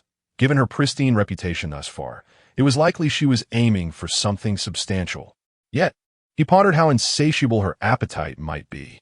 As Dong Shirshir entered, she headed straight for the bags. Yize snapped back to reality and gently pulled her back before she reached her destination. Noticing her puzzled expression, he subtly shook his head and whispered in her ear, "If you go to look at the bags directly, she will only inform you that they are out of stock." "Why?" she inquired. "Because Hermes requires a purchase ratio. Some bags have a ratio of 1 or 1.5, but popular styles typically demand a ratio of 1, 2, or even 1.5 to be procured." "Is it really that expensive?" During their conversation, a young woman entered, linked arm in arm with a middle-aged man. The woman, carrying an LV bag, possessed a certain charm, while the man, slightly balding, bore a prominent dark mole at the corner of his mouth. They approached the bag section with purpose, and the woman disdainfully commanded, "Bring me a mini Kelly too." Another sales associate, smiling, responded, "I'm sorry, but we currently have no stock." The woman's voice rose in indignation. "No stock? What about the Birkin 25? That is also out of stock," came the reply. Her dissatisfaction grew. "How can there be nothing available?" The associate's smile dimmed slightly. "Madam, shall we move to the ready-to-wear section? Or perhaps the accessories area? You may browse there for now." "Is that implying a purchase requirement?" "Madam, we do not have a concept of a purchase requirement. It is simply that Hermes bags cannot be purchased individually. They must be checked out alongside other items." "Isn't that still a purchase requirement?" "I'm sorry, madam. We do not have such a policy." Dong Shirshir, watching from the side, rolled her eyes. It was obvious that a purchase was indeed necessary, though they stubbornly refused to admit it. Fortunately, Yize was well informed. Otherwise, it would have been she who faced embarrassment. Speaking of which, he had learned of this unspoken rule during a previous shopping trip with Su Momo. Grateful to Su Momo for sparing him the humiliation of bringing a girl along. At that moment, she felt a tinge of boredom. "Brother, should we explore elsewhere? There's also a cool beauty here." Yize had no intention of visiting another store. He certainly had the means. "No worries, now that you are here. My brother will surely let you take a bag from this place today." The woman over there is still embroiled in a heated debate with the sales associate, while Dong Shirshir, brimming with joy, has already planted a kiss on Yize's cheek. "Zegu, you are simply wonderful." She yearns to repay him at this very moment. Xiao Qingying, with an impassive expression, observes their interaction from a distance, unable to hear their conversation. However, since the other party's arrival, she has remained passive, merely watching the spectacle, likely unable to purchase anything for herself. Turning her attention away from the commotion, Yize directed his gaze towards Xiao Qingying. "Please take us to the accessories and ready-to-wear section." Xiao Qingying's voice, clear and resonant, perfectly complemented her appearance. "Certainly. Please follow me," Dong Shirshir exclaimed. "Zega, look at this scarf. It is quite lovely." Turning to Xiao Qingying, she asked, "Could you help me try it on?" "Of course," came the reply. With her striking beauty, Dong Shirshir effortlessly matched the scarf. Yize encouraged, "Then choose a few more." Although Dong Shirshir was aware of the need to coordinate her selections, she lacked a clear concept and did not choose many. In the end, she settled on a beige scarf, a brown harness, and an orange saddle scarf, all priced at 100 each. "All right, let's wrap these up." Xiao Qingying's smile became more genuine. "Certainly, sir." Yize added, "Let's take a look at more items. Feel free to select anything you like." Thinking of the extravagant spending in the live stream and the Rolls-Royce that Zegu had mentioned several times, Dong Shirshir felt emboldened and chose a Kasuke Tet AQ scarf for 150, Kiera 40 high heels for 950, and spent an additional 750 on bracelets, rings, and earrings. As for women's clothing, she found nothing appealing, so she refrained from purchasing. However, Yize himself discovered something appealing in the men's ready-to-wear section, a men's wool coat priced at 700. After instructing Xiao Qingying to wrap it up, he noticed a crocodile leather jacket behind it. With the weather not being particularly cold, it seemed just right. Do you have my size in that one? Xiao Qingying paused momentarily before responding. Yes, sir, but that jacket is made of crocodile leather, and it is rather expensive. Are you sure you want it? Yize raised an eyebrow. Expensive? How much could it possibly be? Is it as exorbitant as a small goal? How much? 1,020,000. Xiao Qingying replied candidly. To his surprise, Yize did not even flinch. All right, wrap it up. Now, Xiao Qingying's smile was genuinely sincere. Very well, sir. There's also a pair of crocodile leather shoes that would complement this jacket beautifully. Would you like to take a look? Yize recognized her interest and decided to test the waters. Show me. Xiao Qingying, with gloved hands, presented a pair of leather shoes. These shoes are also crafted from crocodile leather. They would look even better when paired. All right, wrap them up. This time, Yize did not even inquire about the price. Xiao Qingying felt the need to confirm once more. This pair of shoes costs over 800,000. Shall I wrap them up for you? Yes, confirm it. No more chatter, came the reply. Dong Shishir's eyes widened in disbelief. Zeej selected merely 3 items. And just like that, 2 million vanished. She had initially thought to save a bit of money for Zeej, but in retrospect, that notion seemed utterly ludicrous. Despite being called out, Xiao Qingying bore no ill feelings. Today truly was a stroke of good fortune. She had encountered a genuine tycoon.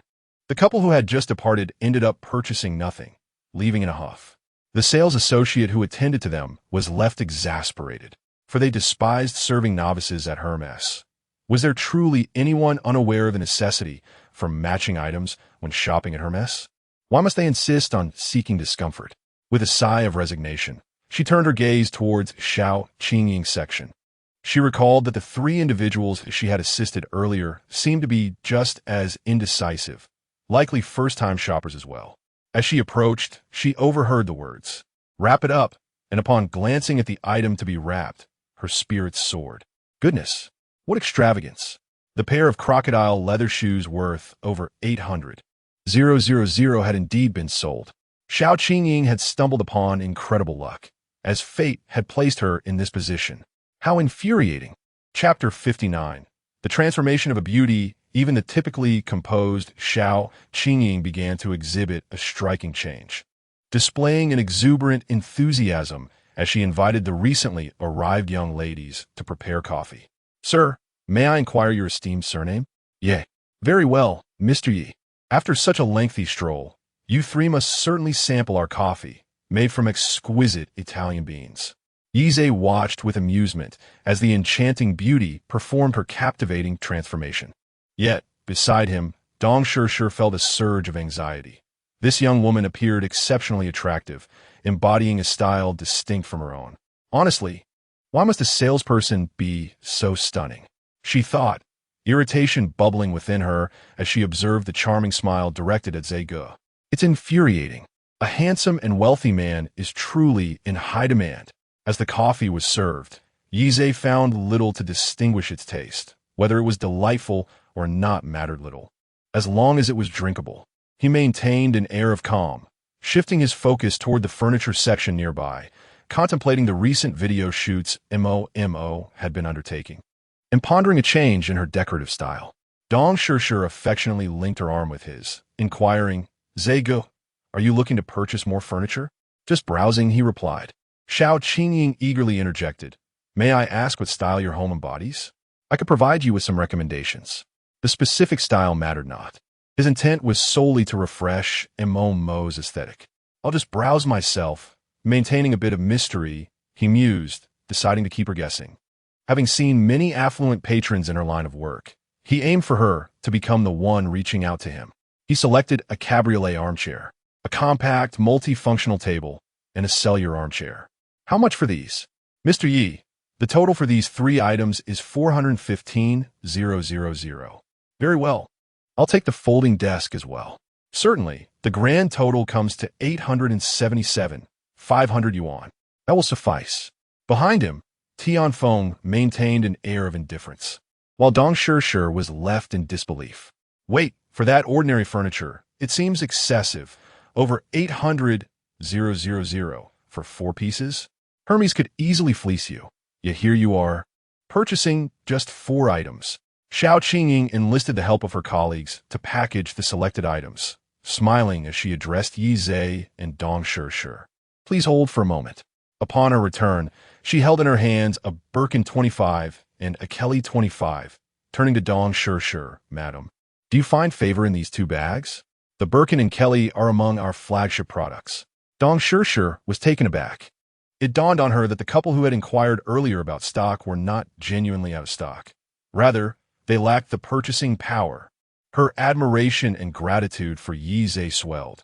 He was simply marvelous, and to procure such bags for her, he had purchased so many items. Yes, you're marked. Then let us take both bags. You can alternate between them. In truth, Yi Zhe's spending could have afforded even more bags, but many styles were genuinely unavailable. And those that were lacked appealing colors, which Xiao Qingying had wisely opted not to present. Xiao Qingying. Mr. Yi, may I have your contact information? This way, I can inform you when new arrivals come in. Yi Zhe's response was succinct. Yes, that's fine. The other sales associates were undoubtedly envious. Such a significant expenditure for just a single transaction? Xiao Qingying calculated the figures. Mr. Yi, your total purchase amounts to 350 yuan. Her slender eyes glimmering with allure. Very well, let us proceed with the card. The POS machine ejected a receipt, while Dong Shirshir had already draped herself in a Kelly bag. Brother, this color suits me perfectly. Indeed, Shirshir looks splendid always. Hearing this, Dong Shirshir raised an eyebrow at Xiao Qingying, as if to say, Did you hear that? My man thinks I look beautiful. His lavish spending here was simply to buy her a bag. When Xiao Qingying turned her gaze to Dong Shirshir, her expression reverted to its initial indifference. She seemed unfazed by the other's provocation. The way they addressed each other as Ziege clearly indicated they were not a married couple. Thus, she perceived an opportunity to woo him. After all, breakups were commonplace. Furthermore, given Mr. Ye's wealth, it was uncertain whether he was genuinely in love with her. Perhaps this woman was merely a gilded canary in his life. Dong Shirshir, feeling her ire rise at Xiao Qingying's disregard for her taunts, decided to avert her gaze. Knowing Ziege was present, Yi Zhe, send the other items to Tsuehua Garden and the 4 pieces of furniture to the address in Suhebei. Of course, Mr. Yi. Dong Shirshir, wishing to leave, tugged at Yi Zhe to depart. Upon seeing the delivery addresses, Xiao Qingying recognized the truth. Her client was indeed affluent. Both locations were in villa districts, with properties in Suhebei valued at over 100 million, not to mention Tsuehua Garden, which was beyond reach even for the wealthy, scarce, and coveted. The residences there were designed by master architects. Next, she pondered how to capture his attention. Her demands were modest. A monthly allowance of 300,000 would suffice. She would dedicate herself to him, unfazed by any external affairs. Ding, your total expenditure is 350 yuan, with a refundable amount of 253,650 yuan. Rebate of 536, 500 yuan has been credited to your industrial and commercial bank card. It seems she had managed to offset her own clothing expenses. His own attire was the bulk of the expenditure. However, it mattered little. He had ample funds, purchasing without regard for prices or card balances. Together with Dong Shirshir, they indulged in a shopping spree, acquiring jewelry and apparel for a total of 203,000 yuan. Ding, your total expenditure is 203,000 yuan with a rebate of 203,000 yuan, credited to your industrial and commercial bank card. Dong Shirshir grew increasingly exhilarated by their shopping. Yet with Yi Zhe having already spent considerably on her, she restrained her shopping impulses. Brother, shall we go for a meal? Sure, what would you like to eat? Dong Shirshir, I crave copper pot hot pot. Very well, let us go for that. In the car, Dong Shirshir nestled against him, while Yi Zhe wrapped an arm around her slender waist, playfully teasing her. Please, not here. In front of them, Tianfeng perceptibly raised the barrier. The soundproofing of the Rolls-Royce was impeccable, even if the two engaged in some indiscretions, as long as they were not excessive. He would remain oblivious. Dong Shirshir eagerly offered her lips, and as they kissed passionately, Yi Zhe's phone rang. It was a call from Su Momo, her voice brimming with excitement. A's. My video has gone viral. The exuberant tone of the campus belle reached Dong Shirshir's ears. It seems that Gu indeed has other women outside. One wonders just how many there are. Seizing the opportunity while Yi Zhe answered the call, she mischievously took out Xiao Yi Zhe and began to indulge. A's, what's the matter? It's nothing. I just accidentally bumped into the edge of the table. You really should be more careful. Dong Shirshir intensified her advances, and he found it increasingly difficult to endure, desperately trying to conceal his mischief from manifesting in his words. Congratulations, darling. I knew Momo would succeed. Su Momo, flattered by his praise, responded shyly.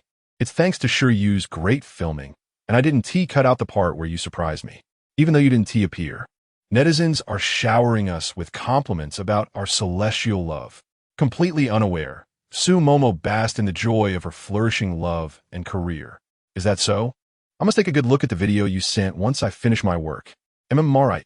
A's, are you busy over there? A little. Then I won't disturb you. Chapter 60. Testing him? Ize, someone will come by shortly to deliver the furniture. What made you think of buying furniture? Aren't you filming videos? Occasionally, you need new props and backgrounds. I love you, darling. Upon hearing this, Dong Shirshir raised an eyebrow in defiance. Ize took a sharp breath, the veins on his forehead throbbing with suppressed tension. Yes, you could film an unboxing and receiving video when it arrives.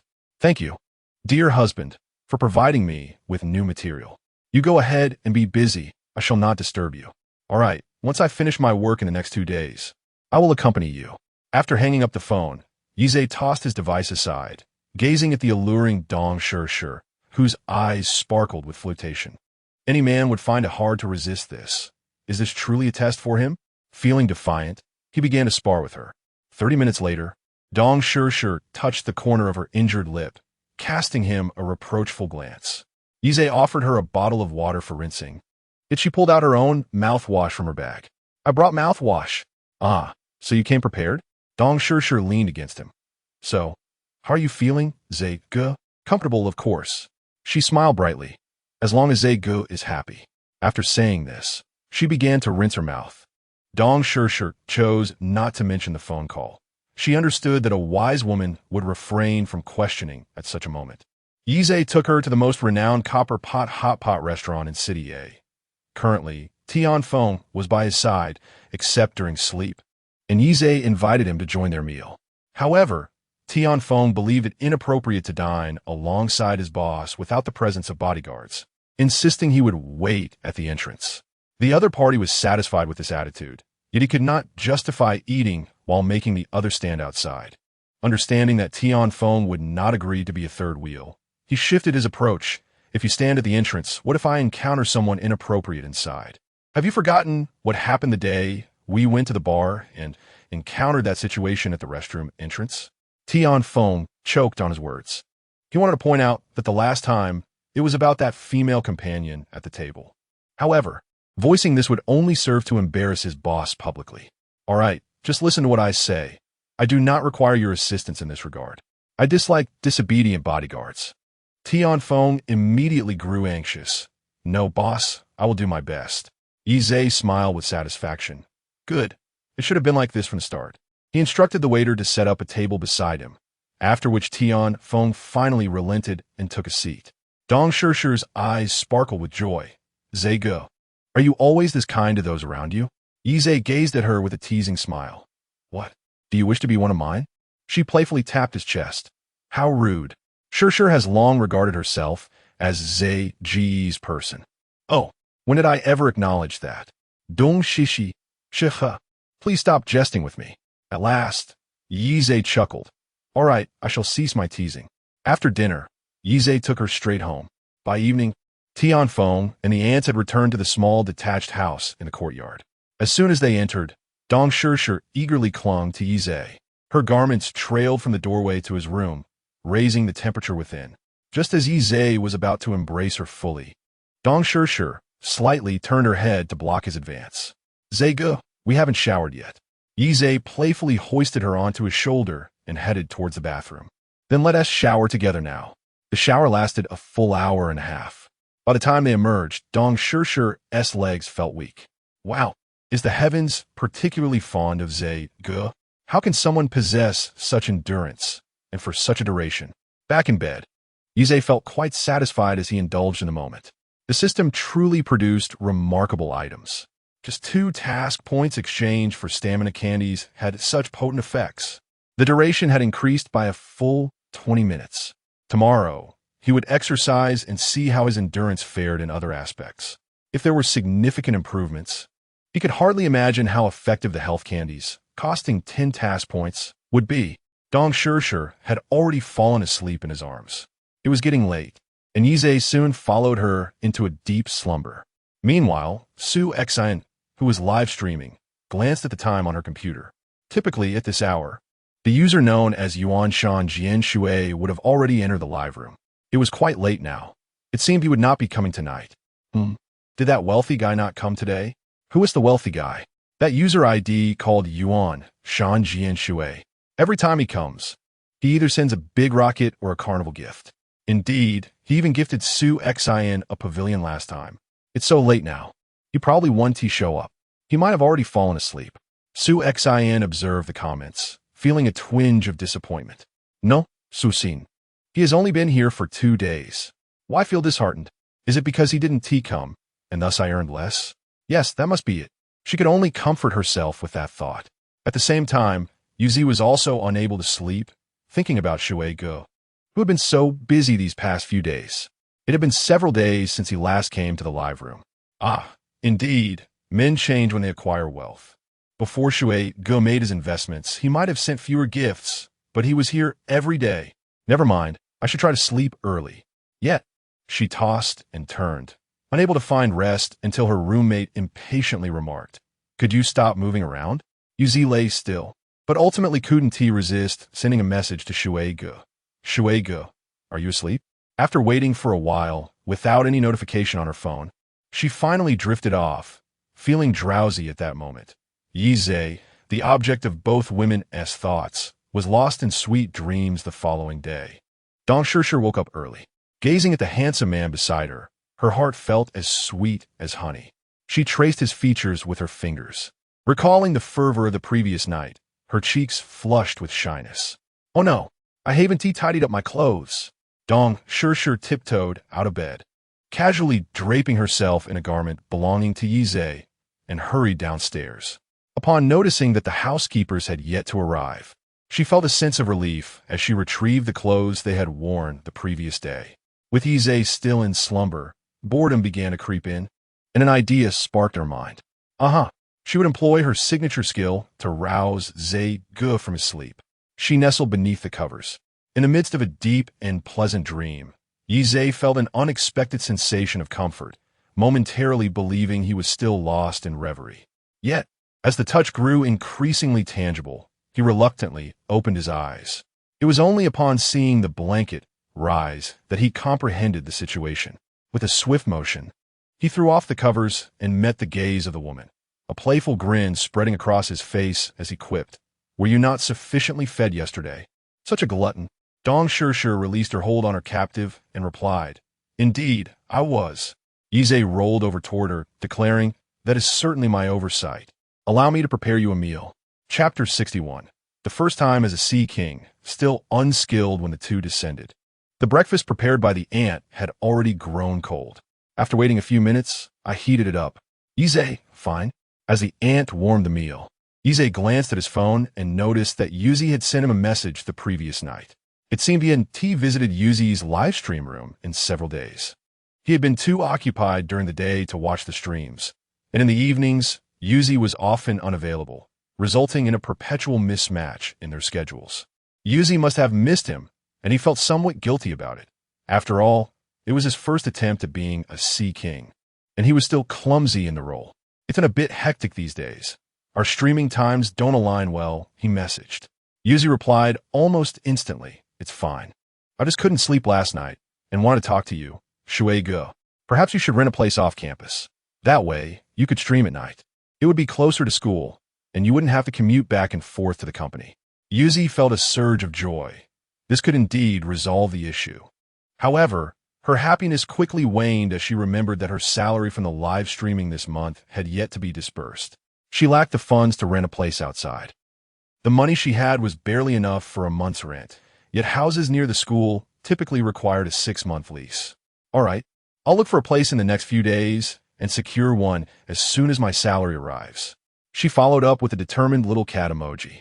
Yize smiled at this, finding that Yuzi seemed particularly fond of cats, which suited her adorable nature well. Transfer 50,000. Did you miss me? Hurry and rent a place in the next few days.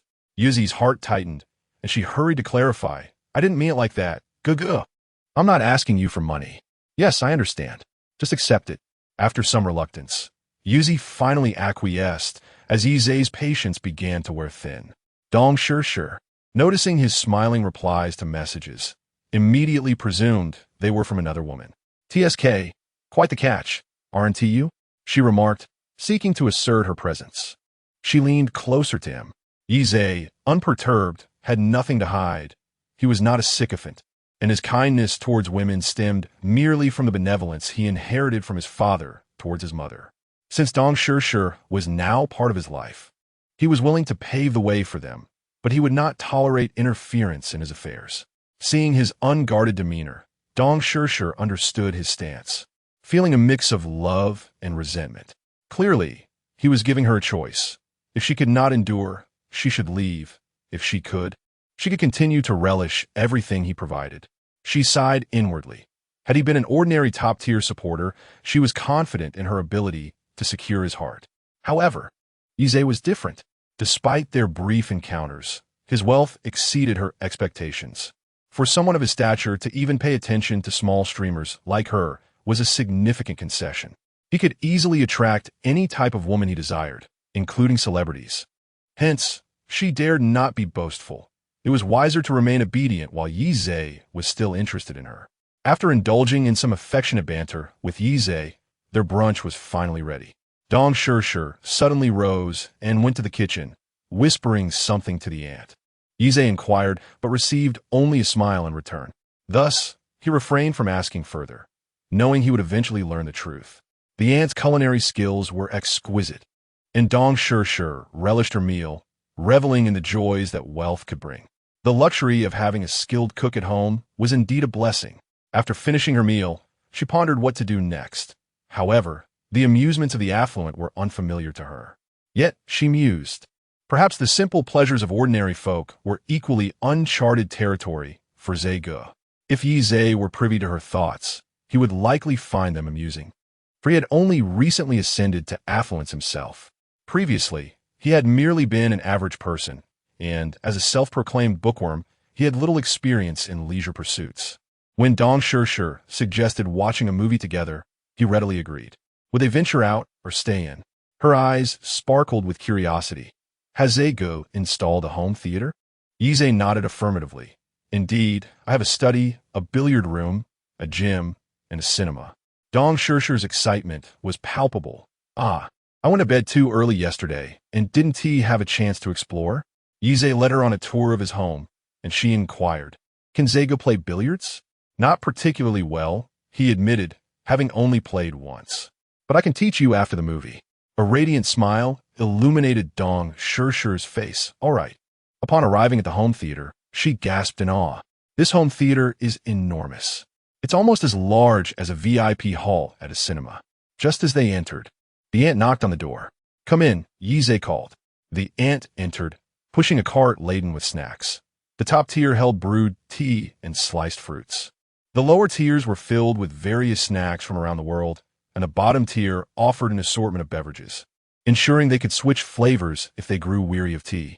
Dong Sure expressed her gratitude warmly. Thank you, Annie. The aunt replied with a smile. No need to thank me, and kindly closed the door behind her. This was Yize's first time watching a movie here. He usually preferred to watch live streams while lounging in bed at home. What genre do you wish to watch? Dong Sure cast him a flirtatious glance. How about a horror film? Yize wholeheartedly agreed, for it was said that watching horror films was one of the quickest ways to strengthen the bond between two individuals. Dong Sure selected a highly discussed film, Curse. Yize had never been particularly interested in movies and had little concept of them. After all, horror films were merely fiction. How frightening could they truly be? It was all a matter of self-induced fright, and he anticipated that she might seek solace in his embrace during the terrifying scenes. The home theater boasted a spacious sofa that could be adjusted like cinema seating to allow for stretching out. He extended his long arm, pulling Dong Shirshir into his embrace as the film began. She nestled her head on his shoulder, playfully grasping his other hand. At times, she teased him by tickling his palm, while at others, their fingers intertwined. Yizhe inhaled the fragrant scent of the woman nestled in his embrace while watching a film. During the initial part, he felt little, merely experiencing an occasional shiver. However, as the narrative progressed toward its climax, a terrifying scene unfolded, causing him to tremble involuntarily. He gasped audibly, burying his face into Dong Shirshir's shoulder. A moment of silence enveloped the air. After a brief pause, Dong Shirshir held him close, gently patting his back. In a soothing tone, she murmured, "Oh, do not be afraid. I am here." Yizhe's face flushed with embarrassment, the fear dissipating as he swiftly wriggled free from her embrace and sat upright. "Are you comforting a child?" he inquired. Dong Shirshir, gazing at him with her captivating fox-like eyes twinkling with mirth, replied, "Oh, aren't men just like children? They say we should care for them as one would for a preschooler." Chapter 62. Renting a house. Dong Shirshir observed his flushed face and, with newfound courage, gently poked him, exclaiming, "So adorable." Yizhe felt that his recent actions had severely undermined his masculine dignity, causing his face to redden once more. This only made Dong Shirshir appear even more endearing, and without hesitation, she leaned in for a kiss. Yizhe, feeling indignant, seized the initiative in an attempt to reclaim his pride. The two shared a passionate kiss, completely oblivious to the horror film playing in the background. After a moment, Yizhe finally released her, returning his attention to the movie. However, this time he had learned to be clever. He picked up a plate of fruit and began to eat, shutting his eyes tightly whenever something frightening occurred, only reopening them once the sounds became less terrifying. Dong Shirshir, witnessing this, felt that the once unapproachable Zhe Ge had become more relatable, and the distance between them seemed to diminish. As the film reached its climax, the most terrifying part, Yizhe had already closed his eyes. Although Dong Shirshir felt no fear, she pretended to be frightened and nestled into his embrace. In that moment, Yizhe felt he had regained some semblance of dignity. He gently stroked her hair to soothe her nerves, saying, "Oh, what is there to fear? It's all just pretend. If I told you, how could one not be afraid?" Dong Shirshir replied, smiling helplessly in a place where he could not see her.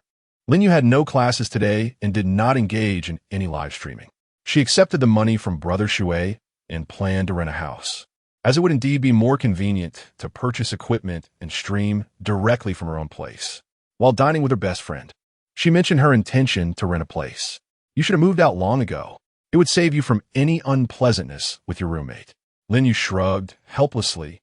"You're right. So, my dear best friend, if you're free later, why not accompany me to view some houses?" She said this while playfully shaking her friend's arm. "Accompany you? Sure, but you must treat me to milk tea." Linyu playfully tapped her friend's forehead. "Oh, come on. Not only will I cover your milk tea, but I'll also treat you to dinner."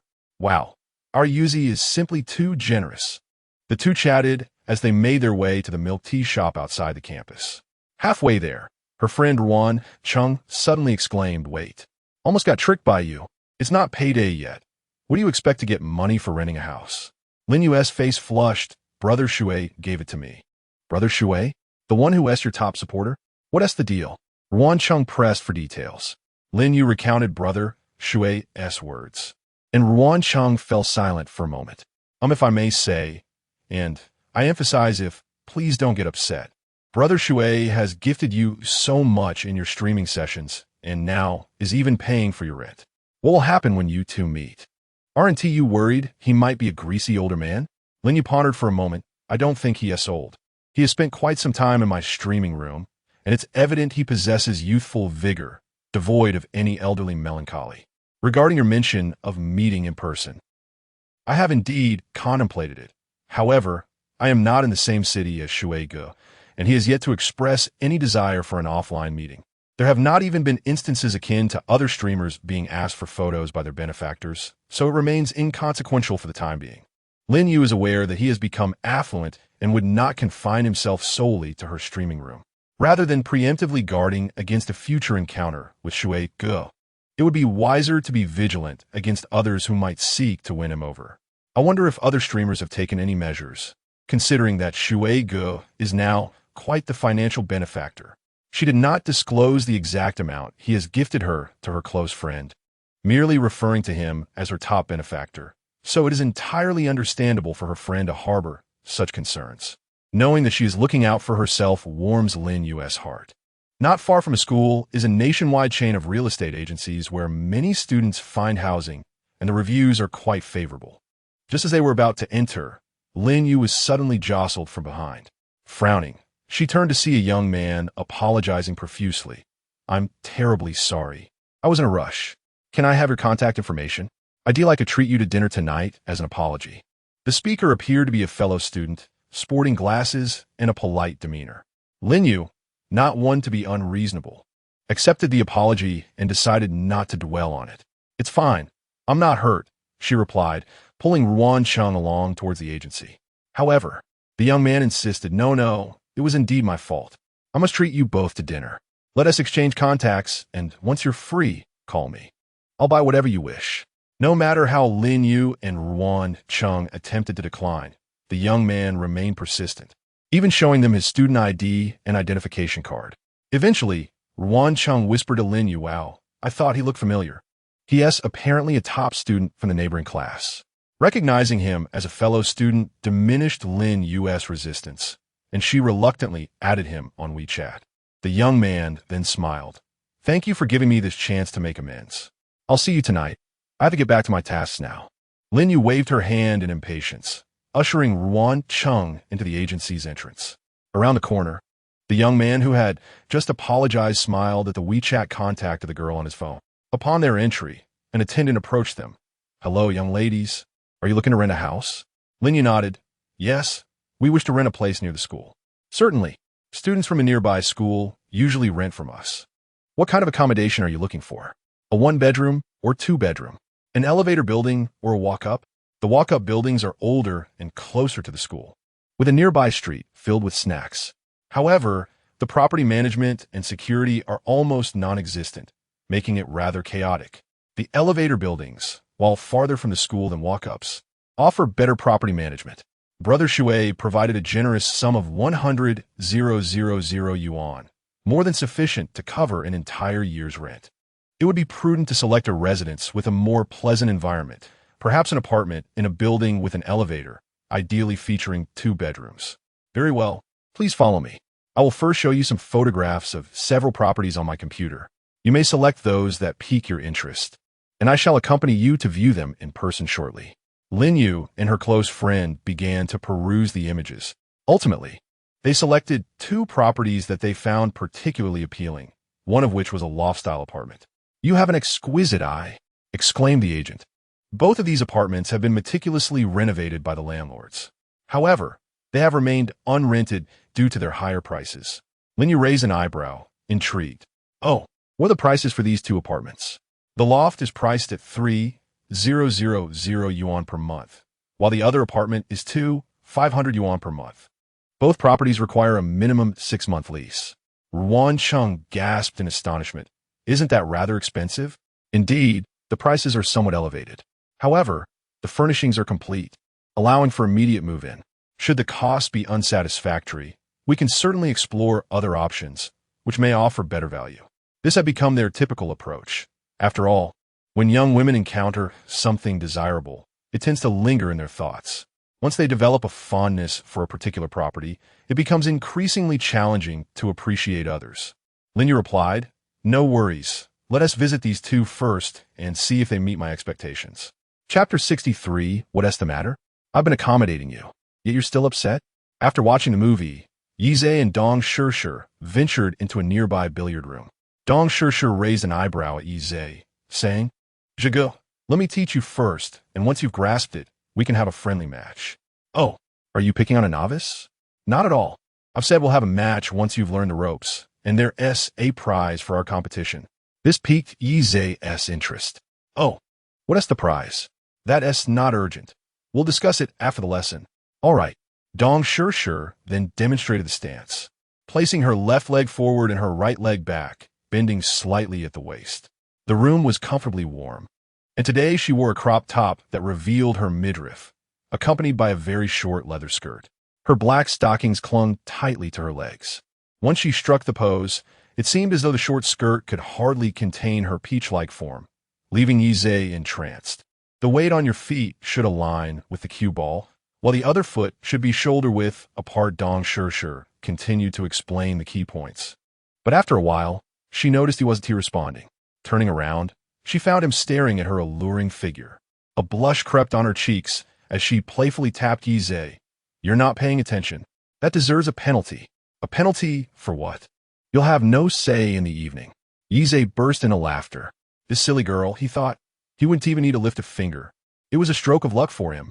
How could this be a punishment? Clearly, it was a reward. He feigned disappointment. Ah, is it really that playful? Oomph. Now you see my prowess, don't you? Come on, let us continue. All right. Dong Shir then taught him several stances for holding the cue. After the lesson concluded, it was finally Yi's turn to try. He picked up his cue, assumed a proper stance, and aimed at the cue ball. Bang! The cue ball successfully pocketed the solid 4-ball. Dong Shir's face lit up with surprise. That's amazing, Zhigu. Haha, just a small feat. Were you truly a novice before? Of course, why would I lie? I've hardly indulged in such leisure activities. Were it not for his handsome looks, he would surely be labeled a bookworm. However, Dong Shir interpreted his words differently. Indeed, with someone as wealthy as him, how could he possibly have time for such pastimes? He was likely busy with elite education or playing golf. After a moment of adjustment, Dong Shir noticed that he no longer resembled a beginner. So she initiated their match. So, what was that prize you mentioned earlier? Dong Shir whispered a few words into his ear, her cheeks flushed, causing Yi's striking eyes to widen in astonishment. Wait, can it really be played that way? The match commenced, with the lady going first as Dong Shir broke. She quickly pocketed several balls, maintaining her grip on the game. As a result, Yi didn't even get a chance to touch the cue before losing. The earlier excitement vanished in an instant. Hey, you can't play like that. If you do, how am I supposed to earn my reward? In the second round, Yi insisted on taking the break. Dong Shir nodded, signaling him to proceed, and only then did Yi feel a sense of satisfaction. With this stroke, he exerted considerable force, striving for the perfection that Dong Shir had just demonstrated. In fact, he executed it remarkably well, sinking 3 balls, 2 of which were solid colors. For the sake of tomorrow's reward, he could not afford to give her any chance in this round. On his second shot, Yi again succeeded in pocketing a ball. Dong Shir watched him anxiously, her mind racing with thoughts of the punishment she would face if she lost, causing her to nervously bite her lip. All she could do was hope that Zhigu would make a mistake. If he provided her with an opportunity to play, she could orchestrate a comeback. In terms of billiards, she held absolute confidence. She eagerly awaited the outcome until Yi successfully pocketed the black 8-ball. In disbelief, she gazed at Yi, exclaiming, "No way, Zhigu, you are incredible. Didn't you just learn? And you cleared the table already?" Yi smiled smugly, though he modestly replied, Stay low-key. I've always had a strong learning ability. With both capable of clearing the table, the importance of who would secure the break in the third frame became paramount. Observing Dong Shir's nervous demeanor, Yi chuckled and gallantly offered, "You go first in this third round." At that moment, Dong Shir was truly taken aback. She had anticipated some sort of decision-making method, like rock, paper, scissors from him. To her surprise, Zhigu, fully aware of her capabilities, willingly let her take the first shot. She felt a surge of happiness that he was willing to concede to her. Yet, simultaneously, a twinge of irritation arose within her. Was her reward not enticing enough? How could Zhigu choose to forego his chance? As these thoughts raced through her mind, she shot Yi a glare filled with indignation. Yesha, taken aback by her reaction, was bewildered. What is going on? I'm letting you go first, and you're upset? Truly, the intricacies of a woman's heart are as unfathomable as the depths of the sea. It seemed he could neither concede nor refuse without causing discontent. Ding. Random task triggered. Win this billiards match. Successful task rewards 3 task points. Failure results in a 3-day punishment of stomach nurturing. What the heck? What? My beautiful lady in my arms. The system is punishing me so severely. If little Yi Zhe cannot reclaim his former glory, how can he face life? If he truly has to nurture his stomach for 3 days, what if it leaves him with lingering shadows of despair? This is far too serious. Just as he finished suggesting that Dong Shishir go first, the random task appeared. The timing was impeccable. While Yi Zhe hesitated over whether to try rock, paper, scissors, Dong Shishir had already executed a perfect break. Yi Zhe felt an overwhelming urge to shout. No, he could already envision the grim outcome of his defeat. All his strength seemed to evaporate as he despondently slumped to the side. How frustrating it was to see and yet not partake. It would be better if he didn't see it at all. Alas, he thought, worst case, he would return Linger tomorrow and retreat for a few days. Before long, Dong Shishir had reached the black 8-ball. If she sank it, victory would be hers. She glanced in Yi Zhe's direction and noticed an unusual expression on his face. Did Zhe Gu regret his decision? In truth, he still harbored deep feelings for her. In the brief moment of distraction, she inadvertently missed her shot. The cue barely grazed the black 8-ball, moving it only slightly. Yi Zhe's eyes sparkled with newfound hope. Was this not a stroke of fortune? The opportunity was now firmly in his grasp. For a moment, he felt a twinge of nervousness as he wiped the sweat from his palms and approached the billiard table. Taking a deep breath, he slowly bent down. 1 shot, 2 shots, 3 shots. Dong Shishir watched in astonishment as Yi Zhe pocketed 1 ball after another, ultimately sinking the black 8-ball she had just misplayed. At this moment, Yi Zhe cast aside all notions of dignity and hurled the cue to the ground. Clenching his fists, he exclaimed, "Yes, I did it." Dong Shishir was momentarily taken aback, then broke into a smile, realizing how much this punishment truly meant to him. The last vestiges of her regret vanished into thin air. Chapter 64. A new way of striking. Mission successful. 3 task points have been issued. Yi Zhe opened the panel. Name: Yi Zhe. Age: 24. Health: 56, currently in a sub-healthy state. Energy: 60, seems somewhat lacking. Intelligence: 88 of above-average cleverness. Stamina: 60, just passing. Appearance: 78, somewhat handsome.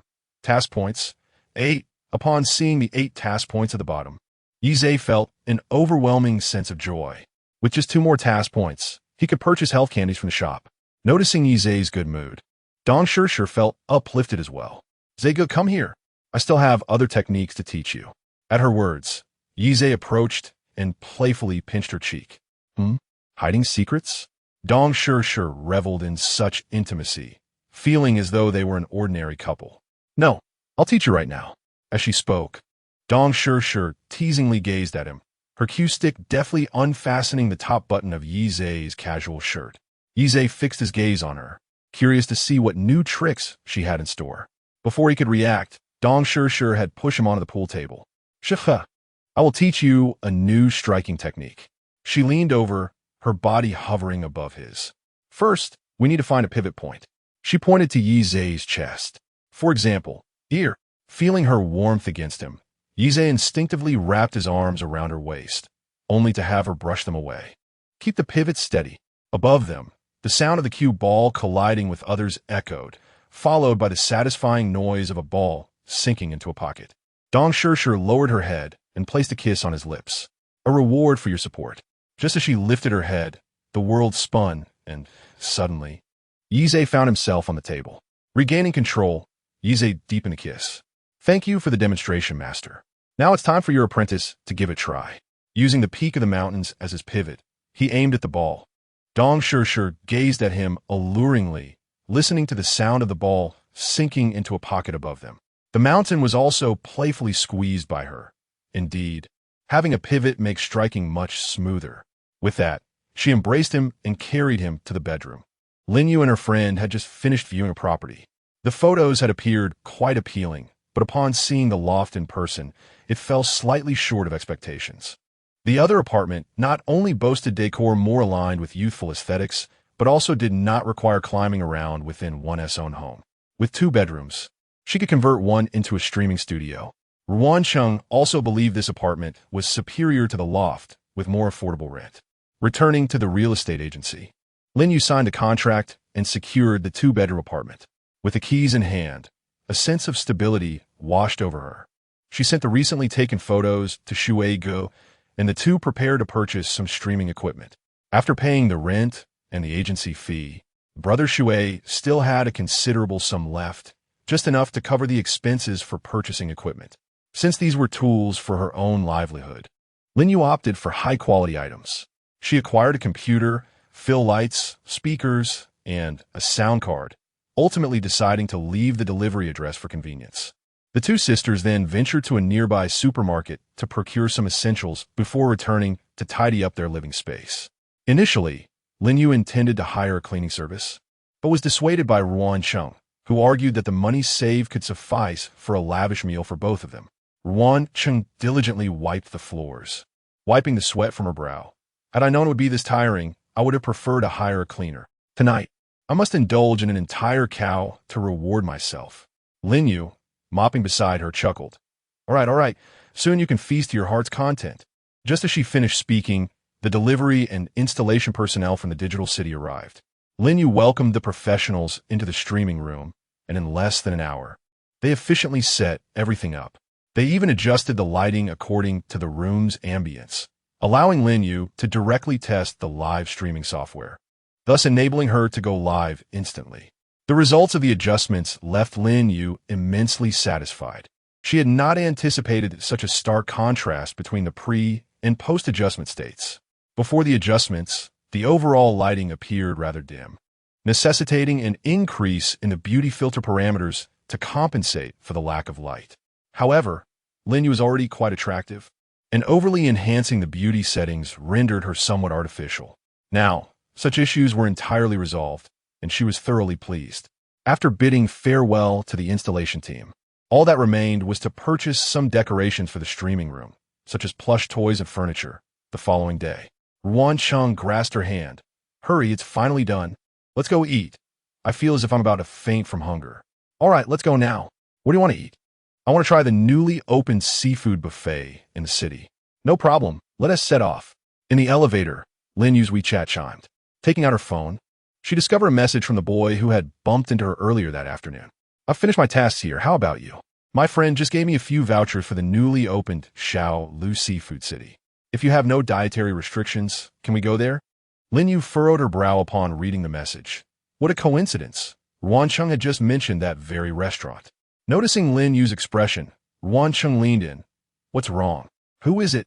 Lin Yu showed her the phone, and Ruan Chung exclaimed, Wow, what a coincidence. Let us just go together. It saves him from dwelling on this. Ruan Chung clicked into his moments and saw a photo of the school registration, confirming it was indeed their school. Look, some classmates from our class have liked his post. Lin Yu glanced at the phone and saw that indeed some of her classmates had liked it, which slightly eased her worries. She took a deep breath. All right, then let us go with him. She replied to the other party on her phone. All right, let us meet at the store entrance shortly. Sure, my name is Chao Jun. See you soon. Upon reading the message, a smile crept across Chao Jun's lips. Coincidence? Ah, merely orchestrated. A glint of madness flickered in his eyes. 40 minutes later, the three of them met effortlessly at the restaurant's entrance. Throughout the journey, Chao Jun exhibited a sense of humor, provoking peals of laughter from Ruan Chung. Lin Yu, too, was occasionally coaxed into revealing her dimples. Chao Jun gazed intently at her. I never knew you had dimples, Yuzi. You look delightful when you smile. The corners of Lin Yu's lips, previously turned upward, gradually fell. She was still unaccustomed to being called Yuzi by someone she hardly knew in reality. Ruan Chung, beside her, was blissfully oblivious to such nuances. Indeed, our Yuzi's dimples are utterly enchanting. Their conversation continued with great enthusiasm, and they learned that Chao Jun's family conducted business in the neighboring city of B. Just as Ruan Chung was about to share details about her own family, Lin Yu discreetly grasped her hand beneath the table, causing her to pause. Lin Yu then smiled and took over. Our families are quite ordinary, nothing compared to yours. Chao Jun, unfazed, cheerfully shifted the topic. He was already well informed about Lin Yu's circumstances. The meal was thoroughly enjoyable, with the seafood quality at the restaurant being exceptional. Chao Jun even added Ruan Chung on WeChat. After dining, the trio returned to school together, and Chao Jun saw them off at the girls' dormitory before departing. As they ascended the stairs, Ruan Chung chatted with her. I feel that Chao Jun is clearly interested in you. Lin Yu playfully tapped her head. All right, stop your nonsense. Go wash up and get some sleep. Aren't you tired? Chapter 65. Petition. That evening, Su Momo nervously opened the musical app on her phone. Upon seeing the 99 notifications in her private messages, she couldn't help but exclaim with excitement. Initially, she had merely intended to experiment with creating short videos, as the trend of exquisite girls documenting their daily lives through vlogs was all the rage. However, Su Momo never anticipated such overwhelming success. Over just 2 days, she had posted 2 videos, and her follower count had skyrocketed to 50,000. Each video garnered thousands of comments, even though she had sensed her burgeoning popularity yesterday. Witnessing it firsthand still left her exhilarated. Lying on her bed, she scrolled through the comments. So, when you all molded me, it was done with such casual finesse. But when it came to Momo, it was a meticulous craft, wasn't it?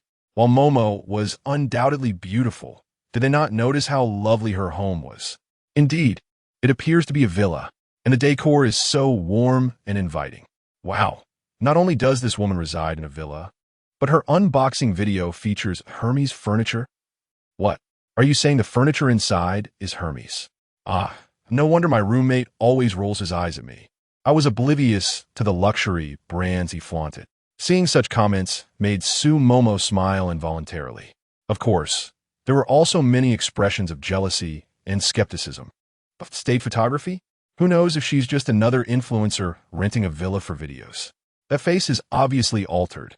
Which hospital did she visit? Recommendations, please. This is too fake. Isn't the ultimate goal of going to Hermes to buy a bag? Where's the bag? A sudden realization struck her. Why had they suddenly bought Hermes furniture for her? Was it a precursor to gifting her a bag as a surprise? Or was he taking someone else to buy a bag? She shook her head, dismissing that option. It was unlikely, given the frequent shortages of Hermes bags. Perhaps he had purchased the furniture and was waiting for the bags to arrive before informing her. As she continued to peruse the comments, she unexpectedly stumbled upon a classmate's remark. I can't believe our campus beauty is making videos. I can attest she is naturally stunning. Not only is her family wealthy, but her boyfriend is also handsome and affluent. This comment had garnered an absurdly high number of likes and replies, with the commenter actively engaging with curious netizens. Su Momo marveled at the serendipity of having a classmate clarify things for her. She clicked on the classmate's profile, only to find it utterly blank, leaving her unable to deduce their identity.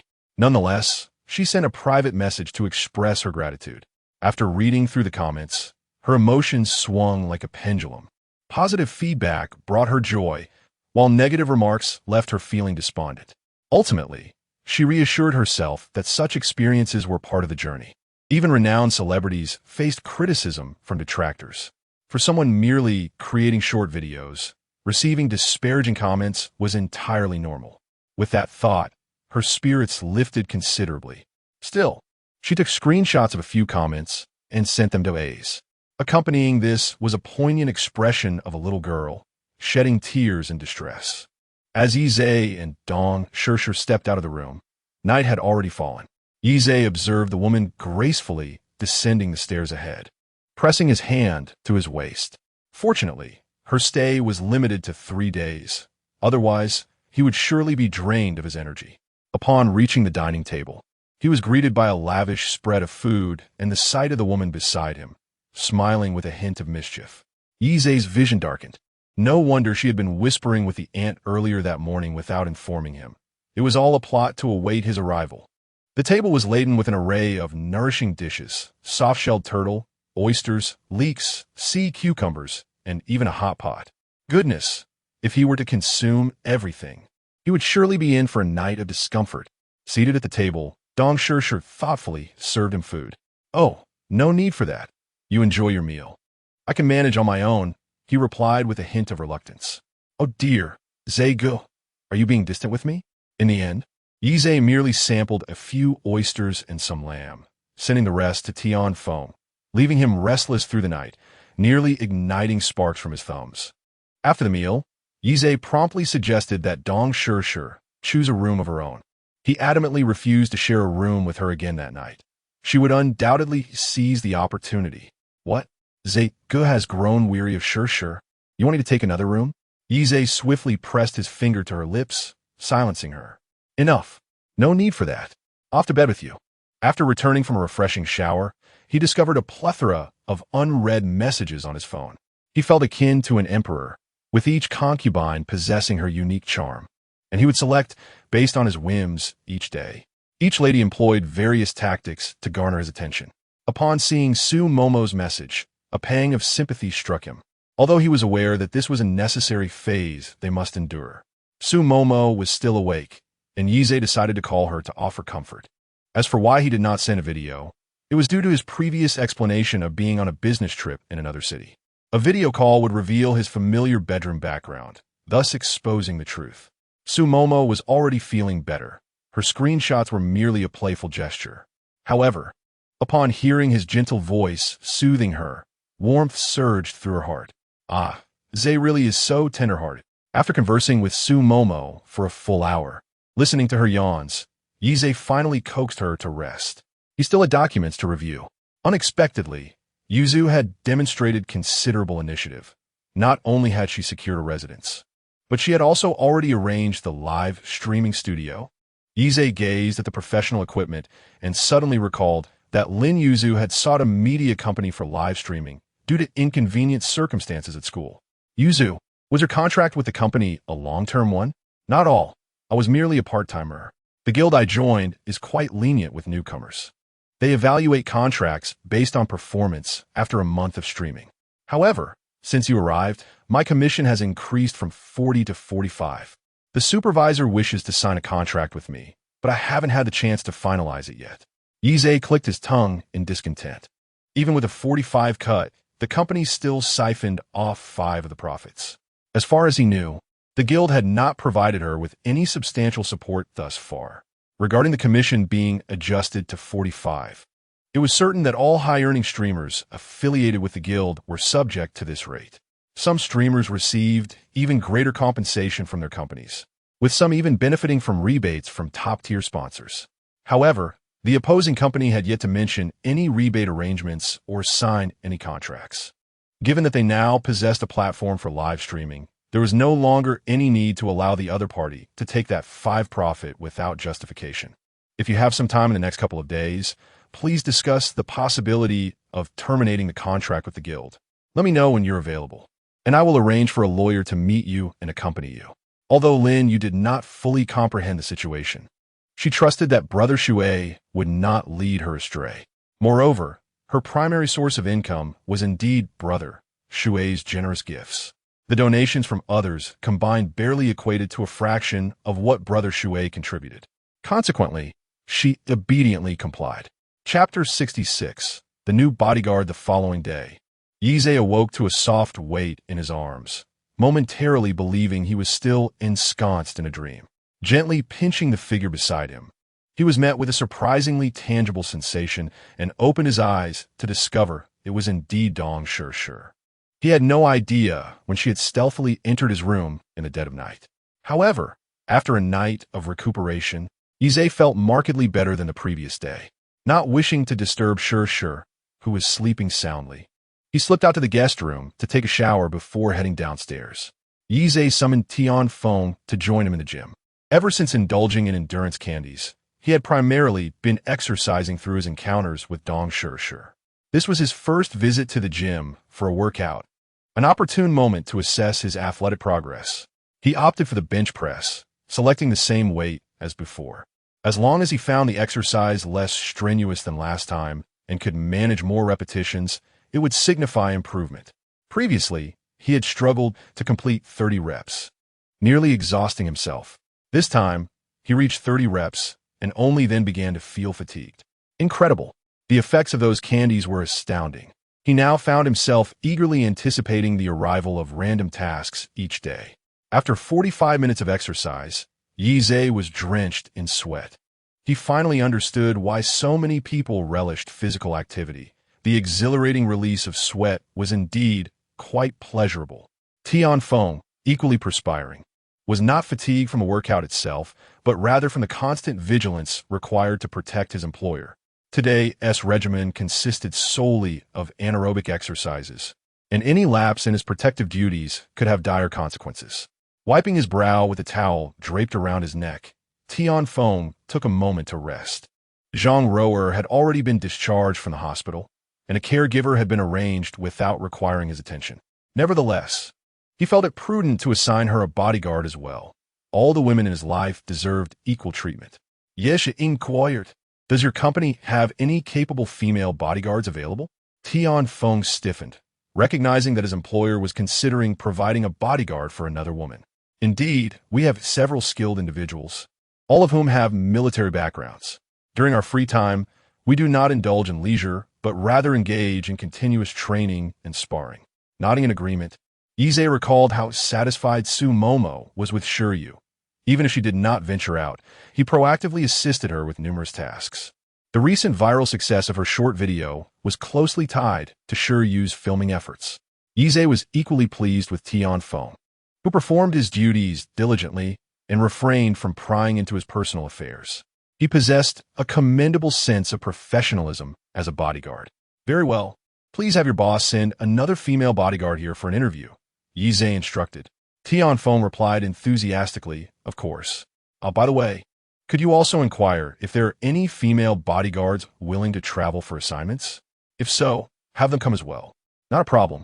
The female bodyguards destined for travel would naturally be assigned to Dong Shi, as she was not in the same city, and he wished to ensure her safety against potential threats. While he had considered finding someone in her city, he felt uneasy doing so without first-hand knowledge. Encountering a bodyguard as ineffective as the first one he had encountered would be tantamount to wasting money, likely yielding little in the way of protection. As the two individuals emerged from the gym, Yi Zhe retreated to the guest room to take a shower, changing into a sky blue striped shirt and linen trousers. Upon returning to the master bedroom, he discovered that Dong Shi was still asleep. He settled onto the nearby sofa, admiring her serene visage. The fierce demeanor that usually characterized her seemed to have vanished along with her makeup, rendering her reminiscent of a youthful goddess. Her eyelashes were elegantly curled, and the morning sun cast soft shadows beneath them. Her complexion was flawless, and the fine down on her face appeared adorably fluffy in the sunlight, evoking a desire to caress her cheek. Unbeknownst to him, Dong Shi must have sensed a gaze upon her. Her eyes fluttered open after a slight movement beneath her eyelids. Still in a state of confusion from her slumber, she failed to notice Yi Zhe on the sofa nearby.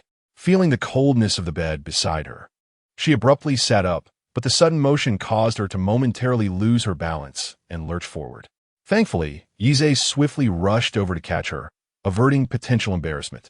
As she nestled into his familiar embrace, Dong Shi regained her composure. Noticing Yi Zhe's attire, which resembled that of a college student, her heart raced. She greeted him with a radiant smile. Zhe, good morning. Yi Zhe returned her smile. Good morning, little lazy bug.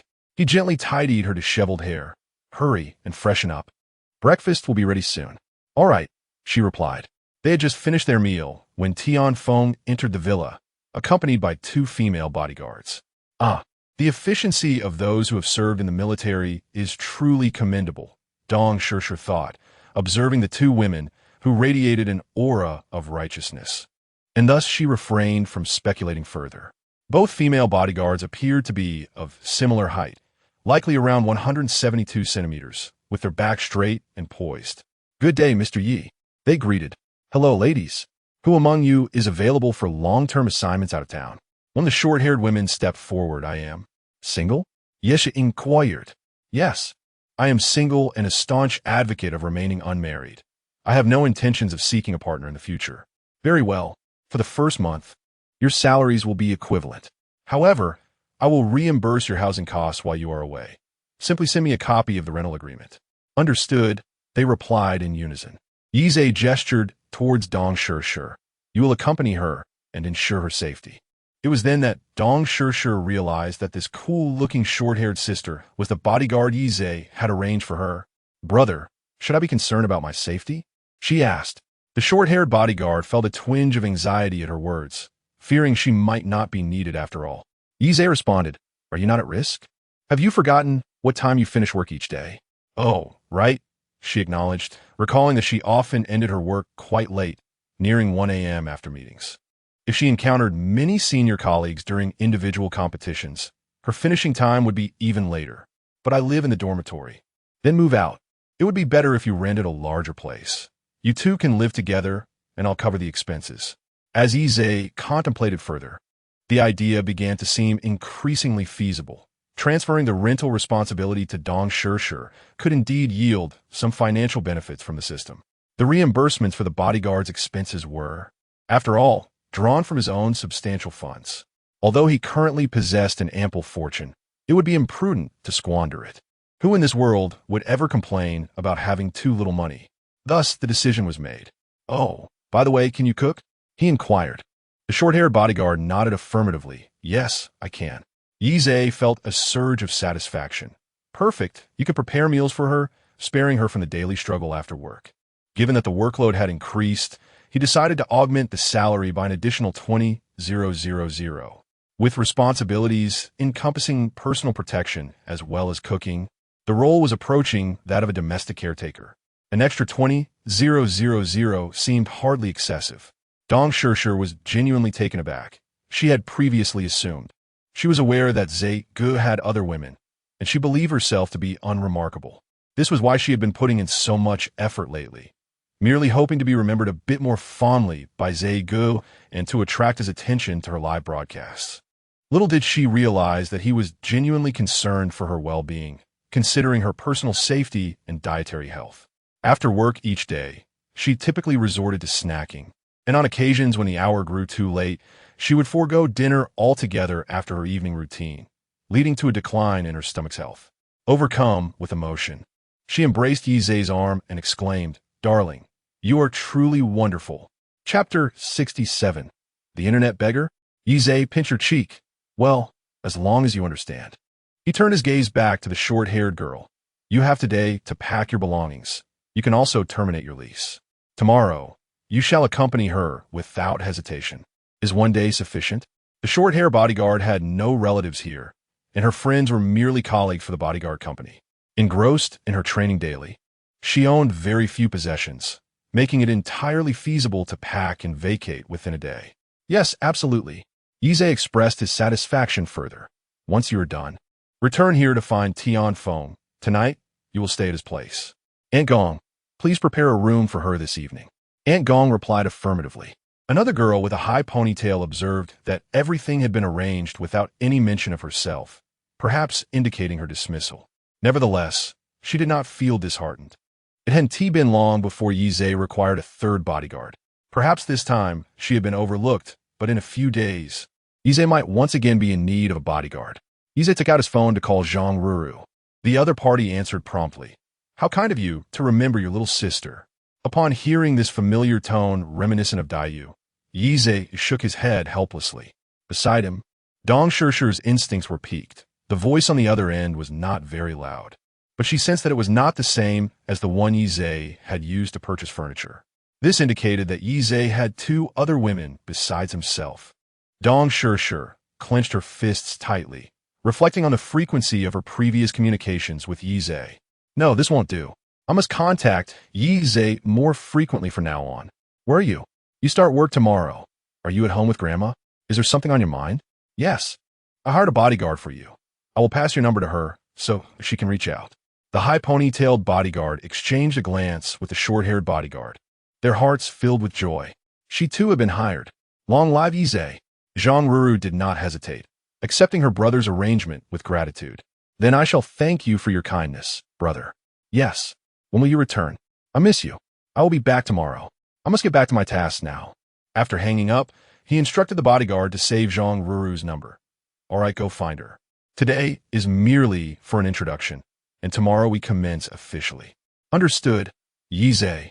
The two women departed from the villa, each heading towards their respective destinations. The The bodyguard company's group chat was abuzz with excitement. How'd it go? Who among you succeeded in the interview? The short-haired bodyguard responded in the group. Both of us. Both? That's simply marvelous. Congratulations. Aren't you leaving for another city? Shall we gather for farewell before you go? Of course. The owner of the bodyguard company also chimed in. Yize is indeed our benefactor. Ensure you dedicate yourself wholeheartedly in the new city. Rest assured I will boss.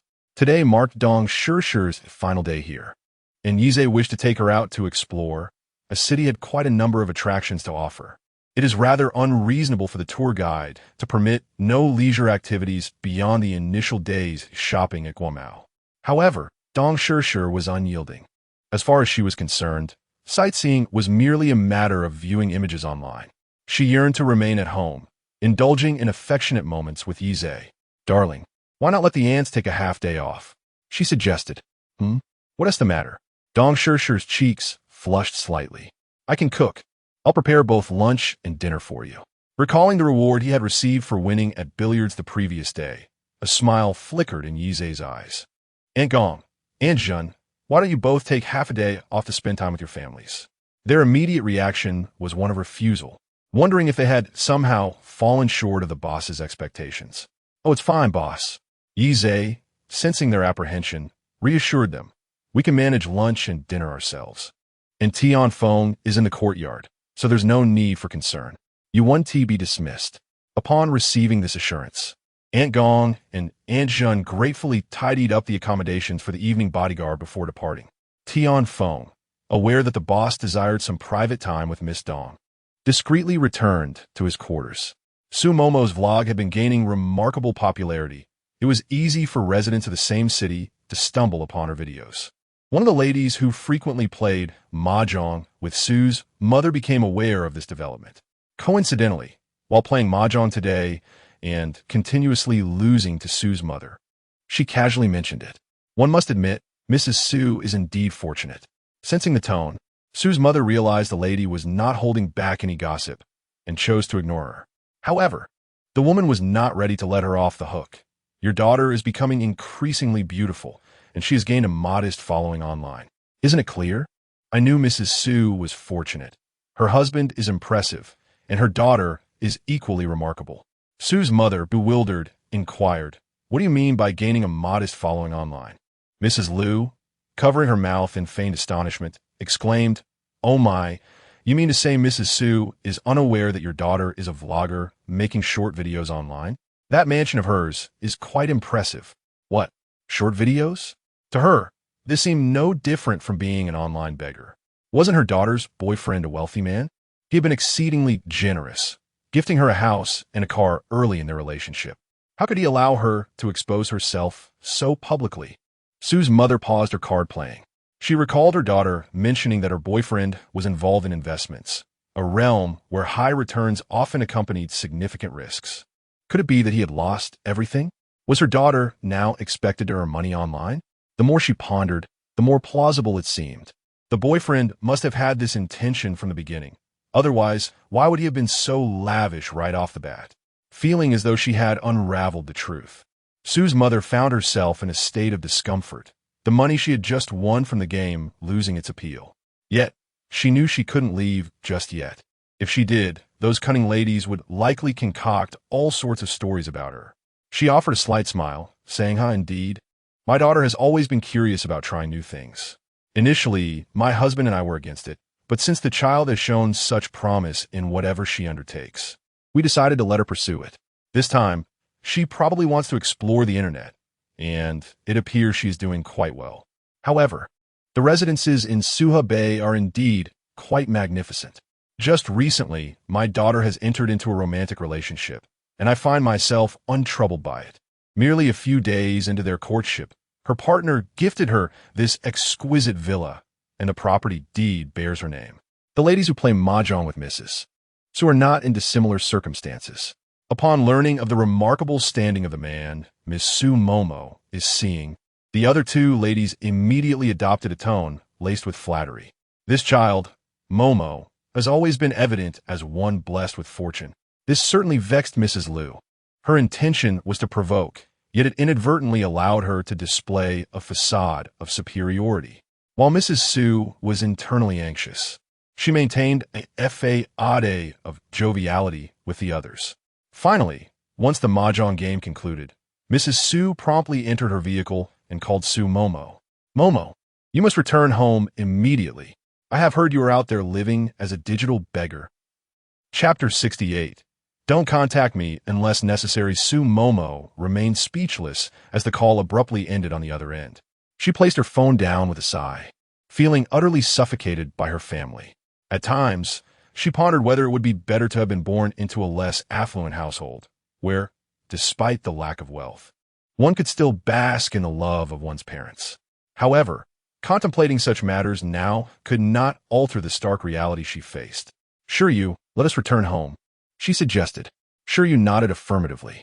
All right. During the journey, she sensed her employer's discomfort and decided to play some music in the car. Sue Momo offered her a grateful smile. Upon entering the house, a slipper came hurtling towards them. Sure you, noticing just in time, rushed forward to deflect it, sparing Sue Momo from a blow to the head. Sue's mother, upon seeing the unfamiliar woman trailing her daughter, became even more irate. Who is she? Where did you find such dubious company? You return home, and you bring a shield with you, do you? Listening to the harsh words, even the usually impassive Sure you could not help but furrow her brows. I am a bodyguard hired by Mr. Yi to protect Momo, she stated calmly. Sue's mother scoffed derisively. Mr. Yi? Your boyfriend? Why do you need a bodyguard at home? Is there some danger lurking here? Sue Momo responded with a nonchalant hum, calmly guiding Sure you to sit on the couch.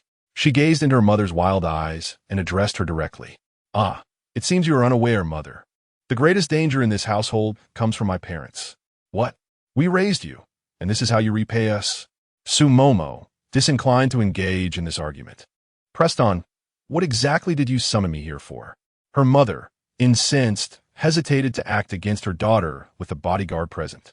Tell me, has your boyfriend lost money on investments, which is why you're pursuing this internet venture? I knew it. He was only kind to you for a purpose. Perhaps he is even planning to borrow money from your father. Sue Momo felt a surge of irritation. This was absurd. Ace has plenty of money. You should consider yourselves fortunate if you never need to ask him for financial assistance. Her mother continued to berate her. You mustn't be foolish. Silently, Sure you observed, understanding why Miss Sue chose to live away from home. The atmosphere here was stifling. Mother, did you summon me without even watching my video? Why would I watch your video? All I know is that you nearly disgraced me while out playing mahjong today. You ought to quit making those videos and return home. If your boyfriend is unreliable, allow me to introduce you to someone suitable. Sue Momo retorted. In your eyes, I am merely a pawn for family alliances. With Ace, I am free. He allows me to pursue what I love without imposing demands. Her mother, exasperated, began to speak again, but Sue Momo interrupted. Perhaps you should watch my video before making further comments. As for the so-called internet beggars, that is utterly preposterous. Furthermore, Ace will not face bankruptcy. Just days ago, he acquired a Rolls-Royce Phantom. My father's modest enterprises are hardly of interest to him. If you find me a source of embarrassment, kindly refrain from contacting me in the future. With that, she turned on her heel and departed without waiting for Sue's mother to respond. Sue's mother trembled, rendered speechless by anger. Sue Momo had always been a quiet and obedient presence at home, and this was the first time she had ever stood up to her, leaving her momentarily stunned. What audacity! How dare she speak to her mother in such a manner? Bringing a bodyguard home, no less. Wasn't it all for her own good? What was wrong with being a rich lady? Hadn't she herself lived that way for many years? Sue's mother sank onto the sofa, irate, and smashed her cup onto the floor. The nearby housekeeper, frightened, dared not speak. Sue's mother shot a glare at the housekeeper. Do you not see the shattered glass? Hurry and clean it up. Are you dead? Just standing there? The housekeeper quickly gathered the supplies to tidy up. Sue's mother, incensed by the sight of her trembling figure, stormed upstairs, slamming the door with a resounding bang. Sue Momo sat in the passenger seat beside Shiryu, rolling down the window to admire the scenery outside. Today, she had done something she had long desired but had never dared to attempt. Her hands still trembled slightly, yet her heart felt inexplicably liberated. Finally, She had bravely expressed her true feelings, all thanks to A's. Without him, she might still be caught in the relentless cycle of blind dates, forced to smile in front of arrogant men. As long as both sets of parents were satisfied, the couple would be expected to marry and bear children. At home, she barely uttered a word, yet she had to feign a loving relationship in public. Her parents were just like that. She had seen enough and had no desire to repeat their mistakes. Although she felt a twinge of regret for her earlier words, her heart lightened nonetheless. Once the housekeeper departed, Dong Shirshir began to cozy up to Yi, performing an exclusive dance just for him, and afterwards they engaged in playful antics. Suddenly, Yi's phone rang. He glanced at it to find a message from Shiryu. Since becoming Su Momo's bodyguard, Shiryu had never reached out to him. Even before reading the contents, a sense of unease gripped Yi. Could something have happened to Momo? His phone, an older model gifted by his parents for his commendable college entrance exam results, displayed the WeChat loading circle at the top of the page, heightening his anxiety.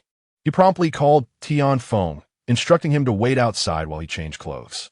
Dong Shirshir, bewildered by his sudden need to leave, asked, "What is the matter? Is something wrong? Do you need my help?" Yi pressed a kiss on her forehead and reassured her, "It's nothing. I just need to step out for a moment. I'll be back shortly. Feel free to entertain yourself. Watch a movie or something." Upon exiting, he found Tian Feng waiting in the car. He settled into the passenger seat and said, "First, take me to Suhabei." Understood. Upon reaching the vehicle, Yi opened the message sent by Shiyu.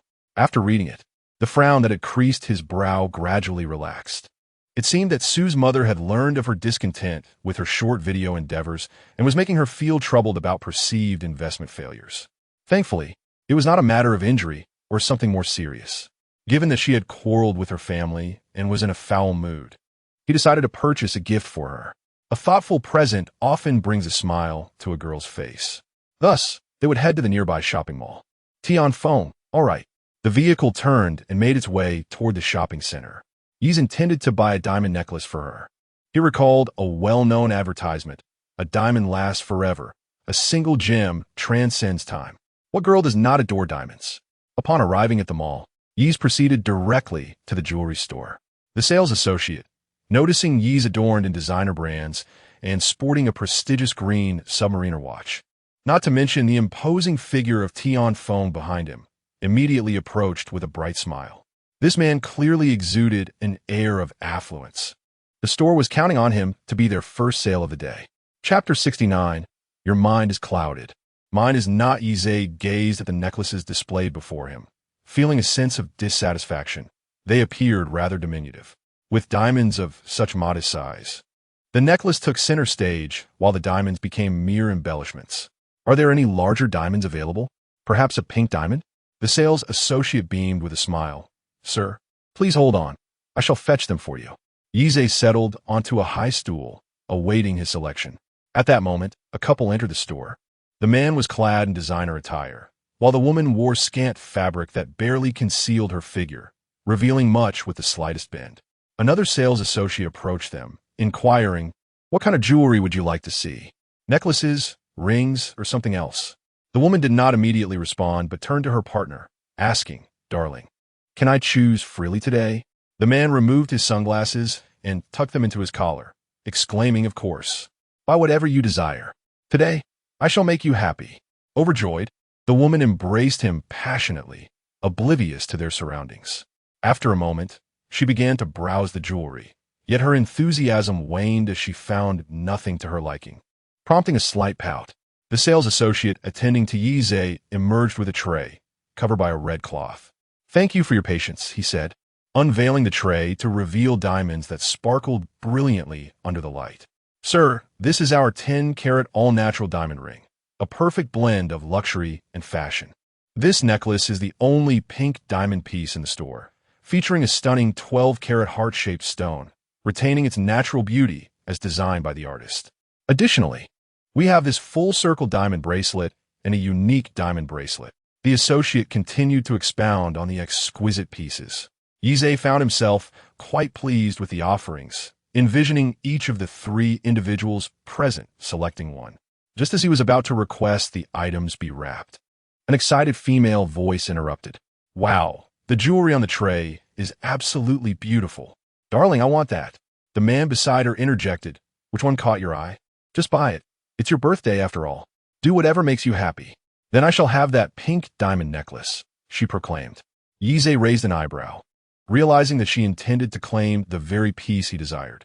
I apologize, but I was just about to say that I want that pink diamond necklace, he asserted, turning to the sales associate.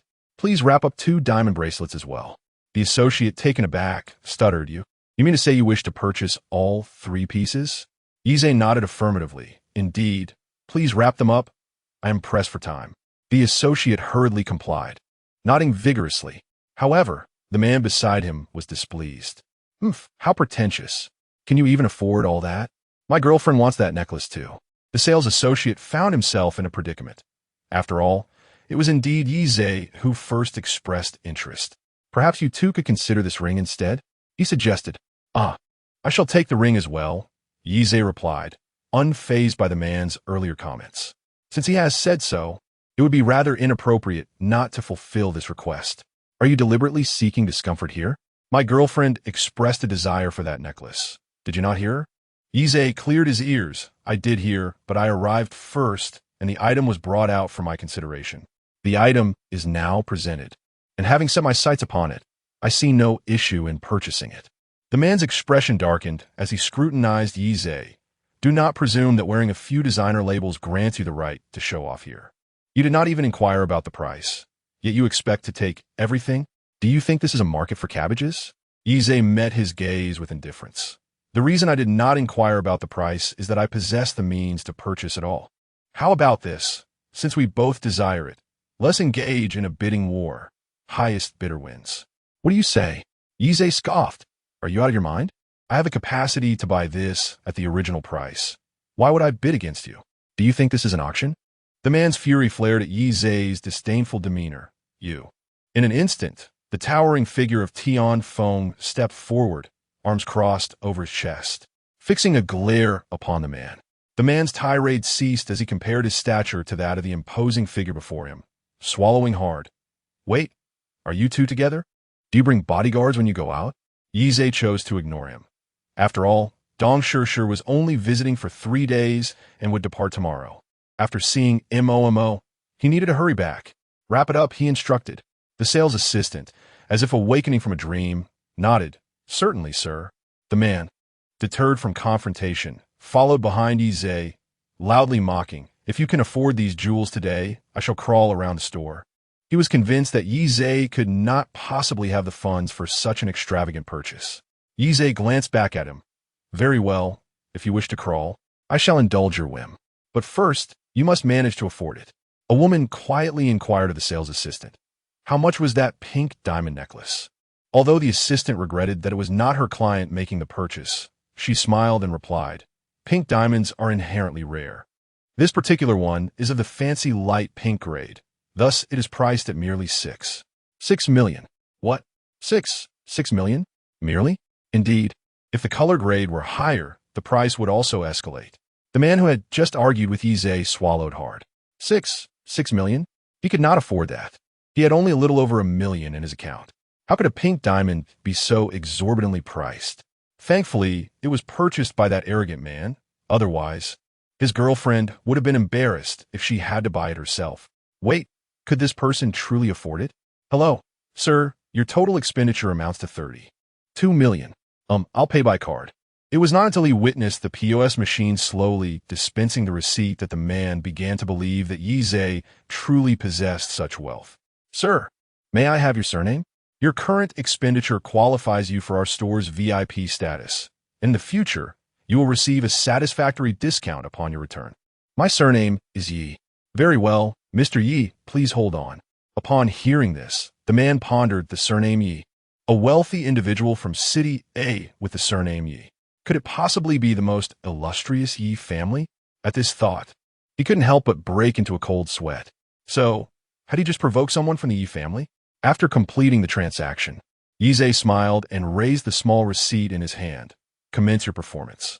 Meanwhile, Tian Feng stepped forward once again. The man was filled with regret. If only time could rewind, he would never have dared to provoke the other party. Given the individual's status, He had no choice but to kneel and crawl on the ground. As he crawled, he forced a smile toward Yizhe in an attempt to appease him. Yizhe, unaware of the misunderstanding regarding his identity, merely thought that this man was quite adaptable. The other employees in the store, along with passers-by, noticed someone crawling on the floor and gathered around, some even pulling out their phones to record the spectacle.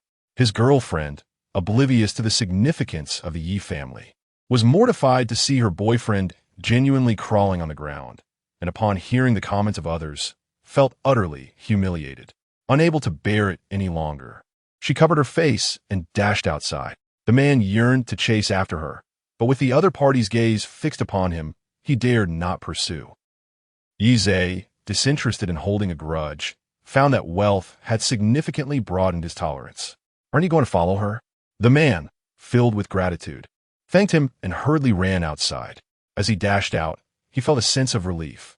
Fortunately, he was merely a nameless individual with a bit of money, and the other party did not recognize him nor seemed inclined to pursue the matter.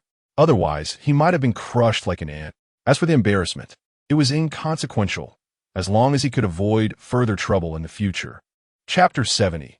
Let us call her Xiaomei Tianfeng proactively took the elegantly packaged jewelry and returned to the car.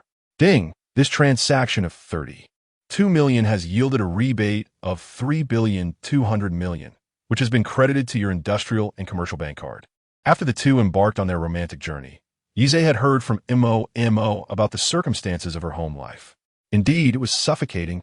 She now filmed short videos at home, even with Shiryu and the nanny present. Yet, she must still feel lonely at times. Let us visit a pet store, Tianfeng suggested, glancing at Yizhe through the rearview mirror. All right, she replied.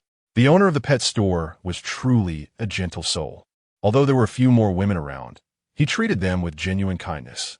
Following the navigation, Tianfeng drove towards a pet shop. The pet store owner sat idly at the entrance, as weekdays tended to attract fewer customers. Taking a bite of an apple, he noticed a long Rolls-Royce Phantom slowly approaching from a distance. He chewed the apple with increased vigor. Could it be a long-wheelbase Phantom? What a coveted vehicle! When would he ever own a Rolls-Royce himself? As he remained lost in thought, the majestic Phantom came to a halt before him. Tianfeng exited the driver's seat and respectfully opened the door for Yizhe. Ah, how delightful it is to be wealthy. One need not even open the door oneself. When he becomes affluent, he too would hire a chauffeur. The man who emerged from the vehicle was strikingly handsome. Wait a moment, did these two come to his store? The pet store owner quickly set aside the apple and wiped his hands on his clothing. Welcome. Are you here to select a pet? Yes. May I ask who will be the caretaker? Are you looking for a toy breed or a larger dog? Yizhe pondered, considering Mo's petite stature. If she were to adopt a large dog, it might be hard to tell who was walking whom once the dog grew. A toy breed, please. Is it for a female caretaker? In that case, I recommend Maltese, Yorkshire Terriers, or Schnauzers. Yizhe perused the selections with the owner and found both the Yorkshire Terrier and Maltese quite charming. She had previously seen affluent young women on social media with these breeds, adorned in delightful outfits and accessories. Even the puppies sported different hairstyles each day. Just as she was deliberating, a little Maltese joyfully spun in circles, its bright eyes locked onto her. It appears lively and healthy, Yizhe remarked, pointing at the pup. The pet store owner picked up the little creature. Excellent choice. This one is a female, which is often easier for women to care for. Male dogs tend to have territorial instincts and may mark their territory, but female dogs do not present such concerns. That sounds good. The pet store owner, discerning the visitor's affluence, eagerly began to promote additional pet supplies. We have a variety of clothing and accessories for small dogs. You might consider purchasing some. Yes, that is a good idea. Let us buy a few things for Mo now, and she can choose her favorites later. Thus, under the guidance of the pet shop owner, Yizhe selected 5 charming outfits for the puppies, along with a multitude of pet toys, a dog bed, dog food, and more. So many items that Tianfeng had to make 3 trips back and forth, with the little puppy nestled in his arms in the back seat. Yizhe felt a profound sense of satisfaction. There was no sorrow that a delightful puppy and exquisite jewelry could not alleviate, especially since he had stacked a buff. The car swiftly made its way to Suha Bay. Without a moment's hesitation, Tianfeng knew that Su Momo would undoubtedly be in the flower house. The temperature-controlled environment allowed a variety of flowers to bloom continuously, with the selection constantly changing. These delicate blossoms were exceptionally well cared for by Su Momo. Upon opening the door to the flower house, Su Momo was overjoyed to see her visitor. She hurried to Yizhe, exclaiming, "Aze? I thought you wouldn't be back until tomorrow." Yizhe embraced her, replying, "Yes, I returned early, but I can only stay for a little while." Su Momo felt deeply touched. Even though he would soon depart again, the first thing Aze did upon his return was come to see her, which filled her with joy. She tilted her face upward in his embrace, saying, "I feel so happy." Yizhe playfully pinched her cheek, asking, "Why are you just sitting here in a daze? Is there something bothering you today?" Su Momo shook her head. "No, I was just lost in thought." Yizhe sighed, feeling that Momo was far too obedient, unaware that even the weeping child receives milk. "If anything troubles you, make sure to tell me right away. I will always be your best listener." Su Momo notet sopti, tightening her embrace around Yizhe as though drawing strength from him. Yizhe took her hand, leading her outside. "Come and see the gifts I brought for you." Su Momo's eyes sparkled. "You brought me gifts, Aze? Let me see." "It's a secret," he teased, guiding her to the sofa in the living room. "Cover your eyes. No peeking." "Ha, what kind of gift could it be? So mysterious." With her heart brimming with anticipation, Su Momo obediently covered her eyes. Yizhe retrieved the pink diamond necklace from his pocket and gently adorned her neck with it. Feeling the coolness against her skin, Su Momo opened her eyes to behold the necklace. "Wow, it's so beautiful. I love it," she exclaimed, rushing to the mirror to admire her reflection, feeling even more enchanted by the pink hue than she had anticipated. Yet, the surprises were not over. Tianfeng entered with a cardboard box. Yizhe placed it on the sofa, saying, "Come and unwrap your second gift." Su Momo rushed over, and the moment she opened the box, her gaze met that of a tiny creature inside. In that instant, her heart nearly melted. She tenderly lifted the puppy out, looking at Yizhe with tears streaming down her cheeks. All the grievances she had felt at home vanished in an instant. Yizhe lifted her onto his lap, asking gently, "Why are you crying?" Su Momo, her voice choked with emotion, replied, "I have always wanted a little dog, but my mother wouldn't allow me to have one. Upon my arrival here, I contemplated acquiring a pet, yet I hesitated to voice my thoughts, unsure of your sentiments. To my surprise, today you took the initiative to gift me a puppy, and in that instant, my composure faltered." Yizhe gently caressed her soft fur, saying, "I have told you, here with me, you need not overthink. I desire nothing more than for you to live carefree. Whatever you wish, I shall wholeheartedly support. Aware of the distress you've faced today, I hurried back to be by your side. Please do not weep. Shall we name your little puppy?" Su Mo wiped away her tears and replied, "Let us call her Xiaomei." Yizhe chuckled, remarking that the name chosen by the campus Belle was quite simple. "Very well, from now on, you shall be to Mei, and she will be Xiaomei." Tianfeng ensured you proceeded to carry the pet supplies from the car into the house. Su Mo, having completely shed her earlier gloom, exclaimed, "Wow, you bought so many accessories and outfits for Xiaomei. I shall dress her up beautifully every day. Indeed, I selected a few garments. Henceforth, let the maid choose Xiaomei's attire." Su Mo nestled contentedly in his embrace, declaring, "Darling, I love you so much, and I love you as well." Chapter 71. A bountiful harvest beneath the setting sun. Su Momo joyfully chased with a new family member in the courtyard. Yizhe, observing this delightful scene, could not help but smile. Sure, you stood nearby, capturing the girl's laughter on camera. Ah, with a bit of editing, this will make for splendid material. After spending some time with Su Momo, Yizhe finally rose to leave. "I shall accompany you again once I finish my tasks." Although reluctant, Su Momo obediently escorted him to the door. She felt quite content today and did not wish to hinder his endeavors. Earning such a substantial amount surely requires considerable effort. Dong Sure, unaware of the hour of Yizhe's return, occupied herself in the vast villa, now lonely with only her presence. She touched her arm, pondering, indeed. A house of such size can be rather daunting when one is alone. On his way back, Yizhe rested his eyes in the car. Su's mother assumed he had failed in his investments, likely neglecting to even watch Momo's video, and summoned her in a fit of anger upon hearing others speak. How ironic. He thought, I initially sought only to enjoy life and engage in philanthropy. Yet, it appears I must establish a business to avoid being underestimated. However, the nature of the company remained a matter for contemplation. His university major bore little relation to business management, and he did not wish to exert himself excessively. If only a capable woman could handle the management. Lost in thought, he arrived back at his villa. Hearing commotion at the entrance, Dong Shishir, who had been waiting on the first floor, darted into Yi Zhe's embrace like a little cannonball. With a fragrant breath, she playfully chided him, Darling, you're so slow. I feel quite frightened in this large villa, all by myself. Yi Zhe playfully lifted her chin. Oh? What could possibly frighten our Shishir? After all, she isn't afraid even of horror films. Ah, you've caught me. She replied, That's different. Have you eaten yet? You arrived just in time. I've just made steak. Yi Zhe, always busy, felt his stomach growl at the mention of food. At the table, Dong Shishir had not only prepared steak, but also roasted chicken and salad. She had even thoughtfully cut the steak into perfectly bite-sized pieces. As he savored a piece, he found it cooked to perfection, tender and devoid of excess myoglobin. Noticing her expectant gaze, he generously praised, Delicious. Dong Shishir beamed with joy. He, of course. Who do you think made it?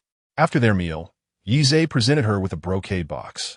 A gift for you, as you waited alone in the villa for so long. Opening the box, Dong Shishir discovered a diamond-encrusted bracelet. Yi Zhe stood to fasten it on her wrist. As she lifted her arm, the bracelet sparkled brilliantly in the light. It's so beautiful. I love it. Thank you, Zhe-gu. Yi Zhe raised an eyebrow. I recall someone calling for something else yesterday, didn't I? Dong Shishir's alluring figure pressed against him as she softly whispered in his ear, Hubby indeed. This fellow is a temptress. Even the simplest of words can be uttered in such an enticing manner. Tonight, a contest with her is imperative. After taking a day off, he now felt formidable. Dong Shishir's flight was at 10 a.m., yet she found herself unable to rise.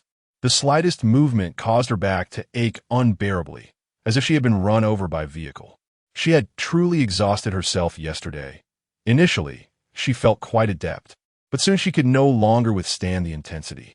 Regardless of her pleas for mercy, her partner showed no signs of relent, only escalating the fervor. After a refreshing workout, Yi Zhe returned to the master bedroom, only to find Dong Shishir leaning against the wall, lost in thought. What is she pondering? Hurry and take a shower. We must eat, or we shall miss the flight. Dong Shishir shot him a reproachful glance. Isn't it all because of you?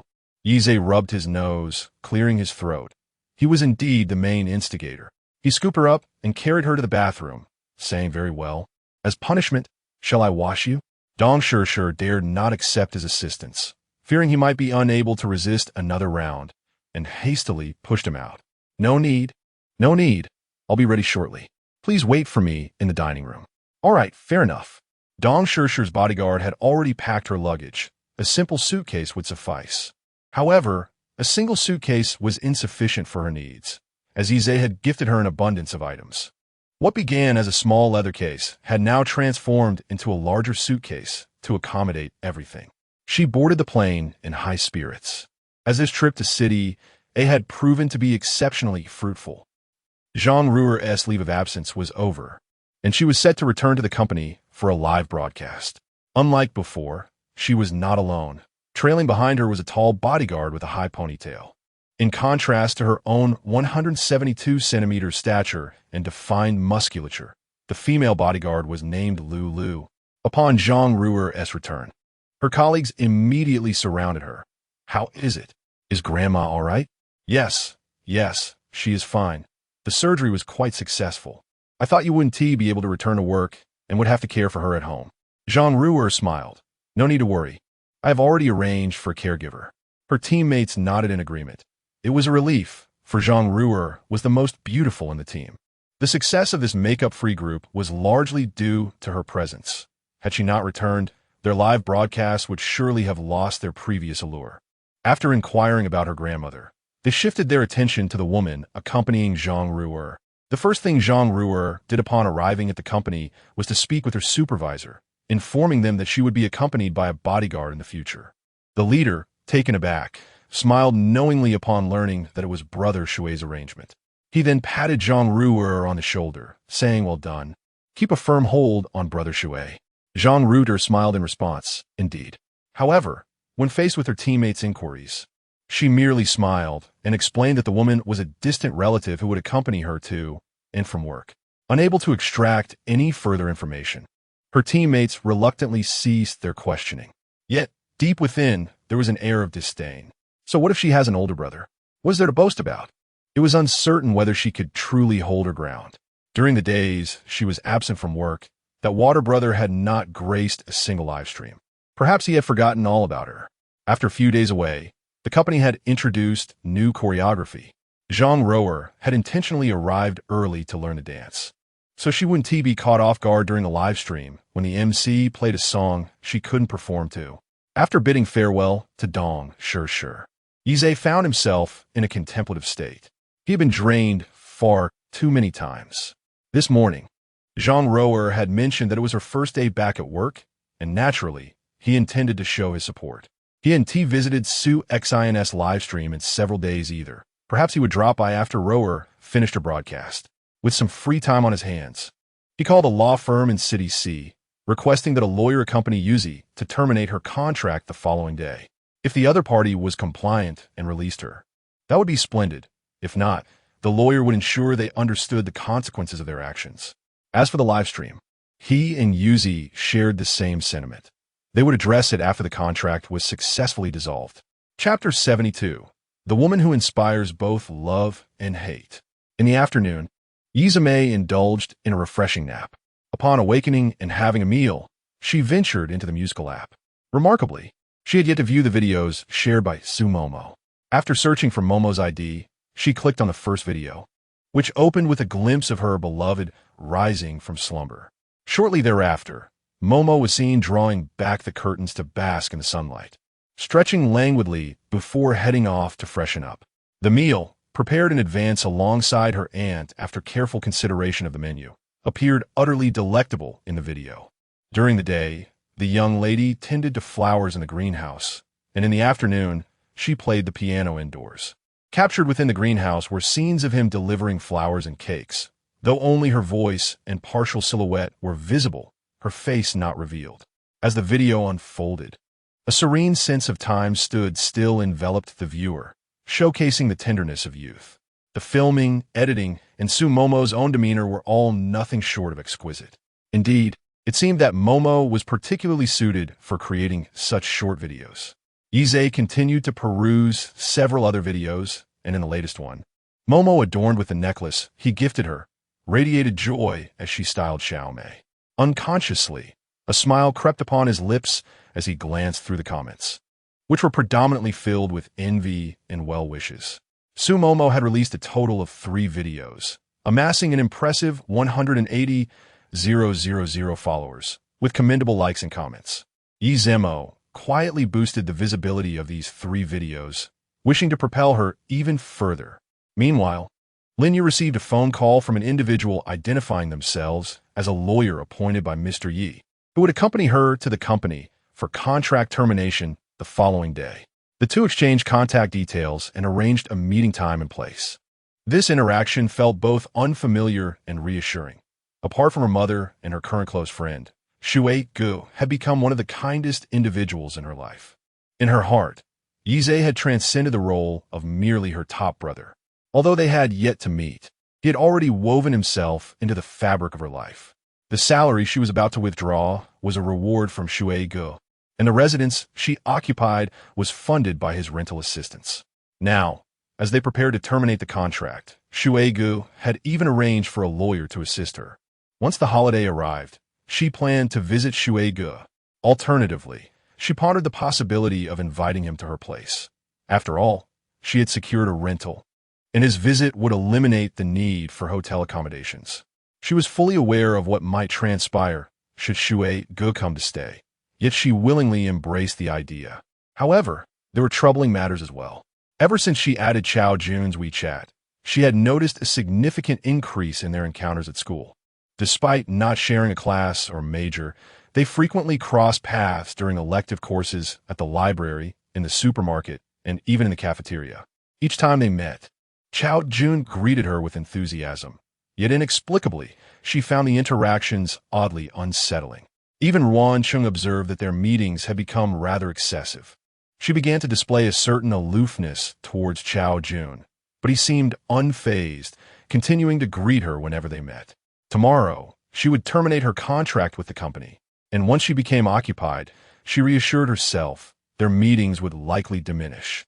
In the evening, Linyu was browsing through a music app at home and would occasionally enter a live streaming room featuring female hosts, hoping to discover something worth learning. Among the myriad of live broadcasts, the third recommended room on the homepage piqued her interest. It was entitled Where the Lights Flicker, and, astonishingly, it presented an unfiltered and unretouched experience, showcasing the hosts in their natural beauty. On either side of the screen stood two girls engaged in a dance-off, with the winner gaining the privilege of sitting in front of the camera to apply makeup. How competitive the live streaming world has become. As she pondered this, a strikingly beautiful woman appeared on screen. Her eyes were like pools of water, and simply standing there, gazing at the camera, seemed to convey a story. Dressed in a delicate white garment that exuded fragility, even Lin Yu felt a sudden urge to protect her. Once she entered the scene, the barrage of comments increased. Ah, Ruru has finally returned. I've missed her so much after these few days. As the music played, Zhang Ruru began to sway alongside her companion, captivating Lin Yu entirely. Who says girls are more enamored with handsome boys? We actually adore beautiful sisters even more. Lin Yu felt an impulse to send gifts to this girl named Ruru, despite never having spent money in someone else's live stream before. Just as she hesitated over whether to send a gift, she spotted a familiar username. Yuan Shan Jian Shui has gifted Ruru a Carnival 123. 20. Yuan Shan Jian Shui? Shui Ye. Could it be her Shui Ge? Or is it merely a coincidence? Curiosity piqued, Lin Yu clicked on the top contributor's profile, confirming it was indeed her Shui Ge. Angrily, she closed the gift-giving page. He was her rival. Just moments ago, she almost let her rival sway her into sending a gift. No wonder Shui Ji's noble rank varied each time they met. He must have been showering gifts upon this Ruru. Looking back at Zhangru, Lin Yu thought this is the very embodiment of the delicate, innocent flower from a novel. She glanced at her reflection and suddenly felt her own sweet persona lacked allure. So, perhaps Shui Ge favored this type of girl? Wow. In the days Ruru was absent, Shui Ge didn't show up even once. The moment she returns to work, he is right there to support her. Oh my, is this not true love? At this moment, I wish to sing a tune. If this isn't love, what sorrow do I have? So, Ruru had taken a few days off? Wait, could it be that she spent those days with Shui Ge? The more Lin Yu thought about it, the more plausible it became. This would certainly explain why neither of them was present when the other was absent. Shui Ge must have been showering her with gifts for days, and they must be quite close privately. The thought of Shui Ji's gentle attentiveness made Lin Yu sit up straight in her chair. Who could resist such a person? No, the thoughts she entertained during the day must soon be acted upon. Once she concludes her contract with the company tomorrow, she would invite Shui Ge to spend time with her.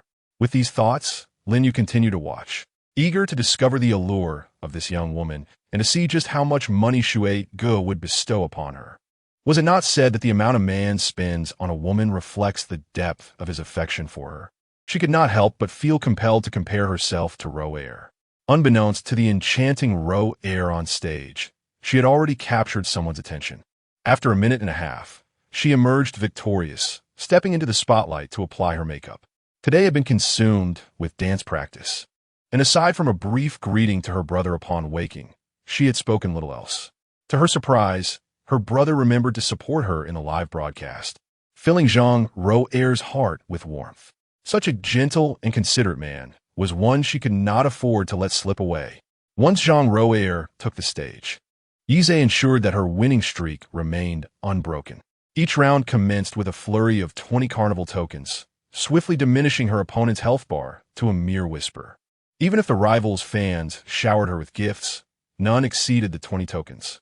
The teammates found themselves in a state of conflicted nostalgia. reminiscing about the days when Zhang Ro could effortlessly secure first place and maintain her winning streak, while also longing for the popularity that Shui Ge's generous contributions had brought to the livestream. In essence, Zhang Ro was truly a woman who evoked both love and vexation. Chapter 73, Foster Father. A bow from your child. Zhang Roer's streak of victories continued unabated, allowing her to remain seated without the need to rise and dance. With each new round commencing, the 20 huazi tossed by Yi Zhe ensured her triumph before anything else could unfold. Thus, Zhang Roer took her time, leisurely applying her makeup, hardly bothering to stand. 9 consecutive wins, amounting to 180 huazi, a considerable sum. It seemed that Shui Ge would permit her to extend her winning streak indefinitely. Such group broadcasts invariably culminate in individual competitions for monetary gain, implying that Shui Ge's expenditures here would undoubtedly exceed those in her own livestream. One could speculate that, in Shui Ge's mind, Zhang Roer held greater significance. But what of her own feelings? Lin Yu, feeling somewhat disheartened, chose to exit the Info software and cease her observations. Yet, after a brief period of melancholy lasting less than half an hour, Lin Yu's fighting spirit rekindled. No, this cannot be right. I have yet to meet Shui Ge in person. He has provided me with funds for rent and even assisted in finding a lawyer. Lin Yu was certain that she occupied a certain position in Shui Ge's heart. She began to eagerly anticipate the arrival of the following day. As everything would be resolved just in time for her broadcast, Shui Ge's arrival would be perfectly timed. Yi Zhe watched languidly as Zhang Roer completed her makeup, taking advantage of his favored status, likely inciting envy among his teammates. However, he found himself quite fond of Zhang Roer's demeanor. The PK segment was bound by time constraints. As long as time remained, the competition would proceed in shifts. With sufficient skill, one could maintain an unbroken streak of victories. When it was time for teammate Xiao Rue to face Zhang Roer in a PK, Yi Zhe commenced the round by tossing 20 carnival gifts, then watched as the countdown steadily approached 0. Zhang Roer was nearing the completion of her makeup, while her other teammates had barely begun. Just as the timer reached 2 seconds, Xiao Rue's fans sent forth 21 carnival gifts. Upon witnessing the celebratory effects on the screen, Yi Zhe hurriedly opened the gift panel to defend the tower. Yet it was too late. In the mere 2 seconds left, he could not locate the carnival gift, and the countdown expired. Xiao Rue successfully ended Zhang Roer's 13-game winning streak. MC, congratulations to Xiao Rue for breaching the tower. Zhang Roer, unfazed, relinquished her place at the makeup station and stepped down. TSK, I almost forgot that Xiao Rue's fans in this livestream are quite formidable as well. If they wish to stealthily breach the tower, they shall find it impossible. As others struggled against Xiao Rue, when it was Zhang Roer's turn to return to the stage, Xiao Rue had already secured 5 consecutive victories. Should she triumph over Roer once more, she would achieve her 6th win. Haha, I love watching this. Xiao Rue, you are the best. How infuriating. Had it not been for Xiao Rue's earlier stealth, Roer would have an even longer winning streak. Stealth is a form of skill. Without ability, one cannot hope to succeed. The fans from both sides began to engage in a spirited debate in the comments. This time, Yi Zhe diligently tapped on the carnival gifts from the moment the countdown initiated. The fans of Xiao Rue were somewhat anxious. They had previously managed to secure 12 consecutive victories for Zhang Roer through collective efforts in their fan group.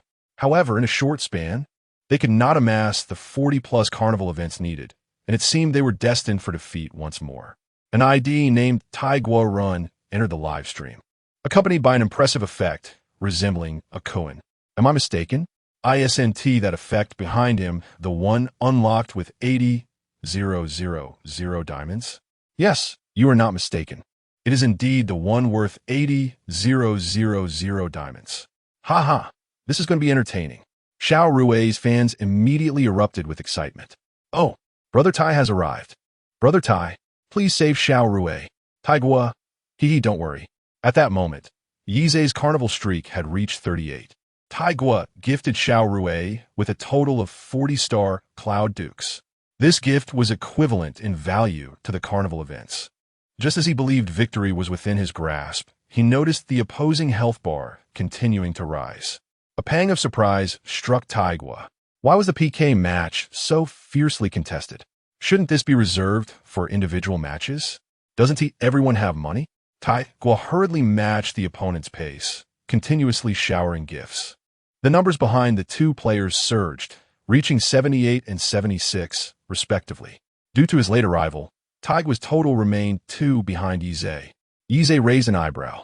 Oh, it seemed Xiao Rui had indeed found a new benefactor, and quite a formidable one at that. However, no matter how powerful he was, he could not compare to Yize. While both were sending gifts, one was spending, and the other was earning. How could he possibly contend with Yize? Yize accelerated the rate of his gifts, and the gap between them widened from 2 to 7.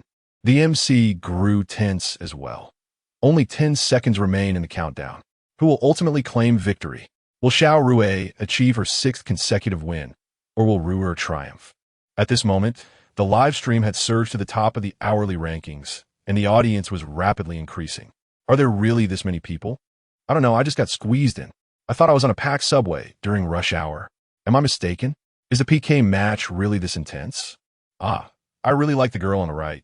She ignites my protective instincts. I prefer the girl on the left. As more people joined the fray, the health bars on both sides began to fluctuate continuously. Yize tilted his chin, exclaiming, "What a nuisance." He increased his speed once more, unleashing the hand speed of his 23 years of singledom. If he were to lose now, it would be no fault of his. The countdown concluded. Yize's final 3 carnival events fell to the ground. The outcome was clear. Zhang Ruer emerged victorious. Brother Shui is amazing. Father Shui, I am your long-lost son. Don't you remember me? Adoptive father. I bow to you. Amidst the lively chatter, a playful banter ensued, as one remarked on the absence of children in another's life, humorously offering to provide for their old age. The comments flooded the screen, leaving Yize both amused and perplexed by the absurdity of it all, especially when some participants appeared older than himself. One user, Distant Mountains and Clear Waters, candidly stated their lack of plans for parenthood.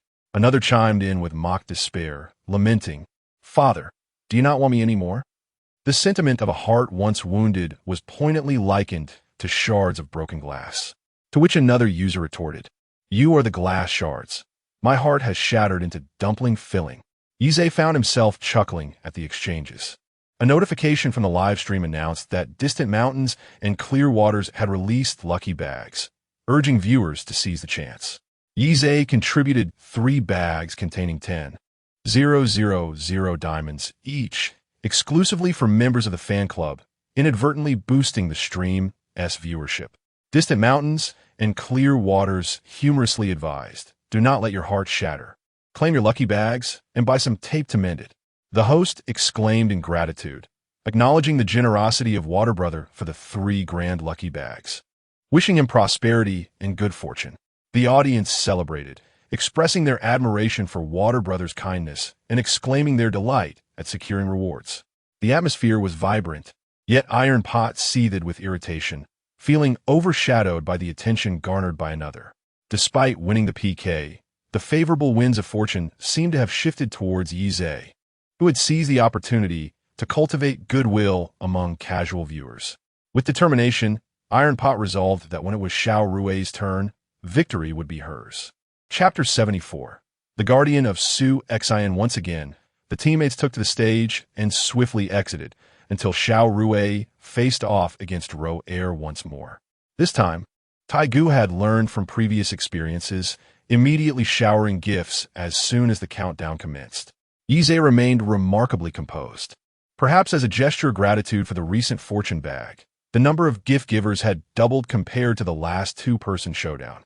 Everyone contributed within their capabilities, with some affluent individuals following Yize's lead, offering a multitude of carnival gifts. Zhang Roer's health bar plummeted as a result. After a brief series of victories, she had completed her makeup and began dancing on stage alongside Xiao Rui.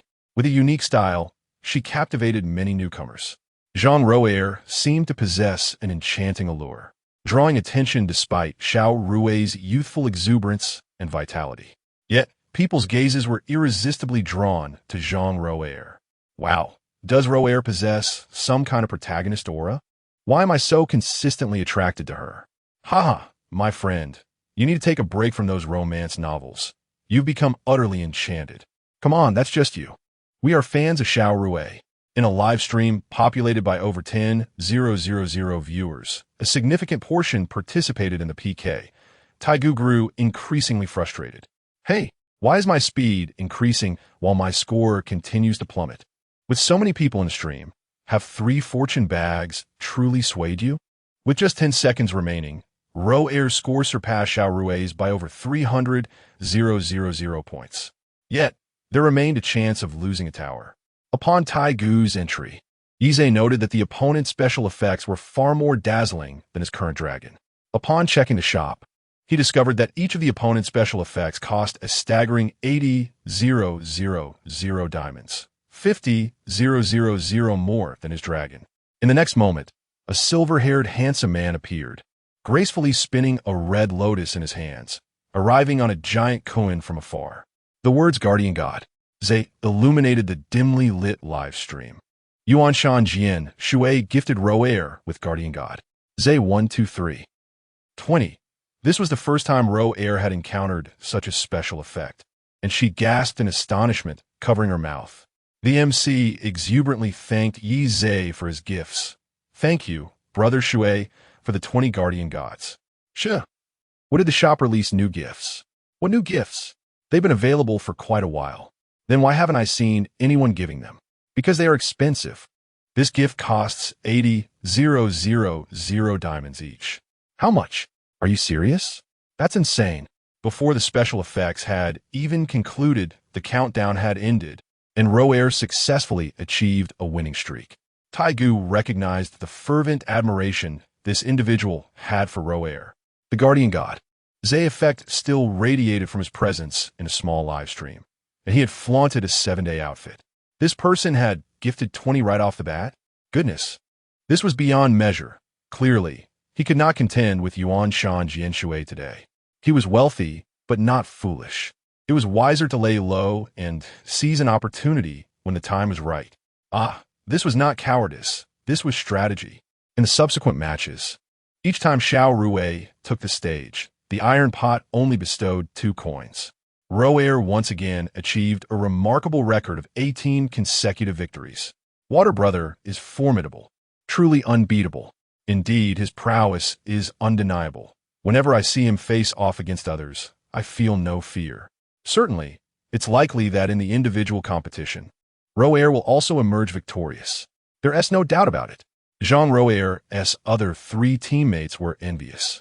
This supporting character had truly made a name for herself. The audience was always captivated by the battles between Roer and Xiao Rui. Does Water Brother have any other affluent friends? Would it be possible to see them? If not Water Brother, even someone like the Iron Pot would suffice. After assisting Roer in securing victory in the individual competition, Yize entered Xiao Su Xian's live stream room.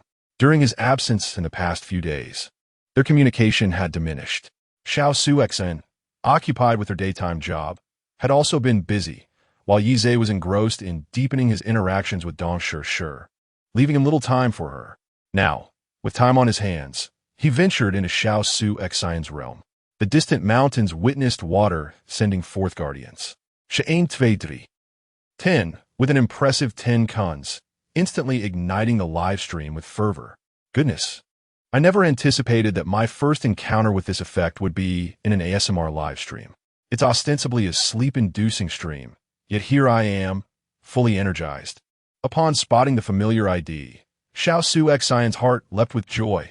Thank you, boss, for the 10 guardians. To her, the boss was indeed her protector.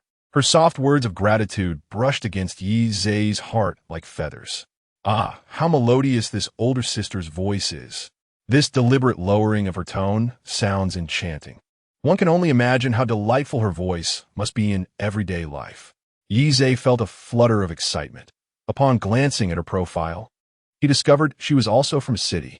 How serendipitous that such beauty dwells nearby. A meeting must be arranged. Day after day, The grind is exhausting, working during the day and taking on a side job at night. If he were to have her as his partner, wouldn't life become less arduous? Calculating it out, it seemed that Yizhe had spent the least in this sister's live stream. There was no other option. Her stream was solely focused on inducing sleep and lacked any competitive nature. Consequently, the gifts received were fewer, although there was a menu available. Most gifts were merely 99 diamonds. Since Xiao Su Xin had embarked on a side gig, it was evident that she was in need of funds. Coincidentally, Yizhe found himself in possession of the most money at present. The distant mountains saw water, sending forth a carnival 123. 50, followed by the Duke of Nebula 123.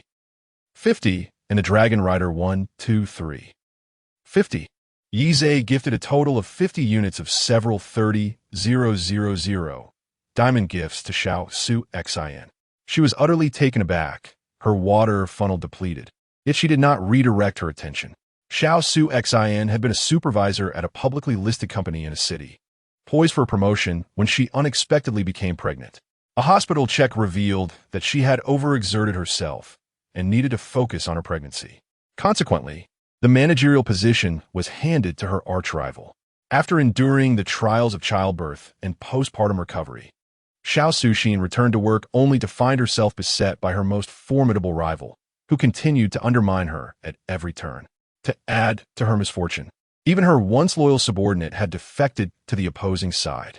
As if fate conspired against her, her husband fell victim to a deceitful childhood friend. Under the pretense of long-standing camaraderie, he secretly drained their savings and borrowed a substantial sum, investing it in a fraudulent scheme with dreams of great wealth.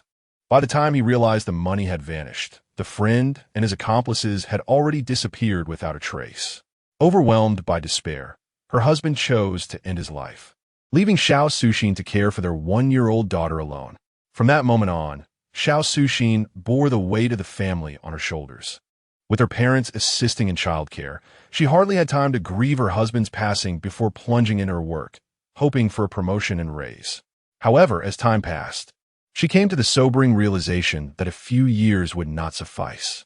The costs of raising a young child were significant, compounded by existing debts. A single salary was woefully inadequate, and her parents, being ordinary people, could only assist her in caring for the child, for which she was immensely grateful, not wishing to impose further burdens on them. As for her in-laws, they severed ties with her following their son's death, declaring they had no need for a granddaughter who might one day marry. In a serendipitous turn of events, she stumbled upon the world of live streaming. Recognizing that singing and dancing could disrupt her child's rest, she opted to host a sleep-inducing live stream. Thus began her dual life of working by day and streaming by night. Fortunately, her streaming sessions occurred late enough that her busy colleagues often returned home exhausted, and her 3-year-old child remained undiscovered by her co-workers. Xiao Suxin's live stream soared to the top of the charts, attracting a flood of curious onlookers. What a revelation! Who would have thought an ASMR stream would reach the pinnacle? Oh, it's just water, brother. Nothing to worry about. Let's keep it casual. Goodness, I can hardly fathom the joy I would feel if I were the recipient of such gifts. Following Water Brother guarantees an exhilarating experience. Chapter 75. Hello, I am my brother's girlfriend. As Yuan Shan Jian Shui joined the stream, she generously gifted 530,000 soft sister coins. That evening, she earned a staggering 265,000, leaving her astonished, even though she had cleared her debts this year. No wonder many attractive young women are scrambling to live stream on various platforms. Grateful for the abundant gifts from her benefactor, Su Xin felt overwhelmingly happy. She stood and bowed deeply. It was then that Yizhe noticed Su Xin's long, slender legs, not the kind that are merely bony, but rather robust and inviting, with a softness that promised a delightful tactile experience. He marveled at how someone so slender could possess such curvaceous legs. He felt he could spend an entire day admiring them. Wow, such beautiful legs. Legs for days. Upon seeing the barrage of comments, Su Xin's cheeks flushed. The online community certainly has no filter. Su Xin granted her benefactor a management position, thanking him for his unwavering support. Yize checked the contribution leaderboard and noticed he had earned a management title, the second one after Yuzi. The power to remove users felt quite exhilarating. Is there anything you would like to request for the program? Yuan Shan Jian Shui. How about a bedtime story? I need to sleep early tonight. Understood. The other viewers in the live stream had little to say, fully aware of the considerable sum just gifted. When they saw Yize mention he was going to sleep, most viewers departed, finding little entertainment left to engage with. However, the number of viewers still exceeded 200 more than before. Yize drifted into slumber, accompanied by the gentle timbre of Su Xian's voice. Su Xian continued her live stream until 2:30, before wearily making her way to the bathroom. Without the beautifying effects of the stream, the faint shadows beneath her eyes revealed the toll of chronic sleep deprivation. She gazed into the mirror, reflecting on how the years of toil had diminished her skin's vitality. With a sigh, she acknowledged that it had been a while since she thought of that selfish man. Yet in the depths of the night, a pang of sadness occasionally crept in. Shaking her head, she decided it was late and she should retire for the night. Quietly, she tiptoed to her daughter's room, planting a tender kiss on her forehead before returning to her own room to sleep. The next morning, as Yize descended the stairs, he spotted Su Momo bustling in the kitchen. He approached from behind, wrapping his arms around her slender waist. "You've arrived," he said. Su Momo turned, her eyes sparkling. "You woke up just in time. My soup is ready. Did you come down early then? Why not let Aunt Jun and Aunt Gong handle it?" With a playful wink, Su Momo replied, "Though the aunties cook wonderfully, sometimes I yearn to prepare a meal for the one I cherish." Yize buried his face in her neck, inhaling her ever-so-pleasant scent. Su Momo ladled the soup and breakfast onto plates, and Yize, concerned she might burn herself, took the bowl to serve in the kitchen. The doorbell rang, and Su Momo assumed that Tian Feng had come to see A's about something, so she naturally went to open the door. "Brother, look at me." Both Su Momo inside and Zhang Rower outside paused, momentarily stunned. A woman clad in an apron, whose beauty was hard to conceal, exchanged glances with a classical beauty dressed in a new Chinese-style outfit, holding a bouquet of fresh flowers. Su Momo asked, "Who are you?" Zhang Huya, thinking she had made a mistake, took a step back to glance at the villa's exterior and the garden. It was unmistakable. She was the rival. She had suspected that with Shui Ji's remarkable qualities, he could not possibly belong to her alone. Zhang Rower brushed her hair back with her right hand and said, "Hello. I am your brother's girlfriend." Su Momo's eyes widened in astonishment. "What did you say?" At that moment, Yize had just set the table and, noticing Su Momo had not yet entered, walked curiously toward the door, asking, "Who is it? Why aren't you coming in?" Upon seeing Zhang Rower, he too was taken aback, realizing he had forgotten that both women had exclusive rooms here. Outside, Zhang Rower feigned a delicate and pitiable demeanor, saying, "I'm sorry. I didn't know your brother already had a beautiful companion. Am I interrupting you?" Su Momo's eyes widened even more. She was a white lotus.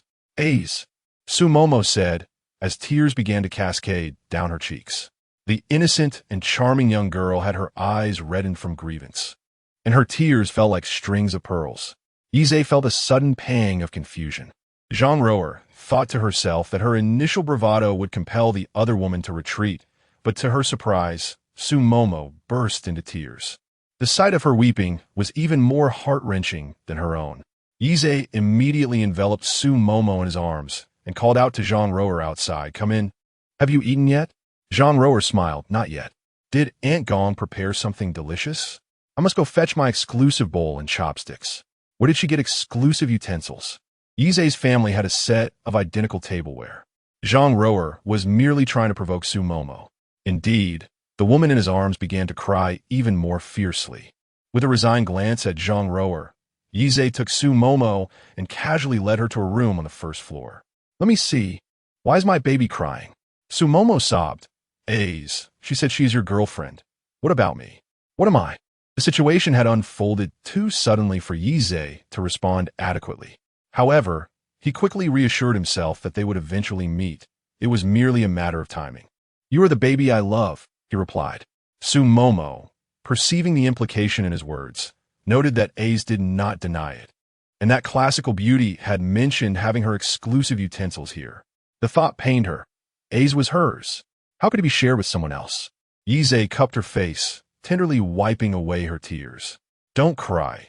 You will always be the most important woman in my heart. But Ace, you're no longer just mine, Su Momo whispered softly. Yize, filled with affection, kissed her forehead. I am not an object, nor anyone's possession. I am simply myself. Each of us is an independent individual. However, it is our mutual affection that binds us together, is it not? Yize commenced his ultimate technique, verbal evasion. Su Momo, overwhelmed with tears and confusion, found herself momentarily lost in Yize's thoughts, further compounded by her love for him. She plaintively inquired, Then do you love her? Yize pondered for a moment and replied, Well, I do have feelings of fondness. In this instance, he spoke no falsehood. His feelings for Zhang Rower were indeed tinged more with compassion and fondness. Upon hearing that Yize did not profess love, a stark contrast to her own feelings, Su Momo felt a flicker of joy, and her tears ceased. Do you love only me? Of course, Yize responded, relieved to see her no longer crying, naturally acquiescing to her sentiment. At that moment, his mind echoed with the classic line, I am not a scoundrel. I merely provide a home for all the girls within my capacity. Would you like to experience it firsthand? He leaned in and pressed his lips against her rosy, cherry-like mouth. He did not release her until she was nearly breathless. Did you feel it? Su Momo, her brain, starved of oxygen, looked at him and foolishly nodded. Chapter 76. The duel of two women observing Su Momo nodding foolishly. The soft-hearted Yizashin felt his heart melt. He gently pecked her lips twice and said, All right, let us go out for some soup. It will cool down soon. Zhang Rower had been mentally prepared, though she did not anticipate it happening so swiftly. When she first became acquainted with Brother Shui, his noble status was already significantly elevated, and it was evident that he would not confine his attention to merely her live stream. Witnessing the other party's flustered demeanor and Brother Shui's unmistakable affection, she realized a crucial truth. The other woman likely knew Brother Shui before she did, and was entirely unprepared for the existence of another in his life. This explained the reaction she had upon seeing her. Zhang Rower served herself a bowl of soup, obediently seated in the dining room, awaiting the two to emerge. Upon hearing the door creak open, she instantly donned a bright smile and greeted them. Come, let us eat. The soup is still warm. She was determined to seize the initiative. Su Momo, witnessing the seemingly matronly demeanor of Zhang Rower, felt a pang of grievance. Despite her parents harboring ambitions of selling her for glory, she had never contemplated sharing her beloved with another.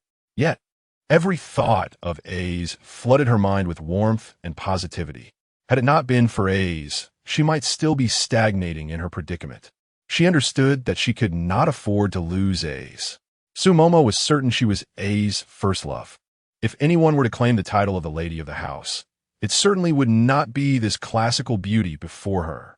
With this thought, her heart ignited with fervor. Su Momo smiled and said, Yes, I simmered this soup for quite a while. I slept in this morning. You arrived just in time to taste it. Zhang Rower inwardly sighed, realizing that a man like Brother Shui could hardly expect other women to relinquish their claims. Yize guided Su Momo to her seat, while Zhang Rower took her place opposite them. Just as Yize intended to introduce the two, Su Momo took the initiative. Hello, I am Su Momo, A's classmate from university. Zhang Rower was taken aback. Although she had suspected the woman had known Brother Shui longer than she had not anticipated it to be so soon. The bond forged over years of university camaraderie was something she, as merely a live streamer, could not hope to rival. She suppressed her feelings of disappointment and forced a seemingly harmless smile onto her face. Hello, I am Zhang Rower. The absence of a suffix diminished her presence inexplicably. Yet, she was reluctant to admit she was merely a live streamer. During the meal, Zhang Rower discreetly observed her counterpart.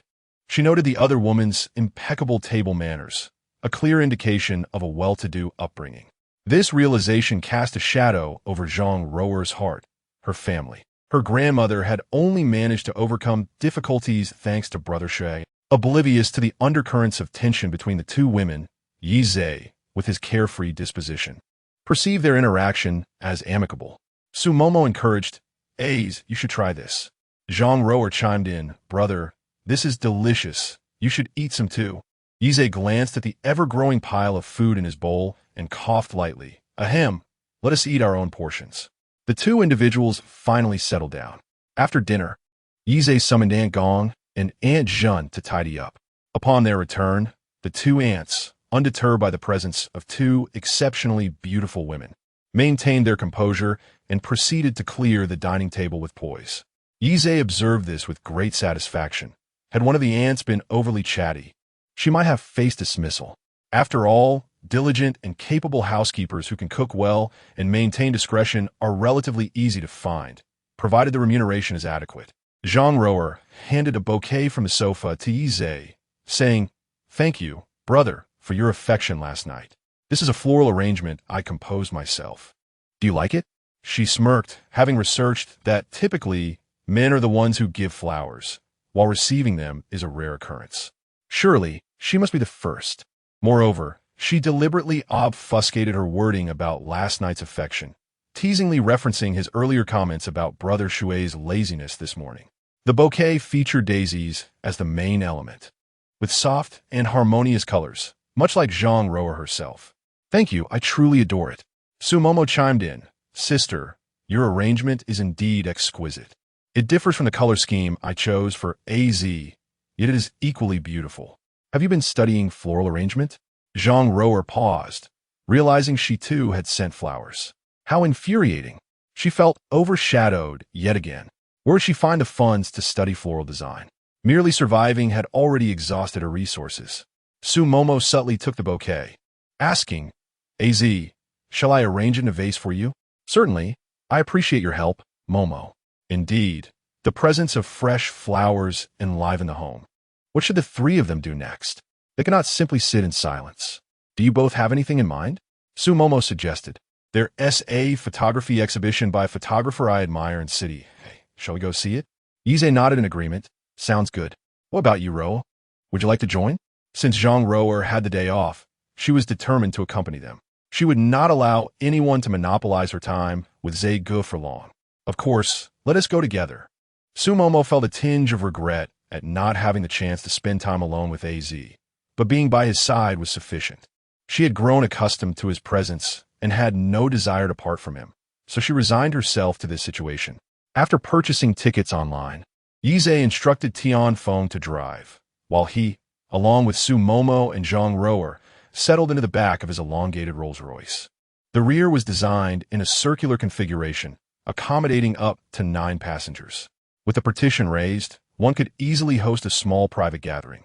The vehicle boasted a starry sky ceiling and a grand panoramic view of blue skies and white clouds. Everything one could desire. As for the 2 female bodyguards, they followed in their respective vehicles, ensuring safety in light of the day's crowds and allowing for easy departure should they decide not to return to the villa. The group of 6 arrived at the photography exhibition, attracting considerable attention from onlookers. In front of them stood a strikingly handsome man flanked by 2 women, one embodying classical beauty and the other exuding an innocent charm. Although their styles were entirely distinct, their beauty was equally breathtaking. Following closely behind were another man and 2 women, all of whom carried themselves with an upright posture and wore serious expressions that commanded respect. After the ticket check, the 2 women linked arms with Yize as they entered the venue. The onlookers were further astonished, pondering what remarkable qualities this man possessed that enabled him to captivate 2 stunning beauties simultaneously. Could it be that he was extraordinarily wealthy? Sumomo felt a flicker of shyness, while Zhang Rower remained unfazed, aware that her nightly live broadcast drew a larger audience. However, Sumomo's timidity soon dissipated as she became wholly engrossed in the photographic works displayed around her. Even the grip she had on Yize's arm unconsciously loosened as she turned her attention to the art, seeking to comprehend the essence the photographer aimed to convey. Chapter 77. Successful termination of the contract. The photographer, who was not particularly renowned domestically, had achieved considerable fame abroad, garnering numerous prestigious awards.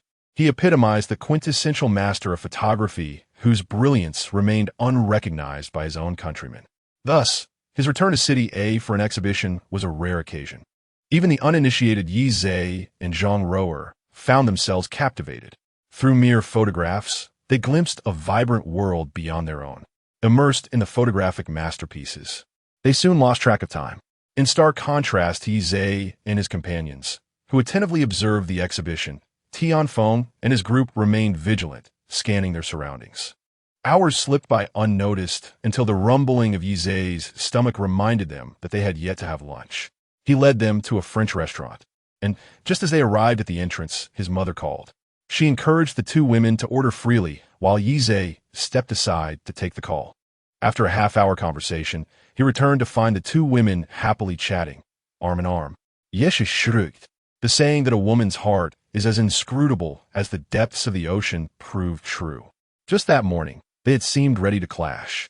Yet after a mere phone call, they were as close as best friends. However, this was a fortunate turn of events for him, and he chose not to comment further. During the meal, Zhang Roer surprisingly refrained from her usual poetic lamentations, and the atmosphere among the three was remarkably harmonious. Passers-by couldn't help but express their admiration. By the time they finished their meal, it was already 2 p.m. Zhang Roer had just returned but had to leave early, as she had not yet completed her dance practice. This left only Su Momo and Yi Zhe, who returned to Suha Bay together. Meanwhile, Lin Yu had concluded her meeting with the lawyer successfully. Upon seeing Lin Yu's striking appearance, the lawyer understood why the opposing party had offered such a substantial amount for her to assist in the contract termination. It was noteworthy that her law firm was quite prestigious in City C, typically handling significant cases. Minor matters like contract terminations were generally beneath them. Even if they took on such cases, it was usually relegated to interns, not a seasoned attorney like herself. Yet the compensation offered was simply too enticing. As Lin Yu observed the exquisite lawyer before her, a flicker of admiration crossed her eyes. The lawyer's meticulously styled hair and professional attire, coupled with her bold red lips, exuded an air of authority. Sure, Weon spoke. Let's go. Upon their arrival at the company, the supervisor was pleasantly surprised to see Lin Yu accompanied by a stunning woman. He mistakenly believed that Lin Yu had taken a few days off and returned with a new addition to their team. With a broad smile, he welcomed them in and instructed his assistant to brew some tea. Lin Yu, who is this? Is she here to join our company? Rest assured, with your looks, you are bound to shine. The company will certainly provide you with ample resources. Lin Yu rolled her eyes at this. She had been similarly deceived not long ago. As it turned out, instead of receiving any resources, she was left to fend for herself. Had it not been for the generous gifts from Brother Shui, which elevated him to a prominent position, she would have remained just as invisible as before. Moreover, without a signed contract, how could there be any promise of preferential treatment? Shurian presented her business card, stating, "Hello, I am here today to assist Ms. Lin in terminating her contract." The supervisor, upon reading the card and hearing the introduction, momentarily lost his smile. He turned to Lin Yu, inquiring, "Yuzi, what is the matter? Are you unhappy working here? Why do you wish to resign?" He then added with a hint of intimidation, "Wasn't your commission recently increased by the company? Is there something you find unsatisfactory?" Lin Yu responded with a demure smile. "I appreciate the company's nurturing, but the policy states that if one is dissatisfied within a month, a contract cannot be signed, so I shall not trouble you any further." At this juncture, Shi Ruian, having already familiarized herself with the situation, took over the conversation, countering the supervisor's arguments with legal reasoning, leaving him speechless. For every point he raised, she provided a legal rebuttal. Eventually, beads of cold sweat appeared on the supervisor's forehead. He realized the company indeed had a hands-off approach towards newcomers and that there were no contractual obligations. He couldn't help but regret his earlier arrogance. He should have secured a written agreement instead of merely offering verbal incentives when the commission was raised. His eyes caught sight of the lawyer's business card nearby. Astonished that a seemingly manageable university student could afford to hire a lawyer from this firm. Half an hour later, the guild in Lin Yu's live streaming backend was dissolved, granting her complete freedom. Her commission from the previous month transformed into a straightforward 55 split with the platform, resulting in a significant increase in her earnings. Moreover, with her newfound freedom, she was no longer required to wait for the company to distribute salaries monthly. she could withdraw funds from the back end at her leisure. Presently, her bank account had swelled with a considerable sum.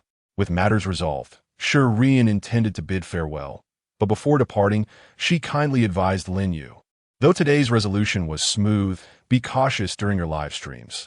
The opposing party might employ the guild to intimidate you, such as orchestrating a siege against you or spreading rumors during a PK. Still enveloped in joy, Lin Yu had not considered this aspect, replying, "All right, thank you, Sister Yin." Meanwhile, Yi Zhe, who was playing with toys alongside Xiao Mei, answered a phone call. "Hello." Shurian relayed the developments and potential actions the opposing company might take. Yi Zhe nodded. "Thank you for your efforts. It is our honor to serve you, Mr. Yi," she replied, tossing the yarn ball further for Xiao Mei to retrieve. He opened WeChat and, as expected, saw a message from Yuzi. "Shui Ge, I have regained my freedom. No more deductions from the guild. Congratulations. Are you returning to live streaming tomorrow? I will come to support you." "Yes, my little streaming room is already set up. I can return tomorrow." "Good." Not wanting to discuss too much with Yuzi, he recalled that Su Momo had learned about Zhang Ruer's situation today, and he needed to take greater care of her. He was always generous in showering affection upon his beloved. After their conversation, Lin Yu invited Ruan Chung to indulge in a lavish meal. She was now truly a little wealthy lady. Today, Ruan Chung is determined to indulge herself, even if it means leaning against the wall for support. She can afford it. In her exuberance, she transferred 200,000 yuan to her mother. The phone rang immediately. "Darling, where did you get such a large sum of money?" Lin Yu replied soothingly. "I participated in a competition at school and secured the first place. This is my prize money." Lin Yu chose to weave a kind-hearted fib. Lin's mother, aware of her daughter's earnestness and quick wit since childhood, harbored no significant doubts. "Our dear girl is truly remarkable. Has your academic workload been overwhelming lately?" "Not at all, Mom. But you, on the other hand, should take it easy. I will earn more money in the future. You should focus on your health at home." Lin's mother raised Lin Yu single-handedly, toiling tirelessly, and her health had suffered greatly. "I'm fine, but what about you? With the money you've sent, do you have enough for your expenses at school? Don't be too frugal. Make sure you're eating well." Listening to her mother's loving admonitions warmed Lin Yu's heart immensely. "Yes, don't worry, Mom. I'm doing just fine. I must go now. I have things to attend to." Chapter 78. The Guild Competition of Ling. Perhaps the events of the day had left Su Momo feeling quite insecure. Upon returning to Suha Bay with Yi Zhe, she clung to him like a decorative pendant. She remained closely by his side until she noticed he had pressing matters to attend to, prompting her to gracefully step aside and wait. After Yi Zhe finished chatting with Yuzi, he turned and gathered her back into his embrace. Though Su Momo was not far away, she could still hear the conversation on the phone quite clearly. "What is going on? Is it yet another romantic entanglement?" "Not at all, merely assisting a friend." Su Momo playfully pinched his thigh, exclaiming, "Humph, I knew you were up to no good." "Oh, are you plotting to murder your loving husband again?" With her arms crossed over her chest, Su Momo retorted, "Well, you brought it upon yourself." The two engaged in a playful scuffle, while Xiao Mei chased around their feet.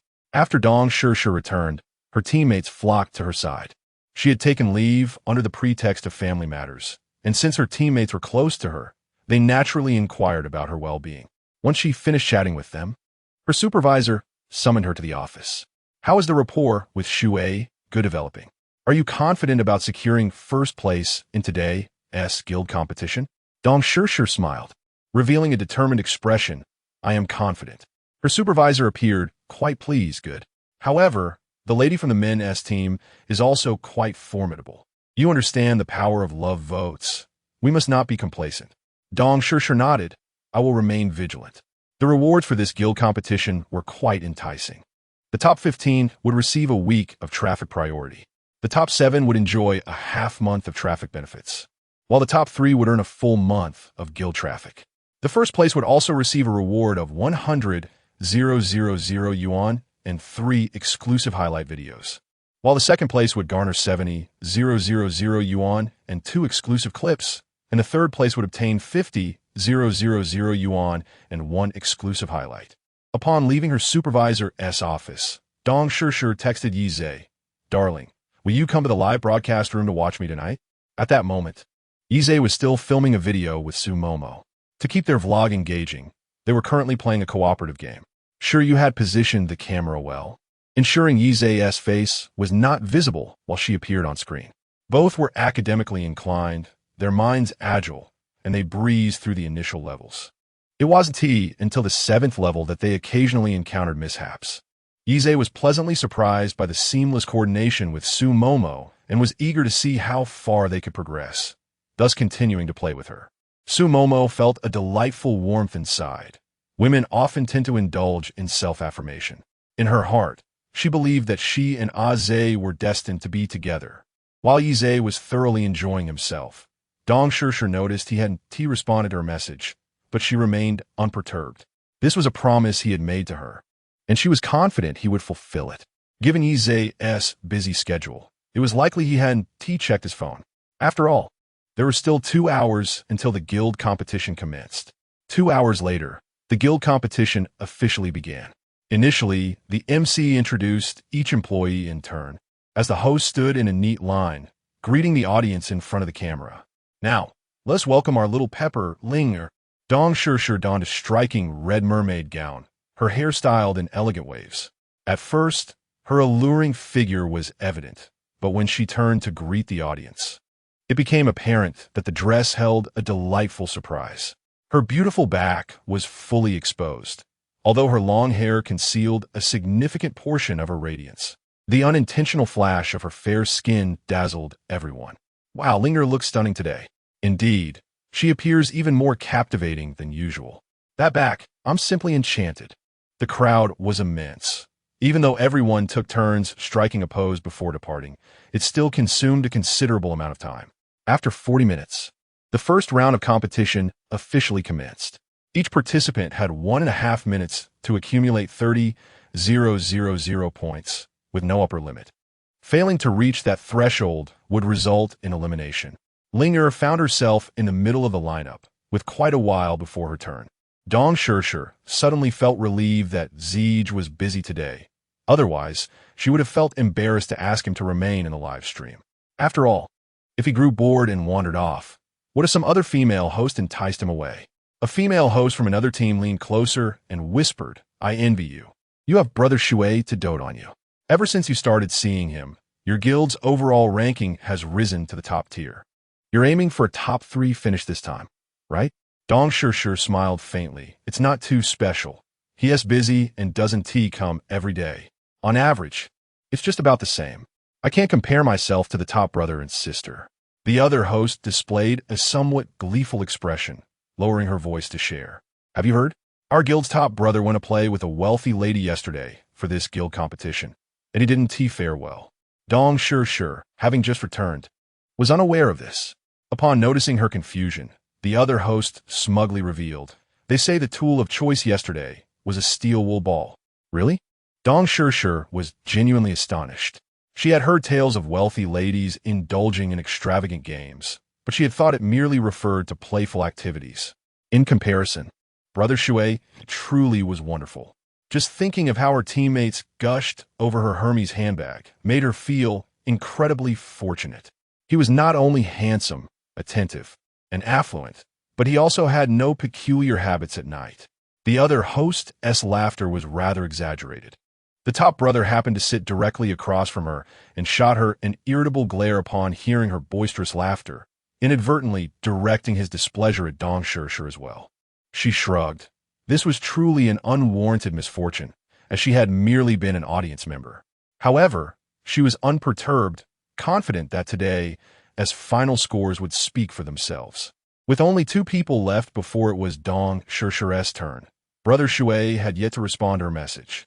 She began to feel a flicker of anxiety, reassuring herself that the first round only required 30,000 points. Even without Brother Shui's presence, she could rely on her other fans to succeed.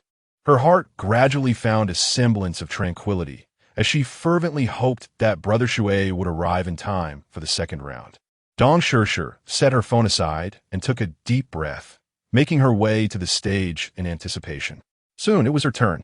She adorned her face with a charming smile and said, "Hello everyone, I am Linger from YU001.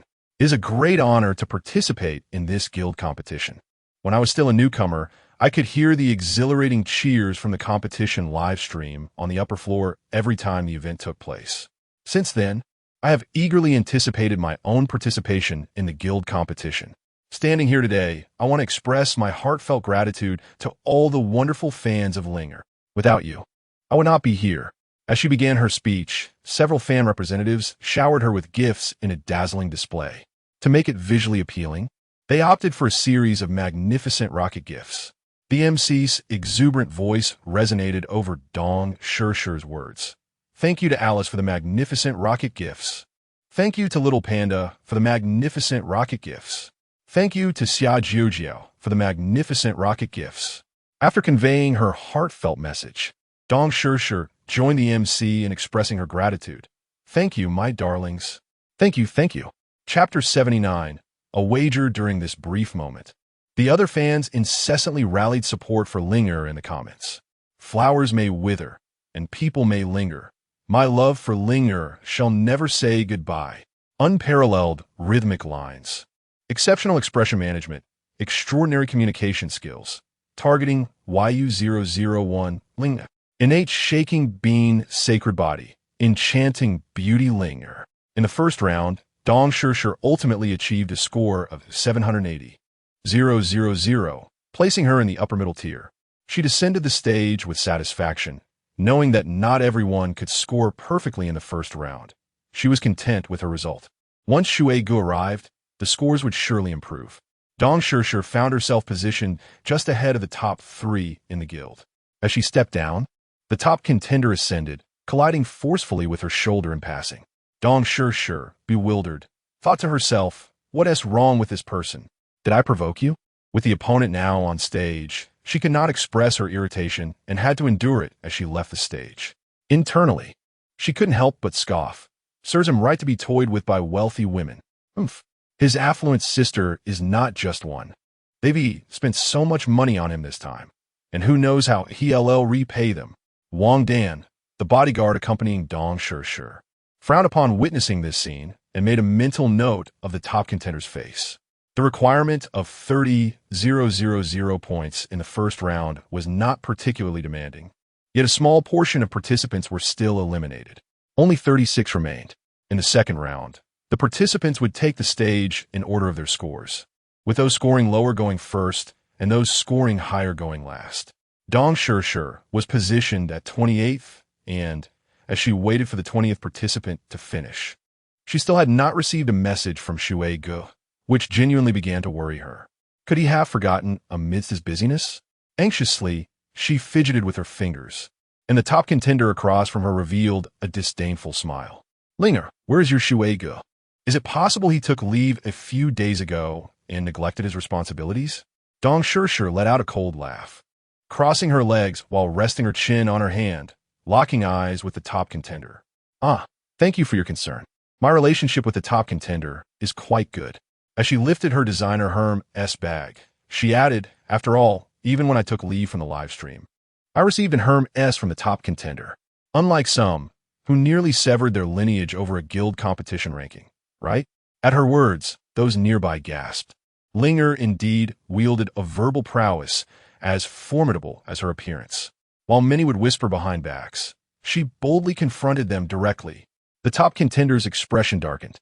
His teeth clenched as he glared at Dong Shirshi. Where did you hear that? His voice was raised, drawing the attention of the staff in the live streaming room. What's going on? On such an important day, if you mess this up, the boss won't let you off easily. Upon hearing this, the top contender fell silent. Yet his gaze remained fixed on Dong Shirshi. Suddenly, he chuckled. It seems you have quite the opinion of me. Since it's the guild competition, how about we place a bet? What shall we wager? In a playful wager regarding whose performance would surpass the other's, the loser would bark like a dog thrice, extend their tongue, and spin in place 3 times. At that moment, Dong Shirshi's expression darkened. Oh, it seems you are quite confident. Well, I suppose it's decent enough. I wouldn't dare claim the top spot, but defeating you should be rather effortless. Dong Shirshi replied, All right, I accept your challenge. I am curious to see just how much your steel ball can truly be valued. The fist of the first brother tightened. Just remember, when it comes time for the penalty, don't shed any tears. Dong Shur chuckled. Let me remind you with your own words. Don't play dirty, for there are numerous witnesses present. After saying this, she chose to ignore him entirely. Dong Shur's only remaining teammate was Ying, who approached her with concern etched upon her face. You two are taking quite the risk. What will happen if you lose? Why were you so reckless just now? He has already invested so much. How could the wealthy lady not assist him in achieving a commendable score? Ying glanced around at the others and lowered her voice to inquire, what is going on with Shui Ge? Has he not arrived yet?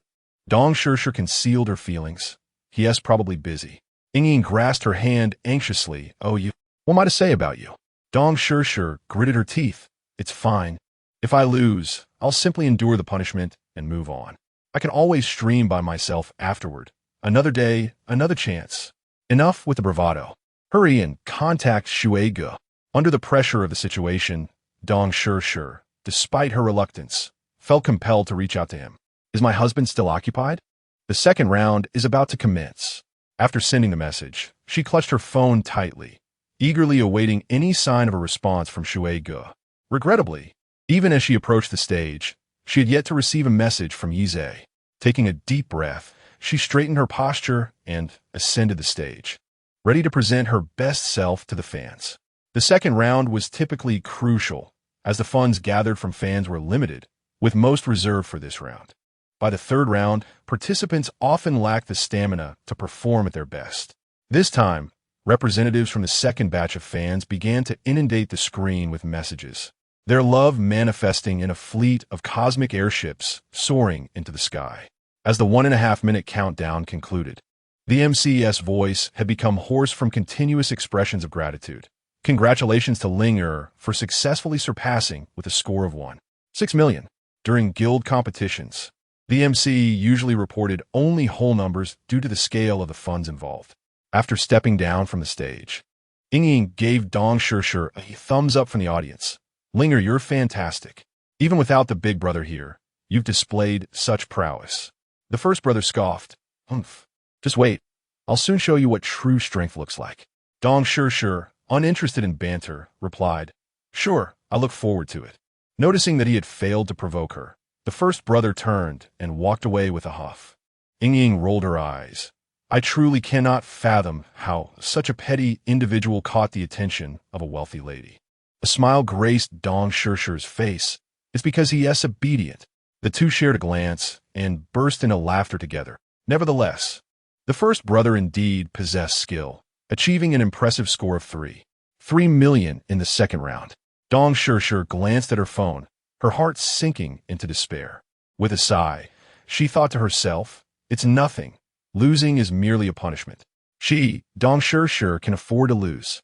Meanwhile, Yize and Su Momo swiftly cleared the level. They exchanged a glance and cheered in unison. She intended to edit the video. Her fans would undoubtedly be astonished. With this thought, Su Momo stood on her tiptoes and planted a swift kiss on Yize's cheek, exclaiming, Aze, I adore you. I'm off to edit the video now. Let everyone know that you and I are the perfect match. With that, she dragged Shuryu upstairs to the study. Yize touched his lips, feeling as if a trace of her warmth lingered there, and he shook his head in affectionate amusement. Comfortably reclining on the sofa, he finally noticed the messages on his phone. Yize smacked his forehead in realization. Goodness, this day has been too hectic. I knew I was forgetting something. My apologies. I've been rather busy. Is it your turn now? Chapter 80. Halitosis within 100 miles. Dong Shur reclined against the back of her chair. Her eyes closed in contemplation as she pondered how to conclude matters once the punishment was over. Should she remain here, unperturbed by the scalding waters of consequence? Or should she simply terminate the contract? At the time of signing, she had not thoroughly scrutinized the terms and was uncertain whether breaching the contract would incur a penalty. Once everything was settled, perhaps she would consult a law firm for clarity. Lost in thought, Dong Shur felt her phone vibrate, prompting her to abruptly open her eyes and check WeChat. Upon noticing a small red notification one next to Shui Ge's avatar, her emotions were beyond description. She tilted her head back, attempting to suppress her tears. Observing her distress, Ying leaned in with concern, asking, What's wrong? Why are you still crying? Dong Shirshir promptly turned her screen towards Ying, who relaxed her furrowed brow upon seeing the message. Ah, it's good that he responded. I was genuinely worried about you, though your wager was modest. Its implications were quite humiliating. I was anxious on your behalf. With a smile breaking through her tears, Dong Shirshir reassured her, it's fine now. I'll just stand beside you for the spectacle. I have immense faith in Shui Ge. She glanced at the individuals on the stage. Calculating the time, each participant had a minute and a half, and with 12 minutes remaining until her turn, she wondered, has my husband finished his tasks? Yes, he has done. I'll come to see you shortly, Yize replied, glancing at the time before setting an alarm on his phone. Time was fleeting, and arriving late could mean missing her performance. As the lights dimmed, signaling the start of the event, Yize made his way to Zhang Ruer's live stream room. MC, welcome back, Shui Ge. He was already a distinguished guest at this venue, receiving a warm welcome from the MC upon entry. Hearing the MC's voice, Zhang Ruer felt a surge of joy, realizing she still held a place in Shui Ge's thoughts. She had anticipated that he would be preoccupied with comforting Su Momo that evening. After waiting for two participants, it was Zhang Ruer's turn to take the stage. Yize promptly sent 5 Guardian Zes away. He could not remain at the venue for long, so he decided to support Ruer generously while he could. With her securing 5 consecutive victories, he estimated that Ling would soon be up, prompting him to send a message indicating he had to leave. Zhang Ruer was unfazed.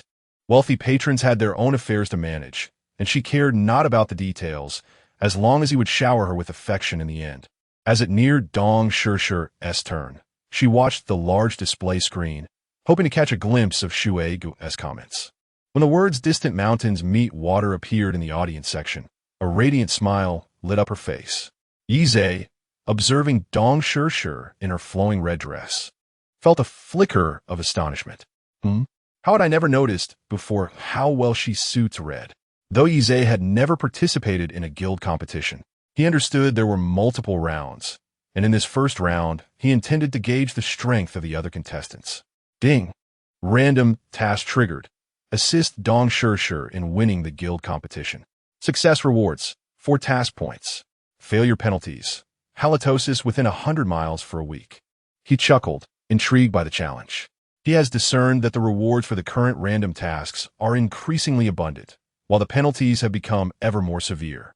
Your halitosis would suffice, yet you also manage to emit a stench that permeates a 100-mile radius.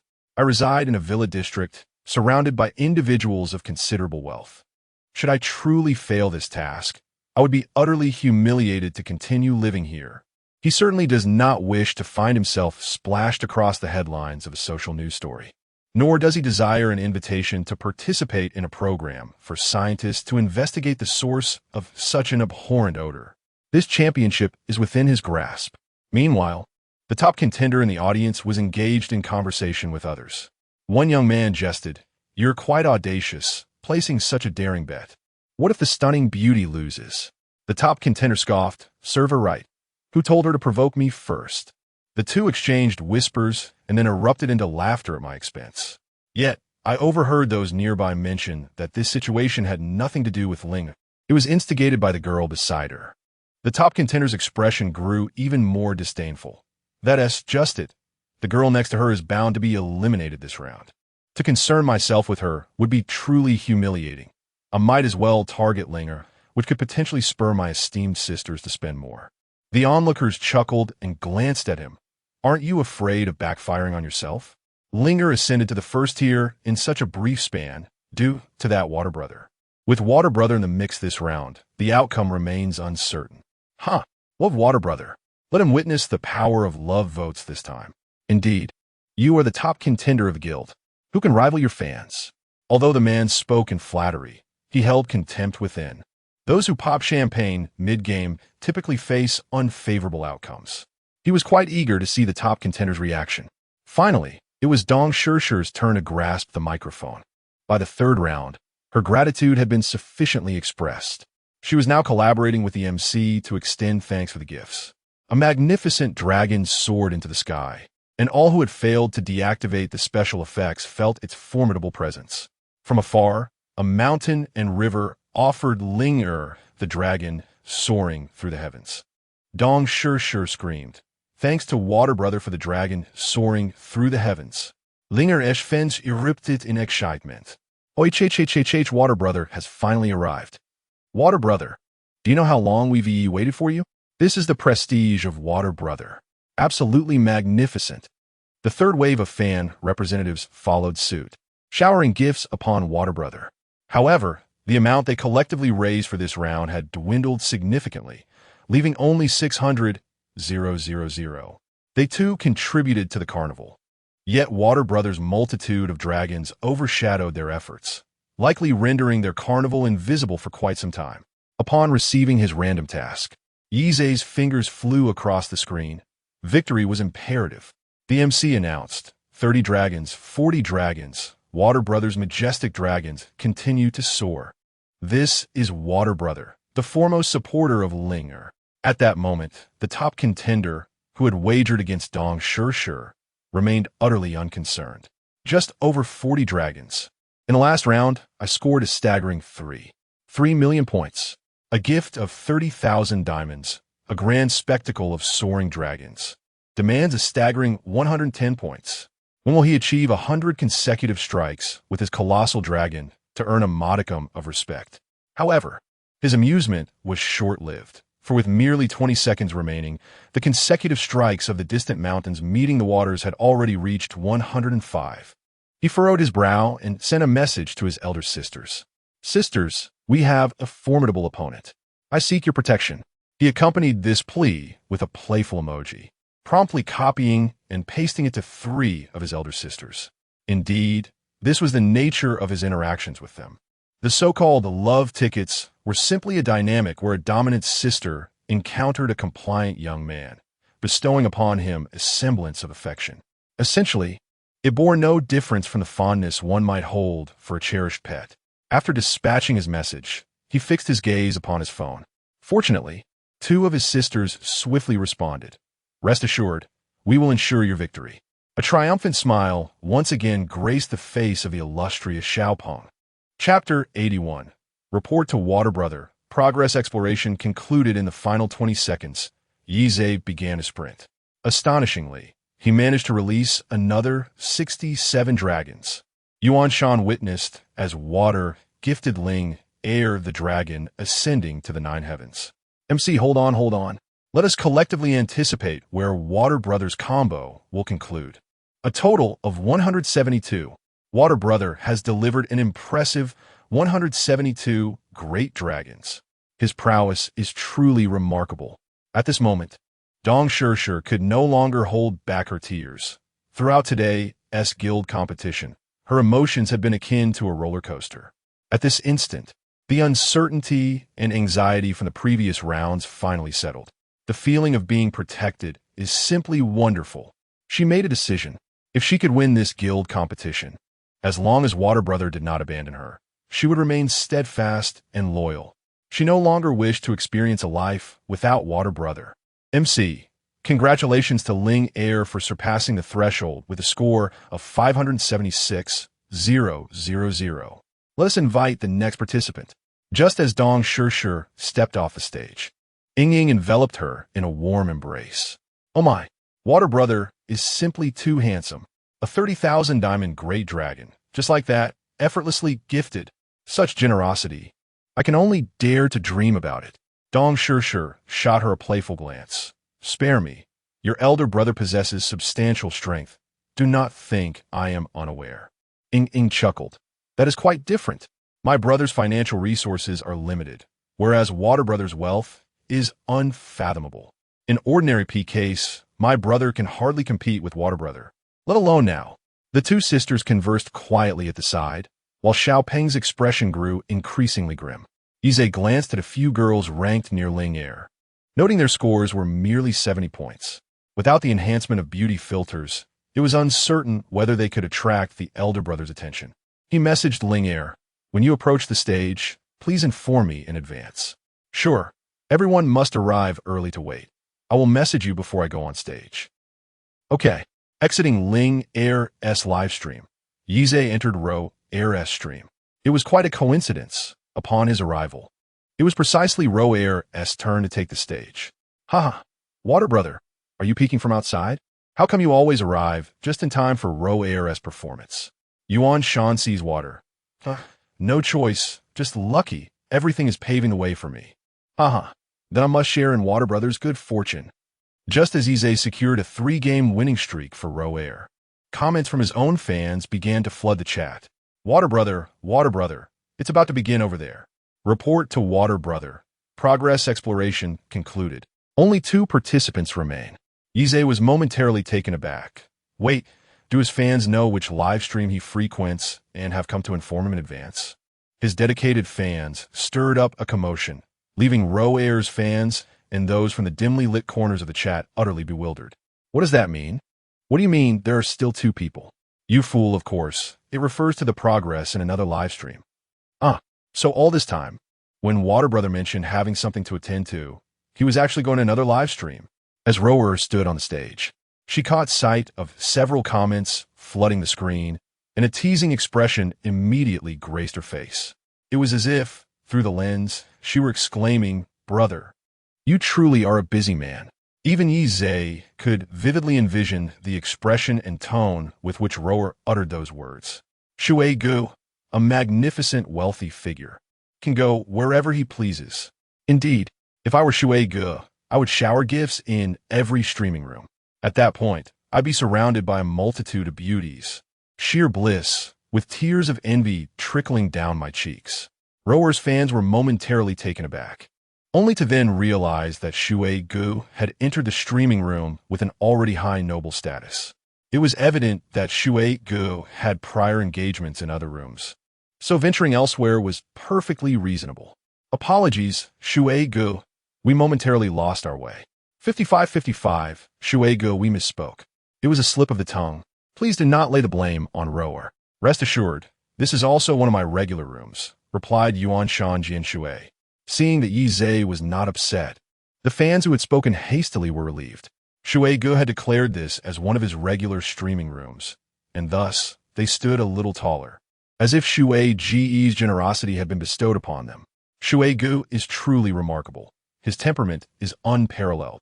Of course, in the eyes of a wealthy individual. You are but a speck. Your words are inconsequential. Heading off now. I shall return shortly, remarked Yuan Shan Jian Shui. Zhang Roair nodded in acknowledgement, noticing that Yi Zei's presence had vanished from the top of the rankings. Her teammates were somewhat elated, chuckling to themselves, thinking that with Shui Gu so busy today, they might have a chance at first place. In the YU001 streaming room, after the 3rd round, only 15 participants remained, meaning they were all eligible for rewards. The guild's traffic had tilted in their favor. The 4th round was a competition to reduce the participants from 15 to 12. Yi Zei grimaced, thinking how glaringly evident the guild's competition was. It was a tedious endeavor to eliminate merely 3 contenders. Yet, it mattered little. This merely indicated that he would need to invest more time today to earn additional income. Thanks to Yi Zei's earlier assist, Linger had now risen to the top 3. Closest to her was the first-ranked Xiao Peng, with the highest score belonging to the guild's leading lady, Li Zi. In the previous round, Xiao Peng's 2 elder sisters had gifted him an impressive 6 million points, leaving him somewhat discontent. He was only 26 million points ahead of Ling, and with Shui Ji's support, surpassing her would likely be just a matter of time. He promptly messaged his elder sister. This Yuan Shan Jian Shui possesses remarkable strength. His elder sister replied instantly, "What is there to fear? Do you believe I am inferior to her?"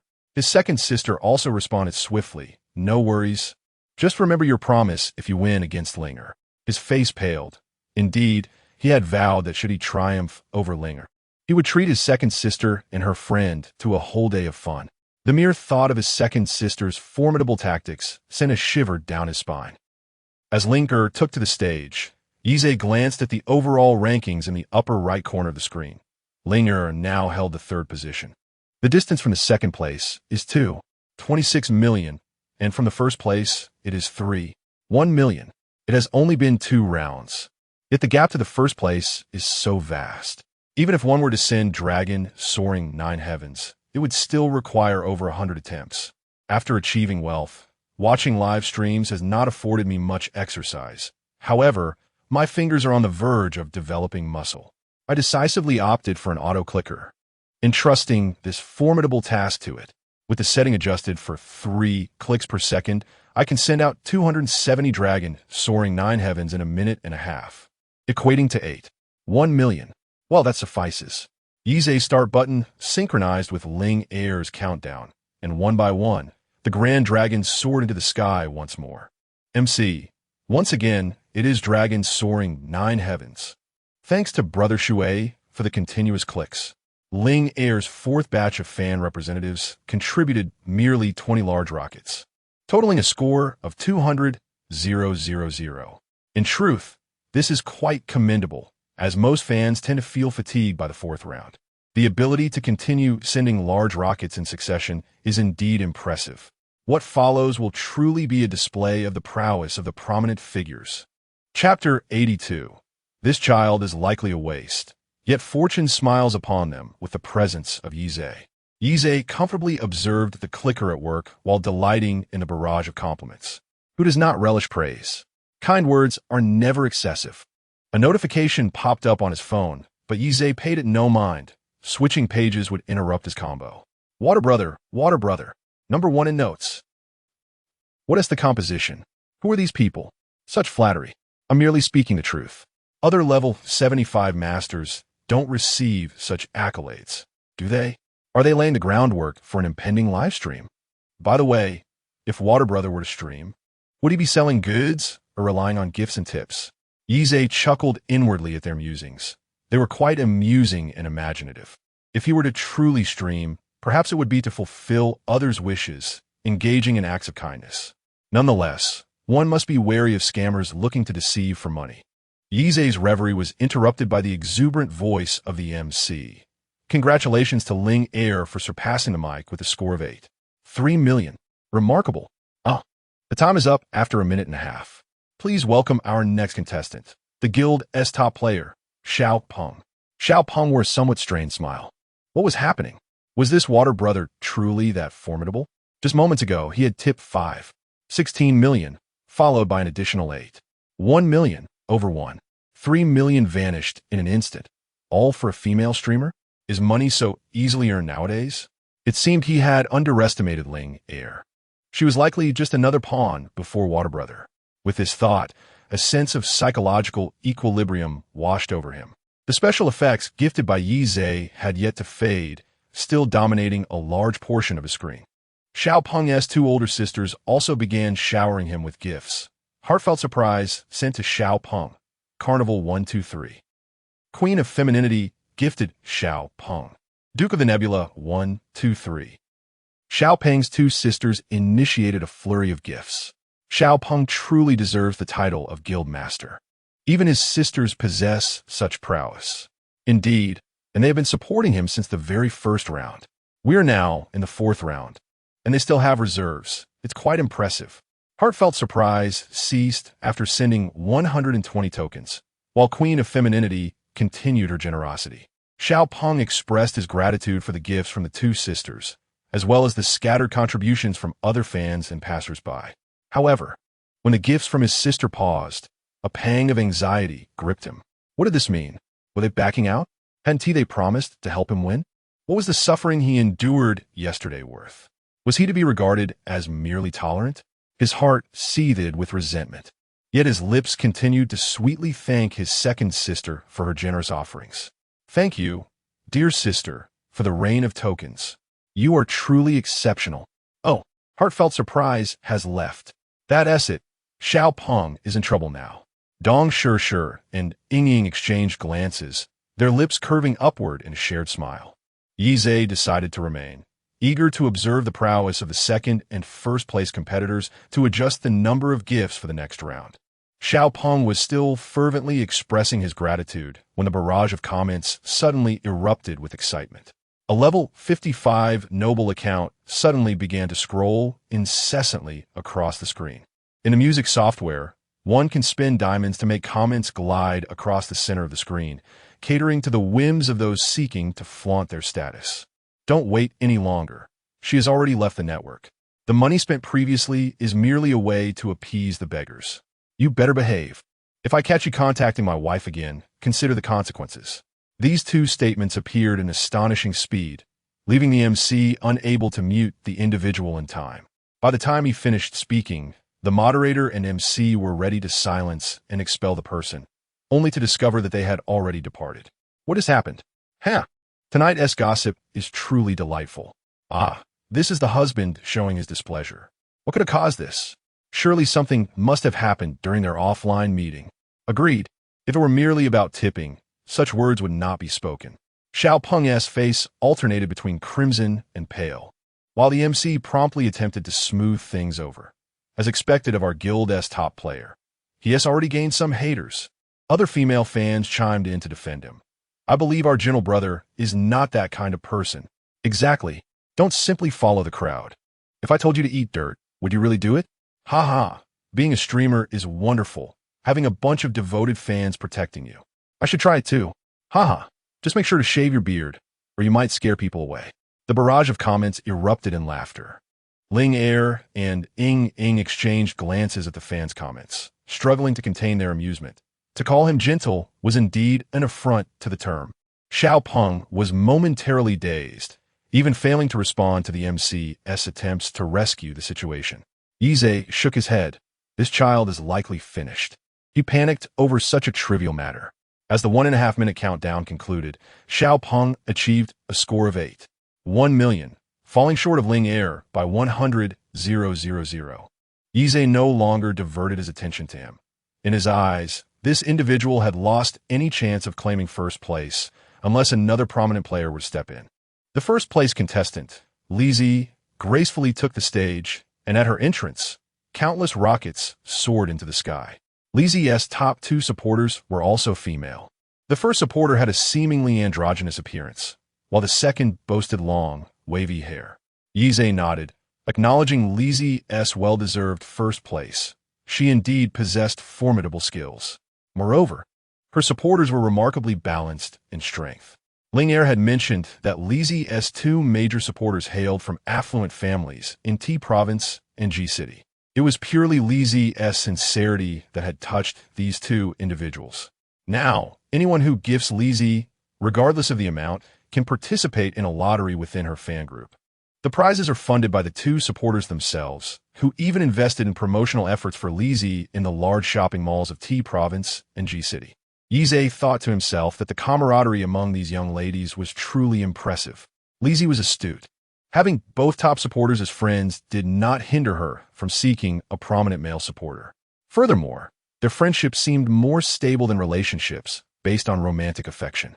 Indeed, as Yize observed the leaderboard on his right, within just a minute, the score of the chestnut had surged by over 6 million. It was anticipated that by the end of 1.5 minutes, there would be at least an additional 4 million in gains. Yize nodded in agreement, finding this quite enjoyable. Otherwise, a one-sided scenario would lack intrigue. At that moment, he seemed to have entirely forgotten the punishment of his foul breath that could be sensed within 100 miles. With a clearer understanding of his capabilities, Yize decided not to linger in the live stream any longer. His voice had grown hoarse from shouting, and a new MC had taken over, possessing an exceptionally high-pitched voice. The sounds of gratitude for gifts were somewhat overwhelming. Instead of returning to Ro Air's stream, Yize opted for Su Xian's live stream.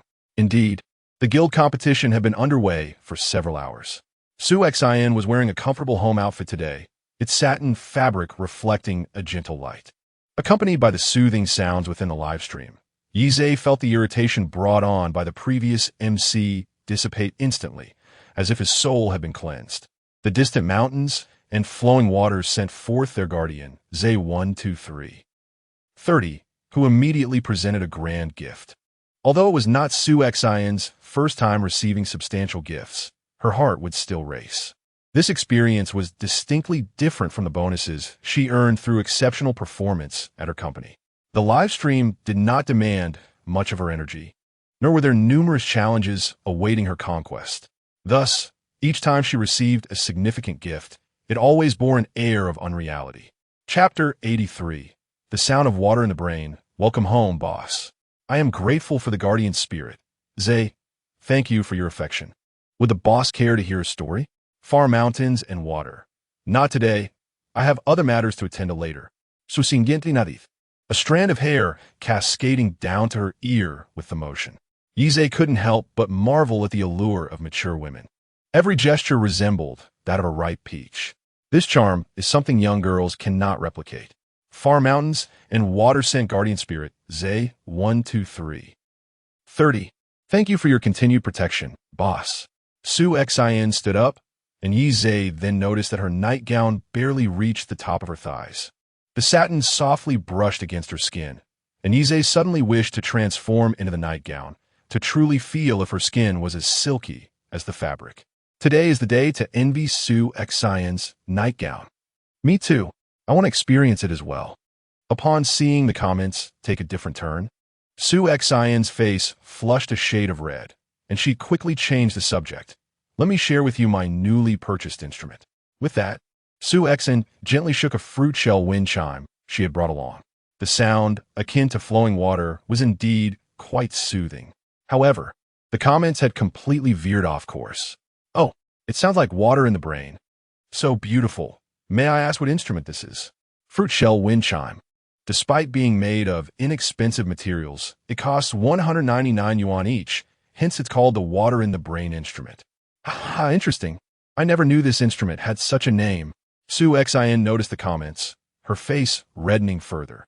Ahem, she indeed purchased it for 199 yuan. And she thought it sounded quite lovely.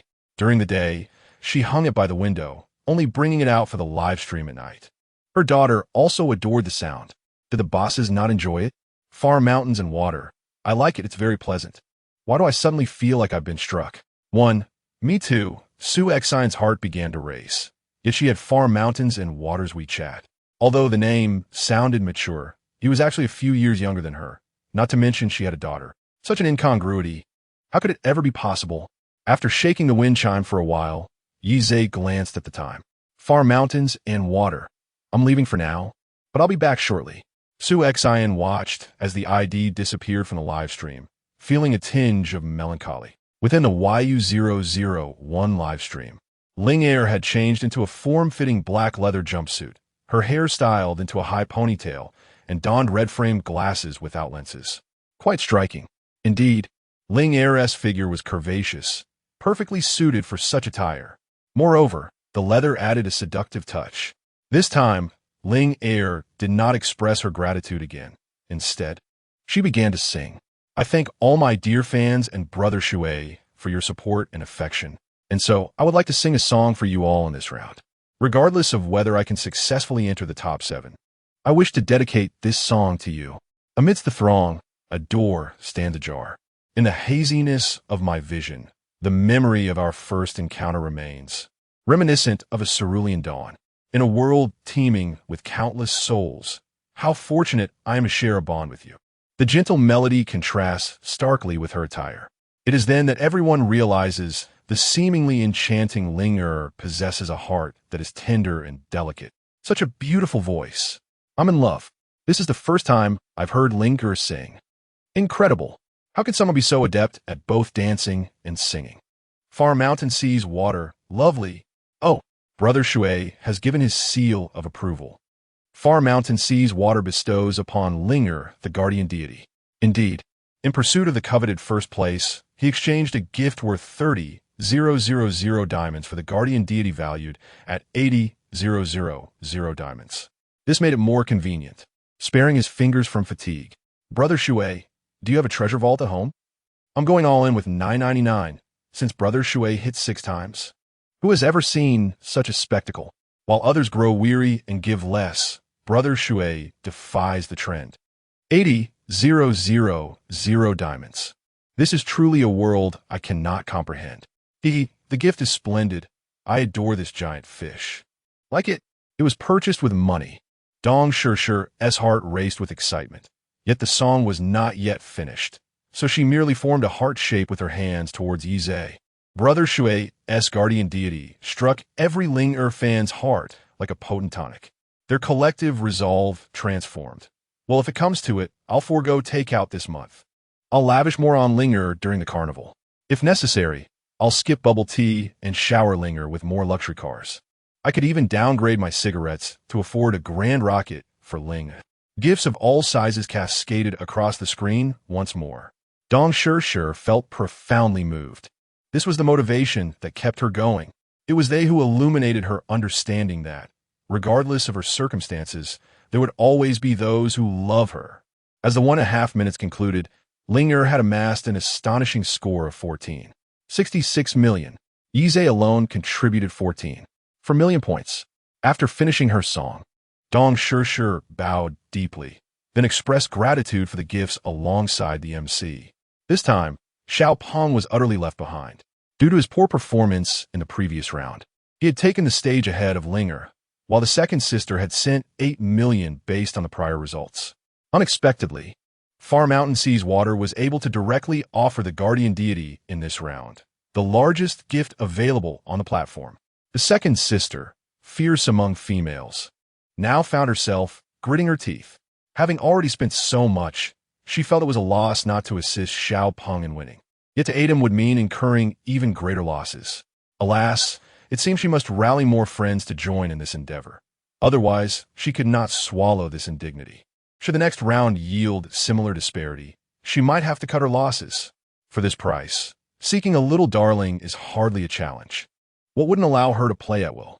Xiao Peng recalled the wager he had made, and his heart was no longer filled with pride. With his eldest sister gone and his third sister yet to respond to his messages, he felt certain that his second sister alone could not compete against the formidable water from the distant mountains.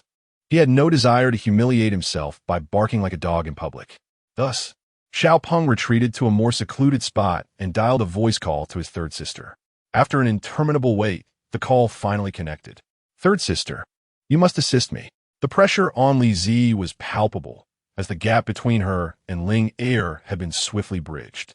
Moreover, she sensed that this water was indeed a formidable opponent. The vast points he had amassed did not seem to come from a place of struggle.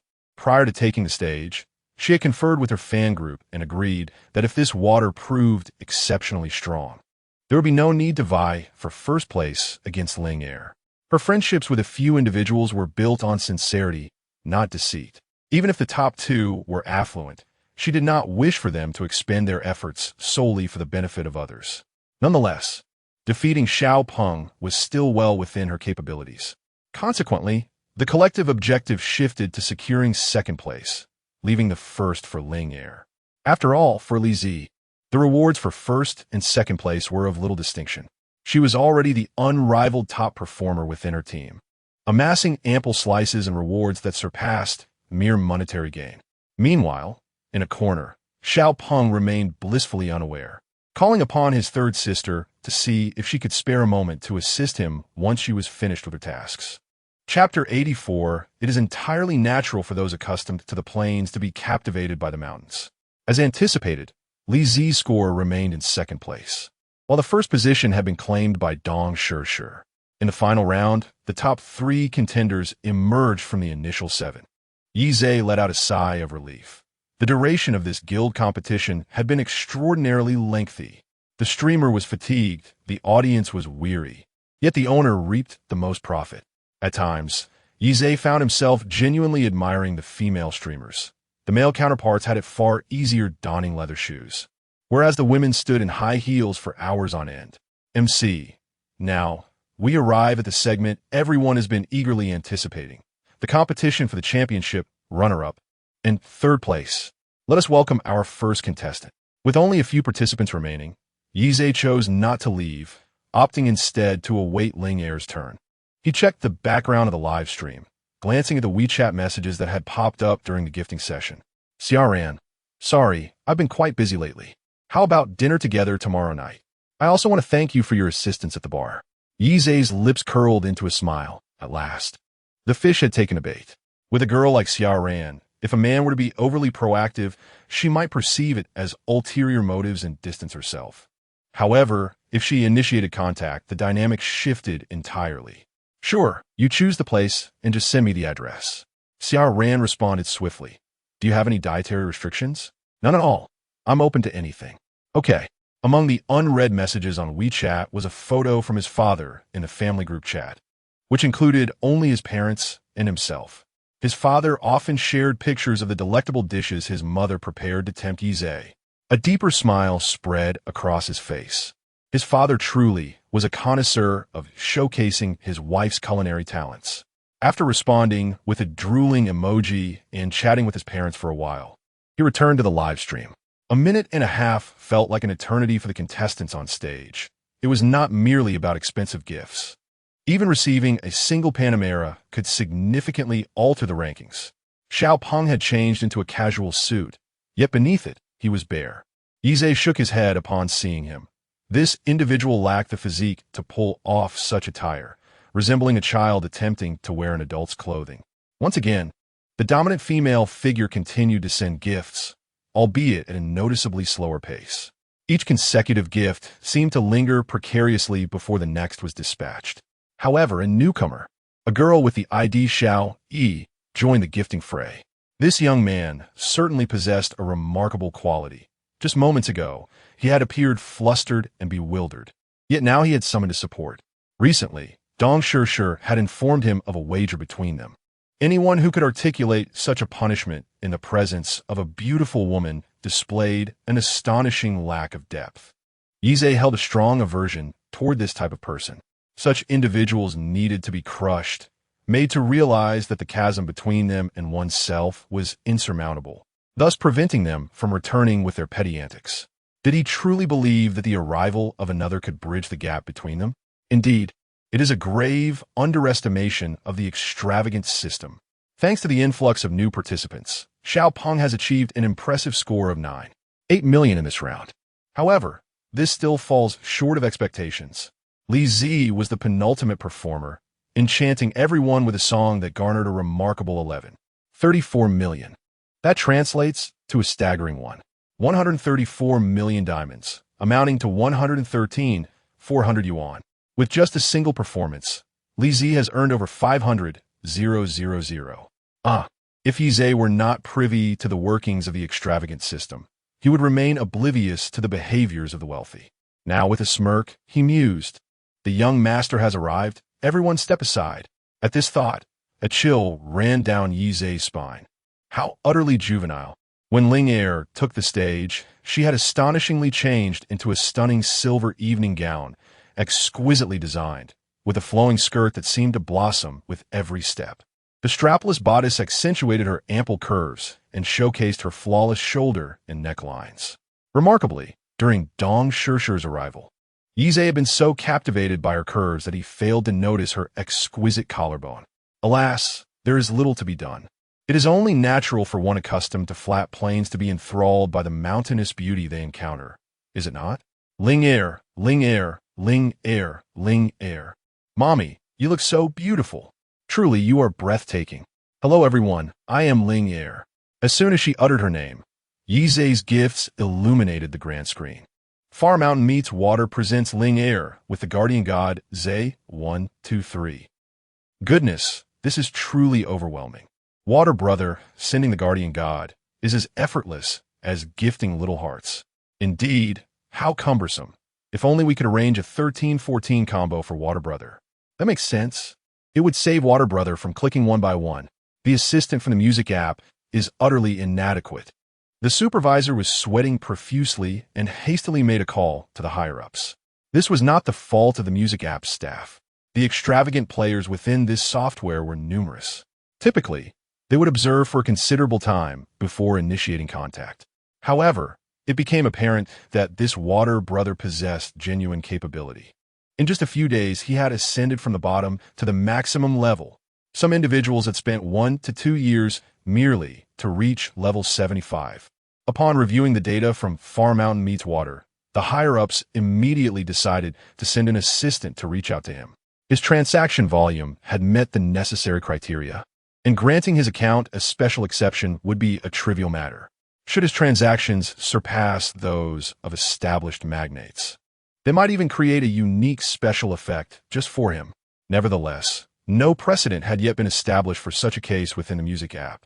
In contrast to the venerable live streaming platforms like Tiger Shark, The music app felt confident in its rapid development within the industry. At present, there remains a hint of arrogance in his demeanor, yet arrogance varies from person to person. However, the assistant soon discovered that the private messaging status of a user distant mountains and water was disabled. Aware that this individual was still engaged in the live stream, the assistant prudently refrained from interrupting, opting instead to wait until the following day to make a direct phone call. Within the live stream, Yize's combo count astonishingly reached 200, an impressive 80,000 diamonds worth of gifts. Such effortless mastery of 200 consecutive hits. A glaring favoritism. Water Brother is incredible. Huh. Is the person who just made a grand statement feeling embarrassed? Water Brother is undeniably strong. Indeed, just watching is exhilarating. MC, 200 consecutive hits. Water Brother's guardian, Zay, has achieved 200 combos. Linger, thank you, Water Brother. The background music of the live stream transitioned to an anthem befitting the competitive atmosphere, instantly elevating the mood. I have a feeling Water Brother is about to reach 270 combos. Quite possible, at a speed of 3 per second, just like the previous dragon. I can't help it. I'm fired up. I'll send a hot air balloon to show my support. Me too. I just sent a heart-shaped rabbit. Linger understood that Yize's combo would persist until the countdown concluded.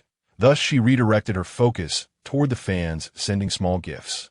Every contribution, regardless of size, is a token of affection. Today, $10. Tomorrow, another 10. By the end of the month, that amounts to $300. Suddenly, petals began to cascade from the center of the stage. Although artificial, they were strikingly beautiful in this vibrant atmosphere. Chapter 85. The most heartfelt blessings are often simple and unadorned in the distance. The mountains meet the water as Linger receives 270 guardian deities from Brother Shui. MC. A heartfelt gratitude to Brother Shui for his 270 guardian deities. I am deeply thankful for the generous gift from my benefactor. Linger bent deeply at the waist, unable to disguise her excitement. Her heart raced with fervor, combined with 110,000 scattered votes, and Brother Shui's generous donation of 21.6 million. She amassed a total of 21.71 million points. MC. Congratulations to Linger for securing the top position with an impressive score of 52.81 million points. Li Zi ascended from the audience to bestow upon her the trophy and crown that symbolize her victory. Tears of joy streamed down Dong Shishir's face uncontrollably. In her very first guild competition, she claimed first place. Henceforth, the title of the guild's leading lady belongs to her, Dong Shishir. She will receive 45 of the profits. Having earned 2.64 million soft sister coins that very night, tomorrow, she will make a full payment for SU7. Thank you. I am immensely grateful to all my beloved supporters. Words cannot adequately express the elation swelling in my heart at this moment. I shall strive even harder to live up to your expectations. I have expressed my gratitude countless times, and I wish blessings upon all whom I love and who love me. May everything go smoothly and all wishes come true. May students achieve perfect scores in their exams, and all professionals receive promotions and raises. And of course, to my dearest brother Shui, may his assets multiply. Simple and unadorned blessings often resonate more deeply. Such beautiful sentiments, I love to hear them. Let us share more. Yize released 5 grand fortune bags of 10,000 diamonds in the live stream, with the secret phrase, "May your words bring good fortune." The screen was instantly filled with a flurry of "May your words bring good fortune" messages. Those who adore CPs are truly blessed. Brother Shui is so indulgent. I adore him. Stop loving him. You're not his type. Yize completely disregarded the barrage of comments, feeling a sense of relief. He had finally overcome the crisis of bad breath. Otherwise, he feared that speaking would unleash a foul odor within a 100-mile radius. Mission accomplished.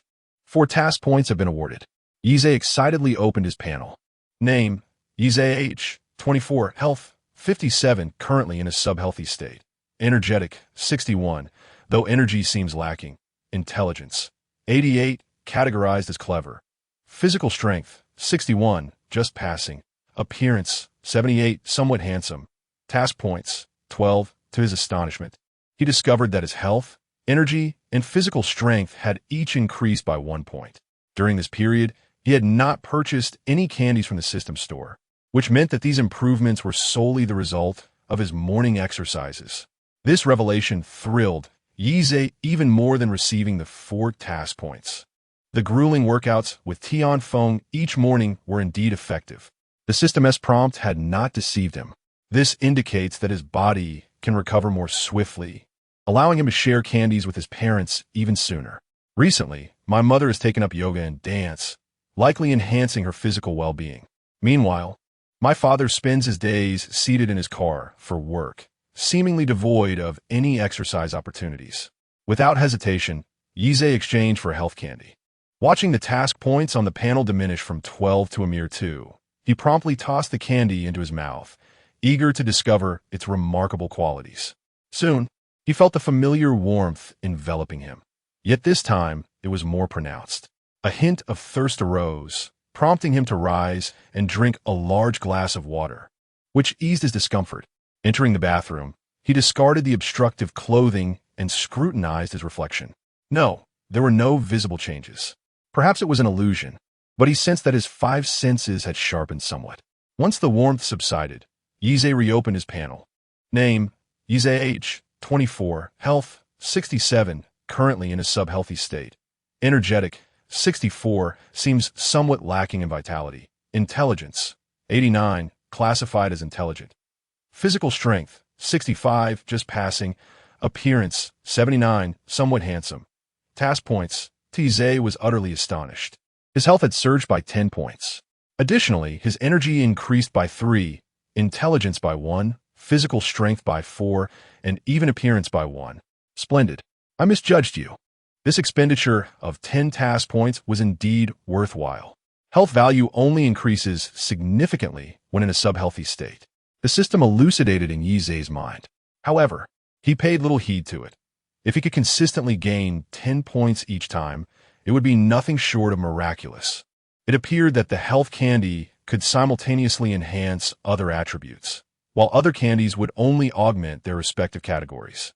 Unless extraordinary circumstances arise, it would be prudent to maximize health before exchanging for candies of other classifications. Still reveling in his delight, Yize heard the bathroom doorknob turn. Sumomo stood in a daze, gazing at the man before the mirror. "Yize, what are you?" With a cheerful demeanor, Yize pulled her into his embrace, exclaiming, "I knew you were almost done. Let us shower and sleep together." Sumomo deeply. "Ah, I haven't. Her words were silenced by the kiss. Closing her eyes, she resigned herself, concluding that as long as Yize was happy, it was all that mattered. Dong Shirshir stepped off the stage, joyfully texting Yize her expressions of gratitude. Ying Ying, her closest companion, waited for her below. "Let us go, Ying Ying. For a grand feast. My treat." "Absolutely. You've earned the first place. It would be remiss not to treat." Laughter filled the air as Dong Shirshir noticed the man attempting to sneak away. With a smug smile, she playfully scratched Ying Ying's chin. "We can eat later. Gather our team, and let us make sure someone fulfills his promise first." She slipped off her high heels and held them in her hand, treading lightly in pursuit of Xiaopeng. "Oh dear, who might this be? Is our illustrious guild leader attempting to sneak away after a reckless gamble?" Dong Shirshir's voice resonated, breaking the previously lively atmosphere, plunging the room into an immediate hush. All eyes turned towards the duo. Xiaopeng's complexion flushed crimson as he held his chin high. "What nonsense are you spouting? I am the guild leader. I would never resort to dishonesty." Dong Shirshir crossed her arms, smirking. "Is that so? I thought so too. Our dear Pungu is certainly not that sort of person. Shall we commence?" From the onset of his wager with Dong Shirshir, Xiaopeng had never envisioned the possibility of defeat, and naturally, he was now quite irked. With so many witnesses present, he could hardly act dishonestly. Ying Ying, having concluded her notifications to the teammates, approached them. "Why haven't you yet faced the consequences? Can't handle the game? Who are you calling unable to handle it?" Xiaopeng retorted. "Why, you of course. Who else could it be?" Xiaopeng seethed, nearly grinding his teeth in frustration. But you must not record this. Dong Shirshir shrugged nonchalantly. Has Peng Ji's fiery loss clouded his vision? Do you see anything else in my hand besides these high heels? My bag remains on the chair. Xiao Peng glanced towards the chair and indeed spotted the Hermes bag she had flaunted earlier that afternoon. Resigned, he crouched down and stuck out his tongue, barking like a dog 3 times. Is that satisfactory? Dong Shirshir clapped her hands in delight. A true man keeps his word. Impressive, I must say. Chapter 86. As bodyguards. We must remain vigilant, let us go. Inging, it's time to dine. Let's go, let's go. Xiao Peng, observing their departing figures, harbored a malevolent glint in his eyes, as if poisoned by malice. Suddenly, his phone rang. A woman's voice resonated on the other end. The live stream has concluded. The address has been sent to your phone. Hurry over. Understood. I shall be there shortly. His retreating silhouette seemed to carry an ominous air of impending doom. Meanwhile, on the other side, Xiao Suxin occasionally glanced at the leaderboard, hoping to spot a familiar presence. Regrettably, by the time she concluded her broadcast, that individual had yet to reappear. The following day, Yizhe arose early, as he was to accompany Su Momo in filming a couple's day vlog. Upon awakening, Su Momo first set up the camera before returning to bed. Still in a state of slumber, Yizhe sensed movement beside him and instinctively pulled the figure closer into his embrace. Let us sleep for another half hour. His voice, laden with drowsiness, possessed an enchanting quality that rendered it even more melodious. Su Momo felt a delightful shiver run through her ears. After a brief slumber with her beloved, they gradually stirred awake. Having witnessed significant changes from their workouts the previous day, Yizhe began to value the merits of rising early for exercise. However, Su Momo lacked a dedicated gym space, and just as he contemplated whether to venture out for a run, a bashful young woman approached him. Aze, I overheard Tianfeng say that you exercise every morning now. I don't have any equipment here, but I know couples yoga. Shall we give it a try? This was the first time Yizhe had heard of such a thing. Sound great. Do you know the poses? I have a general idea, but we could play a video on the screen and follow along. That works. The two made their way to the living room, where Su Momo began to select a video. Unlike Yizhe's villa, which had a dedicated annex for their stay, Tianfeng and Shiryu had tidied up their own space. Tianfeng was eagerly awaiting the opportunity to exercise with his boss. Watching Su Momo peruse the videos, he could not resist inquiring, Boss, won't you be exercising? Today I will practice couples yoga with Momo. Tianfeng, unfamiliar with yoga, became intrigued upon hearing about the duet practice and positioned himself in a spot that would not disrupt the filming. Meanwhile, Shiryu adjusted the camera angle, diligently ensuring the couple appeared stunning on screen. Previously, Su Momo had assured Yizhe that they would not focus on angles today. Any necessary editing would involve blurring his face. Yizhe, relieved, had thought he would have to wear a mask throughout the session.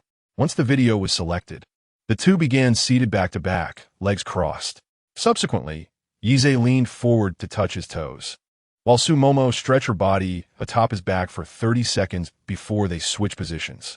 Next, they faced each other, feet touching and hands clasped as they engaged in a stretching exercise.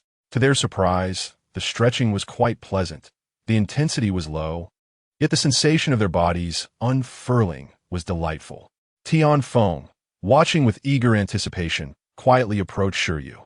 Aware that they were recording, he pulled out his phone, typed a message, and tapped Shiryu on the shoulder. Shiryu glanced at the screen. Shall we also attempt this couple's yoga? She silently scoffed at Tianfeng, rolling her eyes dramatically. What a foolish giant. Engaging in couples yoga while maintaining a distance between them. What was that all about? Tianfeng, perplexed, felt a twinge of indignation. Why roll her eyes if she wasn't going to participate? Back in the company, Shiryu often sought him out for sparring. Now, he thought of challenging her to a friendly bout. He quickly typed on his phone. How about we spar when we're not filming? I want to see if your skills have dulled. Shiryu glanced at him and nodded. Since becoming a bodyguard, she had been rather idle, even though she still exercised every morning. However, the intensity was nothing compared to her previous routines at the company. If she didn't keep practicing, she would surely grow rusty. Perfectly, she could take this chance to give this foolish giant a good beating. Both harbored intentions of showing off to each other in their upcoming sparring session. Meanwhile, Su Momo and Yi Zhe were enjoying a tranquil moment, blissfully engaged in yoga. After their session, they each went to freshen up. Su Momo's shower was also captured on camera, albeit focusing solely on her washing her hair and applying body wash, with the lens lingering only on her arms and shoulders. Even her post-shower skincare routine received unintentional close-ups, all reserved for future advertising opportunities. This morning, the aunt had prepared shrimp dumplings, steamed ribs, custard buns, and soy milk. After their meal, she presented a platter of cut fruits. Following this, Yi Zhe intended to craft a swing for her, feeling that something was amiss in Momo's garden. On pleasant days, swinging would be delightful. He had long harbored this idea and had even selected a design. He planned to create a swing large enough for three, allowing Momo to sit comfortably with her legs extended, complete with a sunshade overhead. Perfect. Without delay, Su Momo emerged from the flower room, only to see a group of people approaching with tools. Upon inquiring with Tian Feng, she learned that Yi Zhe was making a swing for her. Her heart swelled with joy. They truly were the perfect match. He could discern her unspoken desires. Thus, she joined in the effort. Many hands made light work. And since Yi Zhe had pre-ordered the materials, they simply needed to secure them firmly upon arrival. In the afternoon, against the backdrop of the setting sun, the swing was draped with pristine white animal fur, and a young girl donned an apple-green dress as she sat upon it. The man behind her gently pushed her higher, eliciting peals of laughter that rang like silver bells. In the distance, the contest between Tian Feng and Shiryu was underway. With a shoulder throw, Shiryu sent Tian Feng crashing to the ground, only for him to spring back up and counterattack. Their commotion caught the attention of Yi Zhe and Su Momo. Su Momo switched off the camera, and they both went to observe the sparring match between Tian Feng and Shiryu. Zhe, who do you think will win? Su Momo whispered in Yeshi's ear. It's hard to say. Tian Feng has strength and experience, while Shiryu is more agile and ruthless. I believe Shiyu can win. I have faith in her. Yi Zhe responded. Then I will cheer for Tian Feng as well. After approximately 20 more moves, it was ultimately Tian Feng who triumphed. Shiyu cast him a defiant glance, declaring, When you come back next time, we shall continue. I will definitely defeat you. Tian Feng grinned foolishly and replied, I've heard that since our time at the company. If you wish to beat me, you still need more practice. Shiyu shot him a look and suddenly executed a shoulder throw, sending dust swirling into the air. Cough, cough. Is this how you conduct a sneak attack? Shiyu smirked. As bodyguards, we must never let our guard down, no matter the circumstances. With that, Shiyu elegantly retreated to wash up. Yi Zhe shook his head in resignation. Tian Feng was good in every way except for being a bit too simple-minded. Tian Feng, hurry and freshen up. We must be on our way. Su Momo felt a pang of reluctance in her heart, asking A's, Are you not staying here tonight? Chapter 87. You may perceive me as a nouveau riche? Well, their essay dinner gathering shortly. Please have sure you edit our gaming footage from yesterday. It should perfectly encapsulate an entire day. Su Momo, Anzai, just remember to think of me. Yi Zhe playfully pinched her nose. Of course, I shall always keep you in my thoughts. Tian Feng, freshly showered and dressed, descended from the upper floor. Let us go, boss.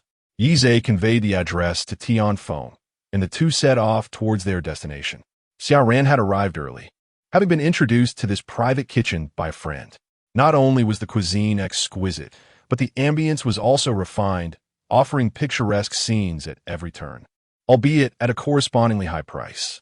Typically, she would hesitate to indulge in such an expense, yet recalling Yi Zhe's extravagant spending at the bar, she resolved to secure a reservation here. Moreover, the establishment boasted a multitude of chefs, adept in various culinary styles, providing convenience in satisfying diverse palates. Upon securing the private room, Xiao Ran sent a message to Yi Zhe. He and Tian Feng entered, greeted by a staff member clad in a qipao, who gracefully bowed. Welcome to Taste. Do you have a reservation? Yi Zhe nodded and indicated the room number Xia Ran had mentioned. This way, please. The door to the room swung open, revealing Xiao Ran, who wore a white blouse paired with a denim overall dress, complemented by a cream-colored woolen coat and a charming little hat. Her demeanor evoked the essence of a sweet, neighborly girl, reminiscent of a childhood companion who would chase after you, calling you brother, with big, innocent eyes. Have you been waiting long? Xiaoran shook her head. Not at all. I just arrived as well. The flavors here are quite delightful. I have ordered several signature dishes. Do you have anything else in mind? The attendant waiting at the entrance promptly unfurled the menu before Yize. The offerings were extensive, representing a multitude of cuisines. After reviewing the dishes he had already ordered, he decided to add a simple dish of boiled cabbage. He had previously tasted it once and found it unforgettable. Initially dismissive of its simplicity, he had been astonished by its exquisite flavor. He was curious about how this private kitchen would interpret the dish, which emphasized the essence of freshness. A non-spicy Sichuan dish truly showcases the chef's skill. The attendant nodded and retreated, waiting nearby to provide service as needed. The ambience of the establishment was genuinely pleasant. Indeed, when I first visited, I was so captivated by the DCOR that I nearly entered the wrong room. The girl chuckled softly, and her laughter rendered Xiaoran even more enchanting. Feeling good today? Xiaoran hesitated, her cheeks slightly flushed. Yes. Well, that's reassuring. I sense that you weren't genuinely happy the day at the bar. Xiaoran, feeling a bit bashful, replied. That day, I had just broken up with my boyfriend, which was why I went to the bar. It was my first visit, and I encountered such unforeseen events. Fortunately, you two were there at that moment. Otherwise, I would have had nowhere to shed my tears. Yize did not mock her, but reassured. Do not feel embarrassed. You are the one who has invested your genuine feelings. He will undoubtedly regret losing such a wonderful girlfriend like you. I recall a line from a song. To embrace the right, one must bid farewell to the wrong. Yize softly sang this line, his voice somewhat off-key. Xiaoran chuckled. Indeed, you're right. Only by parting with the wrong can one encounter the right. A knock at the door interrupted them as dishes were brought in one after another. During their conversation, Yize discovered that Xiaoran attended the same university, albeit in a different apartment. Oh, so you're a senior, he remarked. Xiaoran paused. Why a senior and not a junior? Yize's radiant smile momentarily left her entranced, and she suddenly realized just how handsome he was. Because I am 24 years old. Recently graduated? She inquired. Indeed, he replied. I never would have guessed. She exclaimed. Yes, thus we are quite fated, Yize said. Over the course of their meal, they conversed delightfully. Yize was astonished by her sensitivity, while Xiaoran was charmed by his wit. They laughed heartily, so engrossed in each other's company that they barely touched their food. As the dishes cooled, Yize contemplated summoning the waiter to order more, but Xiaoran interrupted him. How about I take you somewhere else to eat? That sounds great, he replied.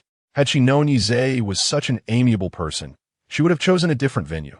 Now, she planned to take him to her favorite street-side barbecue. When they approached the front desk to settle the bill, Xiaoran was informed that the gentleman beside them had already taken care of it. She immediately turned to Yize. We agreed I would treat. Why did you pay? Yize smiled gallantly. When dining out, how could I let a lady pay? Xiaoran pouted. In that case, I won't take you to enjoy delicious food later. Though aware that this junior was quite affluent, she felt embarrassed that he had covered the cost of such an expensive meal. Yize notiget her discomfort. Did you not say you would take me for a good meal? This time, I assure you I won't insist on paying. I can merely bring my appetite. Oh no, we need 2 appetites, he added, pointing to Tian Feng, who wore a silly grin. Xiaoran's mood brightened. All right then, it's settled. Yize inquired, did you drive here? Senior? No, I haven't even obtained my driver's license yet. Very well, then let us take my car. Just as Xiaoran nodded, a long Rolls-Royce glided into view. The brand was so renowned that even she, a novice in automobiles, recognized its prestige. Wow, Junior, look at that car. It's absolutely amazing. I read online that men dream of owning such a vehicle. As the car smoothly came to a halt before them, before Xiaoran could react, Yize stepped forward and opened the door for her. After you, Senior. Xiaoran covered her mouth in disbelief as she gazed at him. Is this the car of a junior? Yize nodded, affirming her astonishment, even as she settled into the plush back seat of the Rolls-Royce. Xiaoran struggled to accept the reality before her. How fortunate she was to be riding in such a luxurious vehicle. The ceiling was adorned with a starry sky, and the car boasted a private refrigerator. To complement the celestial theme, the interior was embellished with diamond accents. She gently brushed her fingers over the diamonds embedded in the decor. Junior, are these real diamonds? Indeed, he replied. Oh my, how could you be so wealthy? Who exactly are you? When I first entered the school, I was still here, yet I have no recollection of such a prominent figure on campus. She continued. Yize chuckled. That's because I only began to acquire my wealth after graduation. You may consider me a newly affluent individual. Chapter 88. Apologies. I am the driver, not at all. She interjected.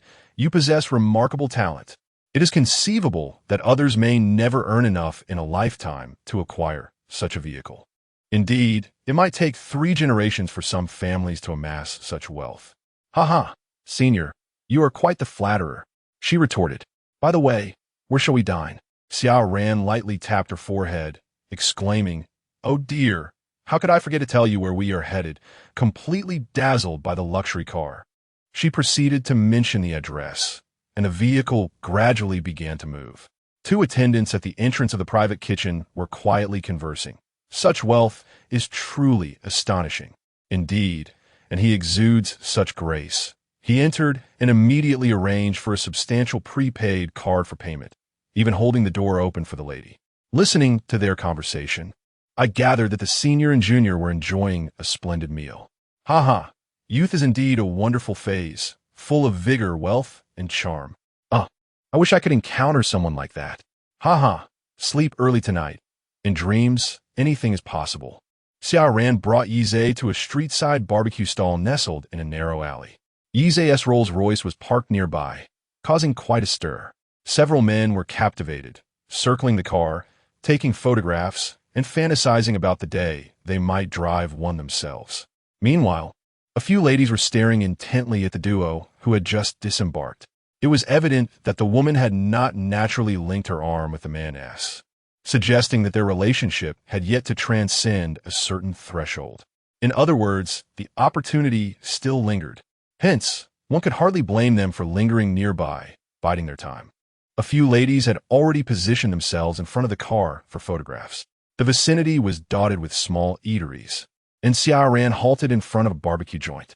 Boss, a table for 3. Please bring us the menu. Coming right up. This is my favorite barbecue place. I just hope it suits your palate, she stated as she handed Yize a packet of napkins. Here, wipe your hands, she offered. Yize chuckled and shook his head. Did you forget, senior? I only became affluent after graduation. I used to frequent this establishment quite often. Really? What a delightful coincidence. Indeed, Yize spoke the truth. This restaurant had been in operation for over 20 years, renowned for its quality and affordability. Aside from its modest size, it possessed no flaws, and he occasionally visited to indulge his cravings during his school days. Yes, I never anticipated we would share so many coincidences. The plump owner presented the menu. What shall we indulge in? Having previously discerned that neither of them had dietary restrictions, Xia Ran ordered 10 skewers of her favorite dishes. 2 big guys, surely they can eat. All right then, what shall we drink? Yize initially assumed Xiao Ran would refrain from alcohol, but to his surprise, she mischievously grinned. Tea on foam will be driving. Let us enjoy a drink or 2. Let us start with 12 bottles of Courageous Venture. Very well, please hold on for a moment. While the skewers were grilling, the beverages were promptly served. Xiao Ran took 2 bottles of beer, clinked the caps together, and successfully opened one, followed by another in the same fashion. Yize gave a thumbs up, exclaiming, Well done, senior. Your flair for opening bottles is impressive. Xiao Ran's cheeks flushed, as if the one who had just demonstrated such skill was not herself. Yize found her personality quite intriguing, marked by a striking contrast. Xiao Ran then rose to fetch a large bottle of soda for tea on foam, filling his cup generously. She lifted her glass, declaring, Let us have a toast. The 2 were swept up by her exuberance. Cheers. After finishing their drinks, Xiao Ran turned her glass upside down to prove she had emptied it. Yize recalled the last time he had seen such a gesture was with his father. The skewers began to arrive one after another, and Xiao Ran eagerly grabbed a skewer of lamb and began to eat. She quickly devoured several skewers of barbecue and raised her glass for another toast, exclaiming with satisfaction, Delightful. Yize paused for a moment, then chuckled. You are truly entertaining, senior. If I had known you were so approachable, I would have brought you here from the start. He felt quite at ease in this lively atmosphere. At that moment, Xiao Ran seemed to be in the wrong attire. She ought to be dressed in casual sportswear rather than her current elegant outfit. Nevertheless, he appreciated her vivacious spirit, which brought him comfort. Perhaps it was his act of saving her that provided her with a different emotional refuge. After consuming 2 bottles of alcohol, she began to lament about her scoundrel ex-boyfriend. This despicable man. I was so good to him. His family was impoverished, and we earned his tuition together through our jobs. My living expenses were essentially our shared grocery funds, and later, I even covered our rent when we moved in together. I cooked for him and did his laundry. Yet, shortly after he found a job, he latched onto a wealthy woman and dumped me. The saying holds true, once you get on your feet, cut off the one you love. Tian Feng silently ate his meal, becoming an invisible observer, while Yize shook his head in disbelief. This foolish senior was clearly ensnared in the trappings of romantic folly, a quintessential love-struck individual left with nothing. Xiao Ran continued her lament, his wealthy mistress, a 45-year-old divorcee with 2 children, and he is thrilled to play the role of stepfather.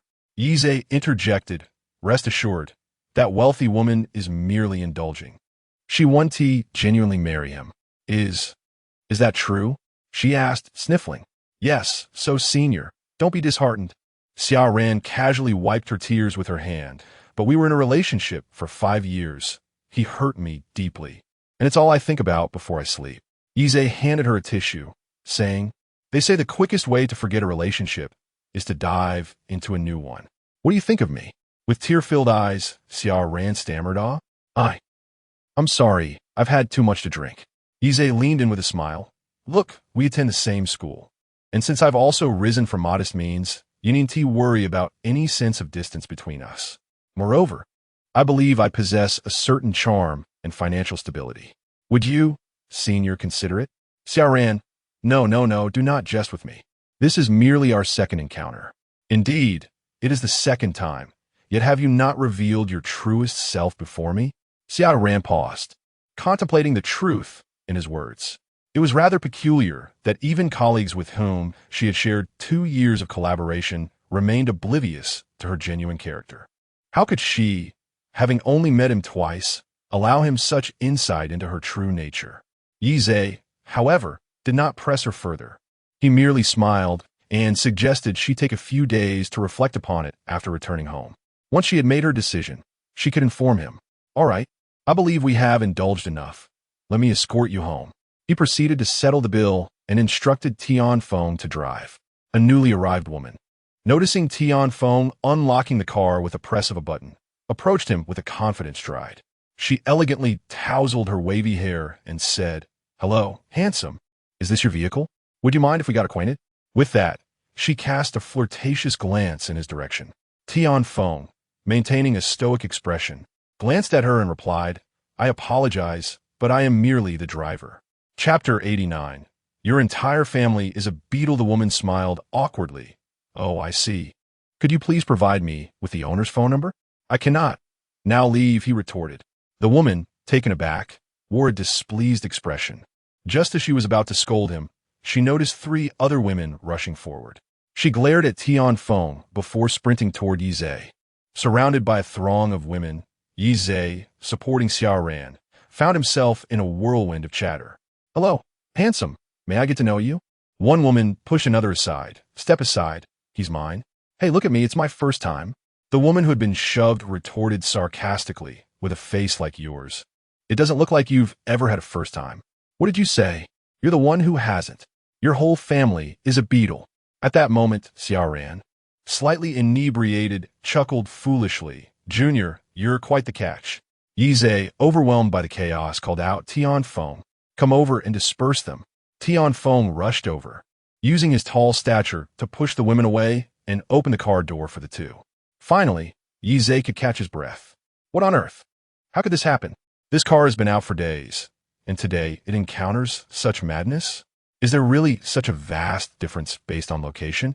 These women are incredibly confident. Even with such a beautiful Xiao Ran beside them, they still dare to approach. Meanwhile, Tian Feng was filled with self-reproach. Boss, deduct my pay. I should have intervened sooner to chase them away. Yize waved his hand dismissively. He understood Tianfeng's navet. He likely thought there was no danger. And out of respect for women, he hesitated to act promptly. Let this be a lesson. Next time, remember to chase them away immediately. Absolutely. After finally regaining his composure from the earlier ordeal, Yize noticed that Xia Ran was beginning to drift off. Senior, wake up. I'll take you home. Where do you live? My home? Yes, your home. My home. Yize waited, but silence ensued. Their acquaintance was too brief. Xia Ran was inherently rather reserved, making it impossible for him to take her home. After calling her twice more, he finally managed to obtain her address. Yesha shined in relief, pinching the bridge of his nose. She certainly had a high tolerance for alcohol, yet here she was intoxicated after just 2 bottles. As Tianfeng's car drove smoothly, Yize opened the music app on his phone. Today marked the first live stream of Yuzi after leaving the guild, and he felt compelled to watch. This time, she had given the guild a run for their money, and it was possible they would retaliate against her with their streamers. Upon opening the Follow tab, he found Yuzi indeed live streaming. Upon seeing the familiar ID, Yuzi joyfully exclaimed, "Welcome back, Water Brother. Yo, welcome back, Water Brother. Welcome back, Water Brother," echoed other longtime fans. The first thing Yize did upon entering the livestream was to gift Yuzi an exhibition haul, starting from the little hearts and sending them one by one. Water Brother, don't spoil her too much. You just got here and are already gifting an exhibition haul. Ah, how grand. Brother Shui is always so generous. Yuzu joyfully inquired. How do you find the DCOR in my room, dear friends? Several newcomers also noticed the changes in the livestream studio compared to before. It looks splendid. Have you changed your studio? By the way, the host hasn't streamed in several days. Indeed. What have you been up to during this time? Yuzu chuckled. I've terminated my contract with the guild, and now I'm my own boss. The reason for not streaming these past few days was to secure a new place and set up the livestream studio. What happened? Why did you terminate the contract? Yuzu playfully smiled. It's evident you aren't in my fan group. I mentioned it there. Add me now. I was wondering why I hadn't seen your streams lately. There was no particular reason. I had always enjoyed the freedom. Initially, I sought a guild because I lacked a suitable place to stream. Now that I have rented a house, I am venturing out on my own. I've heard whispers that many